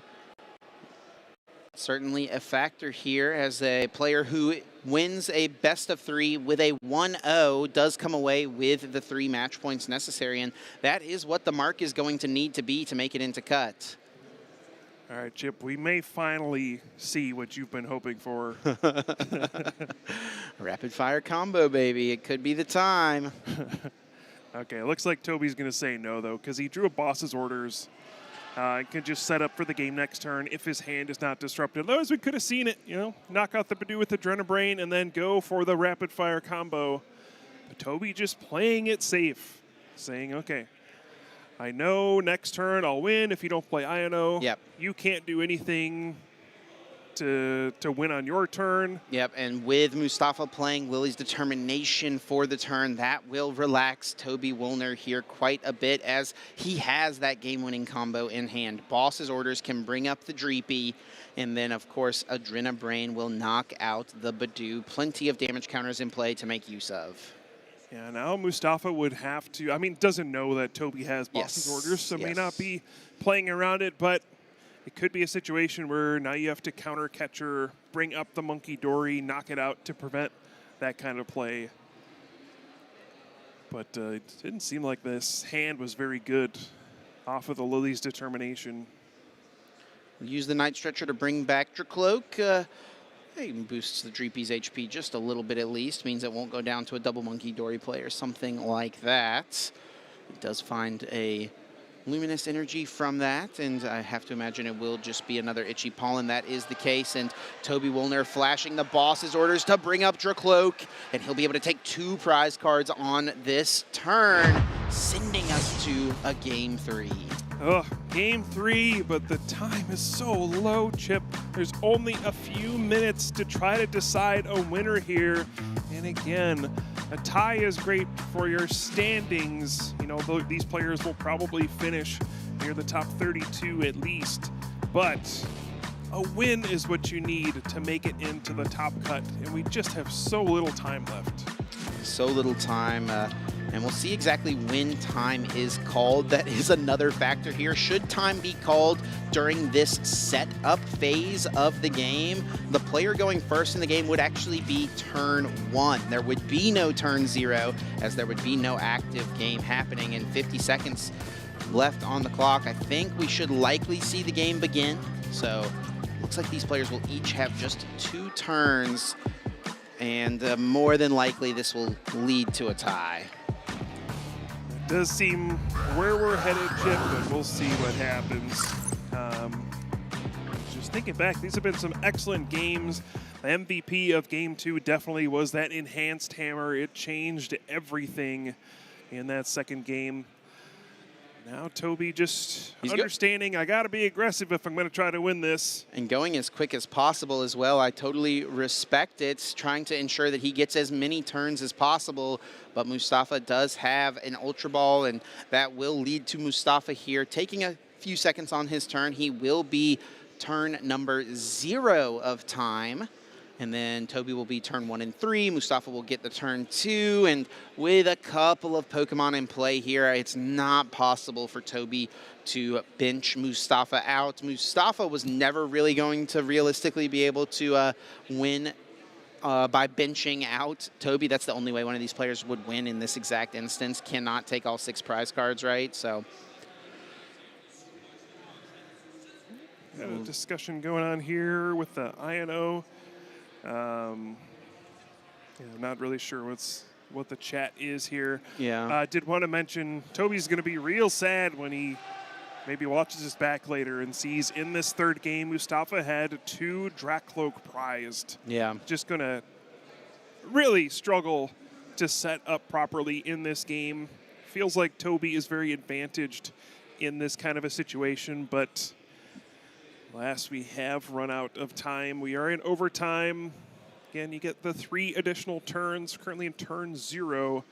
But as you were saying, Chip, you know, there's just not enough turns for Toby to knock out all of Mustafa's Pokemon. And now there's a 4th one even as well. Yeah, all but a formality at this point. Itchy Pollen will try to slow Toby down just a little bit. I mean, we're still going to go through the motions. Perhaps these players have some sort of agreement in play, a gentleman's agreement that whoever's ahead on prize cards maybe. But I don't know that Mustafa would, that agreement wouldn't necessarily favor his deck choice for the weekend in this exact situation. So, yeah, it's probably going to be a tie. Like you said, these players will probably be finishing in the top 32. Still an incredible record on the weekend, something they should hold their heads high about and be very proud of. But at the same time, you have to always wonder, what if? Absolutely. Now we do see the Turbo Energize powering up that Mega Absol EX next turn. Toby will definitely be able to start taking knockouts. Could potentially get a double knockout, Adrenabrain to get rid of the Badoo, Claw of Darkness to knock out smaller basic Pokemon, jump out to a quick lead. But, man, that'll basically be it. Yeah. And Mustafa here only with the Lily. No other cards to play first, so looking for some Drakloaks here. I guess. A couple being prized. I guess one thing to note is there's not a Latias EX in play. And no Pecharunt EX either. So currently you can't actually move the Mega Kangaskhan EX out of the active spot. Yeah, Toby can't even get a guaranteed attack just yet. He's got that Precious Trolley. Of course, cannot play it if Mustafa does attack with Itchy Pollen, which he's got no reason not to. I don't think the Petty Grudge attack of Dreepy is going to be optimal here. Yep. So Mustafa is indeed turn 2. Toby will be turn 3, and that will be the final turn of this game. We'll at least see if he would have been able to move this Kangaskhan and pull off an attack. Yep. Well, like you said, Chip, just going to be left wondering what if for this one. I believe these players are going to go through the motions, and yeah, we don't know what kind of talk they've had at the table either. Or beforehand, right? Should we find ourselves in this Game 3 situation, what would we do, right? Yep, Mustafa continuing to set up, getting a second Drakloak. We'll be able to use Recon Directive and keep digging for more cards. Can use Itchy Pollen once again to disable those item cards on Toby's side, make life a little bit more challenging. You know, able to get both of those Drakloaks in play with 2 being prized. They were his only 2. And that Jamming Tower would be the final stadium to be played in this game. Run Errand draws 2 cards here for Toby Woolner. There is the Monkey Dory. There will be a KO at least. Down goes the Badoo and a Mist Energy added to the hand. Mustafa sending up the Dreepy and, yep, just a pass, a shrug, and a question mark in the back of your mind about what could have been in this one. Yep. So, I mean, excellent match between these 2 players. The first 2 games were phenomenal, back and forth, unpredictable action. We saw comebacks from both sides, really, in each of the first 2 games. And it's like, until we hear otherwise, this one will end in a tie.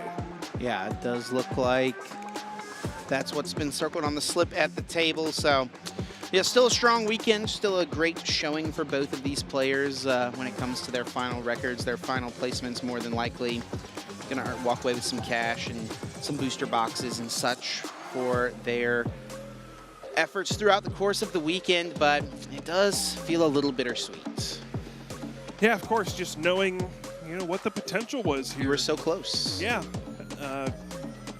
I know it's kind of rare that you walk away with both players feeling a little disappointed with the outcome in the final round here, but gotta feel like that might be what's happened here. Yeah, taking a look back at this first game, Toby had set up all of his defenses beautifully, had the Psyduck, had the double Monkey Dory, ready to use Adrenabrain. Mustafa just targeting down that Psyduck over and over, and Toby making the fatal error of putting the Psyduck back into play one more time, potentially. Yeah, I think maybe was his only lose condition was himself choosing to put the Psyduck down. Yeah, it was that one prize card, so Dusclops wouldn't have been an option at that point.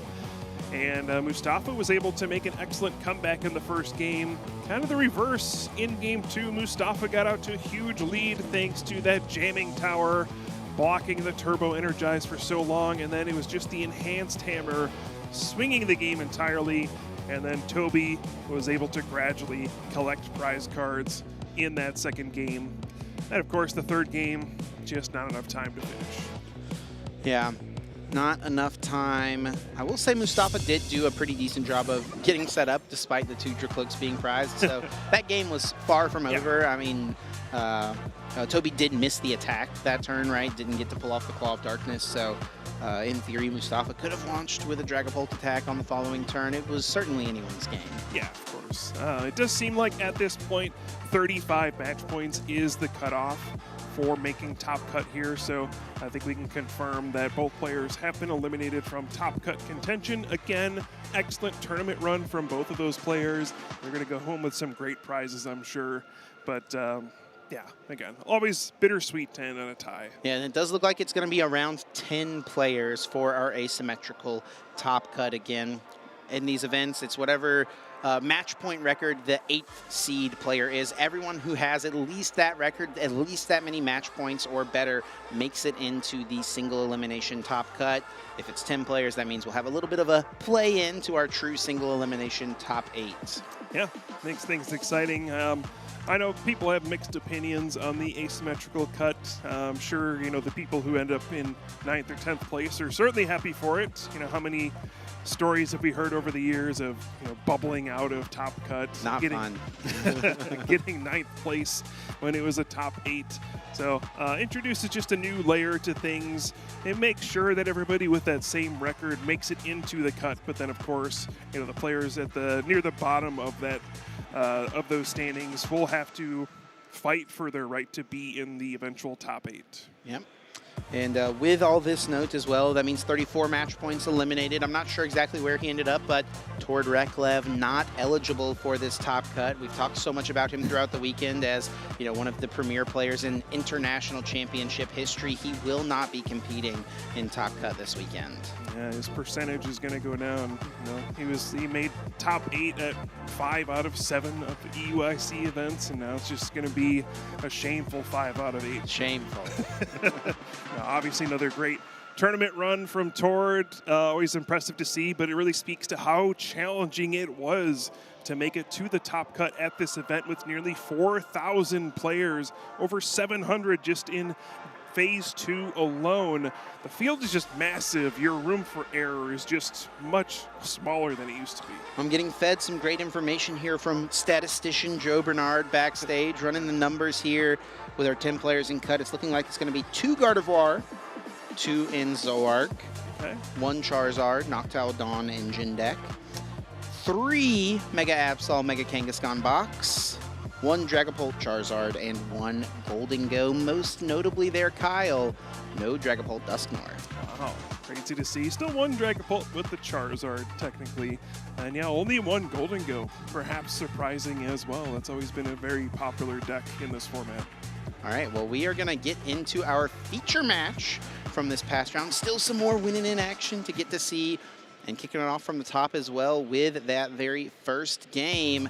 Let's see exactly who we're going to be having out there on the floor. Julio Sanchez Rodriguez from Spain up against Kyle Best from the United Kingdom. Julio on the left is playing Gardevoir, and Kyle on the right playing Dragapult, or excuse me, it is going to be Charizard Dusknoir. Yeah, another opportunity for a player from the UK to make it into the top cut here in London. You have to think Charizard tends to be pretty good into Gardevoir decks. You know, Charizard EX just has so much HP, hits everything in the deck for weakness, can get big one-hit knockouts. So if you're playing a Gardevoir deck, typically you're not thrilled to be playing against Charizard.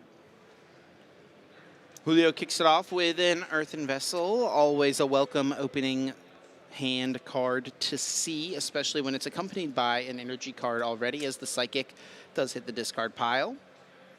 I'm taking a moment to check the prizes, make sure he knows what he does and does not have available, but will surely get himself 2 energy cards with a Monkey Dory already in the active. A Darkness Energy could be up on the menu. Yeah, now one thing that does change this matchup is the access to Frillish and Jellicent EX, the item lock. Mentioned it before, but Charizard decks rely a lot on rare candy to get those stage 2 Pokemon into play quickly. And with Pokemon like Frillish, using that Oceanic Gloom attack, taking away item cards early on, it can be very disruptive. And then once you get Jellicent EX into play as well, it can really it can really put a hurt on the setup for these Charizard decks in the right situations. And you can also play towards things like Technical Machine Devolution as a way to kind of deal with these Charizard in a different way, not having to go for their maximum HP to knock them out. But as far as I can tell, I don't know if Julio plays the Technical Machine Devolution, so won't have that line of play available.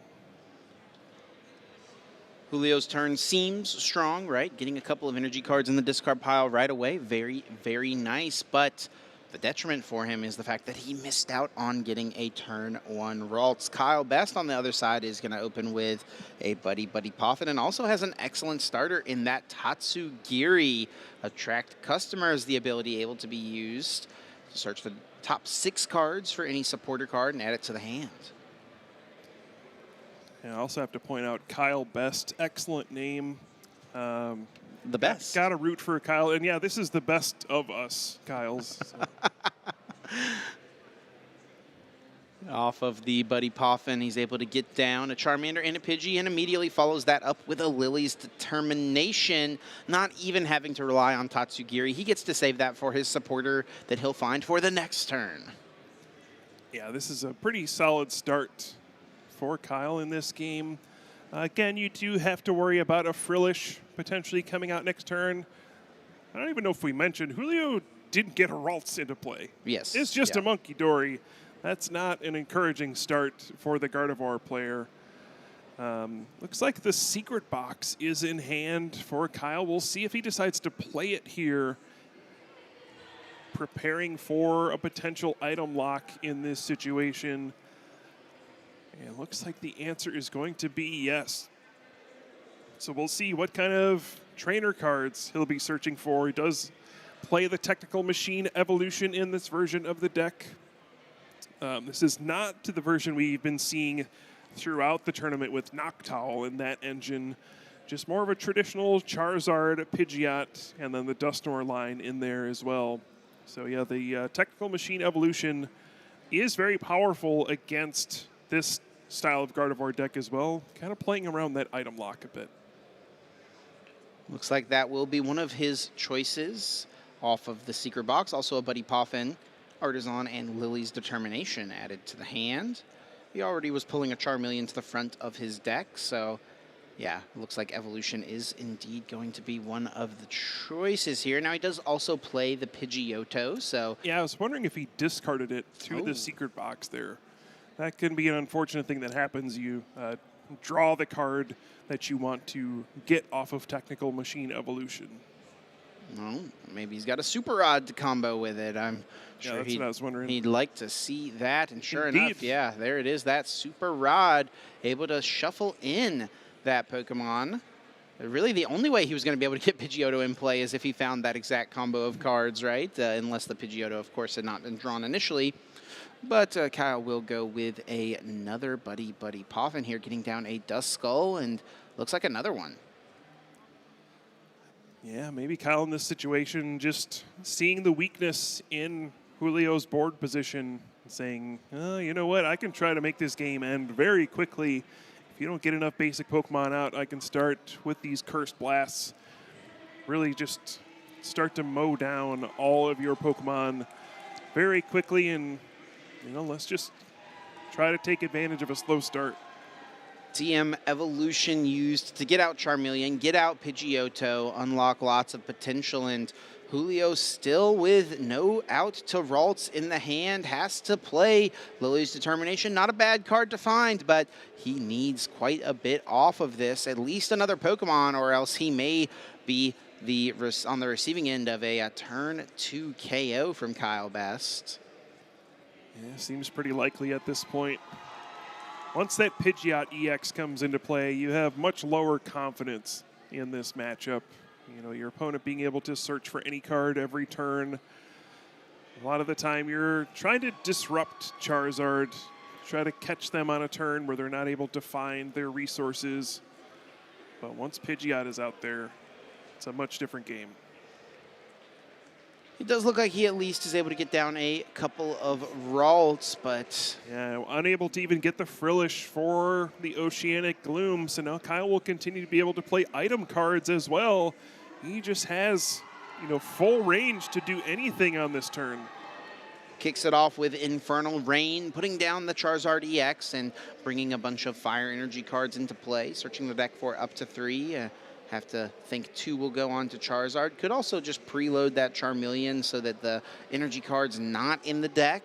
Increases odds to draw other cards, but I also understand the desire to just keep options open here. He does also have an Ultra Ball in the hand. There's Pidgeot. Yeah, that gets the quick search online. Gotta also give a shout out to those League Cup promo Ultra Balls from the Sun and Moon era, I'm pretty sure, so very cool to see those getting a little bit of use and action. And Lily's Determination will find Kyle 8 more cards. Should he find himself, I don't know. I mean, I guess he's got everything he wants, really. Rare Candy Dusknoir would KO one of these Ralts, right? But yeah, I mean, you can still have a crazy turn here. I don't think Quick Search has been used yet, right? So, yeah, if you can get Rare Candy, Dusknoir, another Rare Candy, another one, you can wipe out both Ralts. You 3 prize card turn. Knock out the active. Hey, that would just obliterate your opponent's side of the board. There's also a world, too, where Kyle could clear both Ralts from play. It would involve using Cursed Blast on a Dusclops to activate Counter Catcher, right? And then use Dusknoir with the second Duskull, right? So that's a potential as well. And Dusknoir's being eyed up from this Ultra Ball. Quick Search still not being used. Yeah, you got to get a bad feeling in the pit of your stomach if you're Julio seeing an Ultra Ball for a Dusknoir in this situation, trying to figure out how bad is this about to be for me? Yeah, not looking very nice. That is for certain. And Dusknoir added here to the hand. Oh, There's no. the Rare Candy already still. That's all of it, Chip. There's an Ultra Ball in hand. The Quick Search still can get the hasn't been used. Yeah, and can get the other Rare Candy. Does Kyle? Yes, he does. No, it is just the one Dusknoir, so. Oh, yeah. Okay. Kyle, need a Night Stretcher. Kyle needs a Night Stretcher. Maybe off his prize cards. Could find a Night Stretcher. That'd be pretty mean. Or like you said, could be a Dusclops kind of thing where you use Curse Blast, knock out one of the Ralts with the Dusknoir, and then just Dusclops the other one, and then you can Counter Catcher. Honestly, knock out both Ralts. I actually wonder how worth it even is at this point, being really established here. Oh yeah, Julio just says this is silly. It also probably just doesn't matter. Julio recognizing it's silly to stick out this game. Yep. I cannot win. Let's move on. Go to game number 2, and I like that aggressive concede there. I mean, that was just too strong of a setup there from Kyle. Yeah, just the odds of you winning from that position are extremely low. Your opponent already has Pidgeot in play, has a Charizard, has another Charmeleon ready to be evolved in the next turn. There's Cursed Blast available at any point. Yeah, let's move on to the next one for sure. Speaking of moving on to the next one, through the power of editing, ready to go. Let's get into it. Game number 2 out on the feature match. And Julio will have that option to choose to go first or second here. will choose to go second, I imagine, as Kyle Best has drawn for turn. He's got himself a Buddy Poffin, so that's nice to see. He does start that Klefki, normally a really annoying Pokemon for the opponent, but in this matchup, not a big deal really at all. There's basically no basic Pokemon abilities Julio would want to use on his first turn. Yeah, not really going to make much of a difference here. In fact, will probably just be annoying for Kyle to have to move it out of the active spot at some point. But, I mean, what? Double Buddy Poffin in the opening hand. This is the stuff you dream of. Must be nice. When you're on, a win and in to top cut here. Just, double Buddy Poffin. Search for 4 basics on the first turn. Why not? Duskull, Pidgey, a pair of Charmander, and Julio already with his hands on his head, trying to process what his opponent has on the other side. Now, the good news for Julio is he did start the Frillish, and using Oceanic Gloom is really strong against these evolving Stage 2 decks, a great way to slow the pace of the game. Absolutely. Even though there's these Buddy Poffins, you don't know how strong the rest of the hand is for Kyle. Of course, on that first game, we saw the Arvin for the Technical Machine evolution and was able to set up flawlessly. But I guess we'll see if the Frillish is able to slow things down and give Julio some breathing room. There is another Duskull coming down, and a simple wave of the hand, a pass now over to Julio, who kicks it off with a Earthen Vessel. Getting rid of that Lily's Clefairy EX, not a very good attacker in this matchup. Something I'm sure he's fine to discard here. And we'll get out a couple of Psychic Energy, adding them to the hand. Shuffling up the deck, so maybe not another supporter, or may only be an Iono as the option. And aggressively benching the Fezandipity EX. What do you think of that? I mean, it's probably a matchup where you're going to need it eventually, so I don't think it hurts that much to have it down. Yeah, we'll get it down now. You don't have to worry about finding it later, right? Yep. Oh, but Kyle, did he find a way to get a Ralts? No. Did not. No, that is really, really unfortunate. No Ralts down, but hey, at a minimum, he got off the Oceanic Gloom. Well, I'm sure he'll be aiming to slow Kyle down through that. We see a kind of preemptive attachment onto the Klefki here. Just say I need to retreat this at some point, most likely. And I'd prefer not to draw it right now off of this Lily's Determination, so may as well. I can't imagine we will see the Joust being used. The free damage counter in play for Julio to play with. Yeah. Maybe if there was a Bravery Charm or something on there. Even then, probably not, but it does discard Pokemon tools. And Kyle would love to find Technical Machine Evolution off of this. He's got 8 cards to do it. Let's see if we see any of that. Those green discs, and sure enough, there it is. Question is, did he draw any of his Stage 1 Pokemon? And I actually think the answer is no. I don't think I see a Charmeleon or a Pidgeotto in this hand, so as long as those cards are not prized, he's going to be able to get it into play. Yep, that's a soundtrack I'd like to listen to, Chip. The Technical Machine Evolution sounds good to me. Oh, but is the Pidgeotto in the deck? Yes, right at the very, very back. I was looking as he was fanning through. I didn't see it, didn't see it, didn't see it, and the very final card is Pidgeotto. Yeah, and Julio finds himself in a similar spot to the first game, staring down a Pidgeotto and the Charmeleon, and still no Ralts of your own to evolve into on this turn.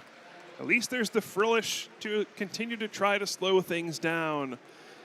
But this is starting to get dire for Julio. He's still going to find himself 8 cards. Definitely needs to get some Ralts down this turn, right? How about a Jellicent EX? Where are the Ralts, Kyle? Not in his hand. I think this is just a Jellicent deck, Chip. Not the way Julio necessarily drew it up, but hey, he does strike first here. He takes the first KO, and it is with that Jellicent EX in the active spot. Yeah, what's that? Pidgeot EX is already in the hand for Kyle. That means quick search is coming in. At minimum, we're going to see a Charizard EX coming in for some big, big damage. The Jellicent EX, of course, is also weak to dark, just like the Gardevoir EX, so Kyle will easily be able to deal with that Pokemon here. And wait, hold on a second now, Kyle. I didn't notice a Charizard as he was searching through his deck. What? I see a lot of fire energies, Kyle. I don't see any Charizard EX. He plays just 2, and I think they must both be prized here. He does not have a Charizard available. Excuse me? What's happening? Oh my goodness, maybe something he failed to check as well when he did his deck search. Why would you check that? Surely you have a Charizard, right? But the answer right now is no. Maybe Kyle should have been prioritizing getting Dusknoir into play to try to take prize cards, but no, he does not have anything. And oh, that is a huge opening for Julio. This game is far from over now. Arvin played as his supporter. He'll be able to search out a Ralts off of this supporter for turn, be it through the Nest Ball, be it through the Secret Box for a Nest Ball, and he could even use Technical Machine Evolution as well. He doesn't have to attack with Oceanic Gloom here. As long as the Jellicent is in the active spot, he will continue to lock Kyle out of his item cards. What a turn of events for this game. You could see just like a jolt of energy for Julio. Just was resigned to his fate. The Pidgeot is out. Charizard is coming. I mean, this game is all but over, but no, there's no Charizard EX. And now Julio has a golden opportunity to close out this game and perhaps force a Game 3. Secret Box found, discards 3 cards to search the deck for 4. Finding that luxurious cape, a Nest Ball, Lily's Determination, and Artisan. Quite a few Pokemon can be brought into play now. It will be Nest Ball for Ralts, Artisan for another, and Technical Machine, ooh, maybe not Technical Machine Evolution. Perhaps Julio wants to just keep on the pressure, keep on the aggression. Hey, I don't hate it. Yeah, may as well. Can potentially backfire. I don't think so, though. Just put the pressure on, keep attacking, take prize cards. I was thinking if Kyle is able to use Boss's orders on this turn and has, like Rare Candy, Dusknoir, you can Boss's orders up one of the Ralts. Then you get access to item cards again. You can Rare Candy, Dusknoir, Cursed Blast, the other Ralts, knock out the active one with Pidgeot EX, pick up some prize cards in the process, maybe fish the Charizard out of the prize cards. But we'll see what Kyle has access to. That's kind of a dreamer scenario. Honestly, right now, I think Kyle needs a dream. With no Charizard available in your Charizard EX deck, it's going to be tough. Oh, no. I mean, it felt like Kyle needed a Boss's orders this turn, plus an energy card. Yeah, hitting for 120 damage really is just not going to do it. Especially with Monkey Dory on the bench. Julio can find Darkness Energy and move some damage counters back over, make it so that this Pidgeot, I think he would be able to make sure it doesn't even 3-hit KO the Jellicent. This is really, really awkward, and Kyle actually even retreating into Tatsugiri. What is he even looking for here? Boss's orders. Could have quick searched for it. Well, you needed the energy to, I guess, attack. Yeah, I actually wonder if this was perhaps a misstep. It depends on if there's Jet Energy left in the deck, but you could have retreated to Tatsugiri, used Attract Customers first, and then if you get the boss, you can search for the Jet Energy and put Pidgeot back into the active spot. Yeah, maybe that thing's prized too, honestly. Yeah. Now for Julio, he's got a breath of new life breathed into him. Pair of Ralts down, lots of cards in his hand, Rare Candy and a Gardevoir EX. Yeah, if I'm Kyle here, it might be time to pack this one up. I do see Julio goes for the Lily's Determination, sending the hand into the deck and going to draw 8 fresh cards. It does have a full bench, so something like a Screamtail not going to be an option. He's going to still be just relying on this Jellicent here. Yeah, just with no access to Charizard, how are you knocking out these Pokemon? Yeah. You're effectively like 2-hit KOing things with Pidgeot. I mean, just doesn't sound like a winning game plan. And again, you're in the situation where you want to win. A win gets you into the top cut. You want to make sure you have enough time to finish out this match. You don't want to drag on a game where your odds of winning are very low. Kyle very badly needs boss's orders here. He will be able to guarantee it with the quick search available. So if he has a combination of quick search for boss's orders, rare candy, Dusknoir, he can take 2 prize cards here. That's a better than 33% chance to draw a Charizard out of the prizes since 2 are prized. Yeah, you could make like a crazy play if you have rare candy, Dusknoir right now.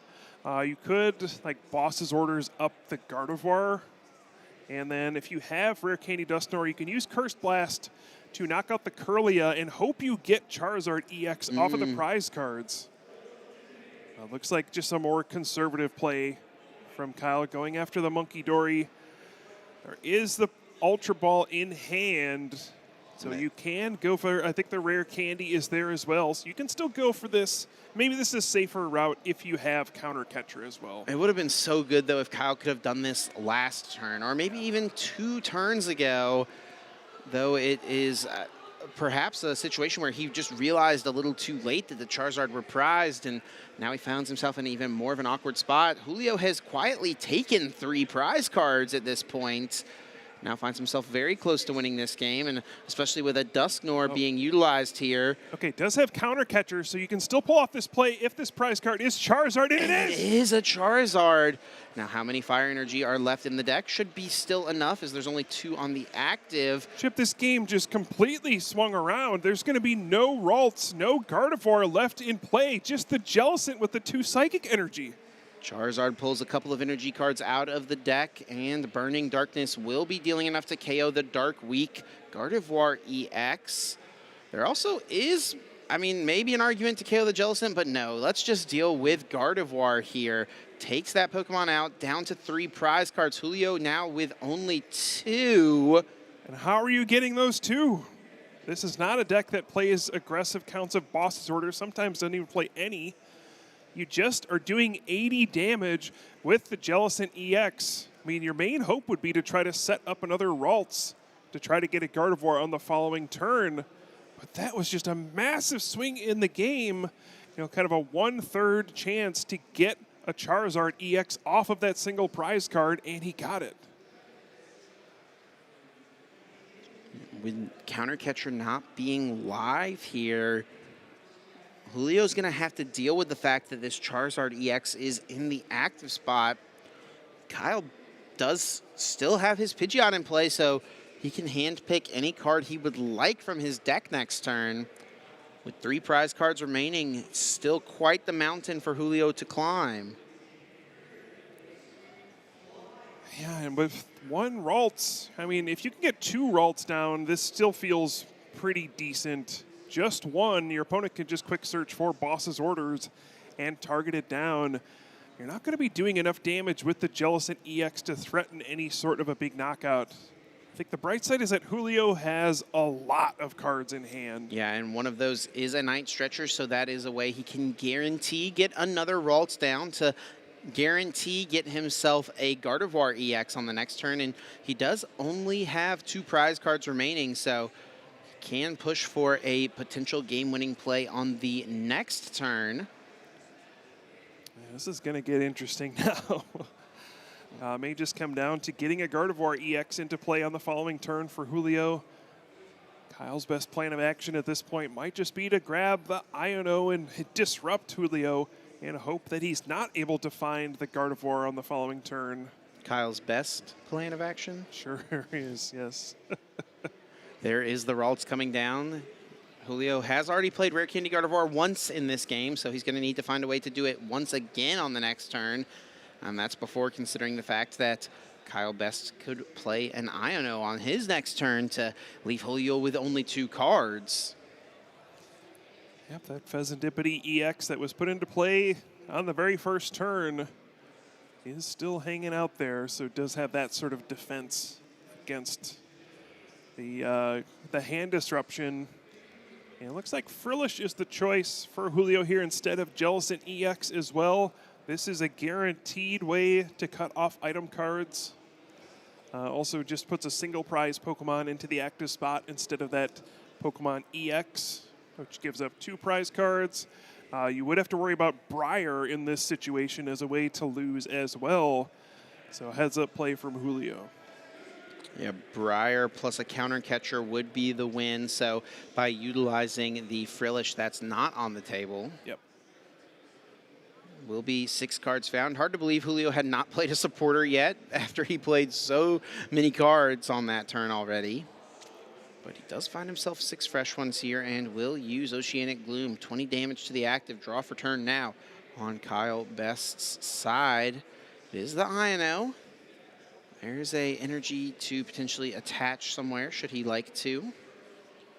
And I don't know how many gusting cards Kyle has left. He's already played, I think, just the singular boss. It looks like he does play 2 in his list, so just thinking through how he takes his next 3 prize cards.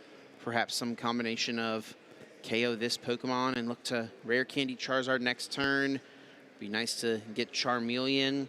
But something to consider is, I was going to say the last Charizard could still be hiding in the prize cards. I actually think I see it in the hand, though.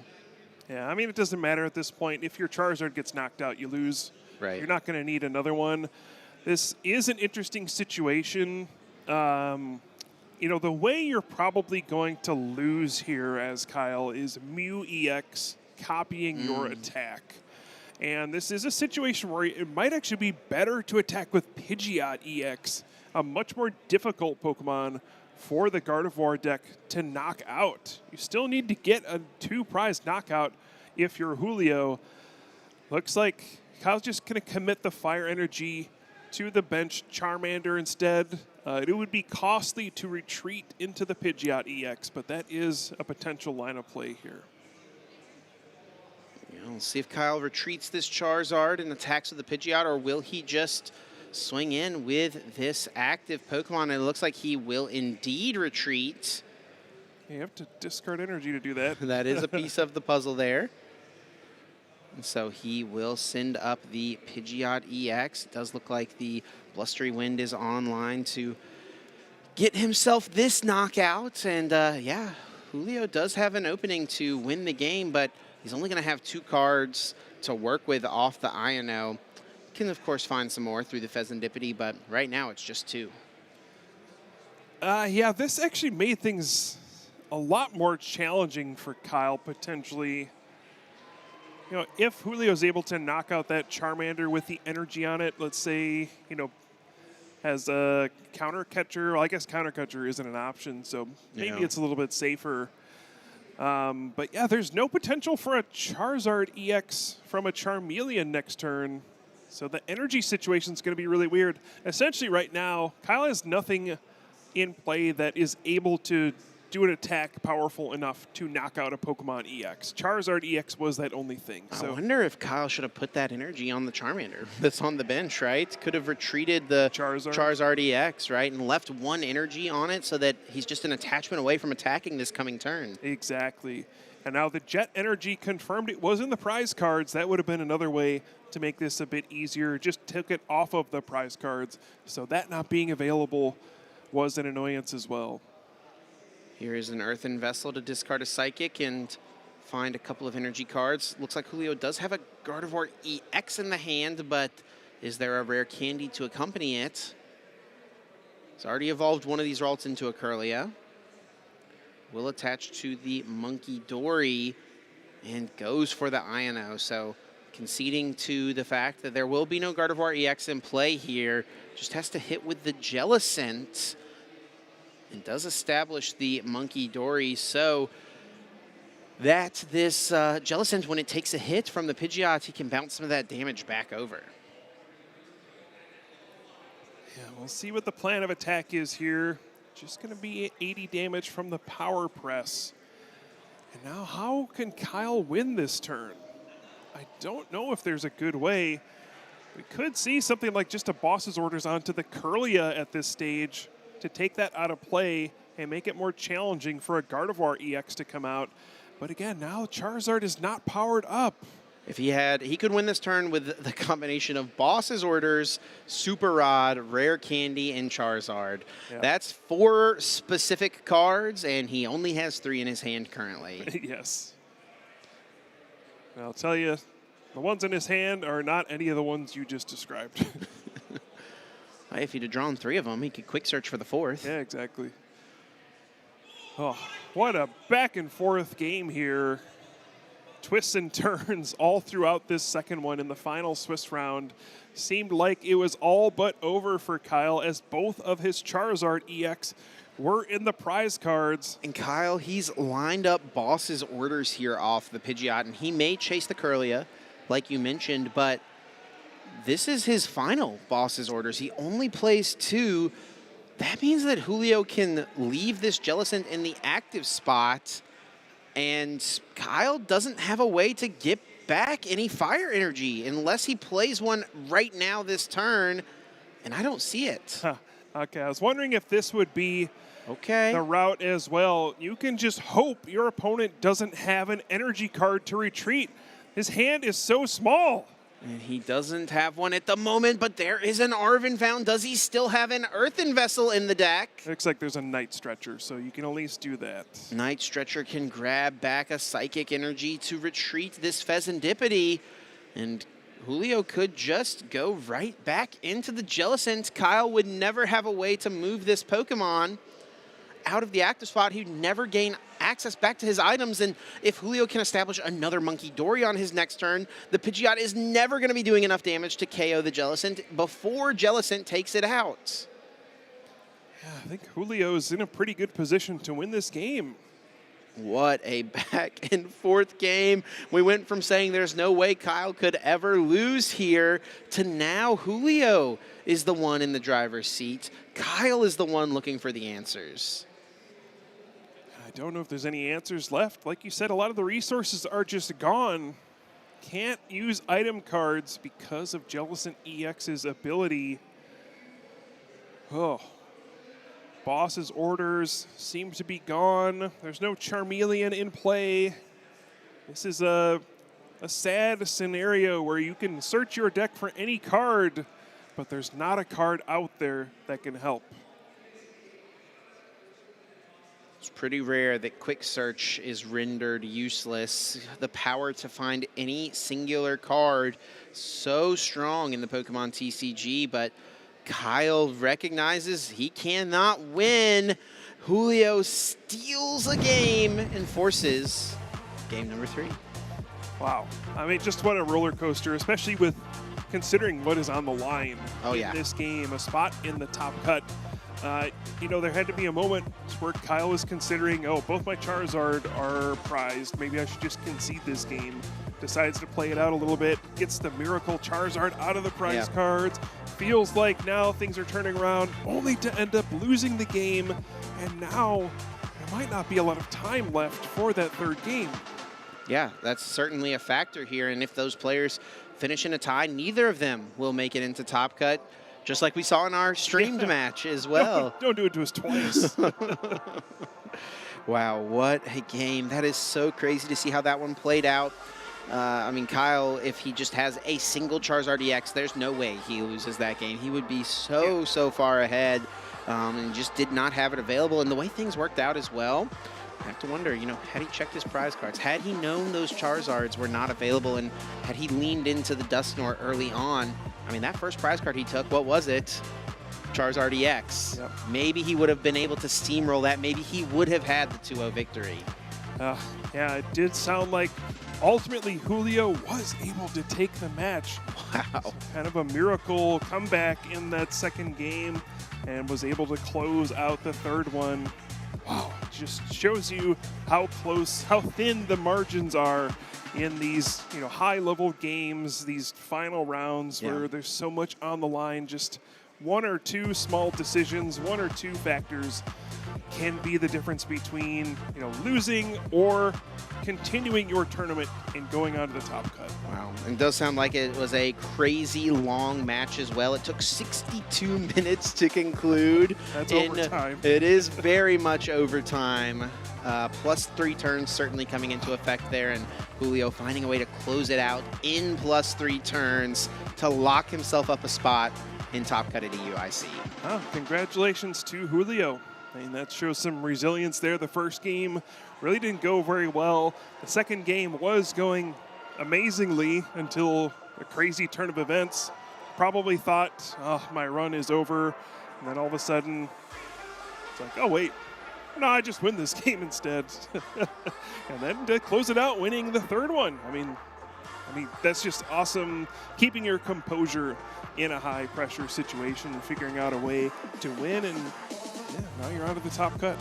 Kyle, nearly 4,000 trainers entered this room, and now only 10 remain with the chance to claim that dream, to become international champion. And we are going to whittle it down tonight to just 2 trainers remaining. We will know soon who is playing in Championship Sunday, but there are so many amazing matches still to play. We're far away from that point. We're going to take a quick little break. You're not going to want to miss it, so stay tuned. Joe and Freya are going to be here very soon to take you through that first top cut match.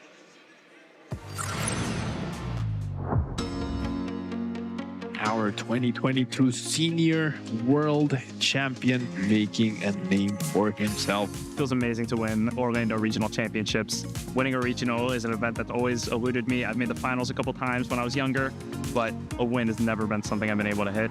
And finally reaching that goal it means a lot. Liam, his dad, his brother, they're deeply rooted in the Pokemon TCG community, have been for a long time. And Liam has an excellent resume. I've been in the finals a few times at 2016 Nationals. And there's the handshake. Enough, Liam does attack. Huge congratulations to Liam Halliburton. He played excellently. He played flawlessly almost. I first got into competitive Pokemon because kids at my school were playing Pokemon. It was always really popular to trade cards.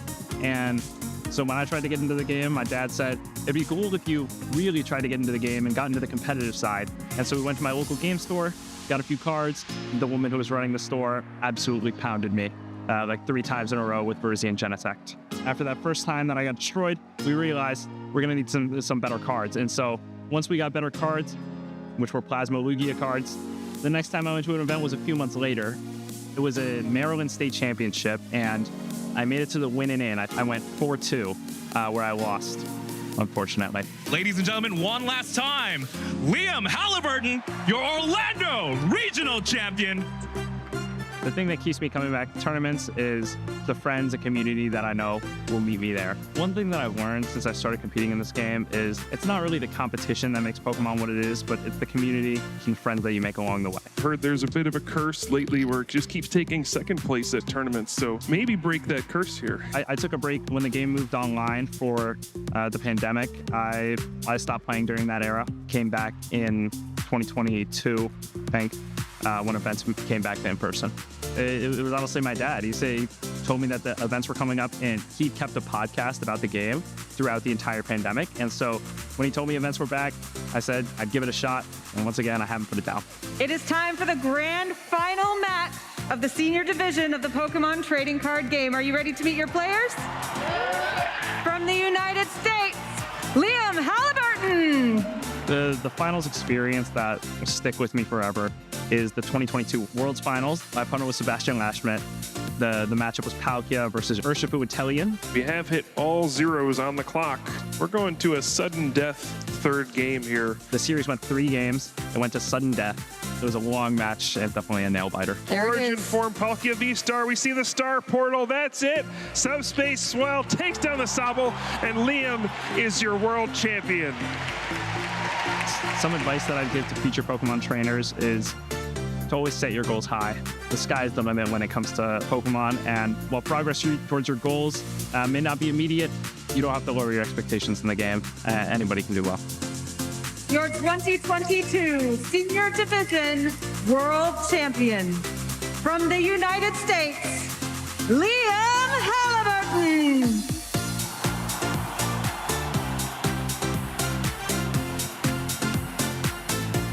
The player I look up to most is Tord Reklev.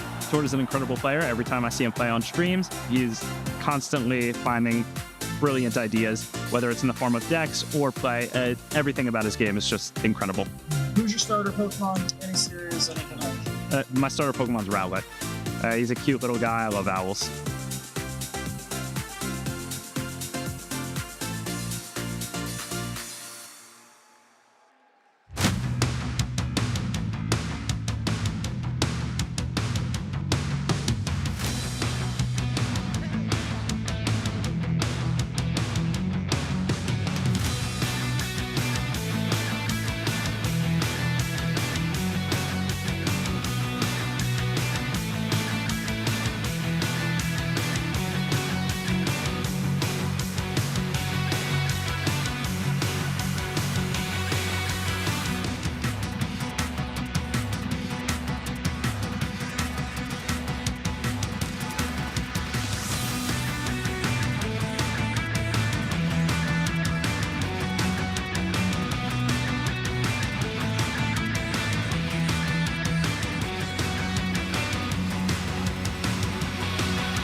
Just under 4,000 Pokemon TCG Masters Division trainers entered the XL on Friday. Now only 10 remain to compete for the title of Europe International Champion 2026. I'm Freya Pierce. I am back on the desk with Joe Bernard. Joe, we've been watching the games along backstage as Chip and Kyle have been following along. You've been watching along. We've all been following it. How are you feeling as we go into our top cuts here at EUIC? I'm feeling phenomenal. The Swiss rounds gave us so much great action. Some really tense moments there that we just saw Chip and Kyle going over. And in some instances, just those small lapses of concentration are going to be the difference between putting yourself in this position and unfortunately walking home at this stage. But walking home with a bunch of championship points and some good prizing as well. But at this stage, Freya, players are just a couple wins away from booking their invitation as well as immortality with a championship win. Yeah, absolutely. Immortality with a championship win. And even if you do, quote unquote, only make top 4, that is your invite sealed to the World Championships. So even just in the top 8 match, there is a huge amount to play for. Yeah, and a really diverse pool of decks here in our asymmetrical top cut as well, with 10 players in there right now, Freya, and a good mixture of archetypes. I think the one notable archetype that's not in there was actually the most popular archetype that we had in the field in Phase 1 and 2. That Dragapult Dusknoir is absent from our asim cut. Yeah, what do you think about that? I mean, it's definitely surprising. It kind of contradicts the narrative we've been building that this is of the big 4 decks. This is the one that has been like on the rise. Who's like, your stocks have been on the up, and in day 2 we kind of thought we might see that narrative continue. Is it maybe just the Mega Absol boxes just kind of blowing them out the water? Well, I would have thought that would have been a fairly closer one as well. I mean, the Psyduck Tech card does make life a little bit difficult. There's Monkey Dory shenanigans wiping away some Phantom Dive math at times. So perhaps it is that dark uprising of archetypes that have been a bit challenging. You'd think the Gardevoir would be more challenged, but in the end, there aren't any pilots with the Dragapult Dusknoir. In fact, the only Dragapult archetype at all that's in our cut is going to be alongside Charizard EX. Yeah, alongside Charizard EX, Dragapult, Charizard, Oscar Madison, 9th at EUIC last year, and bringing it back with the same archetype in our top cut bracket that we can now bring to you here. So because we have 10 players, there will be 4 players total, 2 asymmetrical cut games going on. So we have Lucas Zing up against Liam Halliburton, who we just saw and featured there in a little mid-game video. Yeah, Liam on that Enzoroark archetype once again after some amazing performances with the deck. We also saw Lucas on stream earlier on in the day playing that Mega Absol archetype. And then Jackson Ford, no surprise, going to be playing a Charizard EX archetype. In his case, it's going to be a Dawn-based build that actually has the Wellspring Mask Ogerpon in there as well. Very spicy list from Jackson up against Julio, who we just saw on that feature match, getting a fairly fortuitous win there with the double Charizard prize for Kyle Best. But Julio taking that advantage and running with it here with our Gardevoir Jellicent deck. Yeah, but with only 10 players in the asymmetrical cut, that means 6 players, they're already good for top 8. They don't have to worry. They can like sit back, relax. Well, sit back, relax-ish. I wouldn't relax too much. Because you might be on stream being commentated. We are going straight into top 8 for our feature match right now. Yeah, that means we're going to have non-stop action of our top cut. We're going to be able to show you a couple of top 8 matches and both top 4 matches today. So we will be able to see all of our competitors, the ones making it to the final. And at this stage, Freya, you have to bear in mind that as we get to the asymmetrical top cut, our players are given 2 minutes to look over the opponent's deck list. That really does change a few dynamics, doesn't it? Yeah, it really does. In fact, we have the overhead camera here. We can see them just studying the deck list right now very, very intensely, and we can, right on cue, kick over to our main stage to inspect our players inspecting the deck list for each other. Yeah, this is how you do it efficiently. Shuffle while you look at your opponent's deck list. And I think as we see the matchup here, it's going to be Christian Labella on the End Zoroark archetype with that 2-2 line of End Star Manitan and 2 copies of Reversal Energy. That's the thing that Drew's going to be keeping an eye on right now. Whereas Drew Stevenson, who has been on an absolute tear with Golden Go as of late, is playing that similar secret box space build that we've sort of known he's been coining and doing really well with. I think if I think back to all the regionals and the majors that Drew has played in this season, he has never finished below a ranking that, in theory, could get him into asymmetrical cut, to the point where he has the dubious honor of being the only player to bubble out of asymmetrical top cut this season, or maybe ever? You know a thing or two about those bubbles, Freya. So kindred spirits there with Drew. I had to throw it in, I'm sorry. But here we go, and this matchup's an interesting one, Freya, because we've seen End Zoroark try to look for different solutions of coming up against this Golden Go. I think throughout the season, that's been the real question mark of which direction does End Zoroark go to make this matchup a little bit closer. Yeah, just make it a bit closer. And actually, I do believe I just overheard on like the in-mic chatter, Christian does win the flip and decides to go second, so already a bit of advantage to set up for Christian. Yeah, that's a good advantage there, giving yourself the access to your supporter cards to get going, and also denying Drew not only the option for supporters to get into the setup, but also denying that early Soul Rock pressure. That's so crucial for modern Golden Go builds. Yeah, especially against a deck like this, where, well, I say a deck like this, any deck that has, you know, weaker evolving basics, like End Zoroark does, of course, with those 70 HP Zoroas. Zoroark can play on those very easily with that Cosmic Beam attack, and that's usually your go-to play on turn 1 if you can go for it, because it's so strong to put on that much pressure so quickly. Yeah, that's really how Golden Go can fly very far ahead. It can maintain a single prize board state quite nicely at the same time. But with Christian having this End Star Manitan, that dynamic changes a little bit. It does. Because if Drew maintains a board just of Gimme Ghoul, it can get punished by counter catcher play alongside that Flame Body Cannon. So it's not just going to be that backdraft attack you have to keep an eye on, where we're going to be looking at Drew's discard pile, how many basic energy are in there, where the Darmanitan can come in and easily 2-for-1 at Golden Go. It can also 2-for-1 some Gimme Ghoul if Drew's not careful. Yeah, and this Darmanitan inclusion makes the matchup a lot more doable for the End Zoroark player. Make no mistake, I think it's safe to say that the Golden Go player is still generally speaking favored, but we're talking about a slight edge, not a blowout. Yeah, and good news for the End Star Maka as well. It has 80 hit points, so it may be sometimes a little bit more robust from early Boss's Orders plays with Solrock as well. So all of these dynamics will be playing into our top cut match here. Both pairs just a win away from getting their World's Invitation here. Yeah, and it looks like it did start with a double mulligan from both sides. So when both players don't have a basic, no extra cards drawn, just both players shuffle up, draw again, just try again to find that first basic to start the game and just get us playing. Another thing to note as we get into these top cut matches, we gain even more time on the clock. Not that I'm expecting this one to go 75 minutes, because we have a potential for a slugfest of Golden Go EX at any moment, where you can chain multi-prize KO after another with the help of your many Boss's Orders within the list, and I'm sure that's what Drew is going to have on his mind. Christian can easily bounce back with KOs with the help of that End Star Manitan as well, so it doesn't feel like we're going to need all that allotted time, but we got it there nonetheless. Yeah, got it there nonetheless. Definitely useful in the sort of more slow, grindy matchups, especially because they don't have that time to fully play it out. But yeah, we're going to finish in plenty of time here. Now we do see a one-sided mulligan, so now you see that little die on the top of Drew's active Pokemon indicating one. That's how many mulligans that Christian has done. So that means that once that's all done there, Drew gets to draw one extra card to start off with, which will be pretty nice. Yep, always going to take that. Why not gain the additional draw, especially when you're forced first and have no potential to use a supporter to get yourself into the game. Your priority will still be to find those basic Pokemon. Yeah, if I find as many of those basic Pokemon as you can, just kind of get yourself out of that danger zone with the End Star Manitan attack. You really don't want to fall victim to Flame Body Cannon. Here are some crucial first few prizes being laid out. What are we seeing here? Dignity EX, Boss's Orders, Power Pad, and Counter Catcher for Christian. That's a lot of those gusting options. Yeah, so definitely going to make those Flame Body Cannon turns a little bit more difficult to pull off in an effective manner. One End Zoroark is also not great. You really want to get all four of those out, so you're doing as many trade as possible. 2 Metal Energy for Drew as well.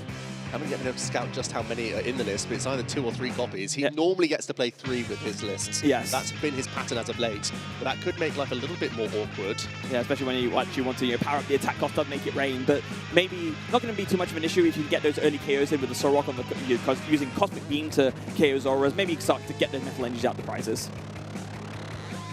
Right, these final few actions before we get into the game here then. Setting things up, just checking everything is all ready to go. Prize cards are out.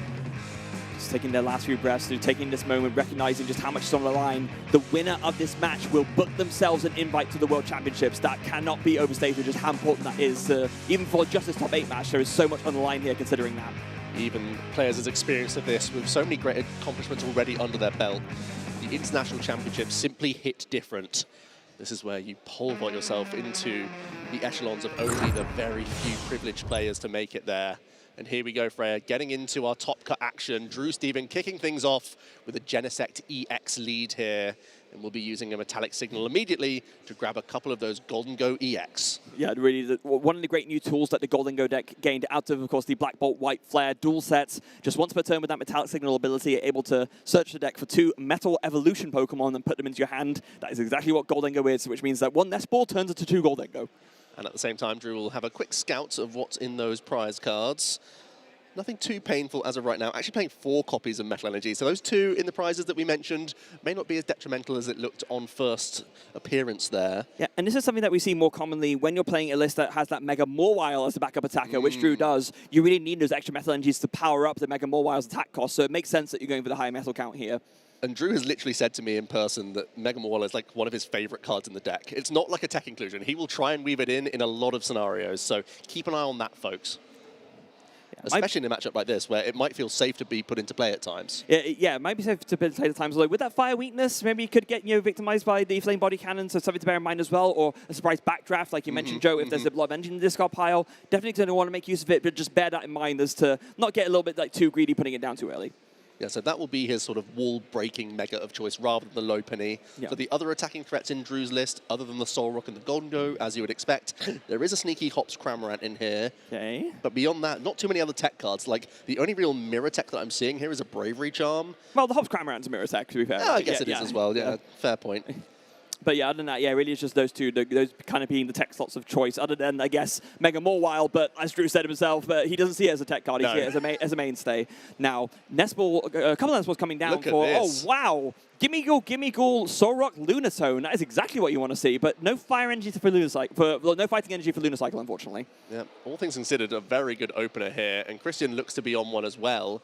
Leading out that Petron EX, not ideal, a vulnerable 2-prize EX Pokemon to begin the turn, but at least has that Buddy Poffin, so can begin to search out some of those Enzarua. Now, these basics are the easier ones to search. It's much more challenging to access those Enz Darumaka, so there's still more to be done here for Christian. Yeah, there is, and that's why going second is so important, because going second, you can play a supporter on your first turn, and that's going to let you draw a lot more cards and maybe give yourself the outs to find that way into the Enz Darumaka. It has 80 HP, so this Buddy Poffin, sure, it can grab a couple of Enzora, and that's great. Maybe even Budu if you want to slow down your opponent with item lock, but no Enz Darumaka coming down from this Buddy Poffin. And we did see Christian's list in more detail in one of the earlier Swiss rounds, but just as a reminder, it is going to be a secret box base build. It does have that Power Glass in addition to a couple copies of that Reversal Energy. So those are going to be critical as we go through the game here. And Christian already identifying the Budu as an interesting option, and it's going to be air ballooning that benched Enz Zorua. So with Subjugating Chains, we'll be able to bring that into the active position,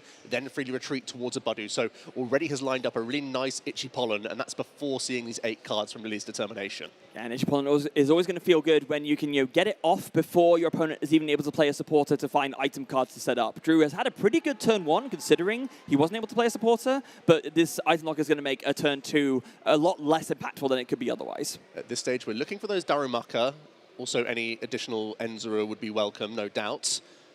But one good thing about early Itchy Pollen is you shut down Earthen Vessel, and that's access to any energy cards. And Drew was lacking those on turn 1, so really well identified for Christian to go early Itchy Pollen here. It's oftentimes the case, but it's looking even better on this turn 1. Oh, it absolutely is. With another End Zora found and finding that Nest Ball, the crucial out to get that vital End Darumaka. So we talked about it a little bit already, Joe, but I think it might be good to have a little bit of an in-depth explainer. Why is the inclusion of End Darumaka, specifically End Darmanitan, why does it make this matchup so much better than otherwise would be for Christian? Well, there's actually many layers as to why that is the case. Yeah. First of all, it's a single prize Fire-type Pokemon.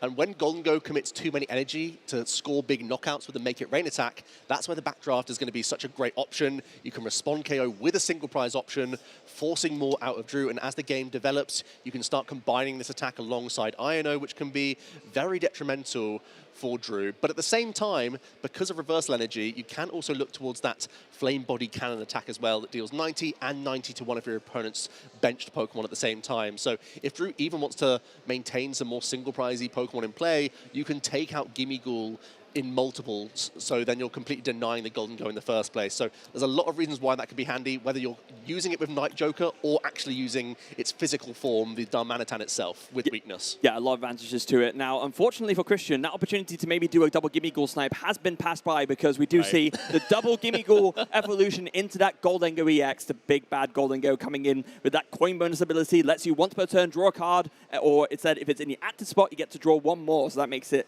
2 in the active or 1 on the bench. Now, no energy though, Freya. Oh no, it's just going to be a pass after that. Yep, Itchy Pollen doing Itchy Pollen things. Oh, so the coin bonus is not really doing anything for Drew here, not finding any energy, no way to progress the board state. So instead, with Christian finding the Serrano, this is such a huge supporter for him. Yep, a great 2 count within the deck list to search for 3 EX Pokemon. And that means Christian will also be sprouting into multiple stage 1s and beginning their draw engine here. The Enzarok, not just a critical attacking piece, but also comes with one of the most well-renowned abilities in all of Pokemon TCG history, that trade ability, discarding 1 card from hand to draw 2. It's a mega deal. It is a mega deal, yeah. Serrano just able to grab any free EX Pokemon from the deck, so even able to grab other, EX text. We've also seen Serrano use to great effect in Flareon Toolbox, you grab a variety, but here it's just to grab as many Enzarok EX as possible. And now we can begin to trade. There's all sorts of things we want to throw away for Christian. Sometimes throwing your basic energy into the discard pile can open up your Ends PP up for some energy acceleration during the game.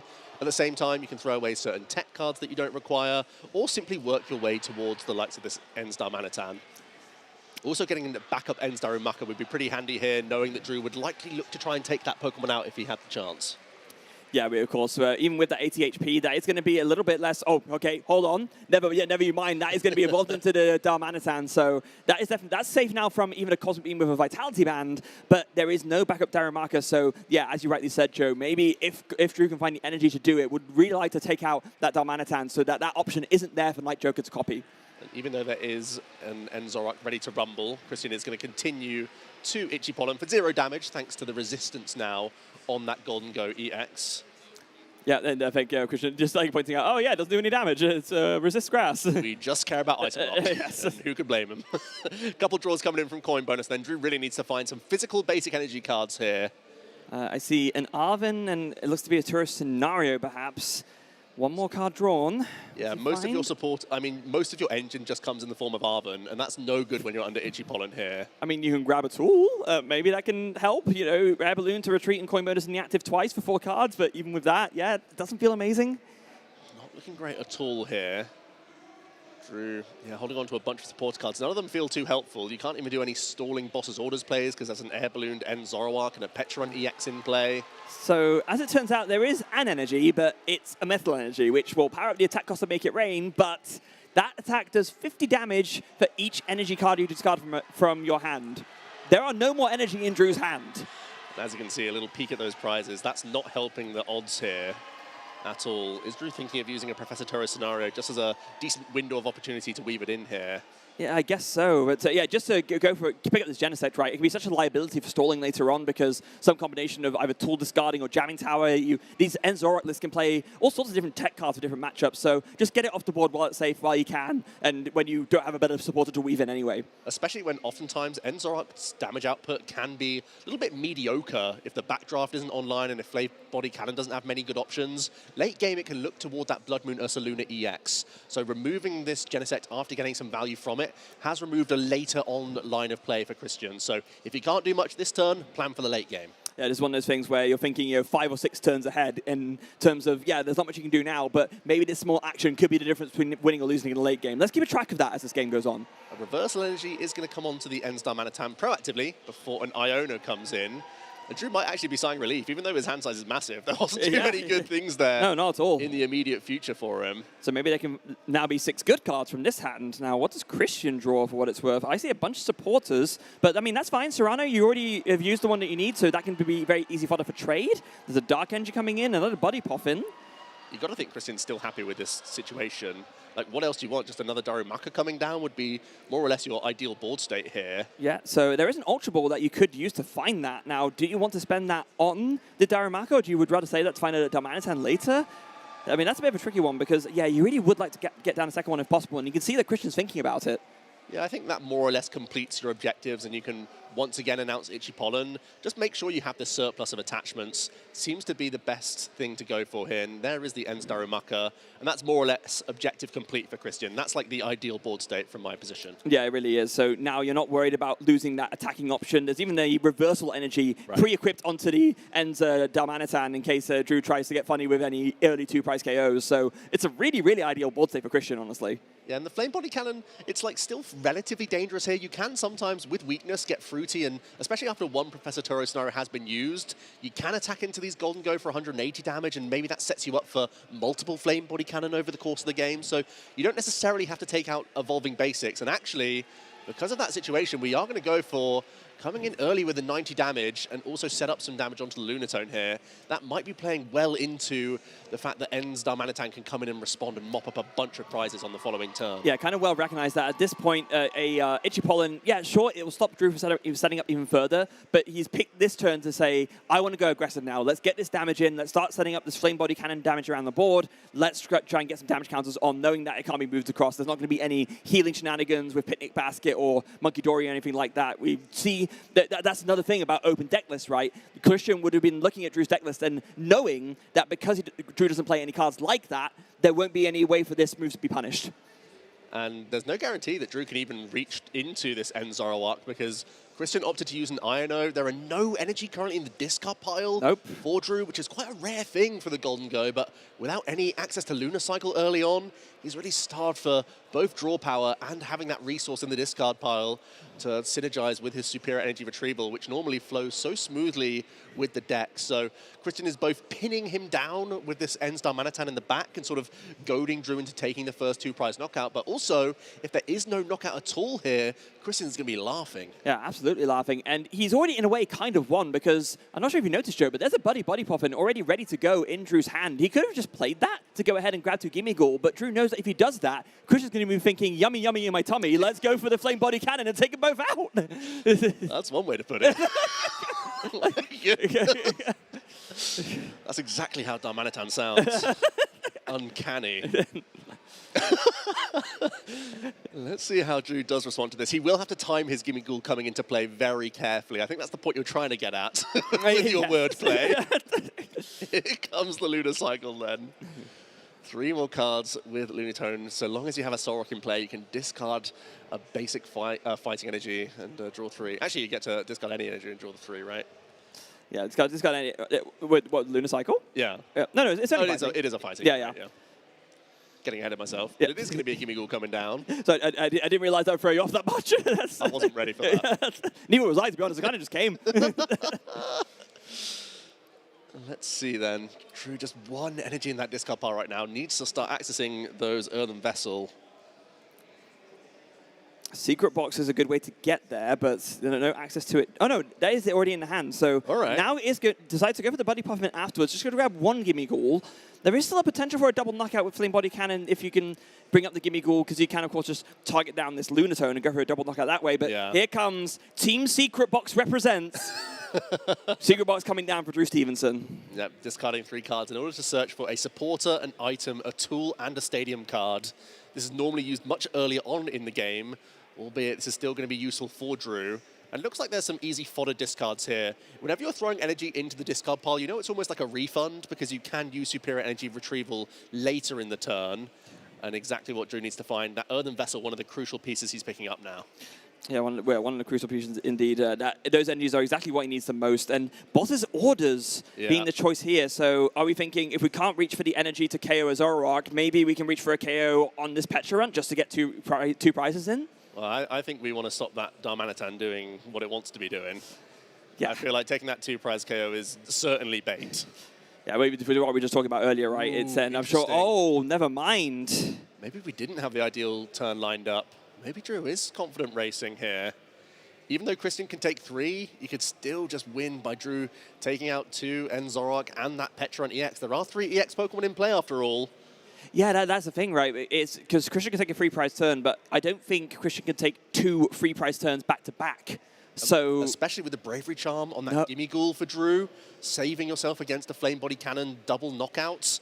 This gives you the line to make sure you can still force in 3 Golden Go EX. And this is why the Bravery Charm comes into the deck, right? Not just for this, but sniping attacks in general, or just cheap attacks that pick off weaker basics. The Bravery Charm saves you from those situations. And so now that Drew has kind of inoculated the Gimme Ghoul by putting this Bravery Charm on, he is not as afraid of a board wipe turn with Flame Body Cannon. Really interesting and versatile tech inclusion. There's been all sorts of discussion of like what's the best option within Golden Go to help you out with Mirror, but then also like not let it fall off in other situations. And right now that Bravery Charm is paying dividends. Drew finally has 4 energy in the discard pile, so has perfectly lined up the superior energy retrieval. So we'll be reaching to 6 energy, I believe, Freya. Yeah, 2 in the hand and 4 more in the discard pile. That's exactly 6. That will be enough. Make it rain. 50 times 6 is 300. That will knock out 280 HP Zoroark EX. So Drew will be boldly walking into the face of that Ends Darmanitan that's staring him down. But it's basically saying that, hey, I can just make it rain 3 times. That's the game. I don't really care about this Darmanitan. I'll be able to move that again, time and time again. Yeah, and I can make it rain 3 times before you could take 6 prize cards. Yeah, you can take a free prize turn, but you cannot take 2 free prize turns back to back. So there it is. Make it rain, 300 damage, KO on Zoroark, 2 prize cards for Drew, and it's up to Christian to respond here. You know, he does have some very good options to do it with. And Drew is basically saying to Christian, I don't fit Iono. I will consistently find my superiors plus my boss's orders. I have enough draw in my deck with Lunar Cycle, with enough coin bonus. I'll be able to get there, especially with Flip the Script as well. Because it feels like Christian is now being forced onto a clock where they can't really play around not taking prizes at this stage. They have to start cashing in on this Flame Body Cannon. Yeah, they really have to. And I mean, to be fair, that will be helped by the fact that there is 1 Darumaka already ready to go, and the Darmanitan does have the Reversal Energy already equipped. So if you want to chain back-to-back, there is kind of halfway towards doing it. I believe it is a 2-2 line in the deck, so maybe if there's a way to constantly stream them, even after one gets KO'd, that could be nice. A pretty interesting discard there from Christian, actually. Got rid of the Professor Turo scenario with the first trade. That would have been the only way that you could leave only 1 EX Pokemon remaining in play. You could have picked up your Petrarunt's EX. That could have forced your Ends Darmanitan strategy, and the Power Pad still in the prize cards as well, although Christian yet to take any prizes, so that still could come into the thinking later. But as of right now, that's the only Professor Turo scenario in the discard pile, so it is really leaning into Drew being able to have a Gust win the game strategy online here. Yeah, so here we go with that. The trades have come in. There's no Iono this turn, no supporter at all, in fact. So it is just going to be retreat into this Ends Darmanitan and, yeah, double KO with the Flame Body Cannon. It's really nicely set up. Christian was planning this on the previous turn with the last Flame Body Cannon being copied with Night Joker, and the Power Pad crucially is picked up, Freya. So there still is that opportunity. If Drew wants to hunt one of these EX Pokemon, Christian could Power Pad and look to recover that Professor Turo scenario and deny that option from Drew. And also we have to bear in mind at this stage, Drew is going to have a surplus of energy in that discard pile. Right now, I think is that 7 energy in the discard pile right now? Is. So there's all sorts in there. Even with superior energy retrievals coming into that equation, you're constantly going to be using Make It Rain. Usually you're going to be attacking into EX Pokemon at this stage. So there's always going to be enough in there for Backdraft to be dangerous. Yeah, and for the folks at home, how much does Backdraft do depending on that energy, and why is that so important? It does 30 times the amount of basic energy in your opponent's discard pile. And if Drew wants to win in 2 attacks here, which more or less he has to, by the way, Christian's taken 3 prize cards, it means that he has to keep throwing in 4 or 6 energy into that discard pile with Make It Rain. So that's going to really be in range of this Backdraft. And Drew taking a moment to think now, taking a pause, having a look at Christian's resources. I think what's so interesting is that now that you've seen that Professor Turo scenario, he's thinking, what's Christian got in mind? That's sort of the main way that he was able to stop the double boss game plan.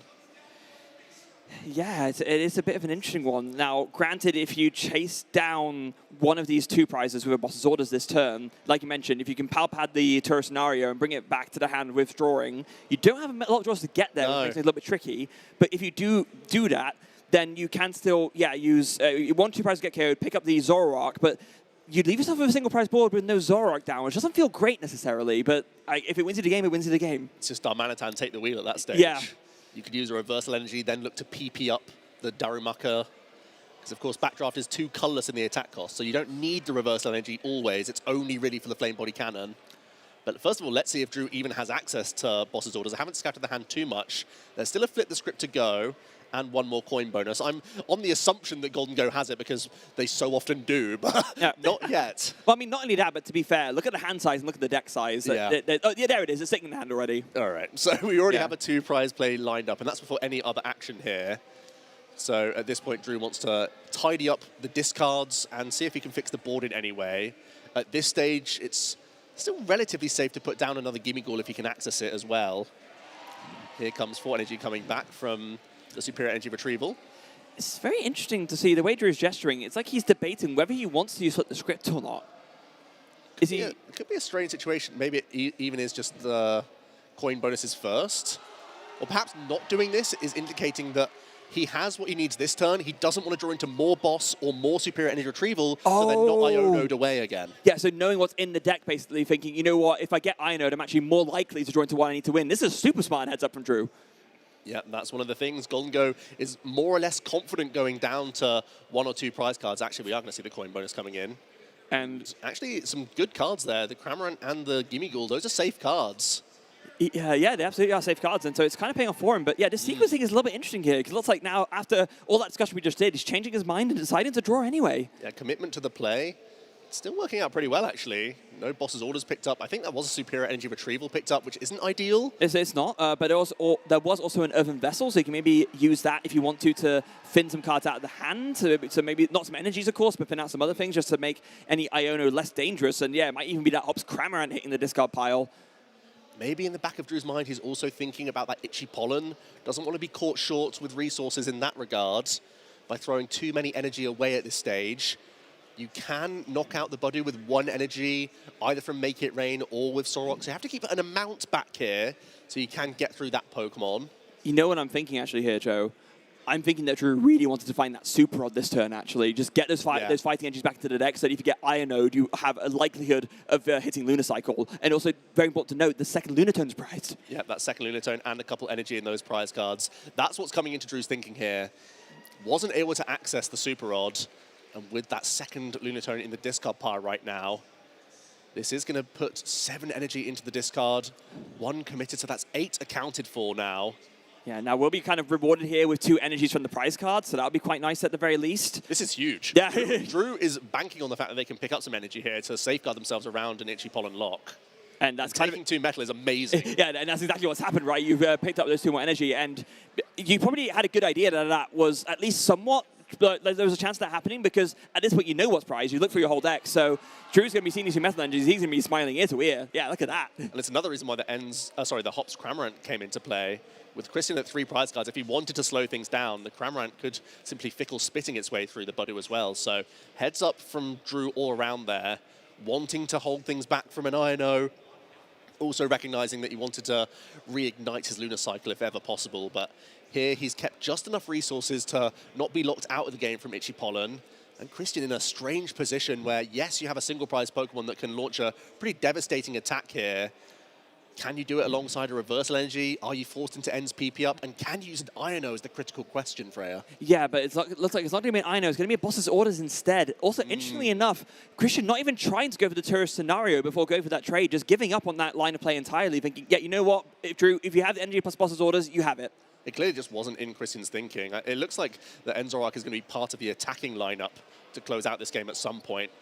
Maybe Christian is thinking that it's going to be 1 attack with the Darmanitan first, then into the Zoroark to close the game. So instead it's going to be an Itchy Pollen, 20 damage onto the Zoroark. That puts it in range of a Flame Body Cannon, let's not forget. So we are trying to set up game in that regard. Now, although the 90 damage, even doubled, isn't going to knock out a Golden Go cleanly. So there is more setups needed.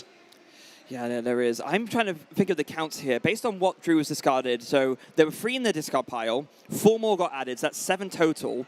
You just picked up 2 metals, so that's going to be 2 at least.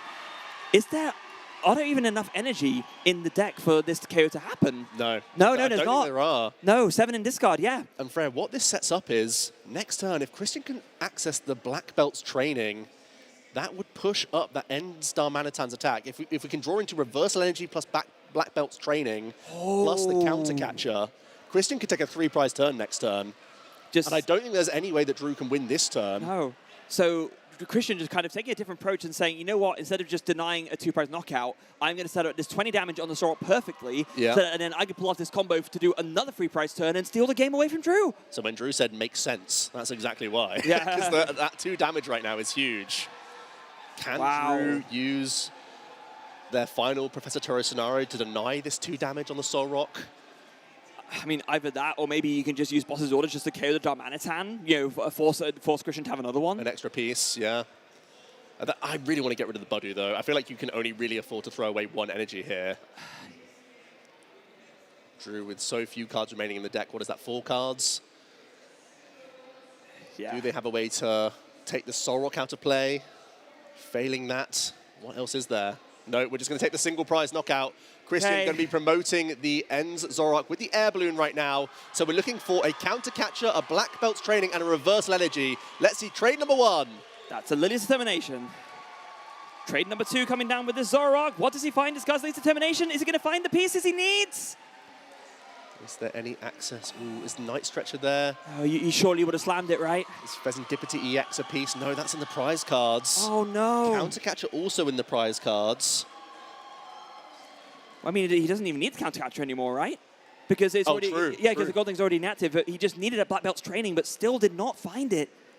The reversal energy's there. Yeah, you're right. It's just that 1 piece missing. Night Stretcher back for Budu, is it?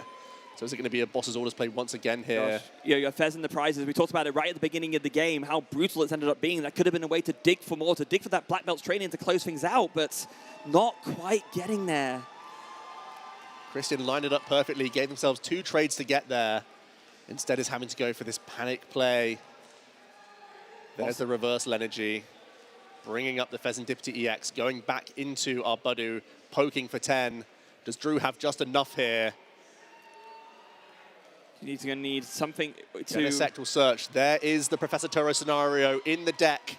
Drew can use a couple of coin bonus here, and if they have access to 1 more energy, which I think exactly we do, that will be the final knockout. So I think we have a 66% chance here, Freya.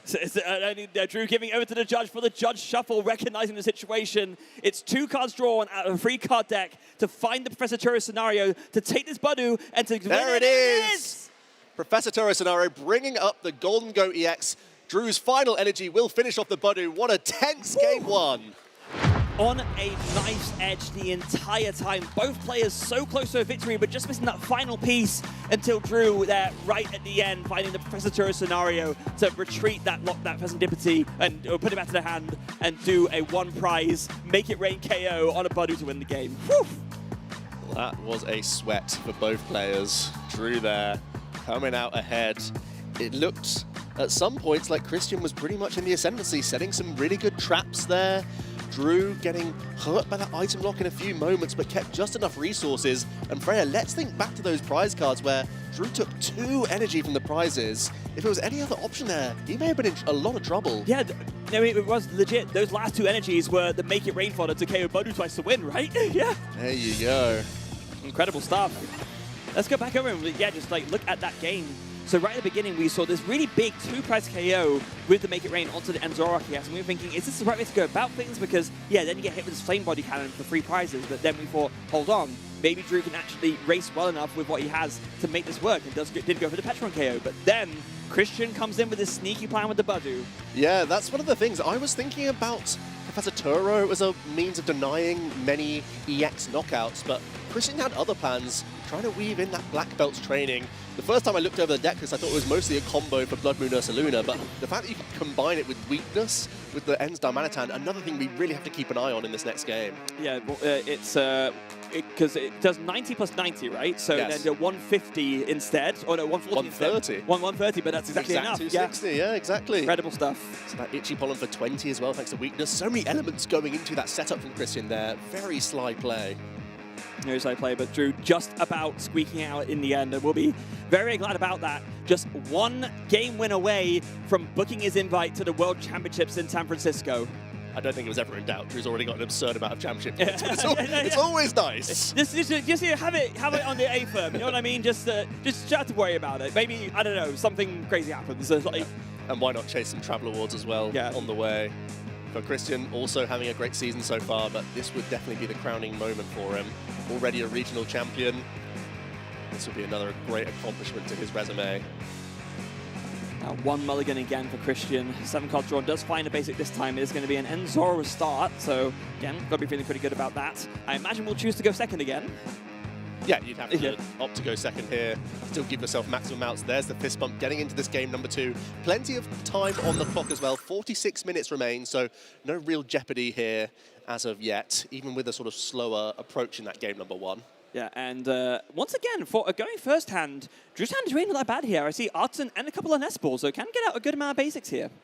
The only question mark then is Artisan. In giving Artisan to Christian unlocks the easiest way to Ends Darumaka. So it may be more of a question mark than you first think. Checking out these prize cards, nothing too awful for Drew. Those air balloons sometimes can trip you up, but more or less pretty content with that. Yeah, the prizes are all cards you play multiples of, right? Yeah. If, like, one Rock or one Lunatone is annoying, especially later on. We saw that the Lunar Rock engine was shut off because there was that last Lunatone prize, but if you prize both of one of them, that's when you're really, really sad. Drew straight in with that metallic signal as he was in game number 1. Going to pluck a couple of the Golden Go EX into the hand before announcing a second nest ball. I don't see a reason to hold on to it. Yeah, let's grab out another Gimme Ghoul, I imagine, here. If you can't access both the Solrock and the Lunatone, you're normally going to look to get a Gimme Ghoul in. But yeah, it's the Solrock, actually. Yeah, it does give it a Solrock, and I don't know, Joe. This, to me, this is telegraphing that maybe Drew was content with just playing down his Artisan after all. Could be the case, or just holding the Artisan means you do have it for next turn as well. So I guess you are still hedging your bets. With a third Ball Search effectively in the hand with your Stadium card, this can still work out, even if you're looking for it on the next turn of the game. Yeah, and I think, but the other aspect of it as well is that I do believe that there was already a fighting energy in Drew's hand, so if you wanted to just go for that turn 1 Lunar Cycle, that could be a good reason to go for that now too. There's definitely a temptation. It's one of those strange things where if Christian's hand is good enough, it doesn't make a big deal. Yeah, he is going to hold on that Artisan. Okay. I do like this choice. Don't give your opponent the free search, because Ends Darumaka, there's no guarantees it can hit the board early on. Yeah, and that's the thing as well, that it's a way to search at Ends Darumaka that Buddy Puffin doesn't do, right? Or even could be a way if Christian wanted to search out the Ends Reshiram at any point. That could be something that Artisan finds that his other search options don't. So yeah, just don't give that. Oh, that's a lot of energy, and that's a Darumaka too, and a Fez again, and a reversal? That is horrific here. Christian Labella a game down and is about to receive some bad news with this deck search. One of your 2 copies of Reversal Energy with no supporter that can search out this card. Also your Ends Darumaka and a big piece of your draw engine to flip the script. Yeah. He's going to have to play so cleverly with attachments throughout this game if he is going to navigate it properly. Yeah, even just the fact that 3 of your 7 Darkness Energy are priced doesn't feel great, honestly, because it's you still have enough to work with, but you really want to find those pieces kind of earlier on so that you can, like you said, Joe, commit those attachments, maybe go for an Ends PP up later, but that option not going to be afforded to him. We'll have to be creative with the Ends PP up and the Power Glass potentially as well. Maybe it leads Christian down an avenue where they have to attack with the Night Joker first, once again sending in those EX Pokemon into the firing line to then set up a Darmanitan later. Here it is, the air balloon is going to come into effect so we can pivot into our Itchy Pollen and once again establish an item lock here. Christian trying to heavily limit some of Drew's outs in the opening, but Drew holding off on that Artisan is already looking like a great decision here. Yeah, because otherwise that Darumaka would have come down as it stands. No out to it. Does go ahead and use Metallic Signal to find the one remaining non-prized Golden Go EX in the deck. Yeah, Drew not cutting any of those Golden Go from the list. Many players are trying to squeeze space here and there, but Drew with a really clean list in terms of limited tech cards and just trying to get the job done with Golden Go. And here we go, a couple of draws coming in. There is the Lunatone drawn as well. Wonderful draw there. Gaming Goal and a Lunatone. So Lunar Cycle is now active. And with 2 Fighting Energy in hand, you absolutely can get away with using one of them for Lunar Cycle to draw some more cards.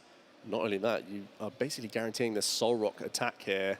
I think if we have access to an Arven, a Professor Turo scenario or an air balloon, we're going to be pivoting and starting this prize race. Or metal energy, right? You just drew that. Yeah. If you want to just attack with the golden go, just leave that in the active. Now that you drew the metal energy, that's an option too. Yeah, that's also a solid choice.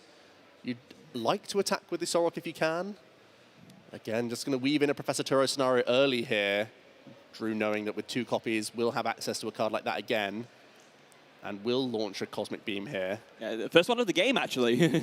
Yeah, it's one of these things where very often you try and lead in with it when you can, but it doesn't always cooperate. But this is a fantastic attack, dealing 70, going through weakness and resistance, but only live if you have a Lunatone on your bench. Yeah, which you want both of them out anyway because they each enable each other. And this is also one of the reasons why, Buddy specifically, it does hurt Golden Go, but if you can get Sorok out early enough, it usually doesn't end up being too consequential because you can just KO it very easily and efficiently. We are going to see the Power Glass found early for Christian. That's a relief. Has one more trade available, but there's also an Iono already in the hand.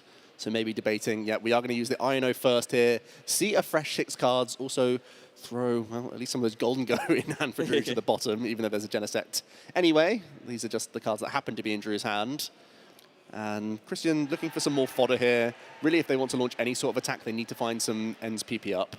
Yeah, I don't see that, though. I see more Body Poffin, but again, no out to draw into the setup with this Ends Dharmaraka into the Ends Darmanitan. Once again, Joe, that decision to not play down the Artisan looking absolute genius, I'd say, as Christian puts down his own Artisan. Well, it is still a little late to the party. Again, Drew's choice coming in really nicely here. Christian will eventually find their one Ends Darumaka, making things much more awkward. Christian is holding on to a Nest Ball, but can't get that second copy of Darumaka in play as it is in those prize cards. And only the 2/2 line in the deck list for Christian, which Drew will know about, of course. So if he doesn't see another one come down here, then yeah, he must know there's no access to it. Yeah, something is afoot if that's the case. Is there any manual attachment here at all from Christian?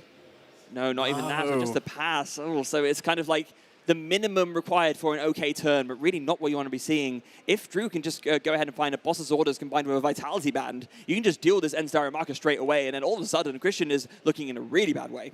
Yeah, that's a great call out, Freya. Couple Golden Go coming back from the Metallic Signal of Genesect EX. Does give Drew a number of draws here to make it come together. Now, the good news is for Christian that it's a hard combo to find. It's just one Vitality Band, just the Secret Box. Those are the only outs because Drew can't simply Arven for that card because then you're not able to use Boss's Orders. So it's not guaranteed here that your Darumaka is going to go down, but it's by no means safe either, especially with the amount of draw that we're looking at. Yeah, and even more so when you're just like you're losing turns over and over again because you're not really finding any energy. And like we talked about right at the very beginning, Joe, those prizes, every single one of those prizes that Christian has is horrendous. And in this specific instance, we're seeing the drawback of having 3 basic Darks prize and a reversal for good measure. No wonder you're not finding any energy. Most of them are like not in your deck. Yeah, why are we surprised? Yeah. so many. Yeah. In those prize cards. Here we go. Beginning with the coin bonus then for Drew, after using a quick Artisan to get an extra Gimme Ghoul. Now let's see the Lunar Cycle. Really is just Vitality Band you want to find here. It's not prize, so if you find an Arven or Secret Box, you will have access to this. I mean, Arven would mean you can't use the Boss's Orders, so if you can really find, Secret Box here would be absolutely ideal just to go Boss KO on this Darumaka and really leave Christian with limited options. But equally, failing that play, it's no bad thing to retreat this Sorok into your Golden Go EX and just hunt down another 2-prize KO. Yeah. I mean, I think you're feeling pretty smooth sailing either way. No item lock coming in either, so you're free to play all your items, set up as much as you want. There's another Fighting Gong coming in. Well, at least not coming in. There's one in the hand. There's a Metal Energy ready to go. Drew just deciding how he wants to navigate this, because if you retreat, you're kind of are committing at that point to attacking with the Golden Go. The other vessel comes down now. Yeah, I think Drew did as many draws as he wanted to see if there was that combination coming together, and now that it's not really there, he's going to commit to a KO into the active, I have to imagine. Yeah, it's going to work out quite nicely. With the retreat of the Solrock, one more Fighting Energy. We're going to the discard pile, so Superior Energy Retrieval can recover free energy. Fighting Gong coming in for another one. I do believe with the amount of energy on the field, in the hand, and Superior Energy Retrieval available, I think Drew's able to put it together already. Yeah, when you start seeing the vessels and the gongs be all bringing out a bunch of energy, you know that that's going to start coming together. And Drew's using all of these searches before their final coin bonus as well. So Drew is already confident that they have enough. Yeah, because if you weren't, then you would do those draws first to maximize your odds of seeing those pieces, right? So yeah, there it is. Oh, yeah, it's all there, Joe. I see 5 energy in the hand already. This is Golden Go. Yep. We will have to commit a turn attachment as well, so might have to use some recovery of energy, but I don't think it's too much of a issue here. Coin bonus for 2 more cards. And there's the Superior Energy Retrieval, just in case it was missing. I'm fairly sure it wasn't, but there's the attachment. And with Superior Energy Retrieval, there's going to be 7 energy to work with, actually. There's going to be 1 more than even needed to take the KO. So let's just use the Superior Energy Retrieval to discard the Hops Cramorant and Buddy Puffin. Not going to be making use of those anytime soon. And let's just make it rain and take a 300 damage 2-price knockout on this Enzoroark EX. Yeah, we've heard that one a few times. A big make it rain knockout. Here we go, 6 energy thrown away. And that's going to be a clean knockout on the Enzoroark EX. Drew Stevenson going down to just 3 prize cards remaining in game number 2 here of our Masters top 8. Christian now with a tough decision, a big prize deficit. Uses a single prize Pokemon so often to offset the map, but Drew has been so early on with that Solrock back into an EX knockout. It's looking pretty tough here for Christian. He's going to have to get creative. And what a stark contrast from game 1, right? Considering the position that Christian was in, where he was able to set up these sneaky bits of damage and multi-prize turns with the Flame Body Cannon, with those the energy and the Darumaka and reversal prize especially, just none of it coming together. Even a turn like this, where normally you'd think, oh, maybe you could put something together by drawing some extra cards to flip the script. No, that's also prized. No, we're just limited to 1 trade right now. So Christian really doesn't have the same sort of guarantees that you otherwise would against the Golden Go deck specifically as well, where it's very rarely going to be playing any hand disruption, and Drew in this case plays none. Christian being aware of that means he's always holding on to the hand and confident that he gets to keep it, but still really lacking some options right now. Going to start things off with an Ultra Ball, though. You can be confident in keeping the hand, but if the hand that you're keeping is terrible, then you're not really going to be feeling very good about things, are you? So, yeah. Again, maybe something like a Black Belt's Trading could get interesting here. If you could use that this turn with the Reversal Energy, you could take a 3-prize knockout and then still try and sculpt your way. No, it's going to be a Lily's Determination for 8 cards here, Freya. We're just lacking the pieces right now. Yeah, just lacking the pieces. No trade used yet, so this is going to be 10 cards for Christian to find the combo of, well, it can't be Black Belt's Training anymore, of course, because you have just played a supporter, but maybe you can find, Reversal Energy, some kind of counterplay.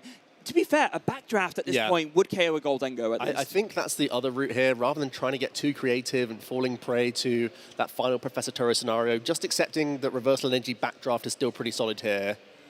And we still can get that 8 cards from Lily's Determination. Did we even access anything for trade here? Do we even have the Reversal Energy just yet? Well, is a Buddy Puffin hitting the discard pile for trade. And that's a Pal Pad and an Ends Castle, it looks like. So trade number 2, this is going to be the last 2 cards to try and find this one non-prize Reversal Energy. Just deciding what he wants to discard. So this is looking tough. If we do not find the Reversal Energy, of course, one of them is in the prize card, so we're just sticking for 1 card here. And that's, there's an Energy, but it's not a Reversal, it's a Dark. There's not even Ends PP up in this hand, Freya. No.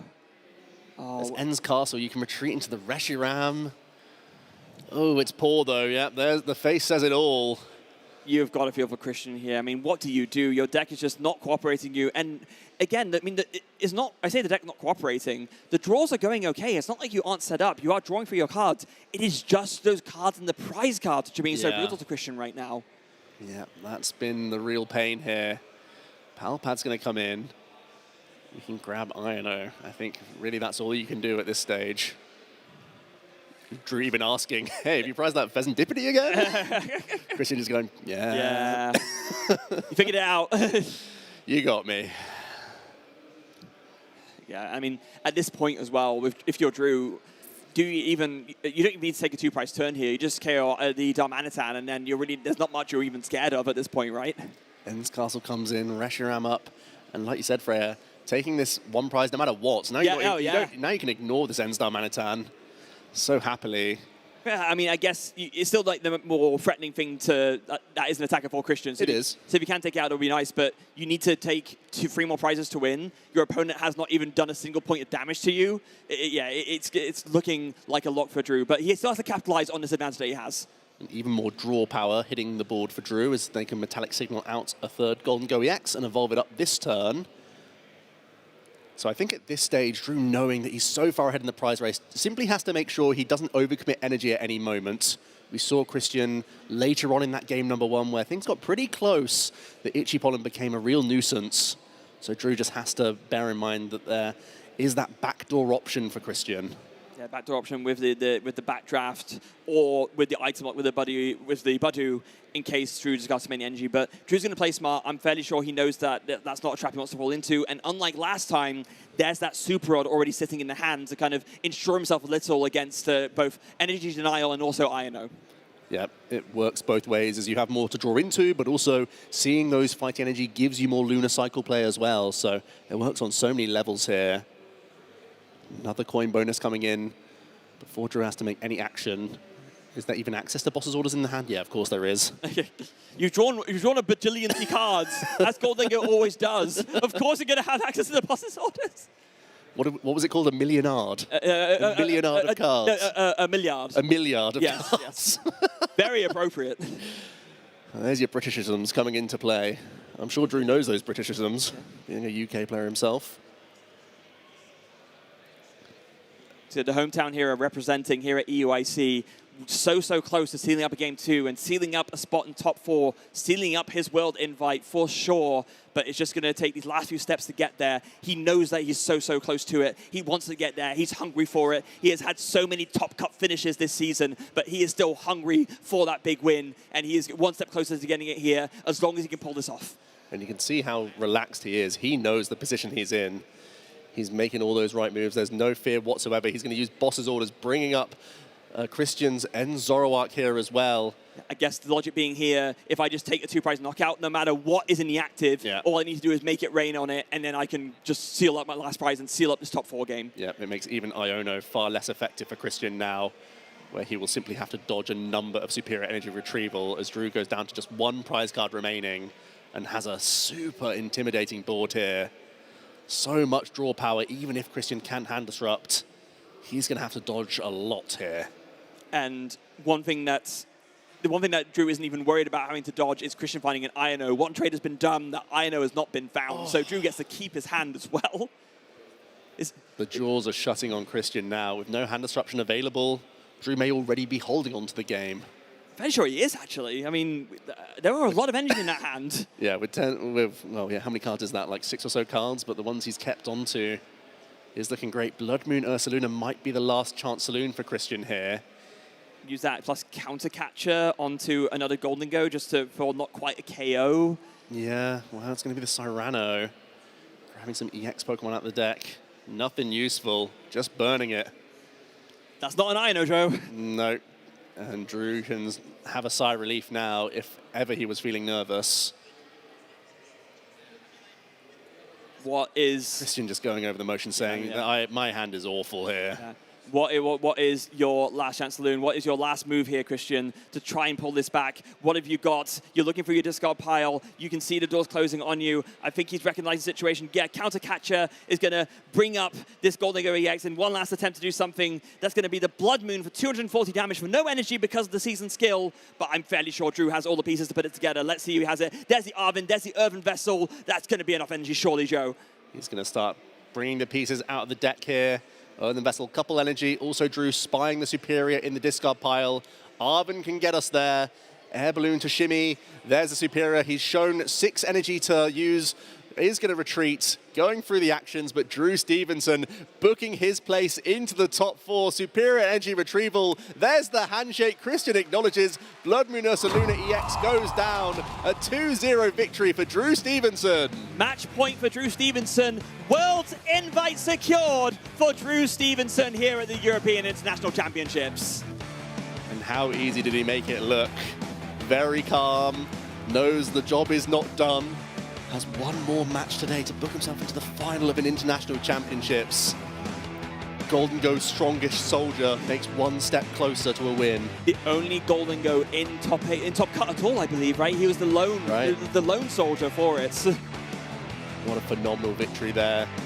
Christian, commiserations. There were some really interesting lines of play. I think specifically in that first game, made a really good line, especially as the game got closer, using that Itchy Pollen just to buy that little bit of wiggle room for a potential big combination. And you also have to say, sometimes the prize cards do not cooperate. Pheasantipity EX prized in 2 games, but also some of those crucial tech cards, those reversal energy in particular, being so elusive. Yeah, so elusive throughout both those games. Let's take a look back and really just kind of like highlight exactly what you're talking about, Joe. This game 1 was quite an interesting back and forth, actually. This is a game that really felt like it was on a knife's edge and played out more how I think I would have expected it to. Well, Christian was actually the one having the proactive attack, launched an attack with Enzoroark, accepting that Drew could respond KO it, just to activate his own reversal energy to have a really nice flame body cannon, 3 prize swing back in his favor. Drew then had to sort of put the brakes on after a couple of itchy pollens back-to-back from Christian, who was setting up a very clever play with Flame Body Cannon towards the later stages, but Drew had just enough resources remaining, that second copy of Professor Turo Scenario, and the final energy Drew had access to. In the free card deck, finding off the first one, thankfully, 6% chance, sometimes the odds go in your favor, and then going into game 2, it was just a very different story from game 1. Yeah, early pressure from Solrock, a slightly weaker hand from Christian as well, meant that this Boss's Orders KO, putting Drew to 3 prize cards, then led into another 2 prize knockout. And Christian, lacking that draw power, just 1 trade at a time, couldn't find Iono, couldn't stop Drew from accessing those final few cards for another huge KO.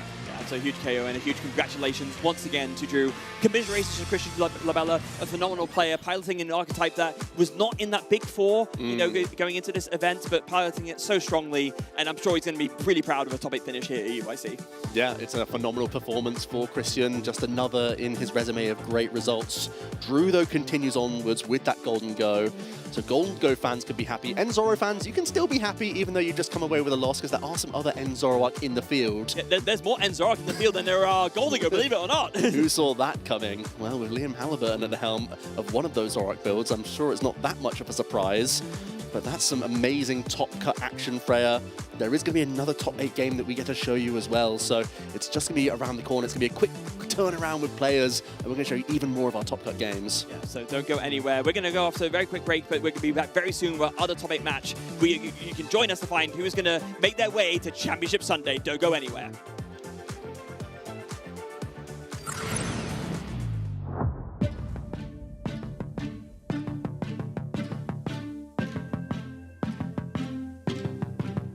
Oh, the legends are told of the heroes who won the hearts of the world. They were born champions. The deeds were well known, and the word of them spread, and they vanquished their foes. Wherever they tread, they came for the glory, they went for the fame. They go down in the books, we'll remember their names. Can tell as they fight, my look in their eyes. They came to win, they came to be immortalized. Immortalized. Immortalized. Immortalized.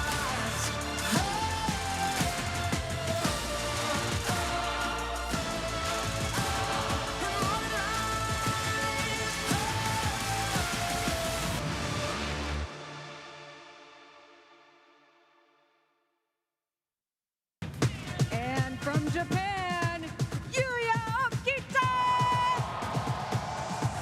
私の名前はゆうやです。住んでいる国が日本です。私の好きなタイプは水タイプです。私の一番最初に選ぶポケモンはキロマツです。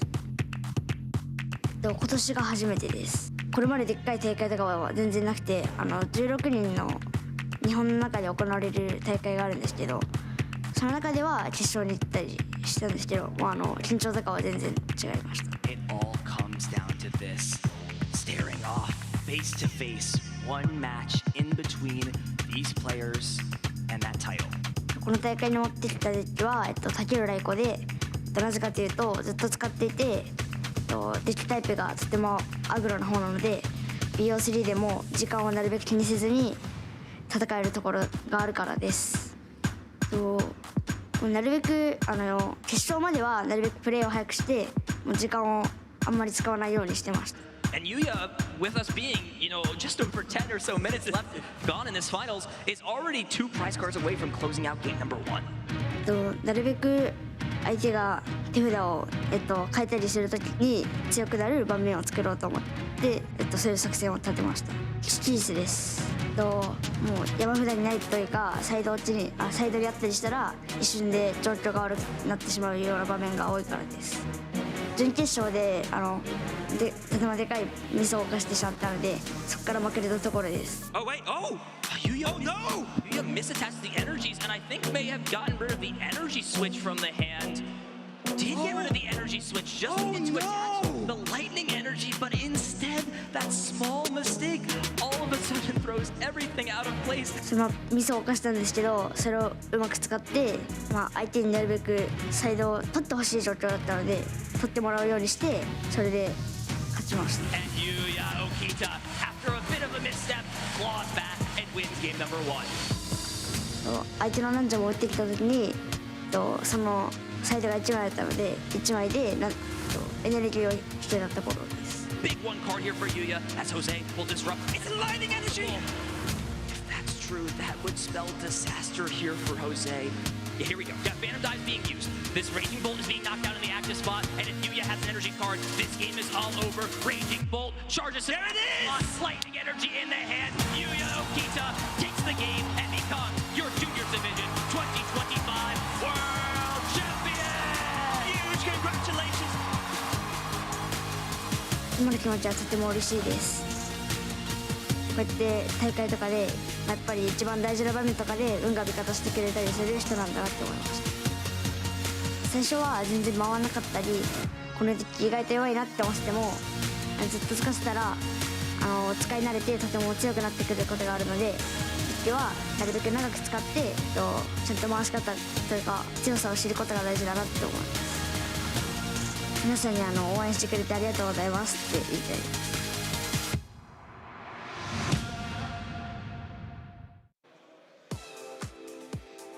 One top 4 match and player has been decided, but there is still more to play for here at the European International Championships. We got another top 8 match coming up here very, very soon, and we are excited to take you through it. My name is Chip Ritchie, joined here in the booth once again by Kyle Sukovic. We've had a great weekend thus far, and it just continues to get more and more intense. Absolutely. These are the high-tension matches as we get into. Congratulations to Drew, who just advanced to the top 4.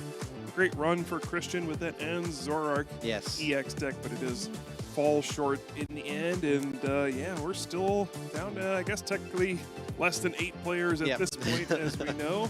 But yeah, still just a couple more matches between we get down to 2 finalists at the end of today.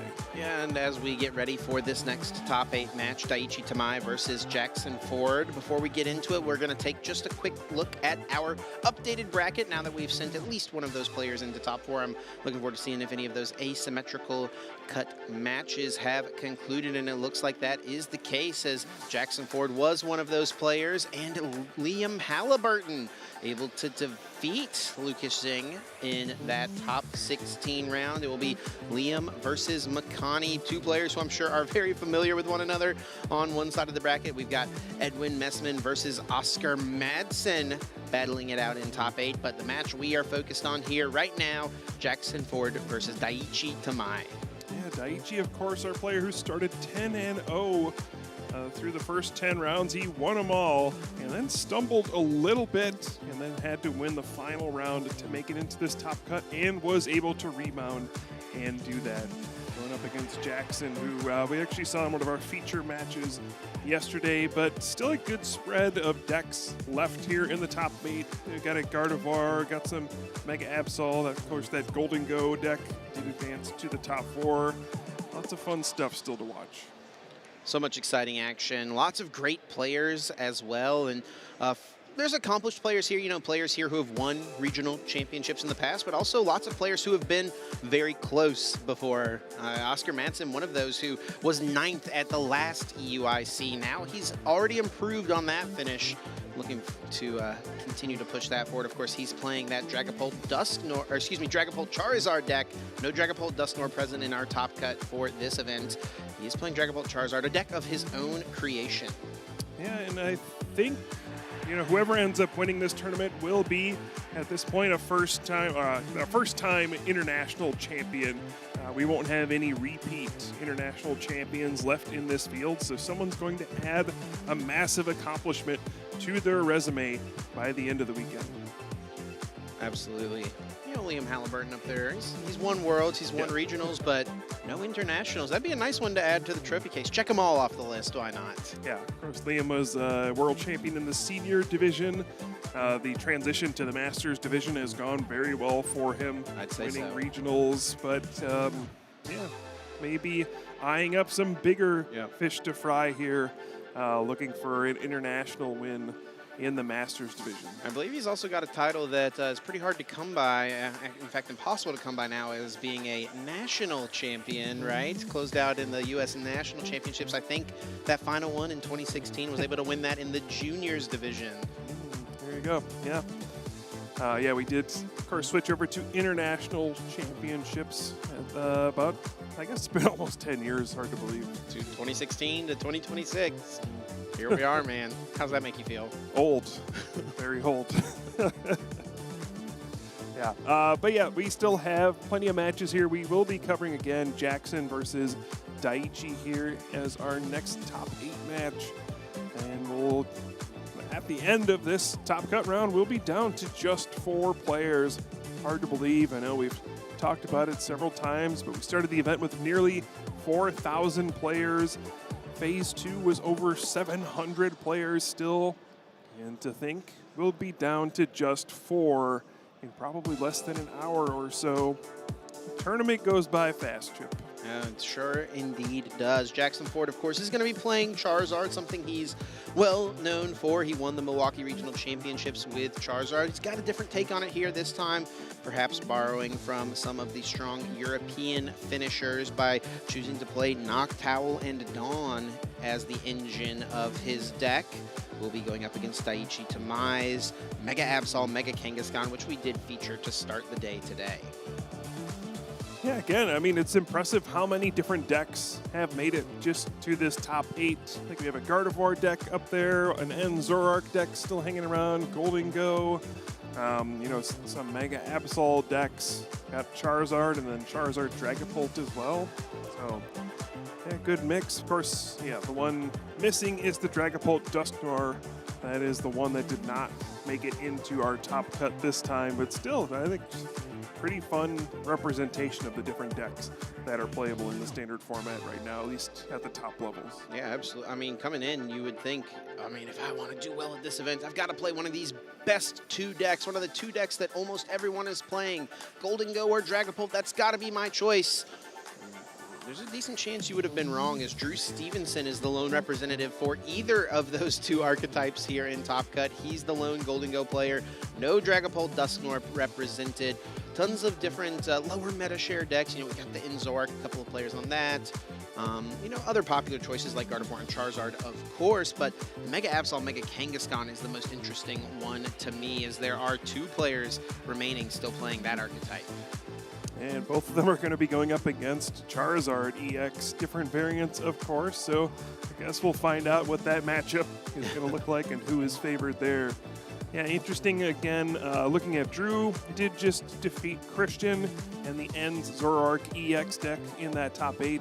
If Liam defeats Makani in the top 8, he's also playing Zoroark, so Drew could have a road to the finals that just goes through Zoroark. Yeah, and that matchup has traditionally been pretty tough for Zoroark. It seems like Christian had some tools and options, but if there's not Toadscruel in the deck, it feels really tough. Yeah, definitely. Yeah, I can't remember exactly what build Liam is using of that deck. I'm not sure. I think traditionally it's been... So he was playing the Toadscruel with Mega Lopunny EX. He was kind of popularizing that archetype heading in to that event. And, you know, as we're getting into the end of this current format, he really felt like that was a strong option. So we'll see if he stuck with it for this tournament. Hopefully we'll get to see some action from him moving forward. But yeah, we're going to be focusing here on Jackson versus Daiichi once again. Another interesting factor here for these players, they are going to be able to see each other's lists at this point in the tournament. That's a new change, something that's only happened now for a couple of events. Yeah, I think kind of a fairness thing as well, right? Once you get to this stage in the event, especially like if you've been on stream. A lot of players are aware of what you're playing. Also, you know, if you are a part of like a big testing group, for example, and you have a lot of friends who are able to, you know, watch matches or play against different people throughout the day, you might have an advantage. Somebody will have full information on what your opponent is playing, but you might not know, the other way. So I think it's just kind of fair at this stage of the tournament to be able to look at each other's deck lists. Just, an even playing field. Yeah, so players will get to the table in their various top cut matches. They'll get handed the deck list of their opponent, and they get 2 minutes to review that.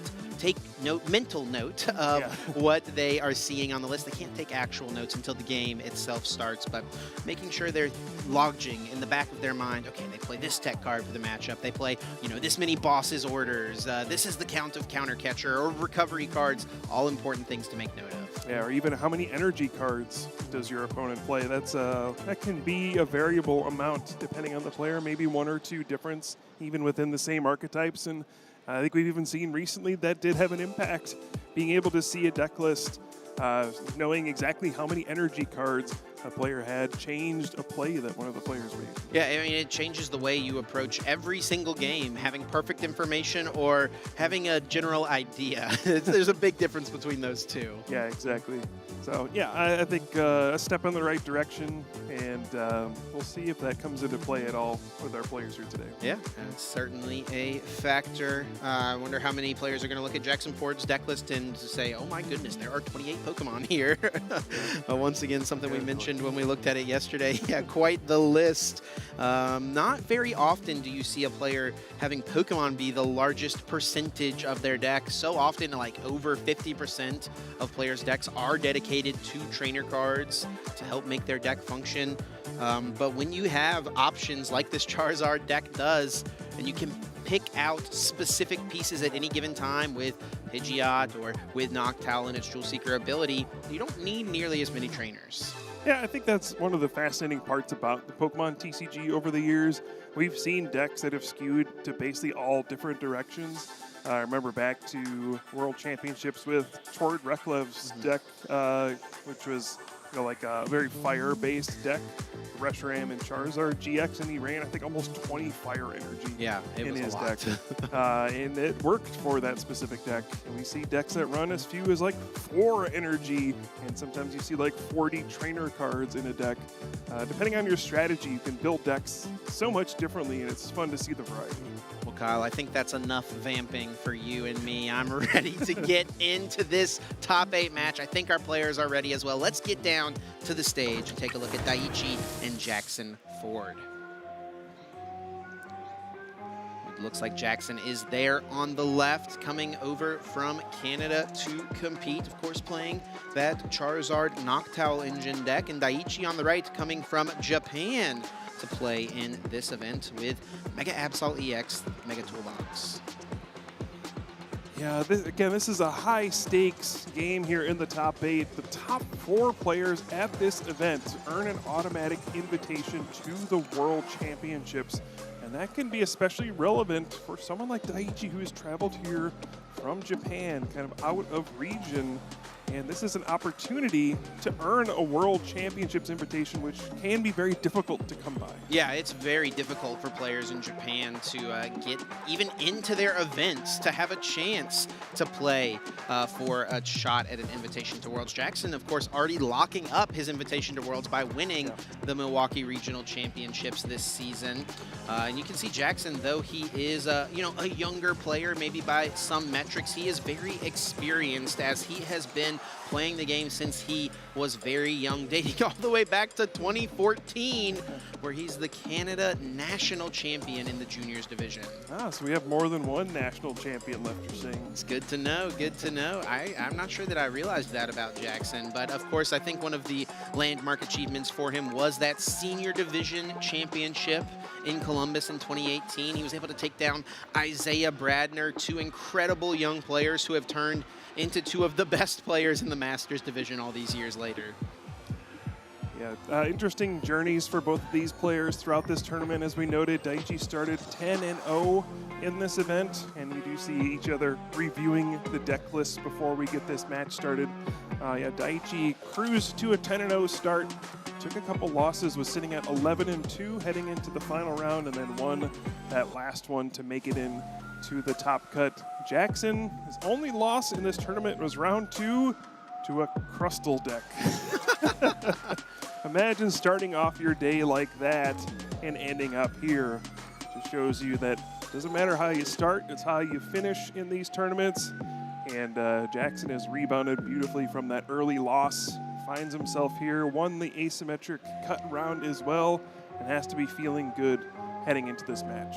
I would have to think so. It's been a great season so far, of course, for Jackson, his regional win, but also a top 8 at the Latin American International Championships last year. So, you know, he's continued to have a lot of success. And for the last couple of seasons, you know, we've talked so much about Henry Chow and his dedication to Gardevoir EX. Jackson Ford has been that, but for Charizard. He has stuck by this card for such a long time, playing it through formats where many considered it a really bad play for a given event. Yeah. He has continued to stick with it, and I have to imagine that breadth of experience will pay off for him in a format like this where Charizard is much stronger. Yeah, I think the deck that's really been giving Charizard a hard time is Dragapult EX. And if you can dodge that one, a lot of your other matchups are pretty solid. It looks like Jackson has been able to at least dodge Dragapult or beat the ones that he's managed to run into, and now finds himself kind of clear of Dragapult in this top cut as well. You know, there's not any super dangerous matchups left for him. So it looks like this could be a road for Charizard EX to make a run to the finals.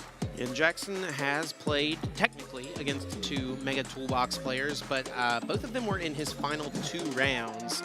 And Jackson was a player who started so strongly in this event, he was able to intentionally draw, I believe, both of those final 2 rounds. So didn't actually play any games against Mega Toolbox just yet. So I have to imagine he's practiced this matchup at least a couple of times, but we talked about this a little earlier, right? Mega Toolbox, not a deck that players will usually spend a lot of time committing to practicing against, more focused on those top tier decks that you see so much of in the meta share. And I have to wonder, Chip, will this finally be the time you get to see the Mega Kangaskhan for a big attack? Baby! This can be a tricky matchup for this Mega Absol deck. Charizard is just such a huge Pokemon EX. And when you get later in the game, it is one of the Pokemon that is capable of knocking out a Mega Evolution Pokemon EX in a single attack, which of course does give 3 prize cards. So Daichi will need to be working around this Charizard, that kind of revenge mechanic of it does more damage for each prize card your opponent has taken. So it'll be a lot of careful maneuvering through this match. Yeah, I will say Jackson is definitely experienced against this archetype to some degree, because at the Milwaukee Regional Championships, which he did win, he had to go through Tord Reklev in top 8. Now that build for Tord Reklev is a bit different from what we see from Daichi here. Tords was super focused on the Cornerstone Mask Ogerpon EX, a card that is not present in Daichi's list. Indeed, yeah. It's been interesting to see so much variation. And is that the Psyduck in the prize cards for Daichi? Kyle, it is the Psyduck in the prizes. That card is incredibly important in this matchup. And looking over at Jackson's side, there's 2 Fire Energy in the prizes. Yeah, I remember back when Charizard EX first came out, players were like, okay, we pull energy out of the deck, let's just play 8. That's fine. A low count, but it's enough. And ever since that time, it feels like every format, every time new cards come out, that count goes lower and lower and lower. It was crazy to go to 7. It was crazy to go to 6. Jackson Ford is only playing 5 basic fire in his list. 2 of them will be in his prizes. Yeah, that's going to be tough. Yeah, it's, you know, the Charizard EX ability lets you get 3 fire energy from your deck and attach them to your Pokemon however you want. It only needs 2 energy to attack as well, so it feels like, you know, you're wasting something by not getting a 3rd energy, but a lot of the time you just don't need it. And we are underway here, Kyle. Top 8 for these two players. One will move on, and one will have to pack their bags and head home. Jackson flying through the deck right away off this opening Buddy Buddy Poffin search. Looking through the deck, trying to find 2 Pokemon with 70 HP or less to put into play. Taking note of his prize cards. Moving all of the Pokemon to the front here. And such a strong card to find in the opening turn is Fan Rotom. With its Fan Call ability, have to imagine that'll be one of the targets here for Jackson. Now, this is a fun deck that has lots of different synergies. You play the Buddy Buddy Poffin, which allows you to get Charmander, but then it also allows you to get the Fan Rotom, which lets you search for Hoot Hoot and Noctowl and Pidgey and those sorts of Pokemon.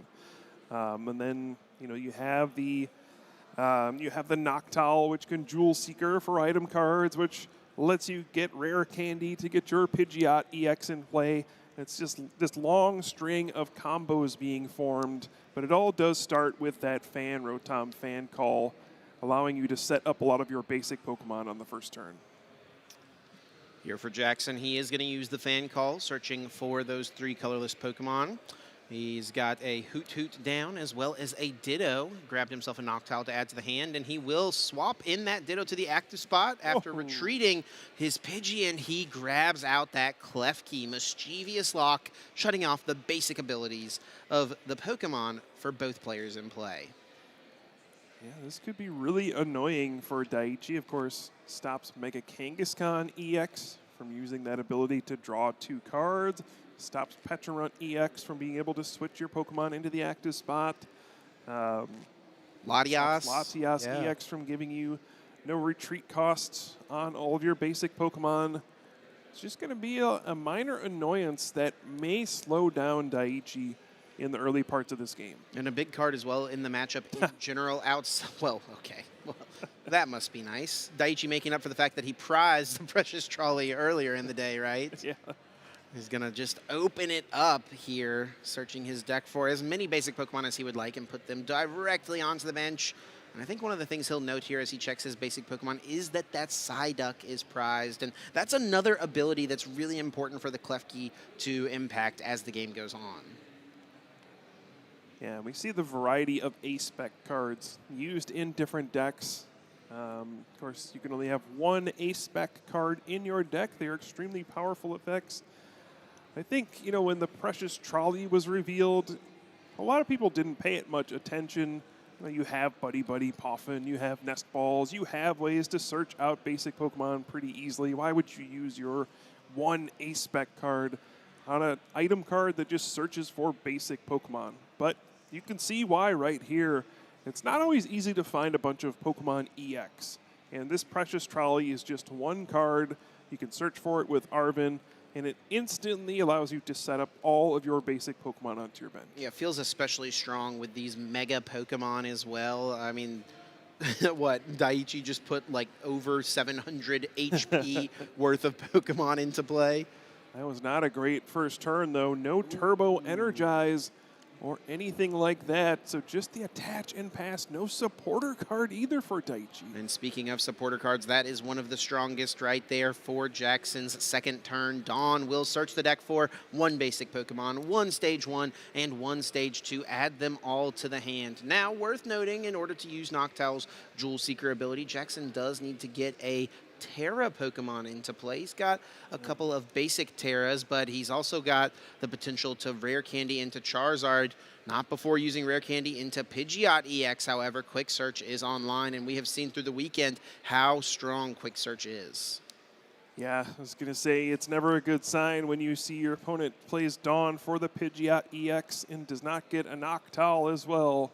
You can probably assume they're going to play a Rare Candy and get that Quick Search online right away. Looks like Jackson is not going to have a super explosive turn. Won't get a Charizard EX into play here, but also recognizing I'm not really under any pressure. No. I know this Mega Absol deck takes a bit. It takes a lot of energy to use those big attacks, and there was no Turbo Energize. So there's no threat coming on the next turn. Yeah, no Turbo Energize and no supporter at all for Daiichi. Not even an Iono or some way to reset the hand at all. Daiichi's going to be crossing his fingers to find something from the top of his deck. That Klefki really limiting his options. He wasn't able to find a couple extra cards from the run errand. Jackson will attach an energy for turn to his Charmeleon and pass things over to Daiichi with the draw for turn here. Don't know if it was a supporter. He hasn't played a card yet. It looks like he will at least attach an energy, and all he has is that. Now passing over to Jackson. Oh, this is probably going to be a brutal turn for Daiichi. I mean, Jackson can get Charizard EX into play. He's eyeing up the Noctowl. He doesn't have a Terra Pokemon in play. Yeah. Oh, that almost happened, Kyle. We saw a little bit of a missequence from a Charizard player earlier where they tried to put extra 6th Pokemon in play when they had Area 0 and did not have the Terra Pokemon just yet. That would have been brutal for Jackson. Realized it at the last second, and now we'll go into that Jewel Seeker. And there's a lot of potential options here for him. He can get any 2 trainer cards with this. He can get any singular card from his deck with the Pidgeot. What do you think the play is Jackson could go for? He has so many options. Yeah, I'm wondering if he's just going to be aggressive in this situation. You can try to get like Rare Candy, Dusknoir, use that ability. There's no Psyduck in play.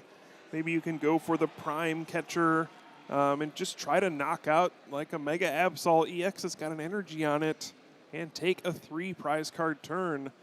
I don't know. It really feels like Jackson's under no pressure at all in this situation. He can kind of do whatever he wants.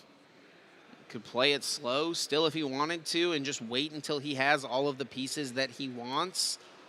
Could try to just get another couple Hoot Hoot in play to unlock even more powerful turns moving forward. He will play a Dawn, though, and it finds him out the entirety of the Dusknoir line. The Duskull, the Dusclops, and the Dusknoir. Down comes Area 0 Underdepths. Here comes a Buddy Buddy Poffin. Have to imagine at least one Hoot Hoot will be grabbed from this. Also could get himself another Charmander if he wants it. Perhaps that 3rd Hoot Hoot as well. Yeah, and you can see Jackson just understanding the situation as well. Against a lot of decks, you would want multiple Charmander, Charizard in play, ready to go. Jackson has just had the one Charmander in play this whole time that's now a Charizard, recognizing that Daiichi doesn't have anything that can threaten this Charizard. There's no way he can knock it out on the next turn, so he's instead prioritizing bench spaces for other supporting Pokemon. And eventually he'll have to put down another Charmander, but right now he just doesn't have to. There is Rare Candy into the Dusknoir. I do not see that Prime Catcher that you called out, though, in his hand currently, and he is just going to pass under no pressure, like you mentioned.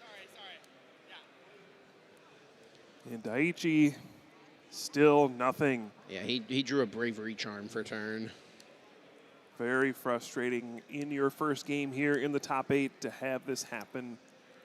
Had such a good run in this tournament, in this first game. Just the cards are not cooperating. We saw Daiichi earlier in the day find creative ways to win when prize cards were very challenging.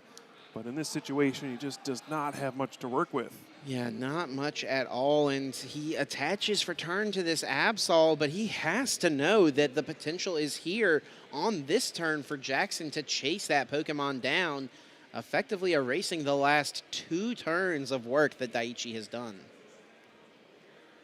Now remember, Jackson does have those fire energy prized, so you will have to be a bit careful with resources potentially. See the water energies being used. Here we go. Oh yeah, now Jackson has decided it is time to strike. You see the boss's orders in conjunction with that Dusknoir's Cursed Blast.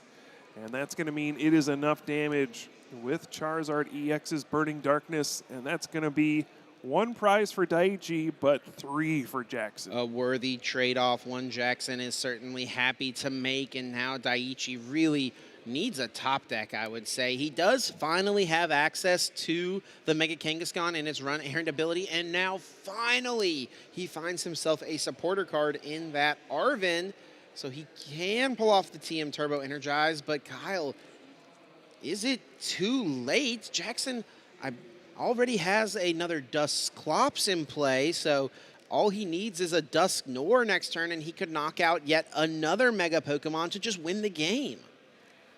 Yeah, it seems like an insurmountable lead for Daiichi at this point. There's just no energy in play. Your opponent has so many things set up, and most importantly, you don't have the Psyduck. Yeah. With the Psyduck, it really limits how much damage the Charizard EX can do. The Dusknoir, not only placing the damage counters, but forcing your opponent to take a prize card effectively just increases your damage output so much and allows Charizard EX to reach for big knockouts. When you have the Psyduck, it shuts down those Cursed Blast abilities, and without it, you can see just how vulnerable these Mega Evolution Pokemon are. Well, if there's any path for Daiichi to come back in this one, it probably starts with INO, at least limiting Jackson's options somewhat, sending him down to just a 3-card hand size. Daiichi gets himself 5. He will use the Petron here to push active that Yveltal. He could go for some sort of clutch play. Yep. But I don't know if he has a counter catcher in his hand. He is going to put that Team Rocket's Watchtower into play, a really strong card against Jackson's deck. But Kyle, you know what I see in Jackson's hand? A stadium. A stadium card. Of course, yeah. Why not? And that's something that Jackson's going to have to play around as well. And, I think that's going to be it, Chip. You can quick search for a Night Stretcher. Get that Dusknoir back, and that is going to just be 2 attacks for Jackson, 2 knockouts on Mega Evolution Pokemon EX, and you know what that equals? 6 prize cards. First game goes to Jackson. Wow, and look at that smile on his face. He knows how dominating that win was. He knows that he was in complete control of that game, and he now finds himself just 1 more game away from getting into top 4. Yeah, it's fun when your opponent doesn't do anything and prizes their Psyduck. Matchup's real easy when that happens. Yeah, and well, hopefully for Daiichi's sake, some supporter cards are able to be found. Maybe the Psyduck will hang around, but it will now be Daiichi with his back against the wall. 1 more loss in his tournament run, as great as it has been, would come to an end. Yep, but that's why we have best of 3 matches as well. You lose 1 tough game, you're not out of the match entirely. You can still win the next 2. And you're taking a look back at this first game. Honestly, not a whole lot of action here. Jackson just buying enough time to set up everything fully. Yep. Waited to strike at the right moment, used the Cursed Blast with the Dusknoir. Was able to do it again. That's just 2 Mega Evolution Pokemon going down. 2 Cursed Blasts, 2 Burning Darknesses, 2 Mega Evolution Pokemon, and that is a 1-0 victory right now for Jackson, looking to continue to push that advantage. And that game, good news for Daiichi at least was that game was quick, so there will be plenty of time here for a potential 2nd and 3rd game. There is extended time allotted to these players. You'll notice well over 60 minutes still available. Normally in Swiss, we play for 50 minutes. 75 minutes is what is allotted here for Top Cut. Prize cards now going out for these 2 competitors. And we'll get a look at them as the players do search their deck on those opening searches. Daiichi will have the agency here to choose whether or not he wants to go first or second. He has chosen to go second. And Jackson attaches an energy for turn to a Terapagos EX in his active spot, and he did not find Fan Rotom in this opening turn. Looks like there is a Noctowl in hand, so next turn should be a bit better. But yeah, anytime you don't get the Fan Rotom on your first turn, it feels horrible. Your whole deck is built around that. You play a lot of cards to search out the Fan Rotom item cards that let you go get a basic Pokemon on the first turn. Oh my goodness, look at those prize cards. A whole Pidgeot line and a rare candy. I think thankfully there are multiple copies of Pidgey and Pidgeot EX, so we'll still be able to get Pidgeot in play, but just funny to see an entire evolution line. Yeah, it still has like a 101 line. Some people only play a 101 line, so no big deal at all, right, for Jackson. He did prize rare candy, but he's playing the full 4 copies. Over on Daiichi's side, a counter catcher, that is something that could come up, but Fezandipity EX is one of the main draw sources for this deck as the game goes on. It's not going to be something Daiichi has access to until he starts to take his prizes. Yep, that's probably the biggest one. Otherwise, nothing too impactful in those prize cards for Daiichi. He's starting out with the Pecharunt EX. And we'll see if he can have a much better game. And importantly, no Psyduck in the prize cards this time. Ooh, so far not a very good start. Just attaches to the Pecharunt EX and puts down Mega Kangaskhan and plays the Iono. Really looking for a Technical Machine Turbo Energize here from this Iono. He did find the Mega Absol. Did he find an Energize? It looks like the answer is no. He can retreat this Pecharunt into the Kangaskhan, but that means he will not be able to attach this turn because he has already attached, and he will choose to just pass. Now over to Jackson Ford. He's already got an energy in hand. He's got himself a Buddy Buddy Poffin Unified Beatdown. Could certainly deal with this Pecharunt on the opening turn should Jackson want to be aggressive. Hard to believe, 2 games, and we've seen 0 Turbo Energize attacks from Daiichi so far. That Technical Machine tool card is so important to get energy into play quickly so you can start to attack with your big Mega Evolution Pokemon EX. Just another slow start, and that's going to give Jackson all the time he needs to set up those big Stage 2 Pokemon again. Playing a Buddy Buddy Poffin, he'll search for 2 Pokemon with 70 HP or less. Have to imagine Pidgey will probably be one of them. Looks like Duskull has been landed on as another option, and sure enough, that Call for Family Pidgey hits the bench. We are going to see the Buddy Poffin go down to the discard pile. Now a Nest Ball is played for Jackson Ford. I guess something to consider. Seems pretty unlikely, but if Jackson does get an Area 0 under depth and 8 benched Pokemon, you could just knock out Pecharunt EX with this Terapagos EX. Yeah, he's not too far away from making that happen. Of course, Unified Beatdown, dealing 30 damage for each of your benched Pokemon. Right now, 150 for the 5 that are down. So, Area 0 under depths and 2 more Pokemon. That is a KO, and really that's not unreasonable for Jackson to see. Should he find a Noctowl, that would do it. Though I don't think he has it, Kyle. He does have just an attack, and it will only be 150 damage here. A bit of a slow second turn from Jackson, but different from what we've seen from him previously. The Iono did send a Noctowl to the bottom of his deck on the previous turn and did not draw into one, didn't find any Dawn or any of that kind of thing to search out the Noctowl, so both players having a rough time at the start. Daiichi able to find an Arven. This can search his deck for any item card and any tool card and add them to the hand. So we will finally see a Technical Machine Turbo Energize this turn, I have to imagine. And he is eyeing up the Precious Trolley, but honestly, he's already got his 2 Mega Pokemon in play. I mean, there's a world where this could find, like, Earthen Vessel if he needed to get a basic energy into his hand. Looks like he will land on the trolley, maybe already has the energy, and I know he probably does still want to bring more Pokemon down. Of course, with all this damage in play, that feeds right into Monkey Dory and its Adrena Brain ability. Makes you wonder about the choice from Jackson to put the damage in play on the Pecharunt.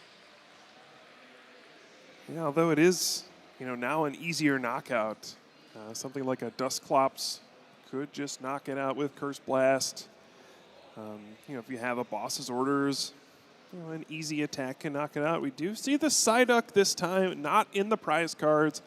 Has that ability that will prevent the usage of Dusclops and Dusknoir's Cursed Blast, which is a major factor in this matchup. We saw in earlier rounds how the game started to revolve around the player going after Psyduck repeatedly, trying to get it out of play to regain access to that Dusknoir. There's the energy card and the Turbo Energize. Daiichi will be able to load up the Pokemon however he sees fit, and there's a world where he could just charge up both of his Monkey Dory here, play for a slow board. And it looks like he is aiming to put at least 1 Darkness Energy on a Monkey Dory right now. And he's going to split them, actually. 1 and 1, 1 on Mega Absol and 1 on Monkey Dory. Yeah, so not necessarily threatening a big attack next turn. Oh, speaking of not threatening, that's not good. Yeah, so Jackson just drew and used Unified Beatdown. That was it. He has no playable cards in his hand. It looks like it's 2 Rare Candy, 1 Nest Ball, and 1 Buddy Poffin. So now Daiichi is the one who's going to be in the driver's seat of this game here in the early turns. Jackson praying for a top deck, praying for some way to get out of this spot. And notably, if Daiichi is able to knock out this Terapagos EX, there won't be a Terra Pokemon in play anymore. So Noctowl's Jewel Seeker would not be an option if Jackson drew one of those for the turn. So maybe an opportunity for Daiichi to be a bit aggressive here. Try to find a way to do double Adrenabrain with this Monkey Dory and use the terminal period on Mega Absol EX to get a big knockout. Yeah, Daiichi's own Lively Stadium actually aiding Jackson here a little bit, where if it was not in play and boosting the HP of basic Pokemon by 30, Daiichi could set up for a Claw of Darkness on the next turn and take it out alongside an Adrenabrain. And I think here we're going to possibly see just another Turbo Energize. That is possible this turn. He did draw into that second copy and could just continue to load energy cards into play. He's played Earthen Vessel to get a couple of energy cards. Could go for a second Adrenabrain right now should he want to. And hey, actually, if he has his energy switch, he could knock out this active. I don't know if he's got that card in his hand or not, but that would be a huge combo to piece together. Absolutely. Terminal period doesn't care about how much HP your Pokemon has, just if there are 6 damage counters on it, and then that is a knockout. Looks like there is some discussion happening at the table currently. Just trying to clear something up here and get something sorted out. This second game not going the way Jackson has envisioned so far. The first one went so perfectly. Setting up Pidgeot EX very quickly, getting those big combo plays with the Dusknoir and the Charizard EX. This time around, just a paltry attack with Terapagos EX. And will Daiichi be able to capitalize? So it looks like there has been a quick pause of play, and Daiichi has been issued a warning for insufficient randomization. Of course, it's an important piece of the Pokemon TCG. After you search your deck, you have to shuffle it and shuffle it well. Sometimes just cutting it a couple of times, not quite enough. Got to mash those cards together to ensure that the deck is being sufficiently randomized. All right, so let's see what the plan is here. Looks like double Monkey Dory going after the Pidgey. So 2 Adrenabrain and the Pidgey is down. And I think you might be right, Chip. We might be seeing another Turbo Energize. Yeah, and thanks to the healing provided from those Monkey Dory, Daiichi knows that his Mega Kangaskhan is totally safe. Even if Jackson was to top deck a Stadium card, he would not be able to Unified Beatdown for the KO unless he had other cards to find more basic Pokemon. And I guess that is worth noting, though, Kyle. If Jackson can get out of this spot that he's in, he actually could reach for a knockout. Hold on, Chip. There's a Lively Stadium in play. That Pidgey had more than 50 HP. You're right. You're right. That Pidgey should not have been KO'd. And Daiichi did draw his prize card already.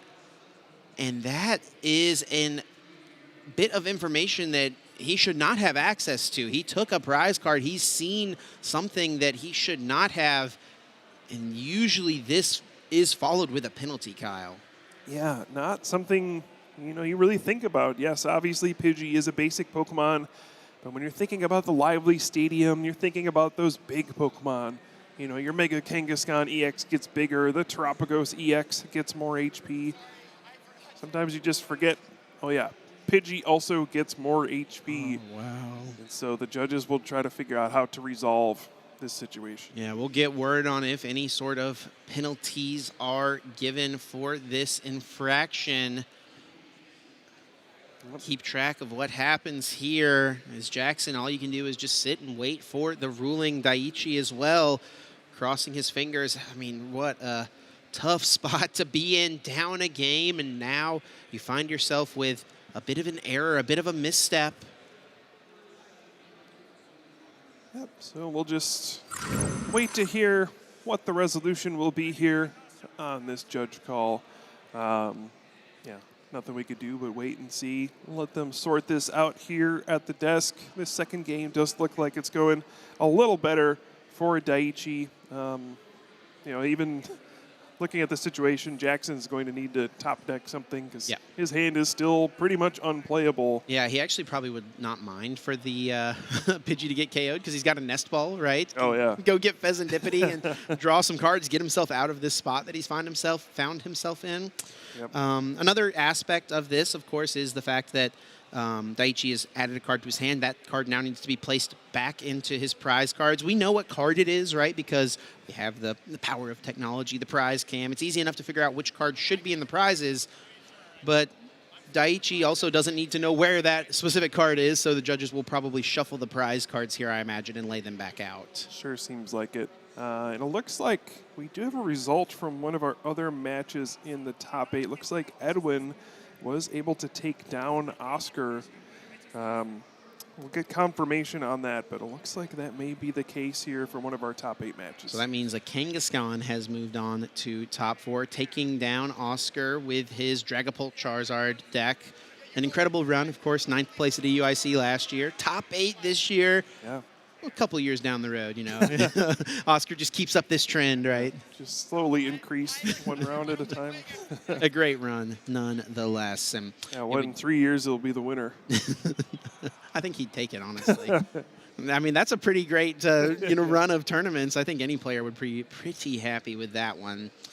And now it did look like the judge was able to take the prize cards, shuffle them up there, lay them back out. They have all been placed, and we'll get word on any penalties that have been issued. All right. I'm eager to get back into this game. Looks like play has continued. Daiichi is back in his turn and is using his Turbo Energize to get some energy into play and set things up for the following couple turns. And we do have confirmation. It is a double prize card penalty. So Daiichi is going to have a little bit of extra work cut out for him. For Jackson, things are going to be made, honestly, a little bit easier. He now only needs to take 4 prize cards. That's 1 Mega Pokemon KO and then 1 Psyduck, 1 Monkey Dory. Pretty easy to piece that together. And here we go. Rare Candy into Dusknoir. And the Terapagos Unified Beatdown. Yeah, that doesn't do much. There's a Psyduck. Well, you know, he's got Klefki. You know, it does something in the future, right? That's true. It certainly could. Yeah, Klefki, Jet Energy. Yeah, there's ways to do that. But with such a low resource hand, it's going to be tough to pull off. Oh, but he's just this one little Pidgey knockout away from unlocking a lot of potential. He knows that that is something that exists for him. Now, I think probably the best turn for Daiichi would be knocking out this active and knocking out the Pidgey, which is technically possible for him to do, but he needs to find his stadium card in order to do it, his other non-lively stadium. Yep, Team Rocket's Watchtower, I believe, is the other one. I think Daiichi just revealing he took the same prize card. Just happened to be after the shuffle, it was still the nest ball. I don't know if he'll be able to knock out this Terapagos EX right now because of the lively stadium. Yeah. Could be a situation where a boss's orders would be another phenomenal play as well. If you can go after the Charmeleon, that's really the only other big attacker you're worried about at this point. Terapagos is doing some damage, but not quite enough to be relevant. Do you see the subjugating chains bringing it Mega Absol EX into the active spot in what will be the course of action here? And just a clarification on how those prize card penalties work as well. Jackson does not get to take the 2 prize cards, so cards such as Counter Catcher will not activate here. Just he needs to take 2 fewer to win the game. Daiichi will move 3 damage counters over with the Adrenabrain and uses Penny to clear the potential liability of the heavily damaged Mega Kangaskhan from play, and he will lean into this Terapagos with the Claw of Darkness and sees the hand here for Jackson and will get rid of the nest ball. That was Jackson's out to make something happen. What's the draw here? Another Buddy Poffin. That's not going to do it. I think Jackson's going to have some trouble here, but he is going to grab Klefki right away. Yeah, he could, like you said, retreat into Klefki, use the Mischievous Lock to take away Psyduck's Damp so that you can regain Cursed Blast. Could use that to perhaps knock out like the Pecharunt EX, get 2 prize cards, see if you can make anything happen from there. Maybe here for Jackson, all he really wants is time, and by using, well, he will use the Curse Blast and take a couple prize cards. He's only got to take 2 more prize cards after this, after the penalty. That is a great point as well, and also by pushing this Klefki into the active spot, he turns off the Monkey Dories, so... Okay, just making sure Jackson Pecharunt didn't have extra HP that put it out of range for a knockout, right? We didn't make the same Lively Stadium mistake twice. Pecharunt had 150 damage on it, I'm pretty sure, still. Yeah. Regardless, it had enough on it to be dealt with. And did Jackson find anything off of those 2 prize cards he just took? No, just a Fire Energy and a Pidgeotto. Still nothing going. And an interesting spot here as well. If Jackson ever wanted to put an Area 0 Underdepths in play, as of now, he would knock out his own Terapagos. The Lively Stadium is the only thing that's allowing that Pokemon to hang on right now. Yep. Looks pretty good right now for Daiichi. And if he's able to get rid of his own Stadium card, then the Terapagos EX would get knocked out immediately as well. Yeah. We're going to see the attachment of an energy and the rarely used Joust. Does boost up the damage. Take that, Bravery Charm. It does boost up the damage done now with the poison. So if Daiichi actually has a boss's orders and can move this Klefki out of the way, he could take a knockout on Terapagos with the Adrenabrain. But actually, Kyle, I think I do see that Team Rocket's Watchtower in the hand. That's 2 prize cards here for Daiichi. Yeah, lots of ways to go about this for Daiichi. Doesn't seem like there's a huge threat on Jackson's side. His hand has been pretty miserable so far, and Daiichi can make it even more miserable with the Claw of Darkness, discarding one of those cards as well. And a boss's orders to go after the Charmeleon, which will put Daiichi down to 1 prize card, and then make it so that Jackson would need Rare Candy and Charizard to do something. Yeah, Jackson is really, really in a rough spot here. He needs a ton of help, basically Rare Candy, Charizard, and that is it. But if he does find Rare Candy, Charizard, that would be the game. Even though he has 4 prize cards remaining, he only needs to take 2 to close this out.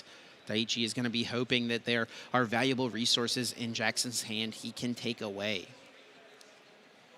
Oh, yeah, but what would you even top deck here if you were Jackson? I suppose Dawn is probably your best card. Would get you Pheasantipity and Charizard EX. Then you would just need to draw into Rare Candy. Yeah, if that's he could gotta get, be it, right? He could get with Dawn, he could get Wellspring Mask, right, as well. Yeah, Terra Pokemon plus Terapagos plus Charizard. Yeah, that would do it. A Dawn would pretty much be game over, right? Daiichi's going to continue forward and see what he can do. He'll attach an energy to this Mega Kangaskhan. He still has Adrenabrain that he can use, move this 3 damage counters over.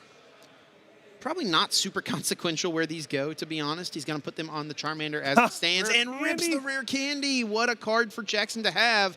And what a card for him to lose. Needs to draw something here. Dawn, Pheasantipity. It is the Area 0 Underdepths, and Daiichi has fought over Jackson here, fought back from the prize penalty, and he's tied us up and sent us to a game 3. Yeah, I guess the Dawn wouldn't have exactly worked right because the Watchtower was in play at that point, so wouldn't have been able to use the Noctowl. Right. So probably would have had to go for Pheasantipity and hope to draw another Rare Candy, but that's all behind us. We leave that double prize card penalty behind us as well. We're going to game 3. Into game 3, but the agency for this opening is going to be on Jackson.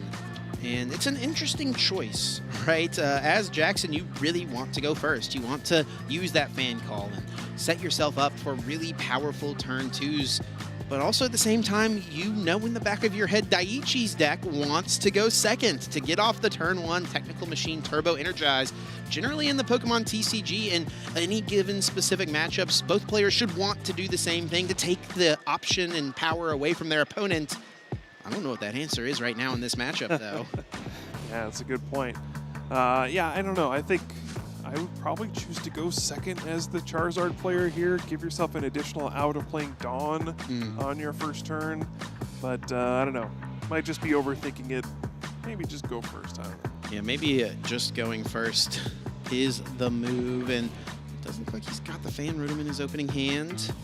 We're going to see like these. His hand is pretty good to start this third and final game in the top 8. Hopefully we get a good one. Hopefully we get a good one indeed. Prize cards are going out. The fist bump has been extended, and it looks like Jackson has chosen to go first. And I think he's going to be rewarded here because he does indeed have Fan Rotom in this opening hand. He can only use that Fan Call ability on his first turn, and it is an excellent time to do it. Search his deck for up to 3 Pokemon with 100 HP or less and put them directly onto his bench. Yeah, I suppose maybe a tiebreaker for deciding whether to go first or second. And oh my goodness, Kyle, prize cards going out. And this is really bad for Daiichi. Precious Trolley in the prizes once again. Ugh, that's going to make this really rough. Well, I hope he's got a lot of basic Pokemon in his hands. But I think maybe a tiebreaker for deciding whether to go first or second here is knowing your opponent does play the Team Rocket's Watchtower. Sure. It does present an opportunity for them to play that on the first turn, which would disable your Fan Rotom, your Ditto, things like that. And so, yeah, may as well just go first and have a clean slate to start off. Worth noting for Jackson, a bit of a bummer in the prizes is that Ditto. Jackson did fortunately start with his Charmander with that agile ability. When it doesn't have any energy attached to it, it gets to retreat for free. No discarding of energy necessary. So he could have used Ditto to get himself any basic Pokemon he wanted from his deck. And that may be the one he wanted right there, as Klefki is hitting the board off of a Buddy Buddy Poffin. I could see Jackson doing a little math there, like, how many bench spots do I actually have? He's thinking if he should Buddy Buddy Poffin for a second basic Pokemon here. He's like trying to count out, okay, this, I have this many in my hand. And go, okay, yeah, it's fine. But very important to actually go through that exercise and figure it out before you make a grave error. Yeah, don't fully commit yourself until you know for sure what your game plan is going to be rolling forward. And that game plan for Jackson on this first turn is going to be pushing Klefki into the active spot. It worked out so nicely for him in the first game. We'll see if it pays dividends in game 2. Yeah, I mean, especially with the Precious Trolley and the prize cards, Daiichi may have been relying on this run errand from Mega Kangaskhan to draw cards and find some of those other basic Pokemon. So this might be a devastating combo here of the Klefki and the Precious Trolley, that ace-spec card in the prizes. I will say Mega Kangaskhan probably is the best Pokemon for Daiichi to have in the active spot, and I think he's going to be relying here on Pokegear, Kyle. Yep, that hand is horrible. He needs to find something in Arvin, some kind of supporter card. He's got Iono. That is at least something. Better than nothing. There is a Mega Absol EX in hand as well. There are actually a couple basic Pokemon, so yeah, maybe not that bad. If he had found Arvin, he would have had Turbo Energize on this turn, right? He would have been able to charge up his Absol right away. Yeah, and in this situation, I mean, it really depends on your hand, but you might be looking at, yes, you do want to power up a Mega Absol EX, but without access to abilities on a lot of your Pokemon, this Mega Kangaskhan EX is kind of stuck in the active spot. Is this a situation where you need to charge ahead with Mega Kangaskhan instead? He is at least going to attach the energy for turn to it, I'm sure, crossing his fingers for that Turbo Energize. For 5, 6 cards drawn, and there's a Watchtower. And honestly, that's not bad. It does shut off his own Kangaskhan, but it's already being shut off by Klefki. Does that counteract? That's like a question I'd read on Twitter, Kyle. Come on now. And he is going to put it in play, and this Terra Charizard deck is so reliant on colorless Pokemon abilities. The fact that this Watchtower has come into play is probably going to totally change course of this game. Now, Jackson here, he does have a rare candy in his hand, but does he have a way to get a Charizard EX? Does he have a way to be aggressive and capitalize on the lack of Turbo Energize from Daiichi?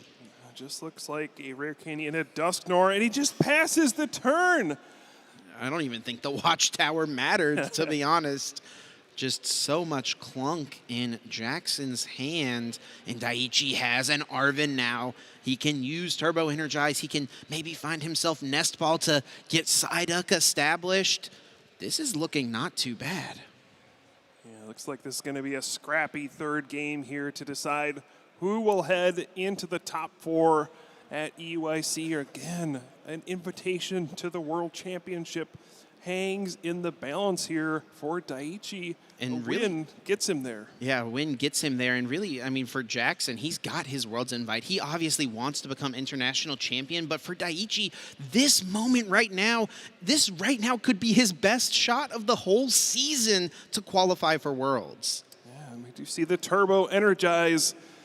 Question is, which Pokemon will get powered up here? The second energy goes on to the Mega Kangaskhan EX. Might be time for some rapid fire combos. Here come a pair of energy from that Turbo Energize, loading up Mega Absol. Jackson Ford needs to top deck something, and that is not too bad to see. Ultra Ball can find him a Stage 2 Pokemon. He has Rare Candy in his hand. We could see Charizard EX right now. Yeah, so what's Jackson going to go for here? He's also got Dusknoir in his hand currently with the Clef Key active. There's no Psyduck, I guess, to worry about on Daichi's side at the moment, but it looks like Jackson is going to focus first and foremost on getting an attacker going. Yeah, I guess what else can you do here? You need to start getting a Charizard EX into play and attacking. Your hand just does not have the resources to pull off any fancy plays at this moment. I think it's not ideal, but maybe you just charge ahead with the Burning Darkness and hope to get maybe like a 2-hit knockout on one of these Mega Evolution Pokemon. Burning Darkness only dealing 180 damage at this juncture. Of course, that attack gets stronger as the game goes on, awarding the player 30 more damage for each prize card their opponent has taken. Right now, though, just that base 180 is what is relevant, and Jackson does have Boss's Orders in his hand, so he could get some damage onto this Mega Absol EX, and he is going to go for that. Wow, just charging in with this Charizard EX. It's kind of all or nothing for Jackson here. He's just hoping Daichi won't be able to piece together some big combo here. Has shown that he doesn't have the strongest hand, but you know, in this kind of a situation, if he has a Darkness Energy, a way to get another Monkey Dory, and an Energy Switch, he could Adrenabrain, move 6 damage counters over, and use that terminal period for a knockout. That would be a very, very powerful turn. He needs quite a few pieces to pull it off. Looking at this Pokegear top 7 cards, finding a supporter card. That is going to be step number 1 to piece together any sort of combo plays. He will grab himself Boss's Orders. Yeah, now I think Daichi has an Arven in hand, has a Darkness Energy in hand, but I don't think he can get both Monkey Dory and Energy Switch on this turn. So the terminal period probably not going to happen. And then you got to figure out, well, what do I do this turn? Yeah, just stalling for time, bringing up the Terapagos EX. You can bring it up and use Claw of Darkness here and see what else Jackson is working with. It's going to be onto a top deck here for Jackson if he wants to get out of this spot. And, I mean, the only top deck really is, what, Jet Energy? That's about all I can think of that gets Jackson out of this, other than maybe a draw supporter to find some more cards. He only has one Iono as a draw support option. Noctowl doesn't do anything for him with that Rocket's Watchtower. What is the draw for turn? It is a Pidgey and just a pass. Daichi has successfully bought a turn. Claw of Darkness stripping resource after resource, giving Daichi more time. Awkwardly, though, his only draw supporter is Iono. Does he want to refresh Jackson's hand? And no energy either, so he cannot use Adrenabrain to knock out this Terapagos EX. But if he wants to do it, he can just Claw of Darkness again. He could find an energy if he plays the Iono, though. Yeah, I'm not doing that, Chip. My opponent has shown just a couple Nest Balls. Now, this can turn into a Pheasantipity EX, of course. Yeah. So you have to and consider he knows there's two Nest Balls, right? So he knows his opponent's guaranteed to find Pheasantipity honestly, maybe he should go for the INO. He'd take the knockout on the active. Yeah, just a pass. Oh, he's going to choose to pass. Wait one more turn. And Jackson top decks his INO, the single draw supporter in his entire deck. He finds it from the top. He's going to get 6 fresh cards. Unbelievable. Just one card in the entire deck that would allow you to refresh your entire hand. And Jackson draws it for the turn.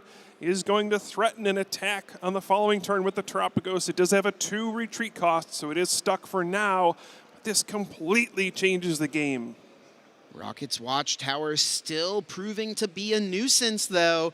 And Jackson does not have a way out. He'll evolve his Duskull up into Dusclops and passes it now back over to Daiichi, who has Sorosic's Machinations in his hand, so he could really, really threaten down Jackson's hand right now if he wants to. He does have himself an Arven, so if he's got Earthen Vessel left, he could get the Darkness Energy that way to KO this active.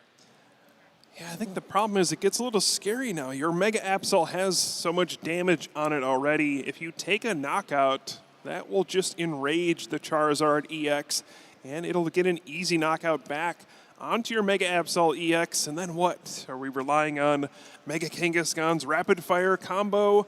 What's the plan here for Daiichi if you do take this knockout? So it may just be another situation where you need to be a little more patient. And if he were to well, the problem is as well as if he just continues to wait, right? Jackson's attached an energy to this Terapagos right now. He's just 1 energy attachment away from retreating and knocking out the Mega Absol anyway. So to play around this, what Daiichi will do is use this Latias EX to provide free retreat to that Mega Absol. He's going to load up the Mega Kangaskhan, and we are seeing the second Technical Machine Turbo Energize. Daiichi will be able to find himself a pair of Darkness Energy to power the 2 Monkey Dory. Again, very smart, patient. Oh! Top deck 2 turns in a row. INO last turn into Area 0 under depths right now. And now Jackson's deck has been unlocked. Hoot Hoot is in play. He has Dawn in hand. He can get himself a Noctowl. He can Jewel Seeker for any 2 cards, any 2 trainers that is, to piece together some way back, Kyle. What a sequence we are seeing. Unbelievable, and we haven't seen Jackson's Ace-Spec card yet.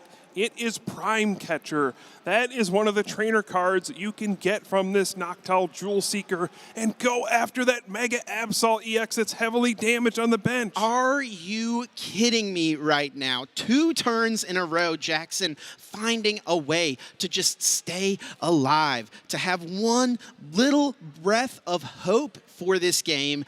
Everything is on the line here. There has been so much action in this game, Kyle, and no one has taken a prize card.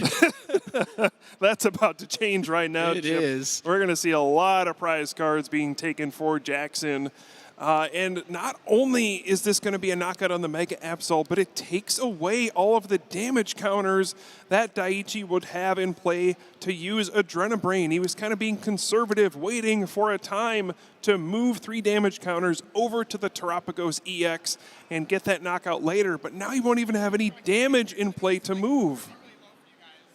And Jewel Seeker will find the Buddy Buddy Poffin and the Prime Catcher. Poffin now being played, brings down Duskull and the Hoot Hoot. Prime Catcher added to the hand. Prize cards are about to be taken.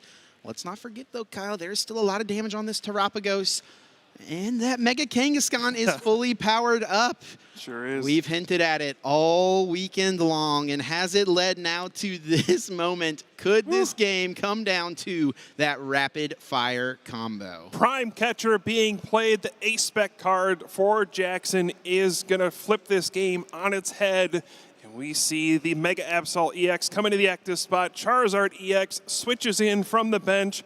Just like that, a turnaround, and Jackson takes the knockout and 3 prize cards. Daiichi to my left, reeling, left with lots of questions, and the answers are running out. Draws for turn, it will be Bravery Charm. He does have INO. That is a really strong card to have in this exact situation. Now, he does have a lot of damage to potentially work with on the Terapagos, right? Only an Adrenabrain would KO that Pokemon, but there's no damage in play for Daiichi to utilize. Yeah, I think it's still a decent spot for Daichi, though. Again, you mentioned he hasn't taken any prize cards, so Charizard EX actually isn't doing a whole lot of damage to this Mega Kangaskhan. You'll be able to safely just use Rapid Fire Combo. I mean, you could get lucky and flip a bunch of heads, but you know you have right now the safety of the Psyduck. You know, if Jackson could find like Jet Energy for the Klefki, that could be a game breaker.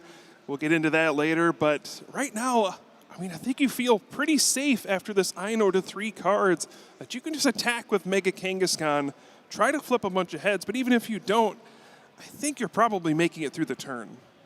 Here comes Fezandipity, flip the script, drawing 3 more cards for Daichi. We're seeing all of these abilities activated now. We've not seen just yet in this game. I think that was the first run errand of this entire game 3 after Klefki was shut down earlier. And here is the flip. Rapid fire combo, 200 damage, 50 more for each heads, and it is only going to be 250. Still a massive hit, but it not going to be enough to KO Charizard EX, 330 HP on that stage 2 Terra Pokemon. Now, the question for Jackson Ford is, what does he have available? Looks like Rare Candy, Pidgeot, no Pidgey in play though, but he does have Dawn as his supporter once again, and a Hoot Hoot ready to evolve up into Noctowl. Yeah, and the really awkward thing for Daichi is, you know, there's going to be at least a Dusclops, and that Klefki is looming to disable Psyduck's Damp ability. So we could see a turn. You know, Daichi just hasn't taken any prize cards yet. Jackson still has the freedom to, you know, use multiple Dusknoir in a single turn. If there's any damage left on this Mega Kangaskhan, he could potentially just win the game eventually by using Curse Blasts to finish it off and get those final 3 prize cards. We may see that Jumbo Ice Cream come into play once again, Kyle. We saw it from Daichi's game earlier on today, and we know it's still floating around in the deck for him here.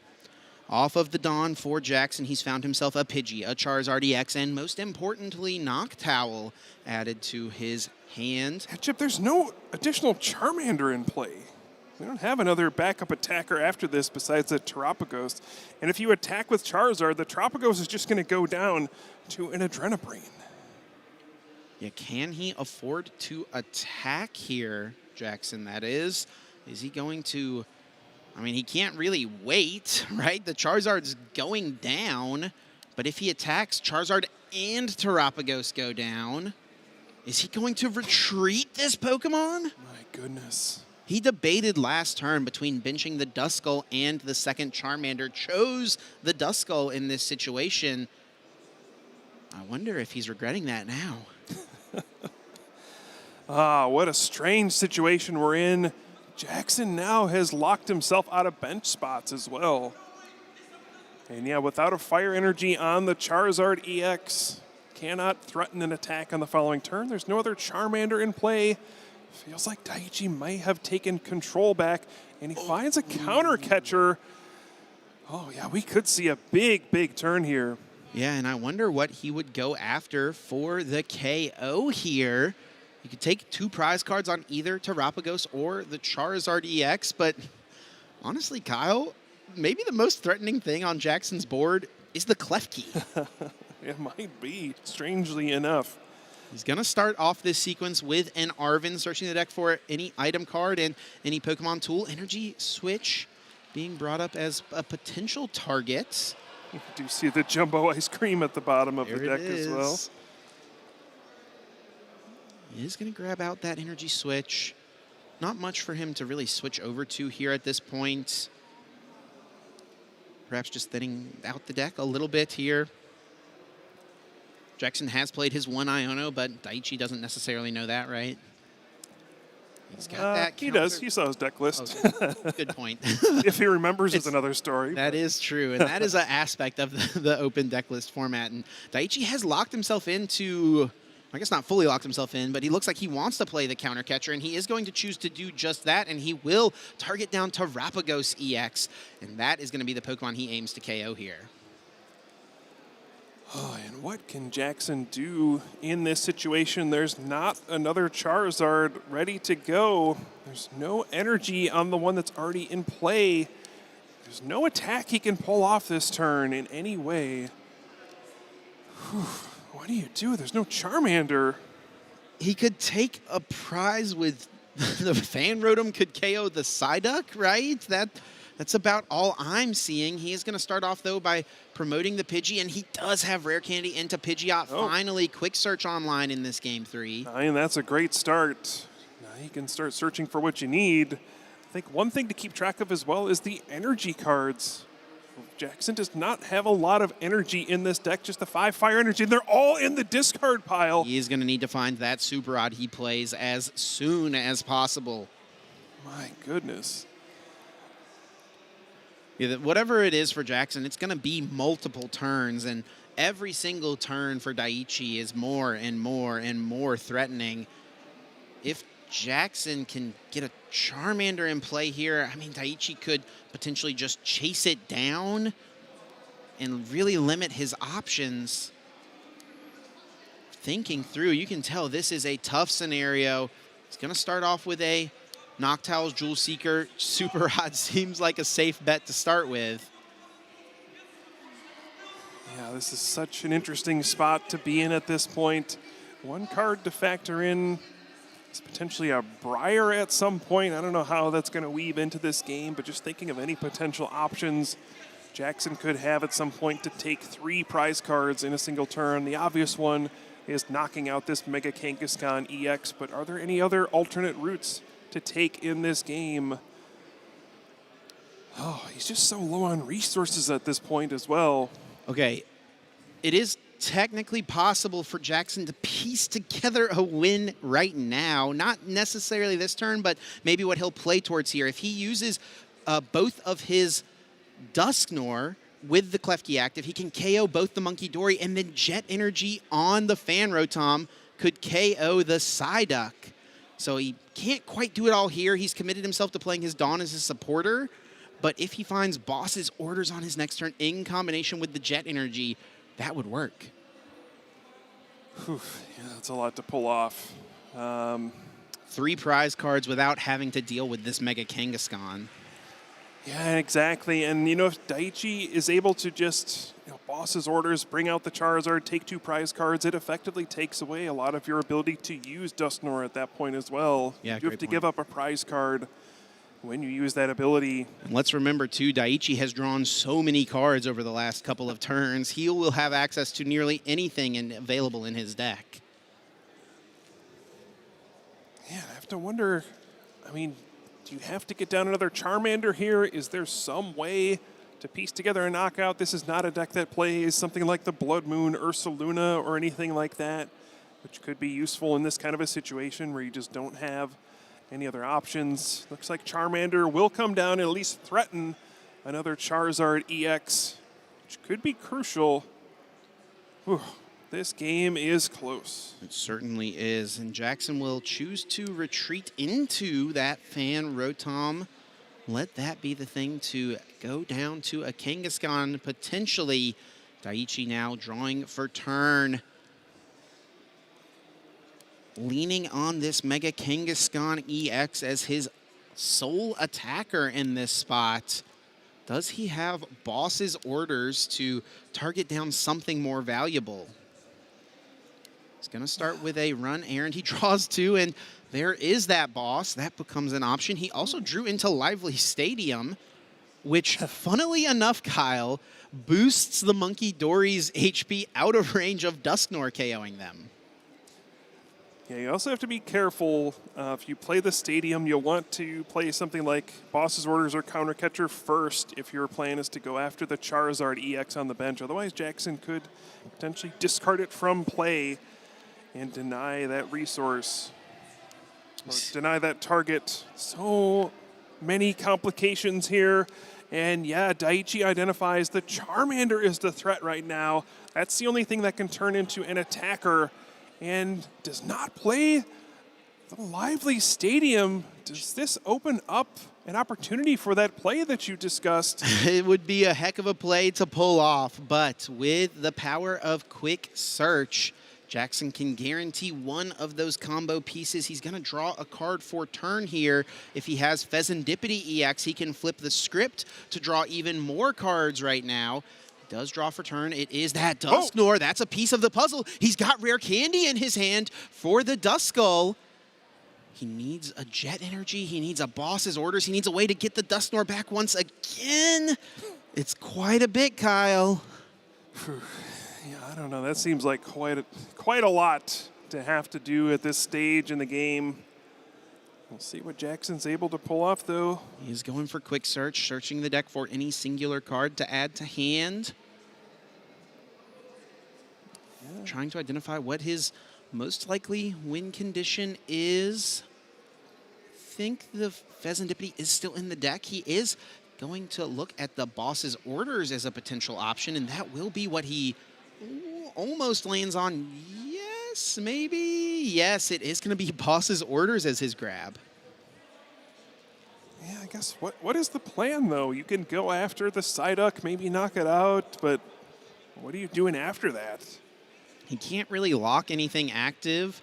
For one, Latias is in play, but even if he was to push Klefki and try to lock something active, he knows Daichi has a energy switch in hand from an earlier Arven. So he can always, move that energy up to retreat whatever Pokemon gets potentially stalled. He is going for the Boss's Orders, and it will be on the Latias EX. Yeah, that must be what he's going for. You can send up the Klefki to turn off the Skyliner ability. Latias EX does have a 2 retreat cost. Okay, yeah.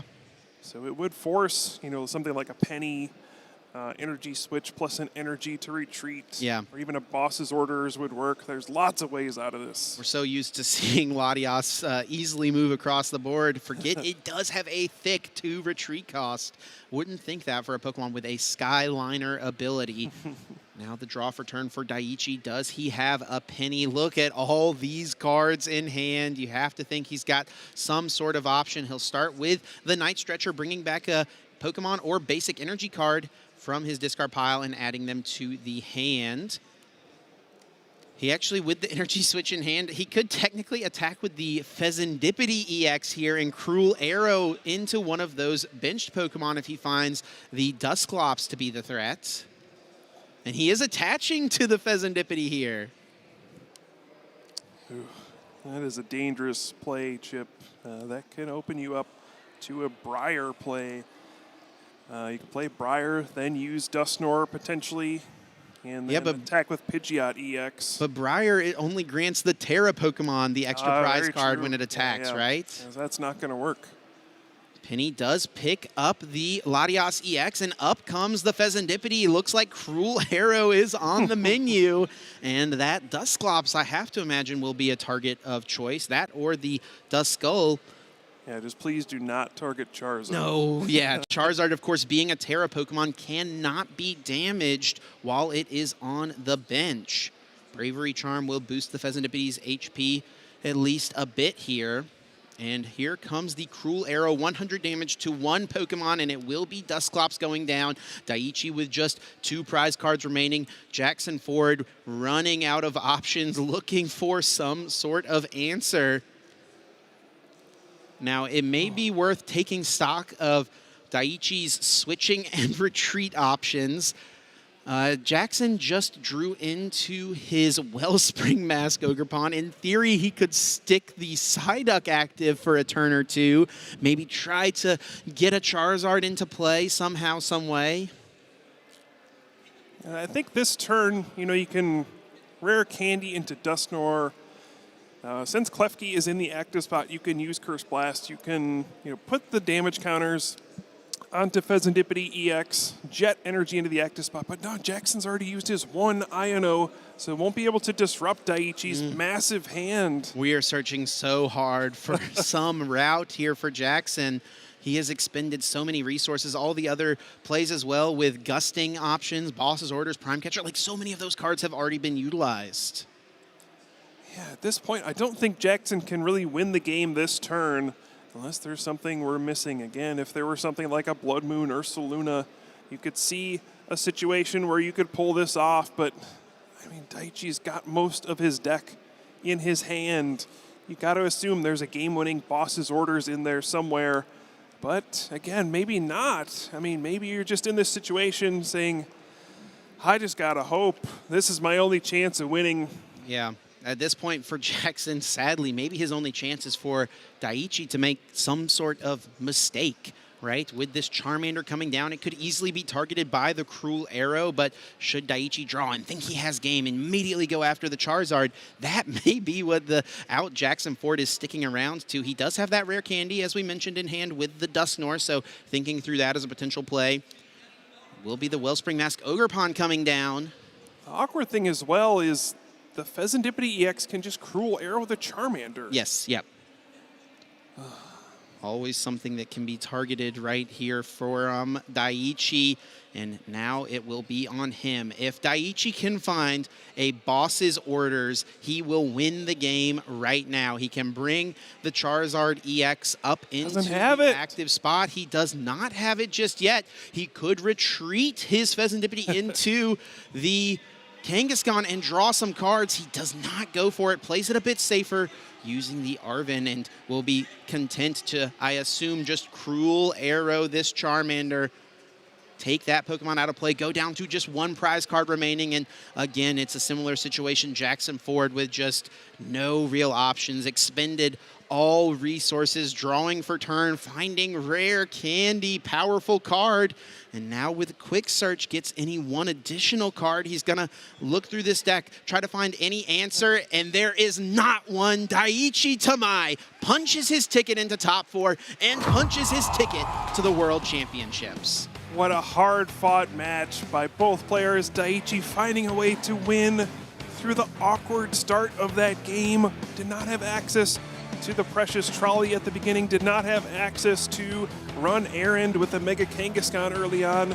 Just had to power it up and use the rapid fire combo early on. Things just did not go his way, but he was able to adapt to the situation. You know, Jackson had some incredible top decks during that game. The Iono, the Counter Stadium to get back into the game, but it just was not enough. Mega Absol is moving on to the top 4.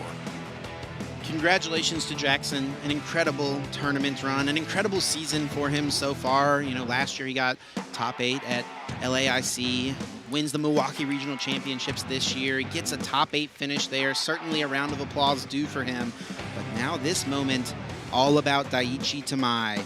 And despite that game number 1, where everything seems to be going against him, prizing the precious trolley, not being able to load his board up the way he wanted to, not finding Technical Machine Turbo Energize, and Jackson absolutely dominating that first game, Daiichi kept a level head, even after a mistake in game number 2, which meant Jackson needed to take 2 less prize cards to win the game. Daiichi still found a path to close it out.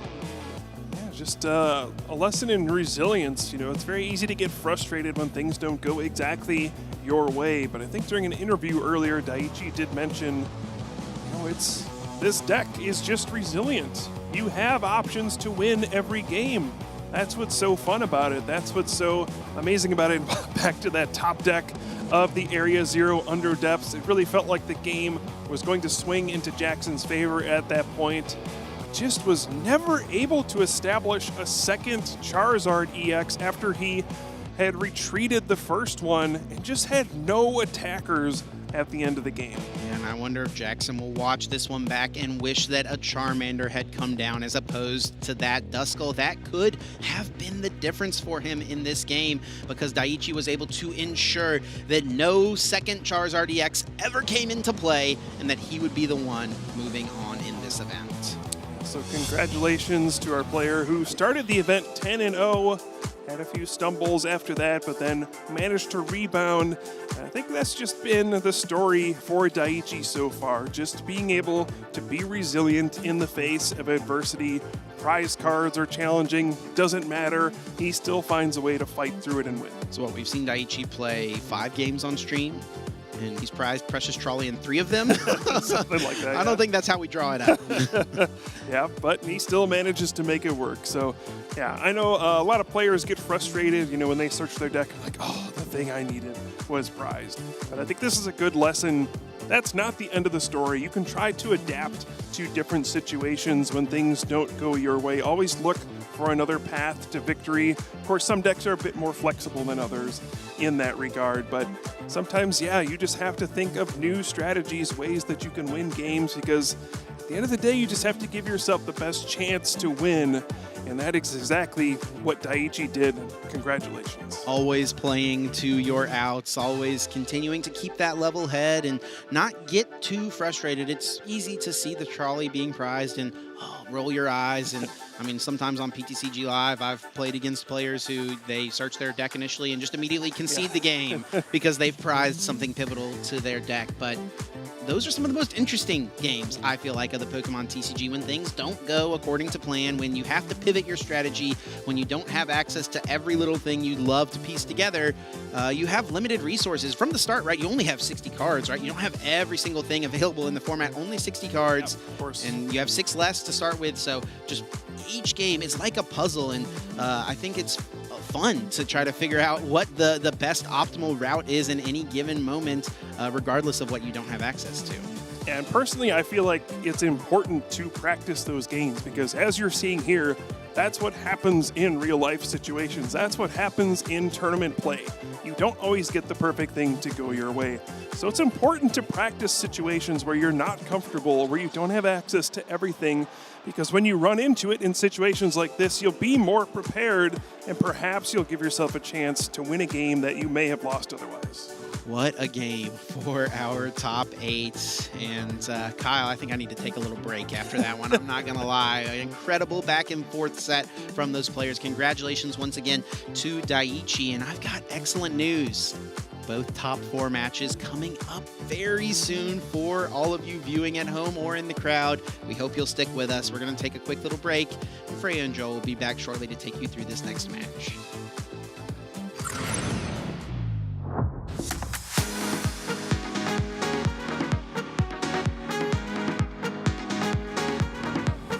The best way to test your team is to get a group of friends together and hold a tournament, check your show 6, pick 3, and learn how to work your way out of situations, tough situations, easy situations.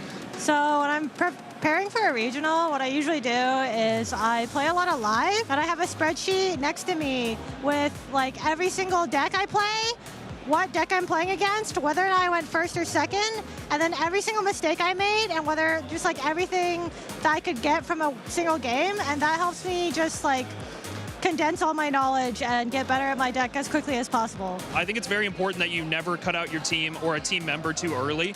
You need a few games to determine, okay, this isn't going to work. You know, just testing so many games over the past like 2 months. That's how I ended up with the 6 that I have here today. Some unconventional, but sometimes if it fits for your team, that's what you need to go with. Practice with, I'd say, the Great League or the Ultra League. Go on the app and just like practice. Learn some strategies and just practice, basically. Practice makes perfect, so.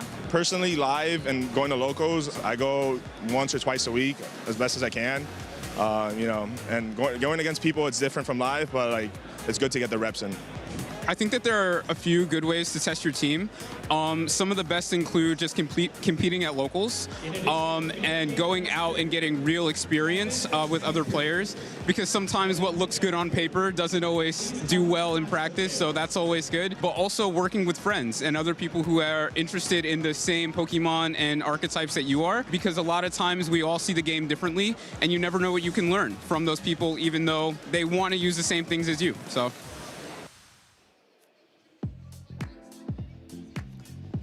4 left here at the European International Championships. Top 8 is now done. We have our 4 World Championship invitee earners here already, but plenty more to play for, as you've got your invite to the World Championships, but now you want to go that one step further. You want to take your place in Pokemon history as international champion. I'm Freya Pierce. I'm joined by Joe Bernard. And Joe, there's 4 left. I'm going to start off first straight up. Who are you backing to win the whole thing right now? That is a tough question to ask. I was not ready for that one. That is tough. I mean, first of all, I was going to say pat yourselves on the back, but not for too long, because there's still a match to play for all of our top 4 competitors here to book yourself into the final. It's impossible to say who's going to win at this stage, Freya. I mean, there's some really interesting matchups still left out in the field, and all 4 are amazing competitors. And, you know, there's also the Pokemon element of all of this, because we've just seen one of the most like classic Pokemon best-of-3 sets I think I've ever seen, where one player sort of Daiichi sat there thinking, oh, I've bricked one game, then I've had this really awkward judge ruling against me. Maybe it's not my day. So to have that mental fortitude to sit there for over an hour and grind through these tiny percentage chances to come back with the victory, that's what it's all about today. That is what it's all about. And to be honest, I kind of threw it at you because it's a little bit of a trick question, because when I look through the list of 4 players, I literally think kind of the same. Any one of them could take it down, to be honest. It's a very diverse field, and also every single player is already stacked with results. And let's take a look at our standings to actually see those players and how they got into this top 4 position, because we do have a really interesting breakdown of the archetypes here. Liam Halliburton able to win 2-0 up against Makani, so that's going to be the End Zoroark archetype coming up against Drew Stevenson.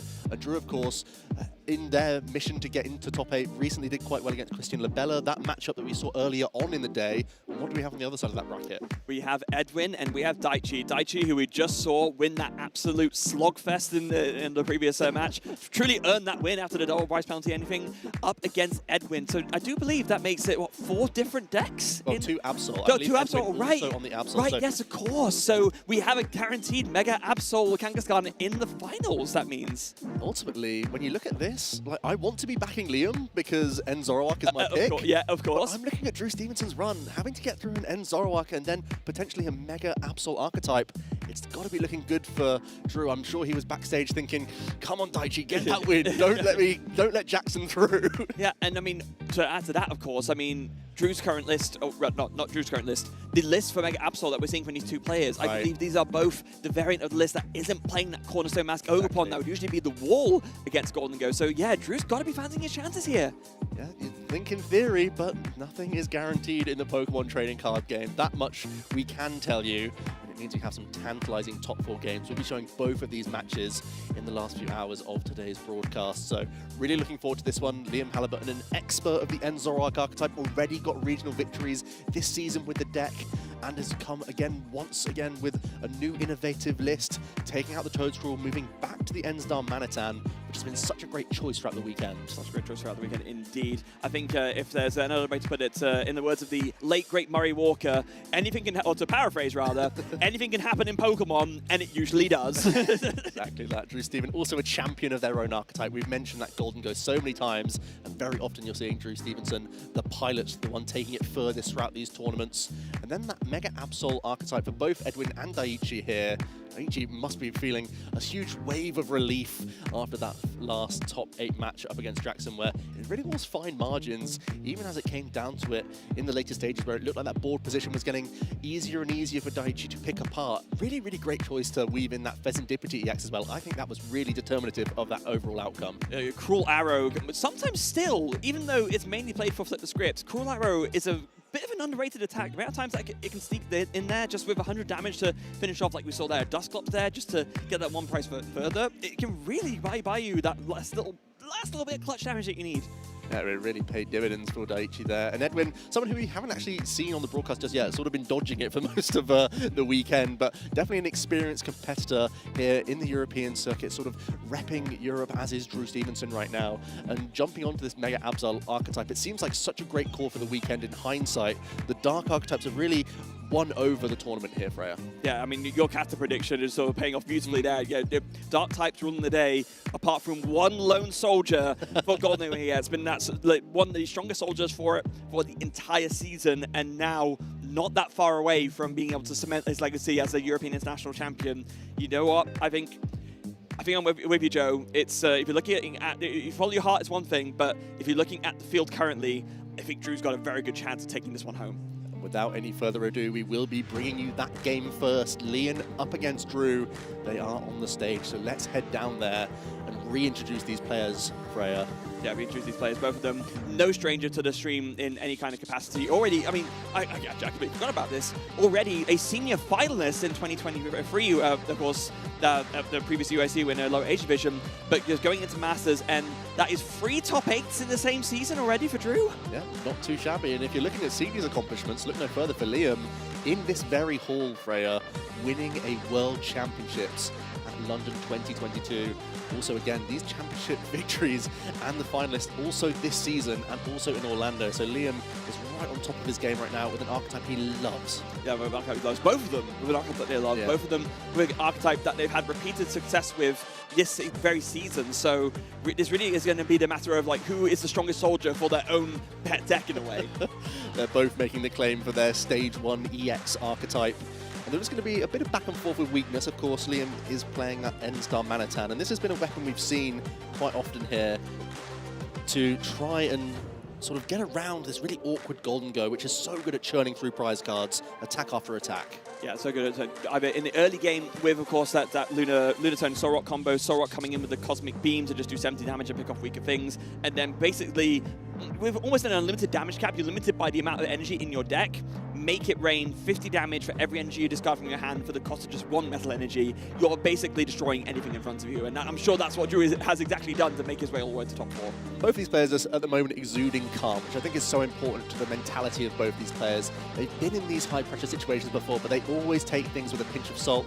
They know that the way they play their best is being calm, analyzing the board state. It's just a game of Pokemon at the end of the day, and they know that they are so skilled with their own deck that they have no concerns here, and they will be able to navigate any situation. Yeah, navigate any situation. Not only that, of course, but if you think about it from Drew's end, he's going to be very aware of how Liam plays. Liam is kind of known for his very methodical play, just like, you know, waiting for his opponent to make a mistake to like fall into a trap that Liam sets.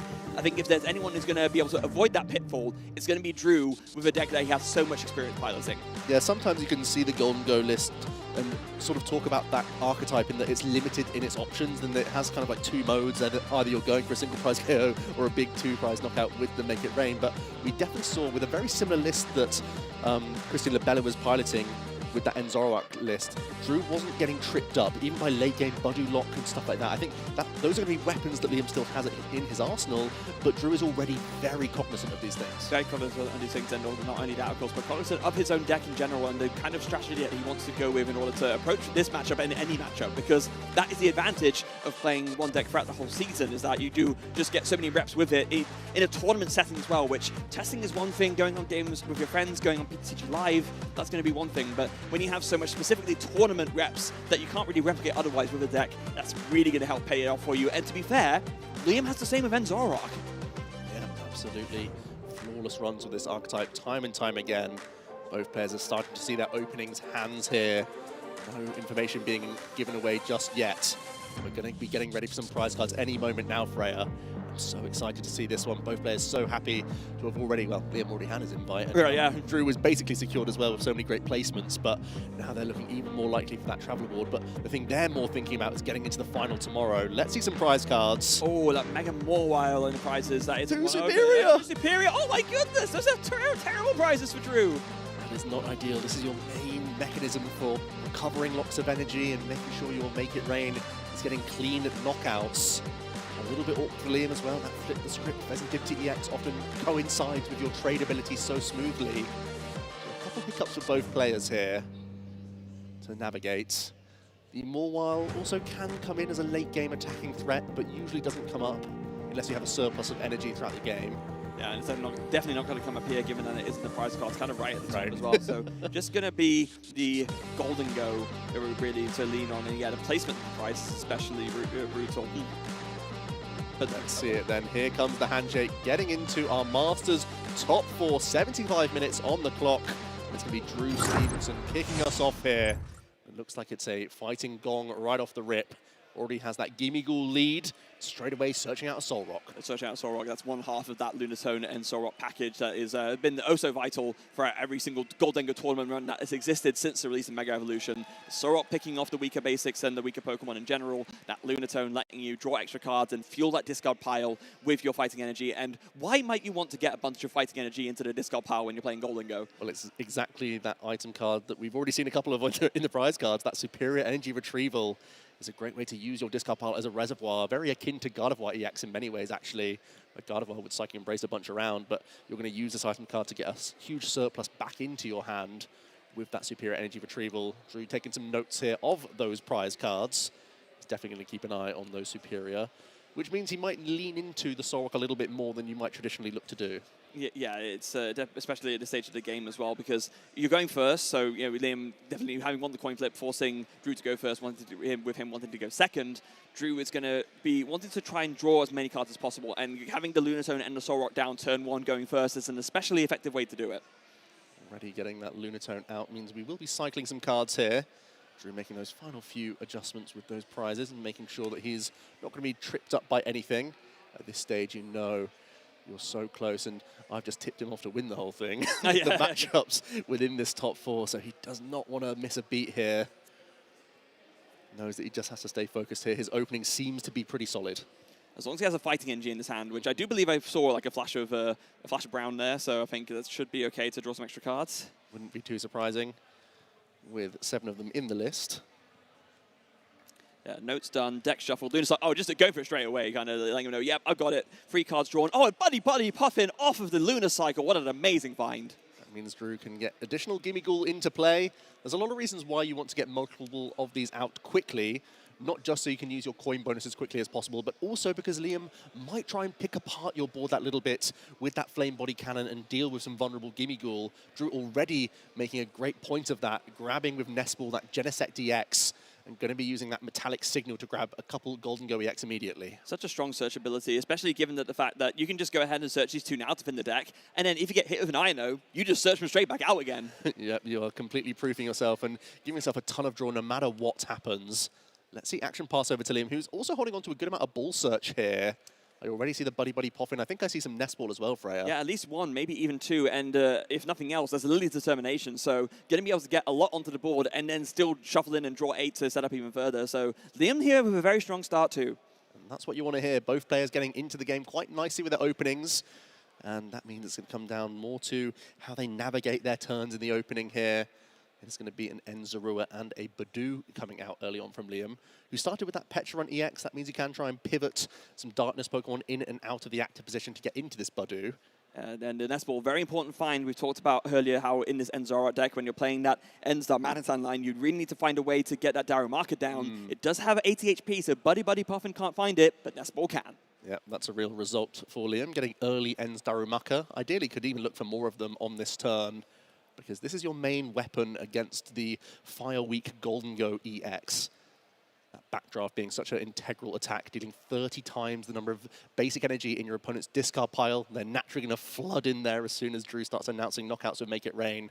But additionally, that Flame Body Cannon, thanks to reversal energy within the deck list, is always online. It is indeed always online. Ends Castle coming in and actually just going to go ahead and play that INO, valuing kind of putting Drew on a lower hand size and maybe putting him on a more uncontrolled hand after an Itchy Pollen more than getting more cards off of this potential Lily's Determination. And this Ends Castle will work out pretty well. You can Subjugating Chains this Enzarua into the active, then freely retreat from it to get your Badoo into the active position. No additional basics coming out from those 6 from INO, but at least Liam can begin this lock. Yeah, it can begin. However, to be fair, Drew did draw a pretty decent hand off of that INO. So, I mean, even no matter what, you have guaranteed access to double Golden Go, because that's exactly why Drew went ahead and prioritized Nestball for that Genesect EX. So 2 Golden Go EX coming down immediately. And I think I saw Fighting Energy in a hand, maybe even an Air Balloon. So nice. Fighting Energy definitely for sure. Do I see an Air Balloon there? Yeah, it's there, I think. That means we're going to have a really good turn, a couple more cards from Coin Bonus, and almost always we're going to see the Air Balloon to retreat into the Solrock here. We even have potential to Lunacycle. You want to start putting a decent chunk of these energy into the discard to fuel that superior energy retrieval for later. There is a bit of a question here as well. Obviously, you want to deal with this Badoo, but say, for example, if you're Drew and you find a boss's orders, do you just go ahead and target down this lone Zora, just deny Enzora for next turn? Yep, I'd love that too. If there is a boss's orders, that would be amazing. Drew, committing the Metal Energy from hand, though. Committing Metal Energy from hand, it also, it's in hand, there's the boss's orders. It was there, ready to go. And it is going to be that Enzarua coming into the active position from boss's orders. That Enzdarumaka is a threat, but when you're just stifling the draw power, that's still going to be so important for you, especially when Liam has to pick some really specific cards out of the deck to make full use of that Enstar Manitan. Yeah, so the Air Balloon coming onto the Golden Go, kind of basically that Metal Energy attachment, just to bank on it so that later on Drew can go ahead and attack with it, but still will retreat, go into the Solrock, Cosmic Beam, 70 damage, exact KO on the Enzora. Drew takes the first prize of the game. Yeah, and it was a superior energy retrieval as well, so that can keep him in good stead for some future turns. Will give him a lot of relief. We're going to immediately see an Ultra Ball throwing away an Ends Reshiram as well as an Ends Zoroark from Liam. He might look towards this Darmanitan straight away. Failing that, might look for Flip the Script. The harder piece usually to find is going to be that Reversal Energy, but he currently is behind on prize cards, so there is the option for some Flame Body Cannon action. We have seen it found off of less draws before, and when it's been less in the deck, so I'm sure he would love to find it. We do see a Lily's Determination into the hand, so... That counts Catcher as well. No, but going to hold on to that. I think it's a debate of whether you play down either of these two cards. Blood Moon or Saluna definitely is too much of a risk, but maybe you counter Catcher something, deciding not to in the end and just going for the Lily's Determination. You really, really want to find Reversal Energy, maybe Serendipity EX, draw more cards. Wait, no, never mind, it's in the prize cards again. Yeah. So... Really going to hurt. Normally your fallback, if there's no trade available, would be Flip the Script. So it really is just these 8 cards to help Liam out. Also needs to try and recover some of these Zorua. Oh, is that one Zorua coming into the hand? I'm not seeing the Reversal Energy either. No, that is no Zorua coming into the hand, and no ways to search any either. Oh, there's a Night Stretcher, I guess. Night Stretcher to recover the one that's just been knocked out. But is that it? I'm definitely not seeing... Well, the Ends PP up would have been live, but doesn't combine nicely with the Darkness Energy. We can't even use Backdraft, so we are going to just hit for 20 here with Itchy Pollen. It's a pretty weak turn from Liam, but at least setting this Solrock down to 90 hit points might serve him well later. Yeah, of course, you can go in. Even if Drew has another Boss's Orders and is able to KO the Enzora again, at the very least, Liam can then come in, that 20 damage, we've seen it been vital before for that Flame Body Cannon maths. It does 90 to the active and 90 to a bench Pokemon, so there could be a double knockout recovery from Liam at least. Drew will remove the only Gimmighoul in play via Evolution here, getting into one final Golden Go EX. We'll begin to coin bonus, even just taking out the active at this stage, going 2 prize cards ahead. With Liam having a fairly weak board state, is looking more and more advantageous for Drew in this game number 1 here. Yeah, I mean, actually thinking about it, if nothing else, if you just take a 1-prize knockout, even on Badu, then the Enzora becomes a Zoroark, and there's Petulant, there's a potential future Zoroark, there's your last 4 prizes. Yeah, that could be a really easy map for Drew, and it's not too difficult for Golden Go to construct that, even when it's being thrown down to low hand sizes via INO. So, and wow, Drew has an insane hand size right now. Even going to weave in the Professor Taro scenario. Yeah, I love this. Right now. Get that Genesect DX out of play. It has more than done its work here. All 3 Golden Go EX out. Not going to be worried about getting Ironode and needing to recover them again. So just get that out of the way whilst it's due. You can weave in that supporter, and you know you can just KO this Badu and feel fine. Yep, it shuts the door on late game Blood Moon Ursaluna, 2 prize avenues. Also means that if ever Liam is going to start using INO counter catch shenanigans, that's never going to be a liability in play anymore. So what do you feel that bench slot is women said? How about a Pheasantipity EX for Flip the Script? I like the sound of that, just more draw insurance. 1 fewer retreat cost on the Pheasantipity, so far less of a liability if ever it is brought up. And that means that Drew will be going down to 4 prize cards quite happily. Action back over to Liam now. Does pick up at least an energy here. Yeah, that's quite nice. The Enzora was already in the hand, so we know that's going to come down and evolve from the Enzora at least. And an Ends PP up of an energy or in the discard pile means that we are going to see an attack this turn at the very least. Yeah, this is pretty handy. It means you could copy Flame Body Cannon or the Backdraft, although Backdraft not looking ideal right now. Nope. But Liam can start to mount a comeback. It's still going to be a lot more required from this Lily's Determination, but there is still that trade open as well.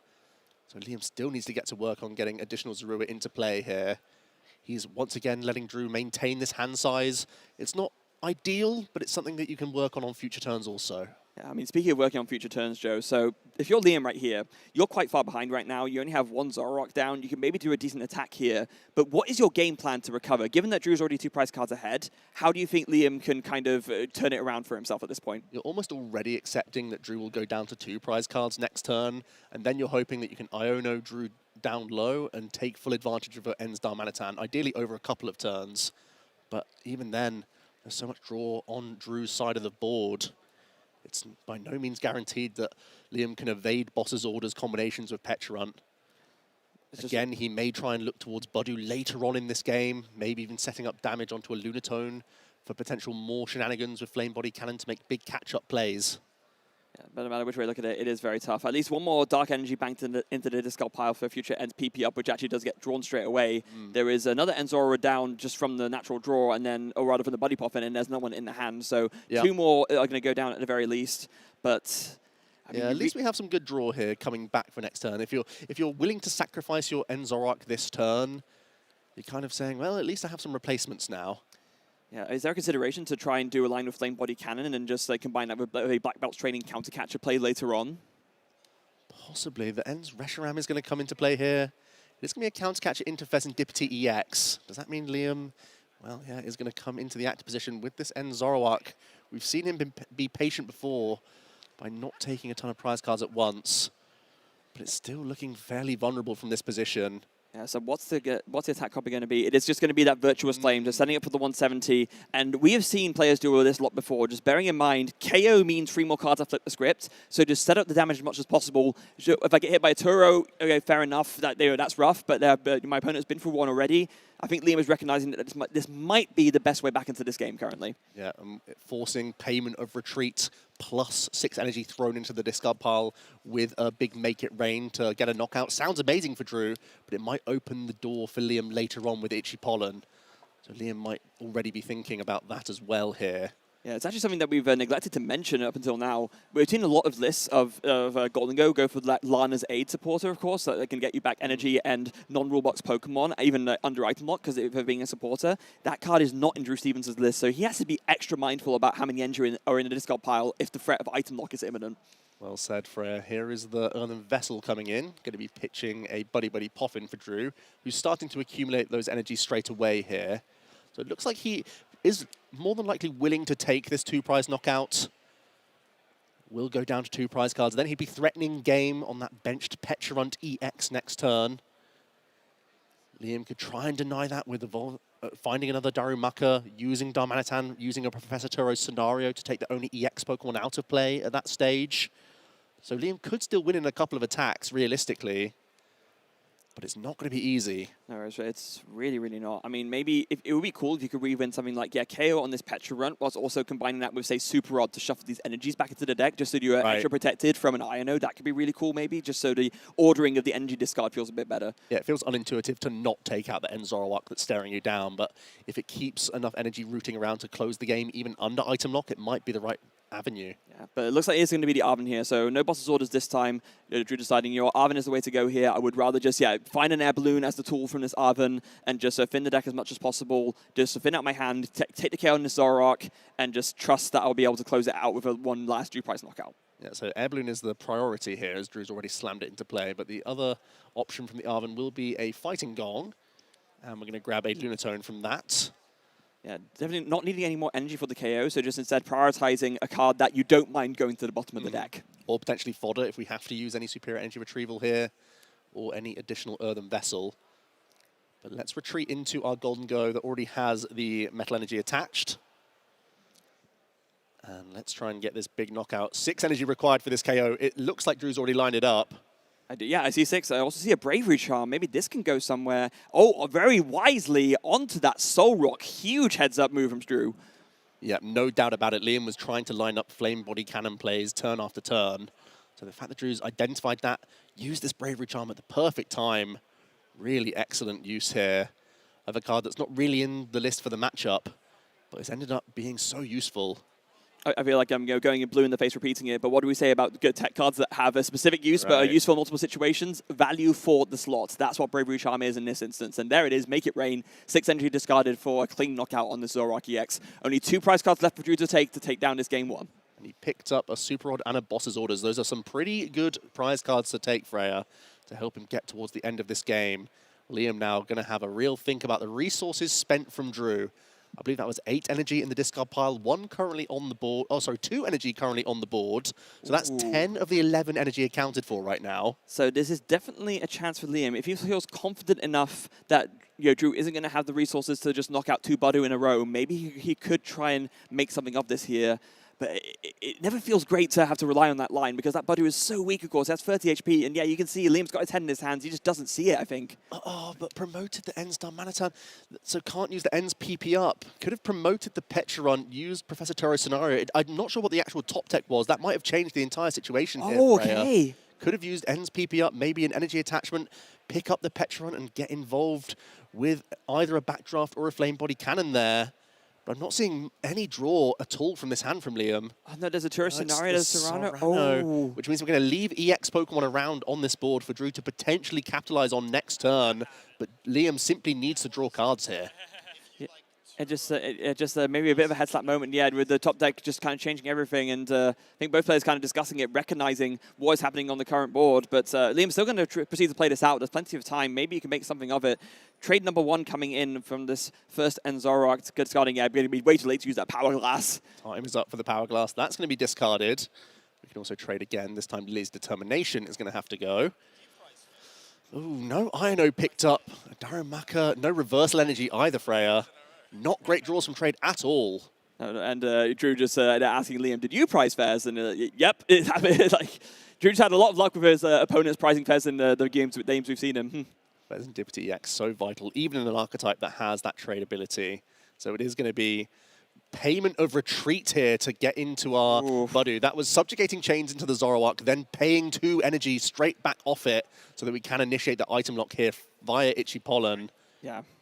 But just Liam explaining the move to the judges, just to go through it very quickly. But yeah, we understand what happened there. But in this instance, one of those energies that is committed to the board is just on the Soul Rock. And I think, Liam recognizes it and just scoops up the game. There it is. Drew Stevenson going to win that first game of the set. Liam Halliburton not able to slow down the Golden Go at all. Drew shrugging, pretty happy. Why wouldn't you be? Such an excellent Game 1 display there. An amazing early game board, not overcommitting any resources. That was really, at that stage of the game, the only thing that Liam was holding on to. Yeah, I mean, when you get to the point at a late stage where, sure, you can try and item lock to deny any energy, but you've at the very least conserved 1 fighting energy on a Soul Rock, then you're fine, because 70 damage will KO a Budu easily, and you can't keep chaining item lock if you keep getting hit by Cosmic Beam. We had so much chatter in that opening, Freya, about how and when we can weave in that Enstar Manitan, but there really never was that avenue. Let's see how that Game 1 really played out, because it was Drew getting in with that really wide board, getting lots of basic search, the Lunar Cycle helping out a lot there with that Buddy Poffin, and it was early Cosmic Beams, one of the main weapons of Golden Go, getting into the mix. I mean, let's be real here, Joe. That turn 1 setup was basically as good as you could ask for, especially going first with no supporter.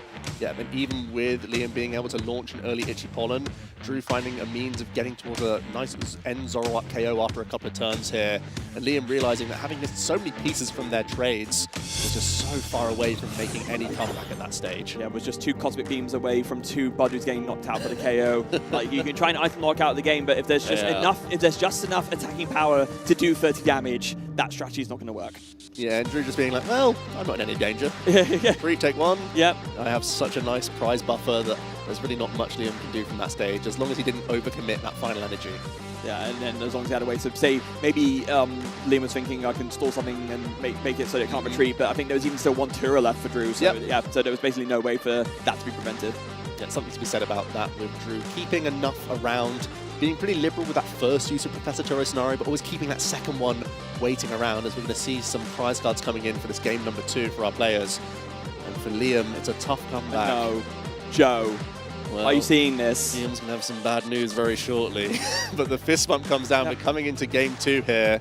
We're going to see an energy onto Drew's Soul Rock. Has a Gimme Ghoul on the bench, and action passes over to Liam. Oh, okay, that's a quick one. So at the very least, not a stronger start. But can we just see the prize cards one more time, folks? Uh-oh. That's 4 for 4. Another Serendipity EX in the prizes. Also one of those N-Star Manitan. Not ideal at all. Drew has prized a couple of those pieces of the Soul Rock Lunatone combo, but plays a couple copies, so isn't going to be too perturbed by that. Ultimately, at least Liam is getting into this game with an early Buddy Poffin. He really found it difficult to access those N Zoroark in great numbers in that first game. Yeah, and that was really what made him came undone. But I will say, by contrast, does hard open with the secret box. That is going to be a great start, at least for Liam in this game. Yeah, it's a phenomenal A-spec, especially within this deck list. It's going to help Liam pivot into that Budu early on, I would imagine, with that Ends Castle. At the same time, you can grab that Nest Ball and have early access to an Ends Darumaka here and that's before getting a fresh 8 cards from Lily's Determination. Yeah. Now, this is going to be an interesting contrast here, because in Game 1, this was the kind of start that Liam had. At least it wasn't a million miles away. Able to get a decent amount of basics down, and then retreat into the Budew and go for Itchy Pollen. The difference being, in Game 1, Drew had a bench of 5 Pokemon and was basically all set up with everything ready to go. In this instance, Drew has a Solrock, a Gimmighoul, and a top deck. Yes, this Itchy Pollen is going to be far more devastating for Drew now, you would think. So Liam got to be pleased with only seeing 1 Gimmighoul coming onto the board. No access to that Genesect EX early either. So it's going to be far less draw potential for Drew over these next few turns. And also, not even a guarantee of a Lunatone next turn. So this Cosmic Beam may not even be coming down to fight the Budew very early on. Yeah, okay, looking at Drew's hand, maybe I was a little bit harsh. There is a Boss's Orders, and there is at least 1 Golden Go EX. So maybe you can get in, you know, one coin bonus to draw 2 cards. But you really want to be seeing that Lunatone in an ideal world. 1 more Buddy Poffin. We are going to grab at least 1 Enzarua. Are we going to leave the space open for that final Enz Darumaka? I feel like that's a decent Pokemon to put in as your final slot to safeguard you around any aggressive Boss's Orders lines of play here. So insulate your board as well as possible against that. Going as wide as you can. Yep, double Darumaka. That is another big difference from the last game. Retreat Look at this into the board. Wow. It's complete opposite from that game number 1, where now it's Liam with the really amazing full board setup, eyeing up multiple EXs on the following turn. And Drew, now locked out of items, plays an Arven, will only really be able to access the tool from this. And doesn't really want to use Air Balloon unless it's going to be a minor errand running. Yeah, at the very least, grabbing the secret box with the knowledge that, you know, Liam is going to have to put in a little bit of effort to re-establish Budew with the, I believe with the hand that Drew currently has, he's not a million miles away from a KO. Either getting a Lunatone down or getting enough energy with Golden Go would do it. Yep, that could happen. And at least Drew has relief that he has an evolution in hand at all, because otherwise it could be losing to a Flame Body Cannon next turn. Oh, that's true, yeah. Damage. So at the very least, happy to see a Golden Go EX in that hand. And we'll have access to at least 1 coin bonus draw. If he wants to, if he has access to at least a Metal Energy in hand, may think about going into the active position and hoping he can naturally draw into some more energy for a Make It Rain attack. Yeah, going to be a very crucial decision here. What does he decide to go for? The evolution at the very least, and yeah, just wanting the extra draw. So retreat into the Golden EX, coin bonus in the active, drawing 2 because of the active position. What's the find? It's 2 cards you can't play. 2 item cards. Good old Itchy Pollen helping Liam out a lot here. Does at least have another Gimmighoul for Drew, and action passes over, and that's opening the door for Liam to attach a second energy onto this Enzarua and launch another Lily's Determination here. Yeah, but again, stark contrast to Game 1, where, yeah, Liam had a strong board Game 1, but it was undone by Drew's even stronger board. Now you're staring down 1 Golden Go, a Gimmighoul, not even a Lunatone, just 1 singular Solrock with 20 damage on it, so vulnerable to Flame Body Cannon for good measure, and now a Lily's Determination to draw 8 cards. Yep, and crucially, not giving up any prize cards in this process. Typically, it takes a few turns for Liam to manually attach over multiple Pokemon and get many of these evolutions. Well, hang on. Well, we do find 1 Zoroark, thankfully, from that 8 cards. Yeah, that's pretty good. I mean, Serrano to Only first rid of next though. turn. Oh. I thought we were going to start seeing fireworks, but that hand was not cooperating, so another Itchy Pollen for Liam. The resistance from Golden Go means no extra damage will be coming in, but we are still just trying to insulate this board and protect it from any items from Drew. Yeah, I mean, I imagine that still feels pretty fine, right? I mean, the fact that you have at least 1 Zoroark down and Itchy Pollen, you already saw how much it kind of stopped during the last turn. You have no reason to believe it would be any different. Bonus into bonus, and I think Liam has dodged again. Drew unable to draw into a Lunatone to allow you to Air Balloon attach back into the Solrock, or a Metal Energy, so no Make It Rain action happening at all here. Nope. Action back to Liam. Brutal draws from Drew. I mean, normally you'd be thinking 2 Golden Go EX, okay, surely there has to be something right, but if you can't find your Metal Energy to attack with, they're kind of just sat there drawing cards and not doing much else of anything. And speaking of drawing cards, Liam found another Zoroark EX. It's taken a while, but we've finally got to the state where we can start to power up multiple Zoroark. Will it be? Well, it's going to be another Lily's Determination. There was the option to use a Cyrano there, I believe, in that hand. There was, yeah, but I think maybe we've already 2 Zoroark down. You would rather prioritize drawing other things. So, you know, go for the Lily's Determination, trade twice. Chances are you find a Enstar Manitan, because that's what you really, really want, I think. Yeah, and especially with one of the prize cards, only 1 to chase, really. It feels like that is going to be worth using your Lily's Determination for here. So let's have another 8 fresh cards before using any trade. There's Zoroark number 3, so actually it's going to be 3 trades to work with, not just 2. Some lovely Buddy Poffin, which is fodder at this point. Yeah, fodder number 1, fodder number 2, a couple of trades done. Monkey Dory draw, then trade number 3, discarding Buddy Poffin. Does he find it? No, not even after so many draws. Finds an Reshiram, but no bench space for it. Oh, wait, there was on a Night discard pile, so the Night Stretcher gets it done. Yeah, discarded from the secret box earlier on. So here does come.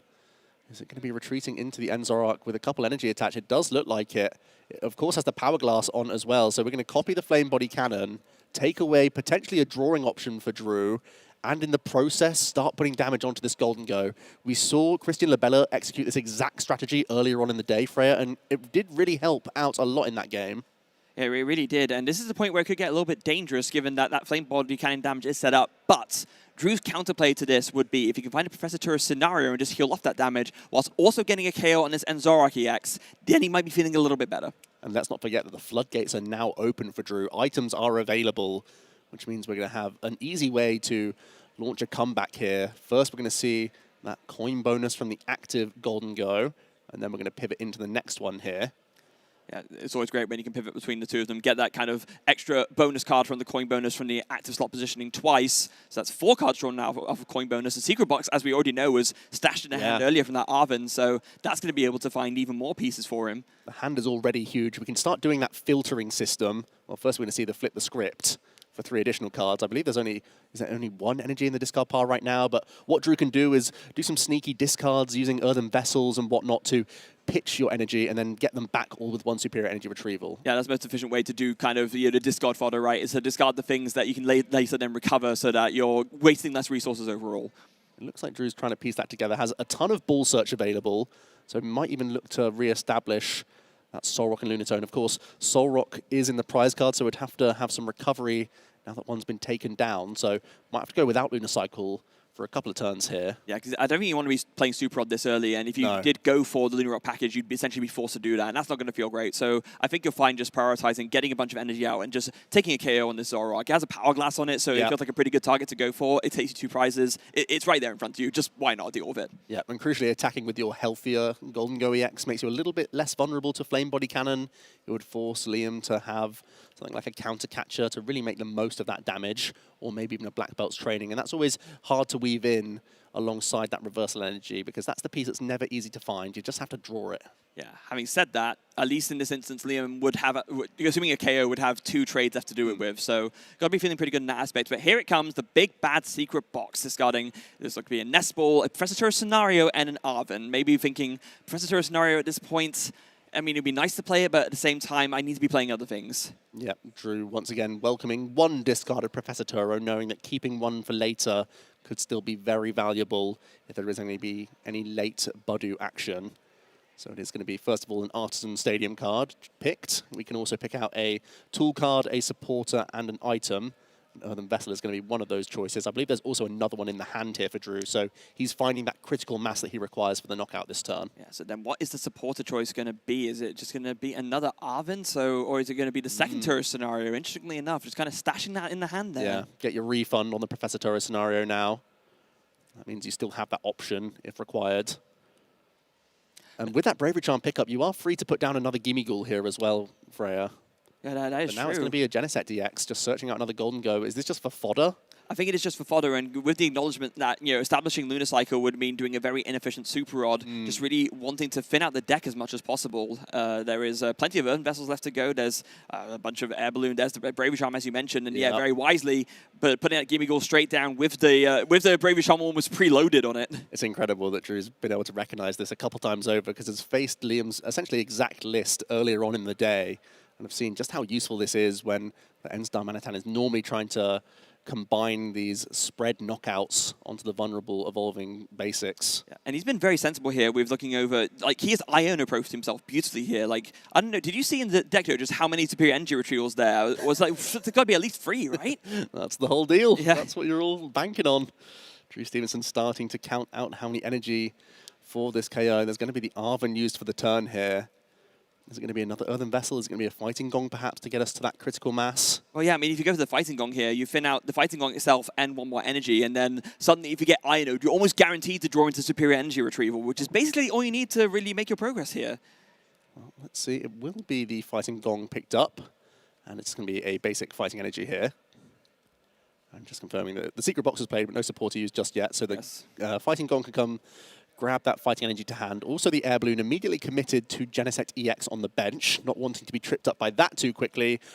Drew then reveals 6 energy, and it will be a big knockout onto N Zoroark here. Drew Stevenson again going to take 2 prize cards, now jumping ahead of Liam in that race. But at least in this game number 2, Liam has a much more established board. Yeah, much more established board. We'll have plenty more things to draw with and to try and find this reversal energy. Like you mentioned, though, this is really going to be the key piece here. So it's going to be trade number 1, finds another N Zoroark. That's not going to be that great. So trade number 2, oh, but still misses it. No reversal energy. Up a flip script, maybe, to find it. Script coming in, still looking at that reversal energy. 3 more. Is it the last card? No, he misses again. Not there. Does that mean we go hunting with Iono here? Oh, it does have the reversal. There you go. The hand size is so large. It's hard to see. Ooh, has the Black Belt's training as well, Freya. Oh my goodness, That's an additional 40 damage to EX Pokemon. That's going to push our 90 damage from Flame Body Cannon up to 130. And with ×2 weakness, he will be taking a clean knockout on a Golden Go EX here. Yeah, and this is super heads up because if Liam didn't find exactly this combo this turn, Drew was in an excellent position to set up a forced 7-prize game here. But now, all of a sudden, you can knock out this Golden Go and... oh no, but that's you're not going to be able to take out the Gimme Ghoul still. That's the whole point, right? Bravery Charm's still there, backing you up.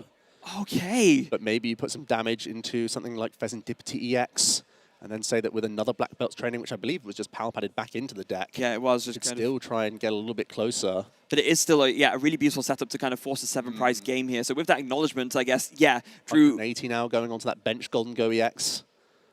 It's going to get you pretty close. Maybe you can use a counter catcher Black Belt's training on Genesect EX, and that would be a 4-prize way to win the game. You could take out the Golden Go that now has only 80 damage remaining. 80 hit points remaining, I should say. So this is an interesting one. Liam sort of setting that trap, letting himself sit on 3 prize cards, knowing he could take a 4-prize turn if the pieces align. And one of the only issues of Golden Go, we know how effective it is at racing for prizes, but it doesn't have any hand disruption whatsoever, Freya. So if Liam still has access to multiple trade and flip the script, even unlikely combos can come together. So, I mean, not so much speaking about unlikely combos, but looking at the current board state, Joe, the way I'm seeing it, I think Drew's about to make a very crucial decision here. There is this Golden Go in the active with 180 damage on it. You really want to be keeping that off. At the same time, you really want to be keeping up your 2-2-2 prize race by taking out one of these bench 2-prize Pokemon that Liam has. With that in mind, if you're Drew, Joe, do you prioritize playing the Tourist scenario to pick up the Golden Go, or do you prioritize the boss? It's so awkward because if you spend that second Professor Turo scenario, you don't have any other energy sort of floating around the board. Even if you attach to your Gimme Ghoul that turn, it means that later on if Liam wants to use an Itchy Pollen on something like a Pheasantipity, it could be really valuable. So Drew has to be so careful about using that second Professor Turo scenario. Even though it's in the hand, he may not feel confident using it. The second Golden Go EX is evolved up now. That Gimme Ghoul is going to now convert into a Golden Go EX. Here's the flip the script for Drew. Honestly, at this stage, do you even just want to take that single prize KO in the active and just make sure that you're not activating reversal energy and not activating counter catcher? Because these are the things that are really scaring me right now. Yeah, and it doesn't feel great to put yourself back on an odd prize map, but given how scary this end Darmanitan potentially is, maybe you just kind of have to force yourself onto this awkward prize map just to deny the threat, if nothing else. Yeah, this attack from Liam was basically only possible because of that secret box discard. Without that, Drew would be very confident just throwing one Professor Turo away and keeping the other. This line of play was only opened up by that discard from Secret Box. And now Drew has a lot of questions to answer. Also has to think about that Itchy Pollen in the back as well. Nespal can't be too influential. Ooh, thinking about that Mega Mawile EX. Could that potentially get Drew out of an awkward position? Yeah, potentially. We're going to take a look here. I mean, if you do put it down, you have to consider the backdraft, right? That is doing a lot of damage. Mega Mawile is weak to fire. You don't want to fall victim to a backdraft free prize KO for the loss. Could be a strange situation where you superior a bunch of energy back and then don't use Make It Rain that turn. That would work. That would prevent it. Slowly build up a Mawile, but Liam could still just keep coming back with damage, especially with this Ends Castle in play. It's looking pretty awkward.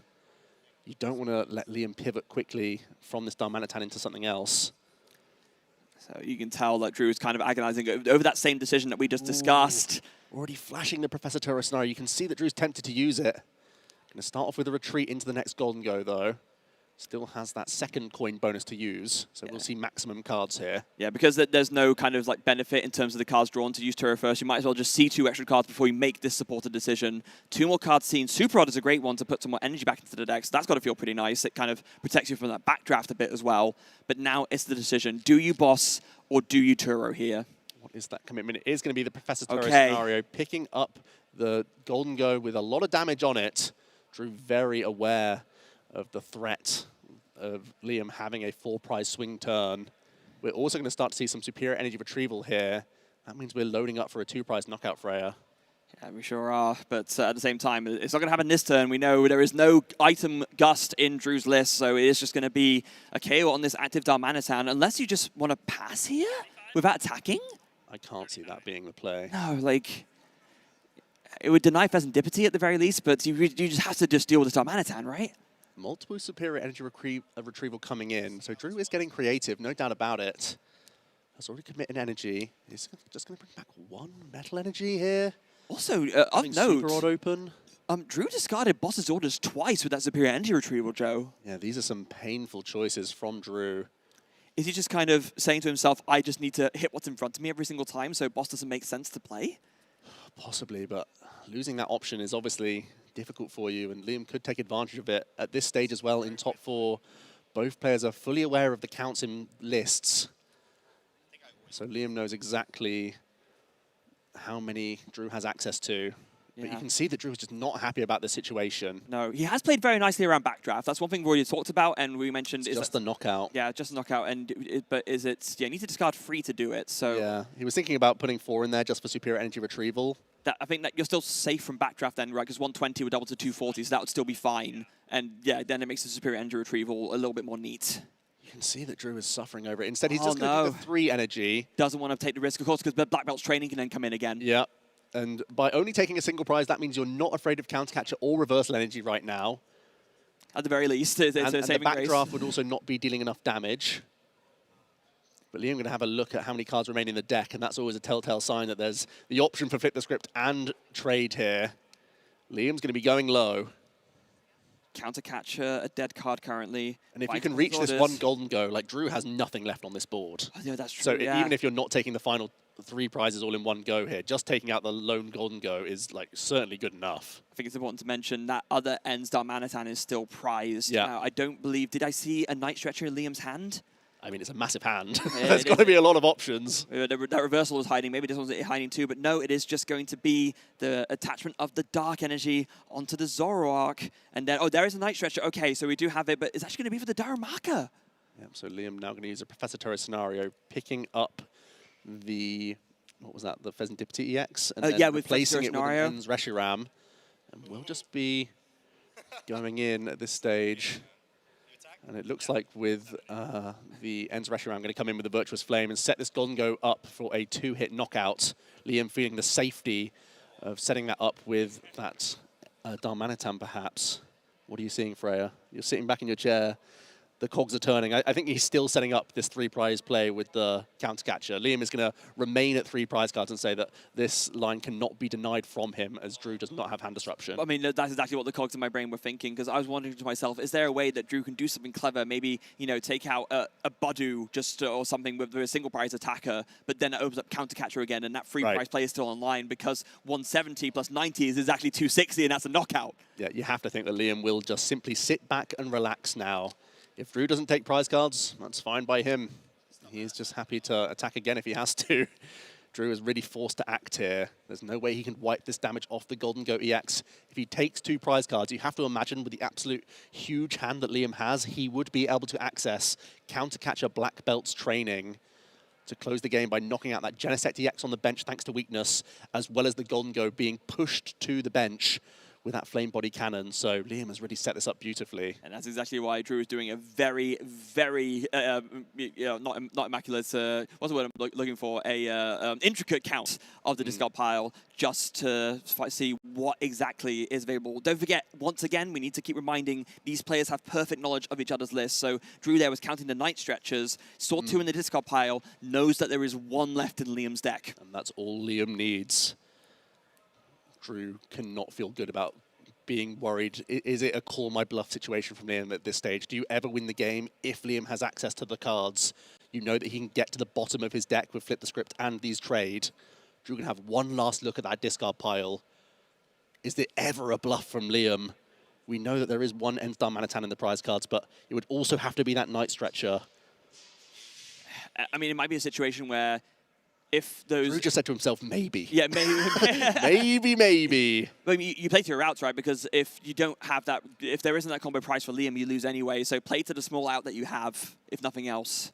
Is it cards remaining in deck at this point that Drew's banking on if he can replace the stadium here? Oh, just kind of a retreat stall, yeah, I mean, possibly. The board is full, so there's no Petrant EX removal. Going to see an energy onto Pheasantipity EX, so we've got to build up a Cruel Arrow here, Freya.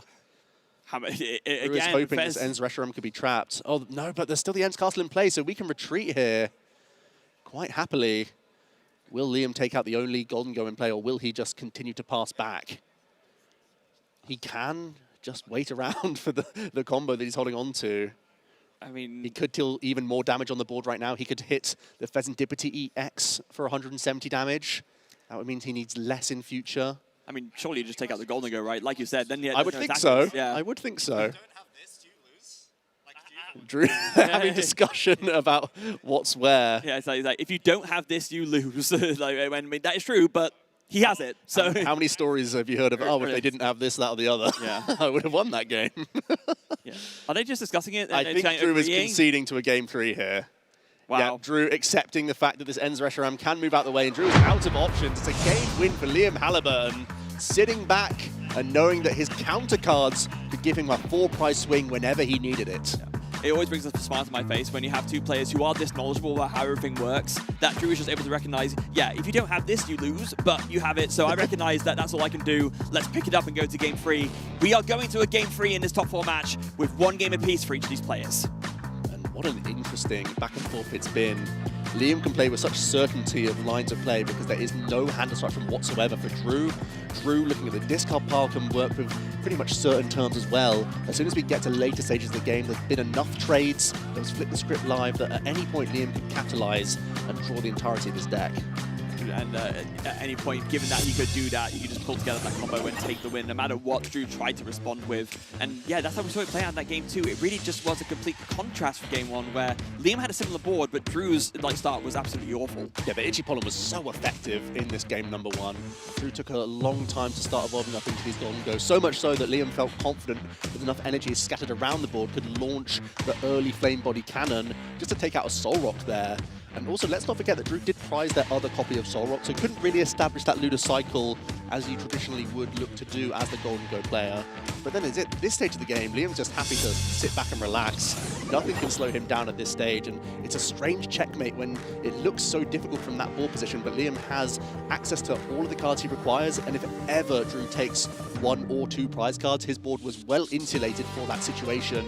With 2 Darumaka in play, with both trade and Flip the Script, he was always going to find that winning combination. Once again, it would have been a Black Belt's training, a counter catcher for Genesect EX into the active position, and thanks to that correct damage of 170 from Virtuous Flame, would have finished off the Golden Go. So perfect avenues there, scouted out by Liam. Yeah, perfect avenues, perfect math as well, again, with 170 plus 90 being 260, which is the exact HP of Golden Go EX. But we are going into game 3 now, and that's going to be something very important that has not been the case yet. Drew will be going second in this game, so he is in for a chance for a very, very good turn on second. Maybe even a turn on knockout on something, depending on how this goes. Game 3 it is then in our top 4 Masters Division match here at the European International Championships. Liam Halliburton kicks things off with an Ends Darumaka in the active position and that Buddy Poffin. Drew leads out with the Soul Rock. Realistically, Freya, this looks like a great start for both players. Quick scout of the prize cards, a couple Darkness Energy, a little bit awkward, but does play enough of them that it is probably going to be okay here. And it's a double Buddy Poffin. That's what you want to see in game 3. That is super, super strong. I did draw attention to it, Joe, where's Pheasantipity? Where's it gone? Hey, it's finally available. Imagine that. Just when you need it. Is that 4 Enzarua coming out early for Liam? That would be a good going second start, let alone a going first start. All 4 of them coming out to play immediately. Trade. What an ability. That's all I have to say. It's actually just going to be 3 Zorua. Oh no, it is going to be 4. Yep. Yeah. Just updating the graphic there. And over to Drew then. Action passes over, who kicks off with the Earthen Vessel. Looks like discarding another Soul Rock here, and can begin to get some energy out. The super odds there, sometimes that can be a little bit iffy. One of Drew's main defenses, especially around that backdraft. But I think overall, once again, we'll be relatively okay with the situation. A couple of those Arven as well, that might hurt his opening outs. It would, but I just looked. There's already an Arven in the hand. Well, don't worry about that then. All good. Straight away, Nest Ball for the Lunatone. Now the Soul Rock Lunatone synergy is online. That means we can launch Cosmic Beam as well as our Lunar Cycle. But before that, we can thin even more energy from the deck with a second Earthen Vessel Freya. And that means we're going to have, also with this Arven, good access to that Vitality Band. Could be a really crucial knockout early on here. Pushing our Cosmic Beam by just that extra 10 damage to knock out this Darumaka cleanly. Yeah, that's about as good a turn 1 knockout as you could ask for, because sure, KO Zora is nice, but there's 4 of them, so if you KO 1, there's 3 left. There's only 1 Darumaka out, though. Yeah, that's exactly what you want to see, especially because this is the threatening Pokemon that's been copied non-stop by Night Joker. So let's see that Lunar Cycle first. I think Drew, before committing to the item choice of the Arven, wants to see if they can naturally draw into any Gimme Ghoul. And this is a great sequencing choice from Drew, right? Recognizing that what you want to do is draw first so you see what pieces that you already hit, and then you can search for the piece that you're missing. And the fact that we're finding Genesect EX straight away means that we can grab a couple Golden Go, then use Arven for Buddy Buddy Poffin if we require that, as well as that Vitality Band. So we will initiate a prize race so beautifully here, whilst also establishing multiple threats. And you can see he's already kind of preloaded it there. Buddy Poffin coming to the front, the 2 Gimme Ghoul coming to the front, and the Vitality Band. So I think we're just going to see it just chained very cleanly in one go. Arven, Buddy Poffin, Vitality Band, double Gimme Ghoul, Cosmic Beam KO. A fantastic turn there for Drew. Even weaving in that extra Fighting Gong, so has access to Lunar Cycle if required, even under a potential Itchy Pollen next turn. Drew doing everything in his power to not be slowed down one bit here. As for Liam, does have that Cyrano, so it could be evolving into a lot of End Zoroark here. I mean, Cyrano also already with double End Zoroark in there too. Lots of EX Pokemon available straight away here. It's going to be the Ends Reshiram discarded immediately. The Ends Castle, that's an interesting pickup. You might require some Ends PP up if you are going to launch any attack here. Going to be the Petron EX removed from the hand now. Yeah. Second trade. There's a Darumaka coming back. That's nice. Very good find. Would ideally like to find a second one, but then now going to go for that Serrano, able to find himself. It is interesting that you opt to go for this, second of all, because it could have maybe pre-finned out the Zoroarks and the Petrarant to draw into other things, but maybe just wanting to decide what he sees off his draws first before going for this. And now, yeah, there it is. It is going to be double Zoroark EX and a Pheasantipity EX for good measure too. Yep, great to see that we're going to see 4 of these stage 1s coming into play. Maximum trade is unlocked, maximum draw unlocked for Liam. But still not much he can sculpt this turn. I don't believe there's any energy in the discard pile for Liam to PP up. Not yet, no. So it might still end up being an Itchy Pollen even after all of these draws. But, right, I mean, more than just energy, right? Ooh. Actually, your Badu going into the discard pile, I think Liam is struggling to find a way to retreat. Oh, having said that, there's a secret box in hand. Yep, that's not going to be an issue. That final trade is online. I believe there's also the Ends Castle as well, but one thing we've lacked is Darkness energy just to start discarding. There's the Pheasantipity. We're going to say no to flip the script. Oh, still no Dark Energy. I mean... Darumaka coming in. I mean, there are a couple in the prize card, so I guess that does reduce your odds some amount, but, I mean, it's still not a great feeling, especially if you just hit just one at least. You can Secret Box, discard it, and then attach it with the Ends PP up. Well, we're filling our board with 2 Ends Darumaka. I think that's the reason why we didn't see any flip the script or anything else here. Is that the retreat into Darumaka? And just the pass, yep, just showing that we are going to end Castle to move our End Zoroark out of the active position. Yeah, otherwise you don't have the engine to pay for the retreat costs, but we're all sorted there.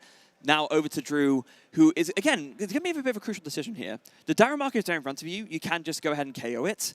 But there is another one on the bench this time. So do you want to just deal with this now? Just, I guess, even prize map?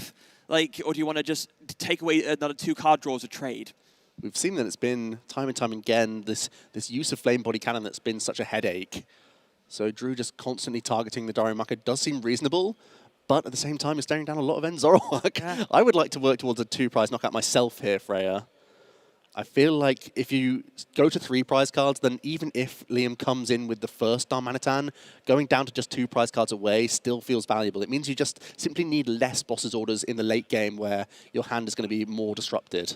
Yeah, but I guess in this instance, because Drew's only taken one prize card so far, right? So if you were to take the one prize here off the Darumaka... Force the boss. Yeah, force the boss, which, I mean, with this board setup, again, this is way more like game 1 than it is game 2. You have the Lunar Rock engine set up, you have all your Genesect down, the Golden Go, you have so much draw. I think you can have a lot more confidence in your deck to find you that boss turn. But if you boss now, then it maybe means you can weave in some sneaky Professor Turo at some point later on in the game. That's true, so yeah. I think using the boss's orders now when it's by far your best supporter keeps it open for other supporters on future turns.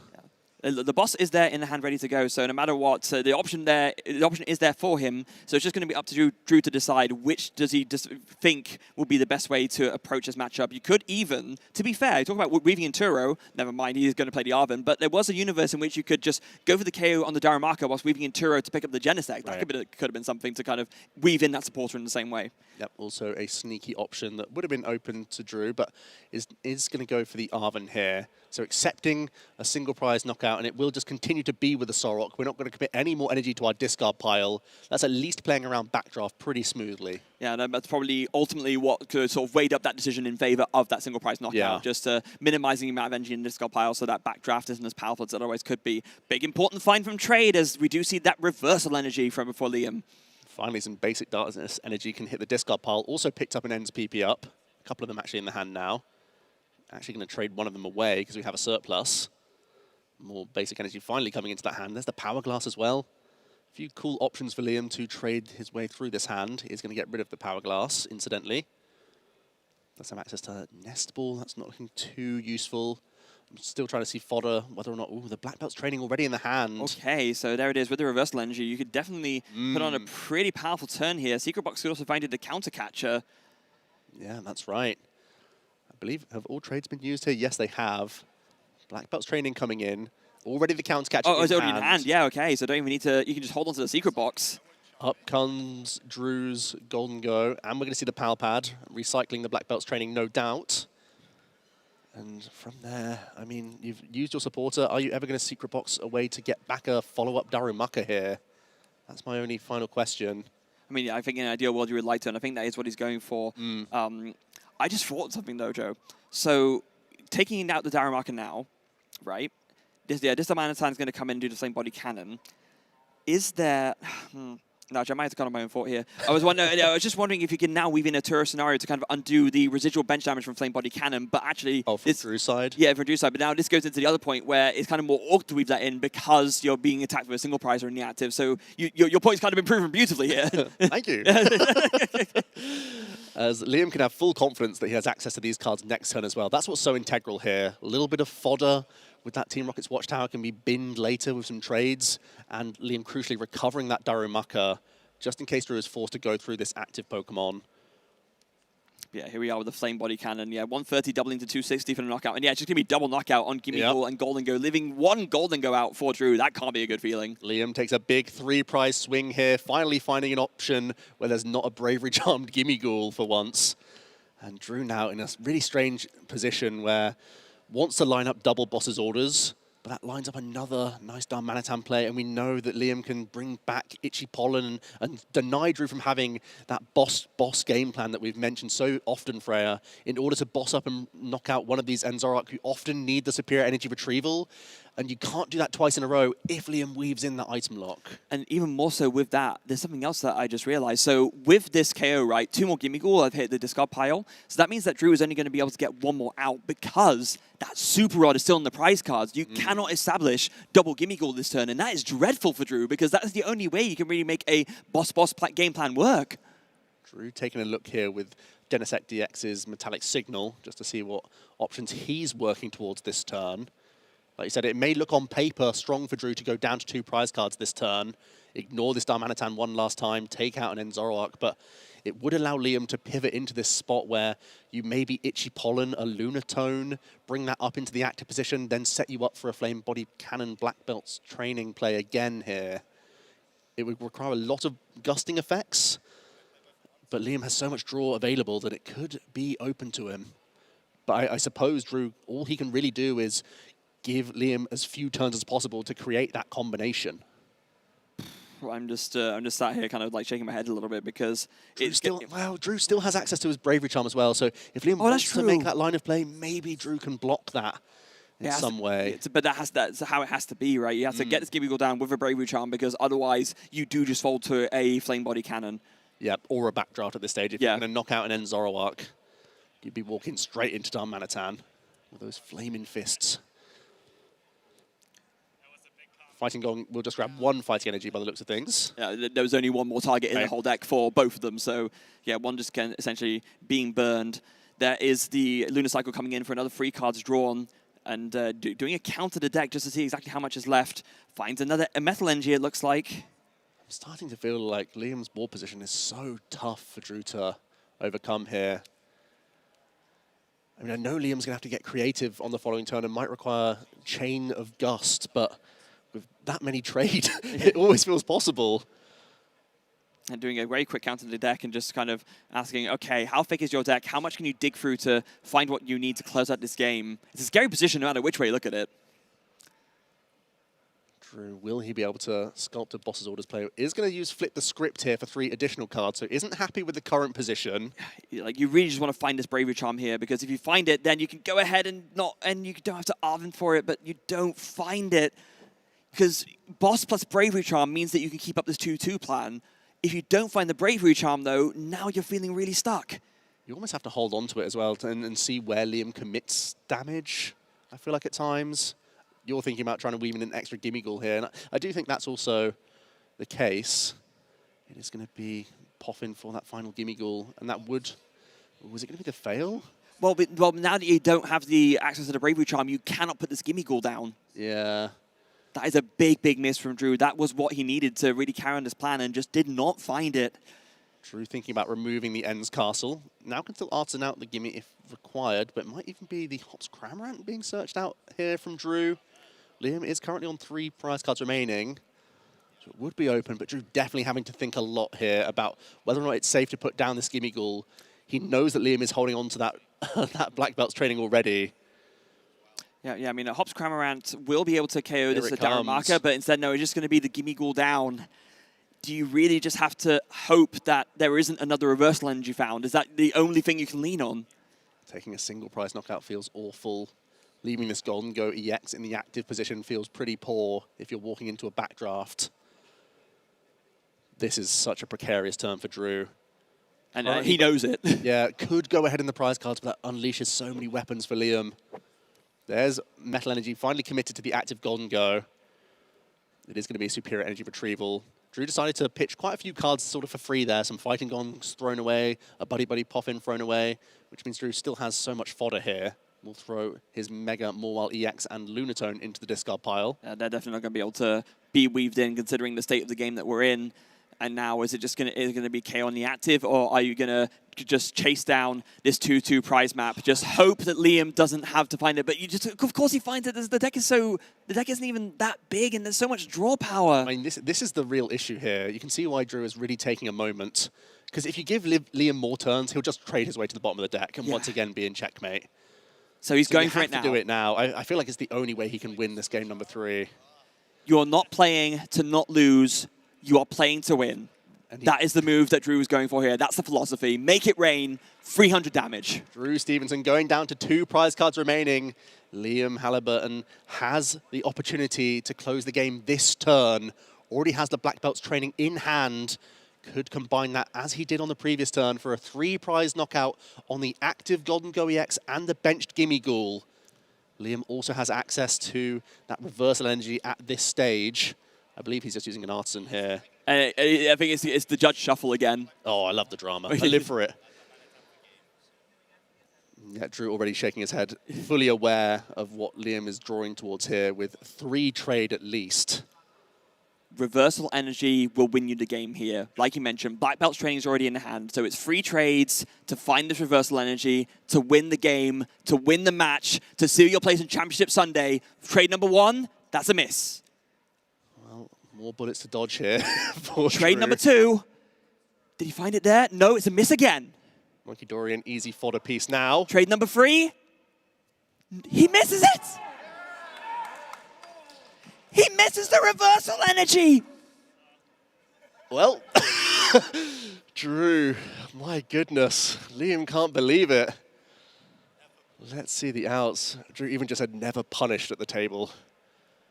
My goodness. Can Liam even use Night Stretcher for a final flip of the script? Look how many cards. Yeah, there it is. The Night Stretcher is in the Night Stretcher is in the hand. Flip the script is the final chance. But does Liam go defense mode now? Does he Itchy Pollen instead and say that Itchy Pollen is a safer way that an Enzorok cannot be knocked out next turn? You're going to see a Darkness Energy come onto the Ends Darmanitan via the Ends PP up. Liam has to be also careful now with the Ends Castle removed from play.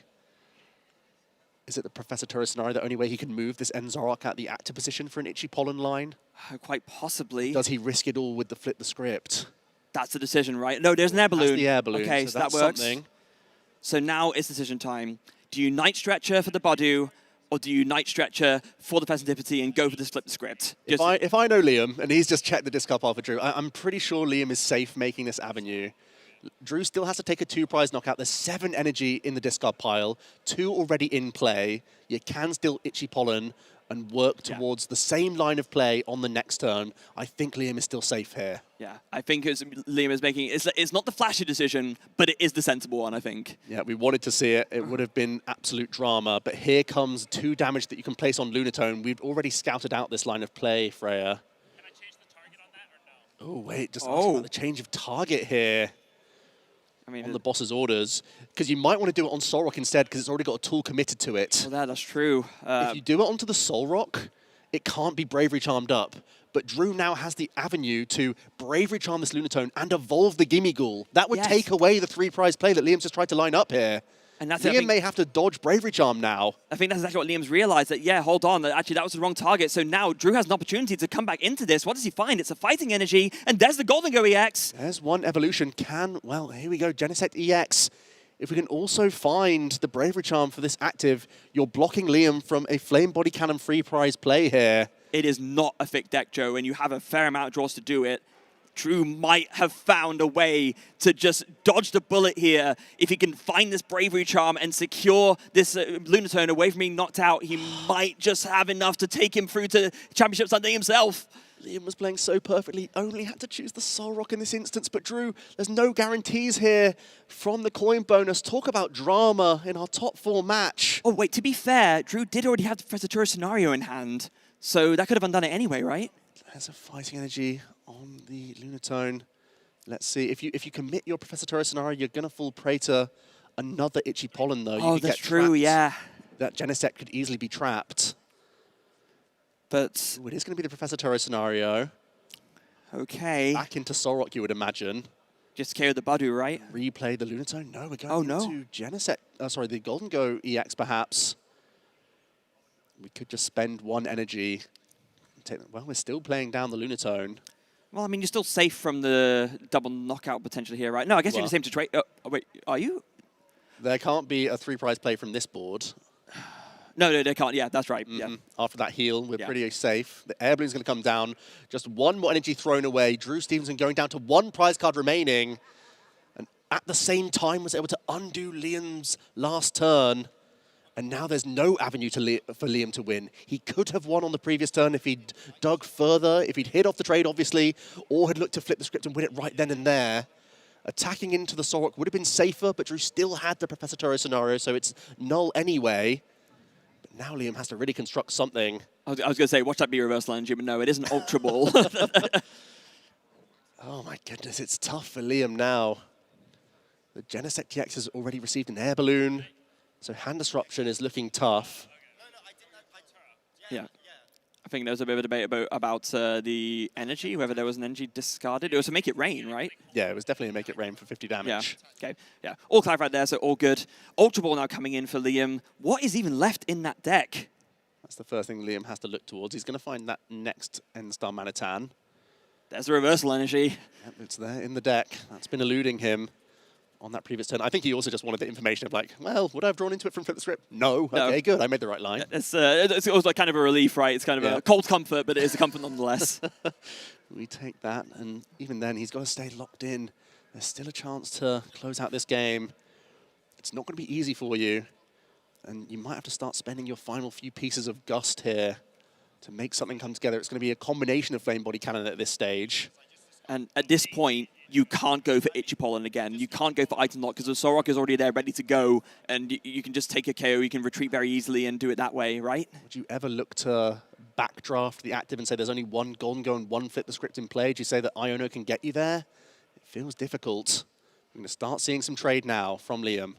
Getting right to the bottom of the deck, getting rid of all of these Lily's Determination. Still doesn't see the reversal energy. Does have Iono though, and Counter Catcher perhaps. Would actually, okay, if you play Iono, that would guarantee the reversal then. Yeah, we can launch that attack if we need to. But is Liam just going to attack with an Zoroark instead here? Yeah, I'm going to be using an Iono. Going to be putting Drew Stevenson down to just one card. Liam sees 3 more himself here. Drew's got to be feeling good about that one, though. It was much more tense on the previous turn. Yeah, it really was. Now Liam is just hoping to hand disrupt Drew as best as possible. And of course, I'm here to talk about reversal energy. Liam already attached his turn, so it's not relevant anyway. Either way, we're all good. I think there's still enough energy, even for Zoroark to knock out the Golden Go. There's so many energy in that discard pile. That 30 times multiplier.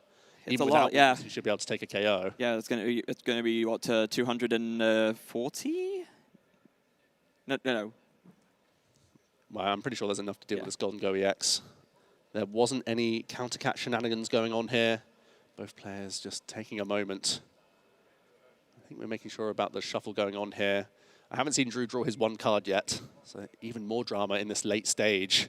We've been going for over an hour, folks, in this top 4 match. Both players taking a really impressive win, and now in these final stages, a cat and mouse game. Yeah, so we're just checking the replay real quick. I think there's a debate as to whether there were the right amount of energies discarded. Maybe there was like 1 discard that got missed, and that could be relevant for backdraft potentially.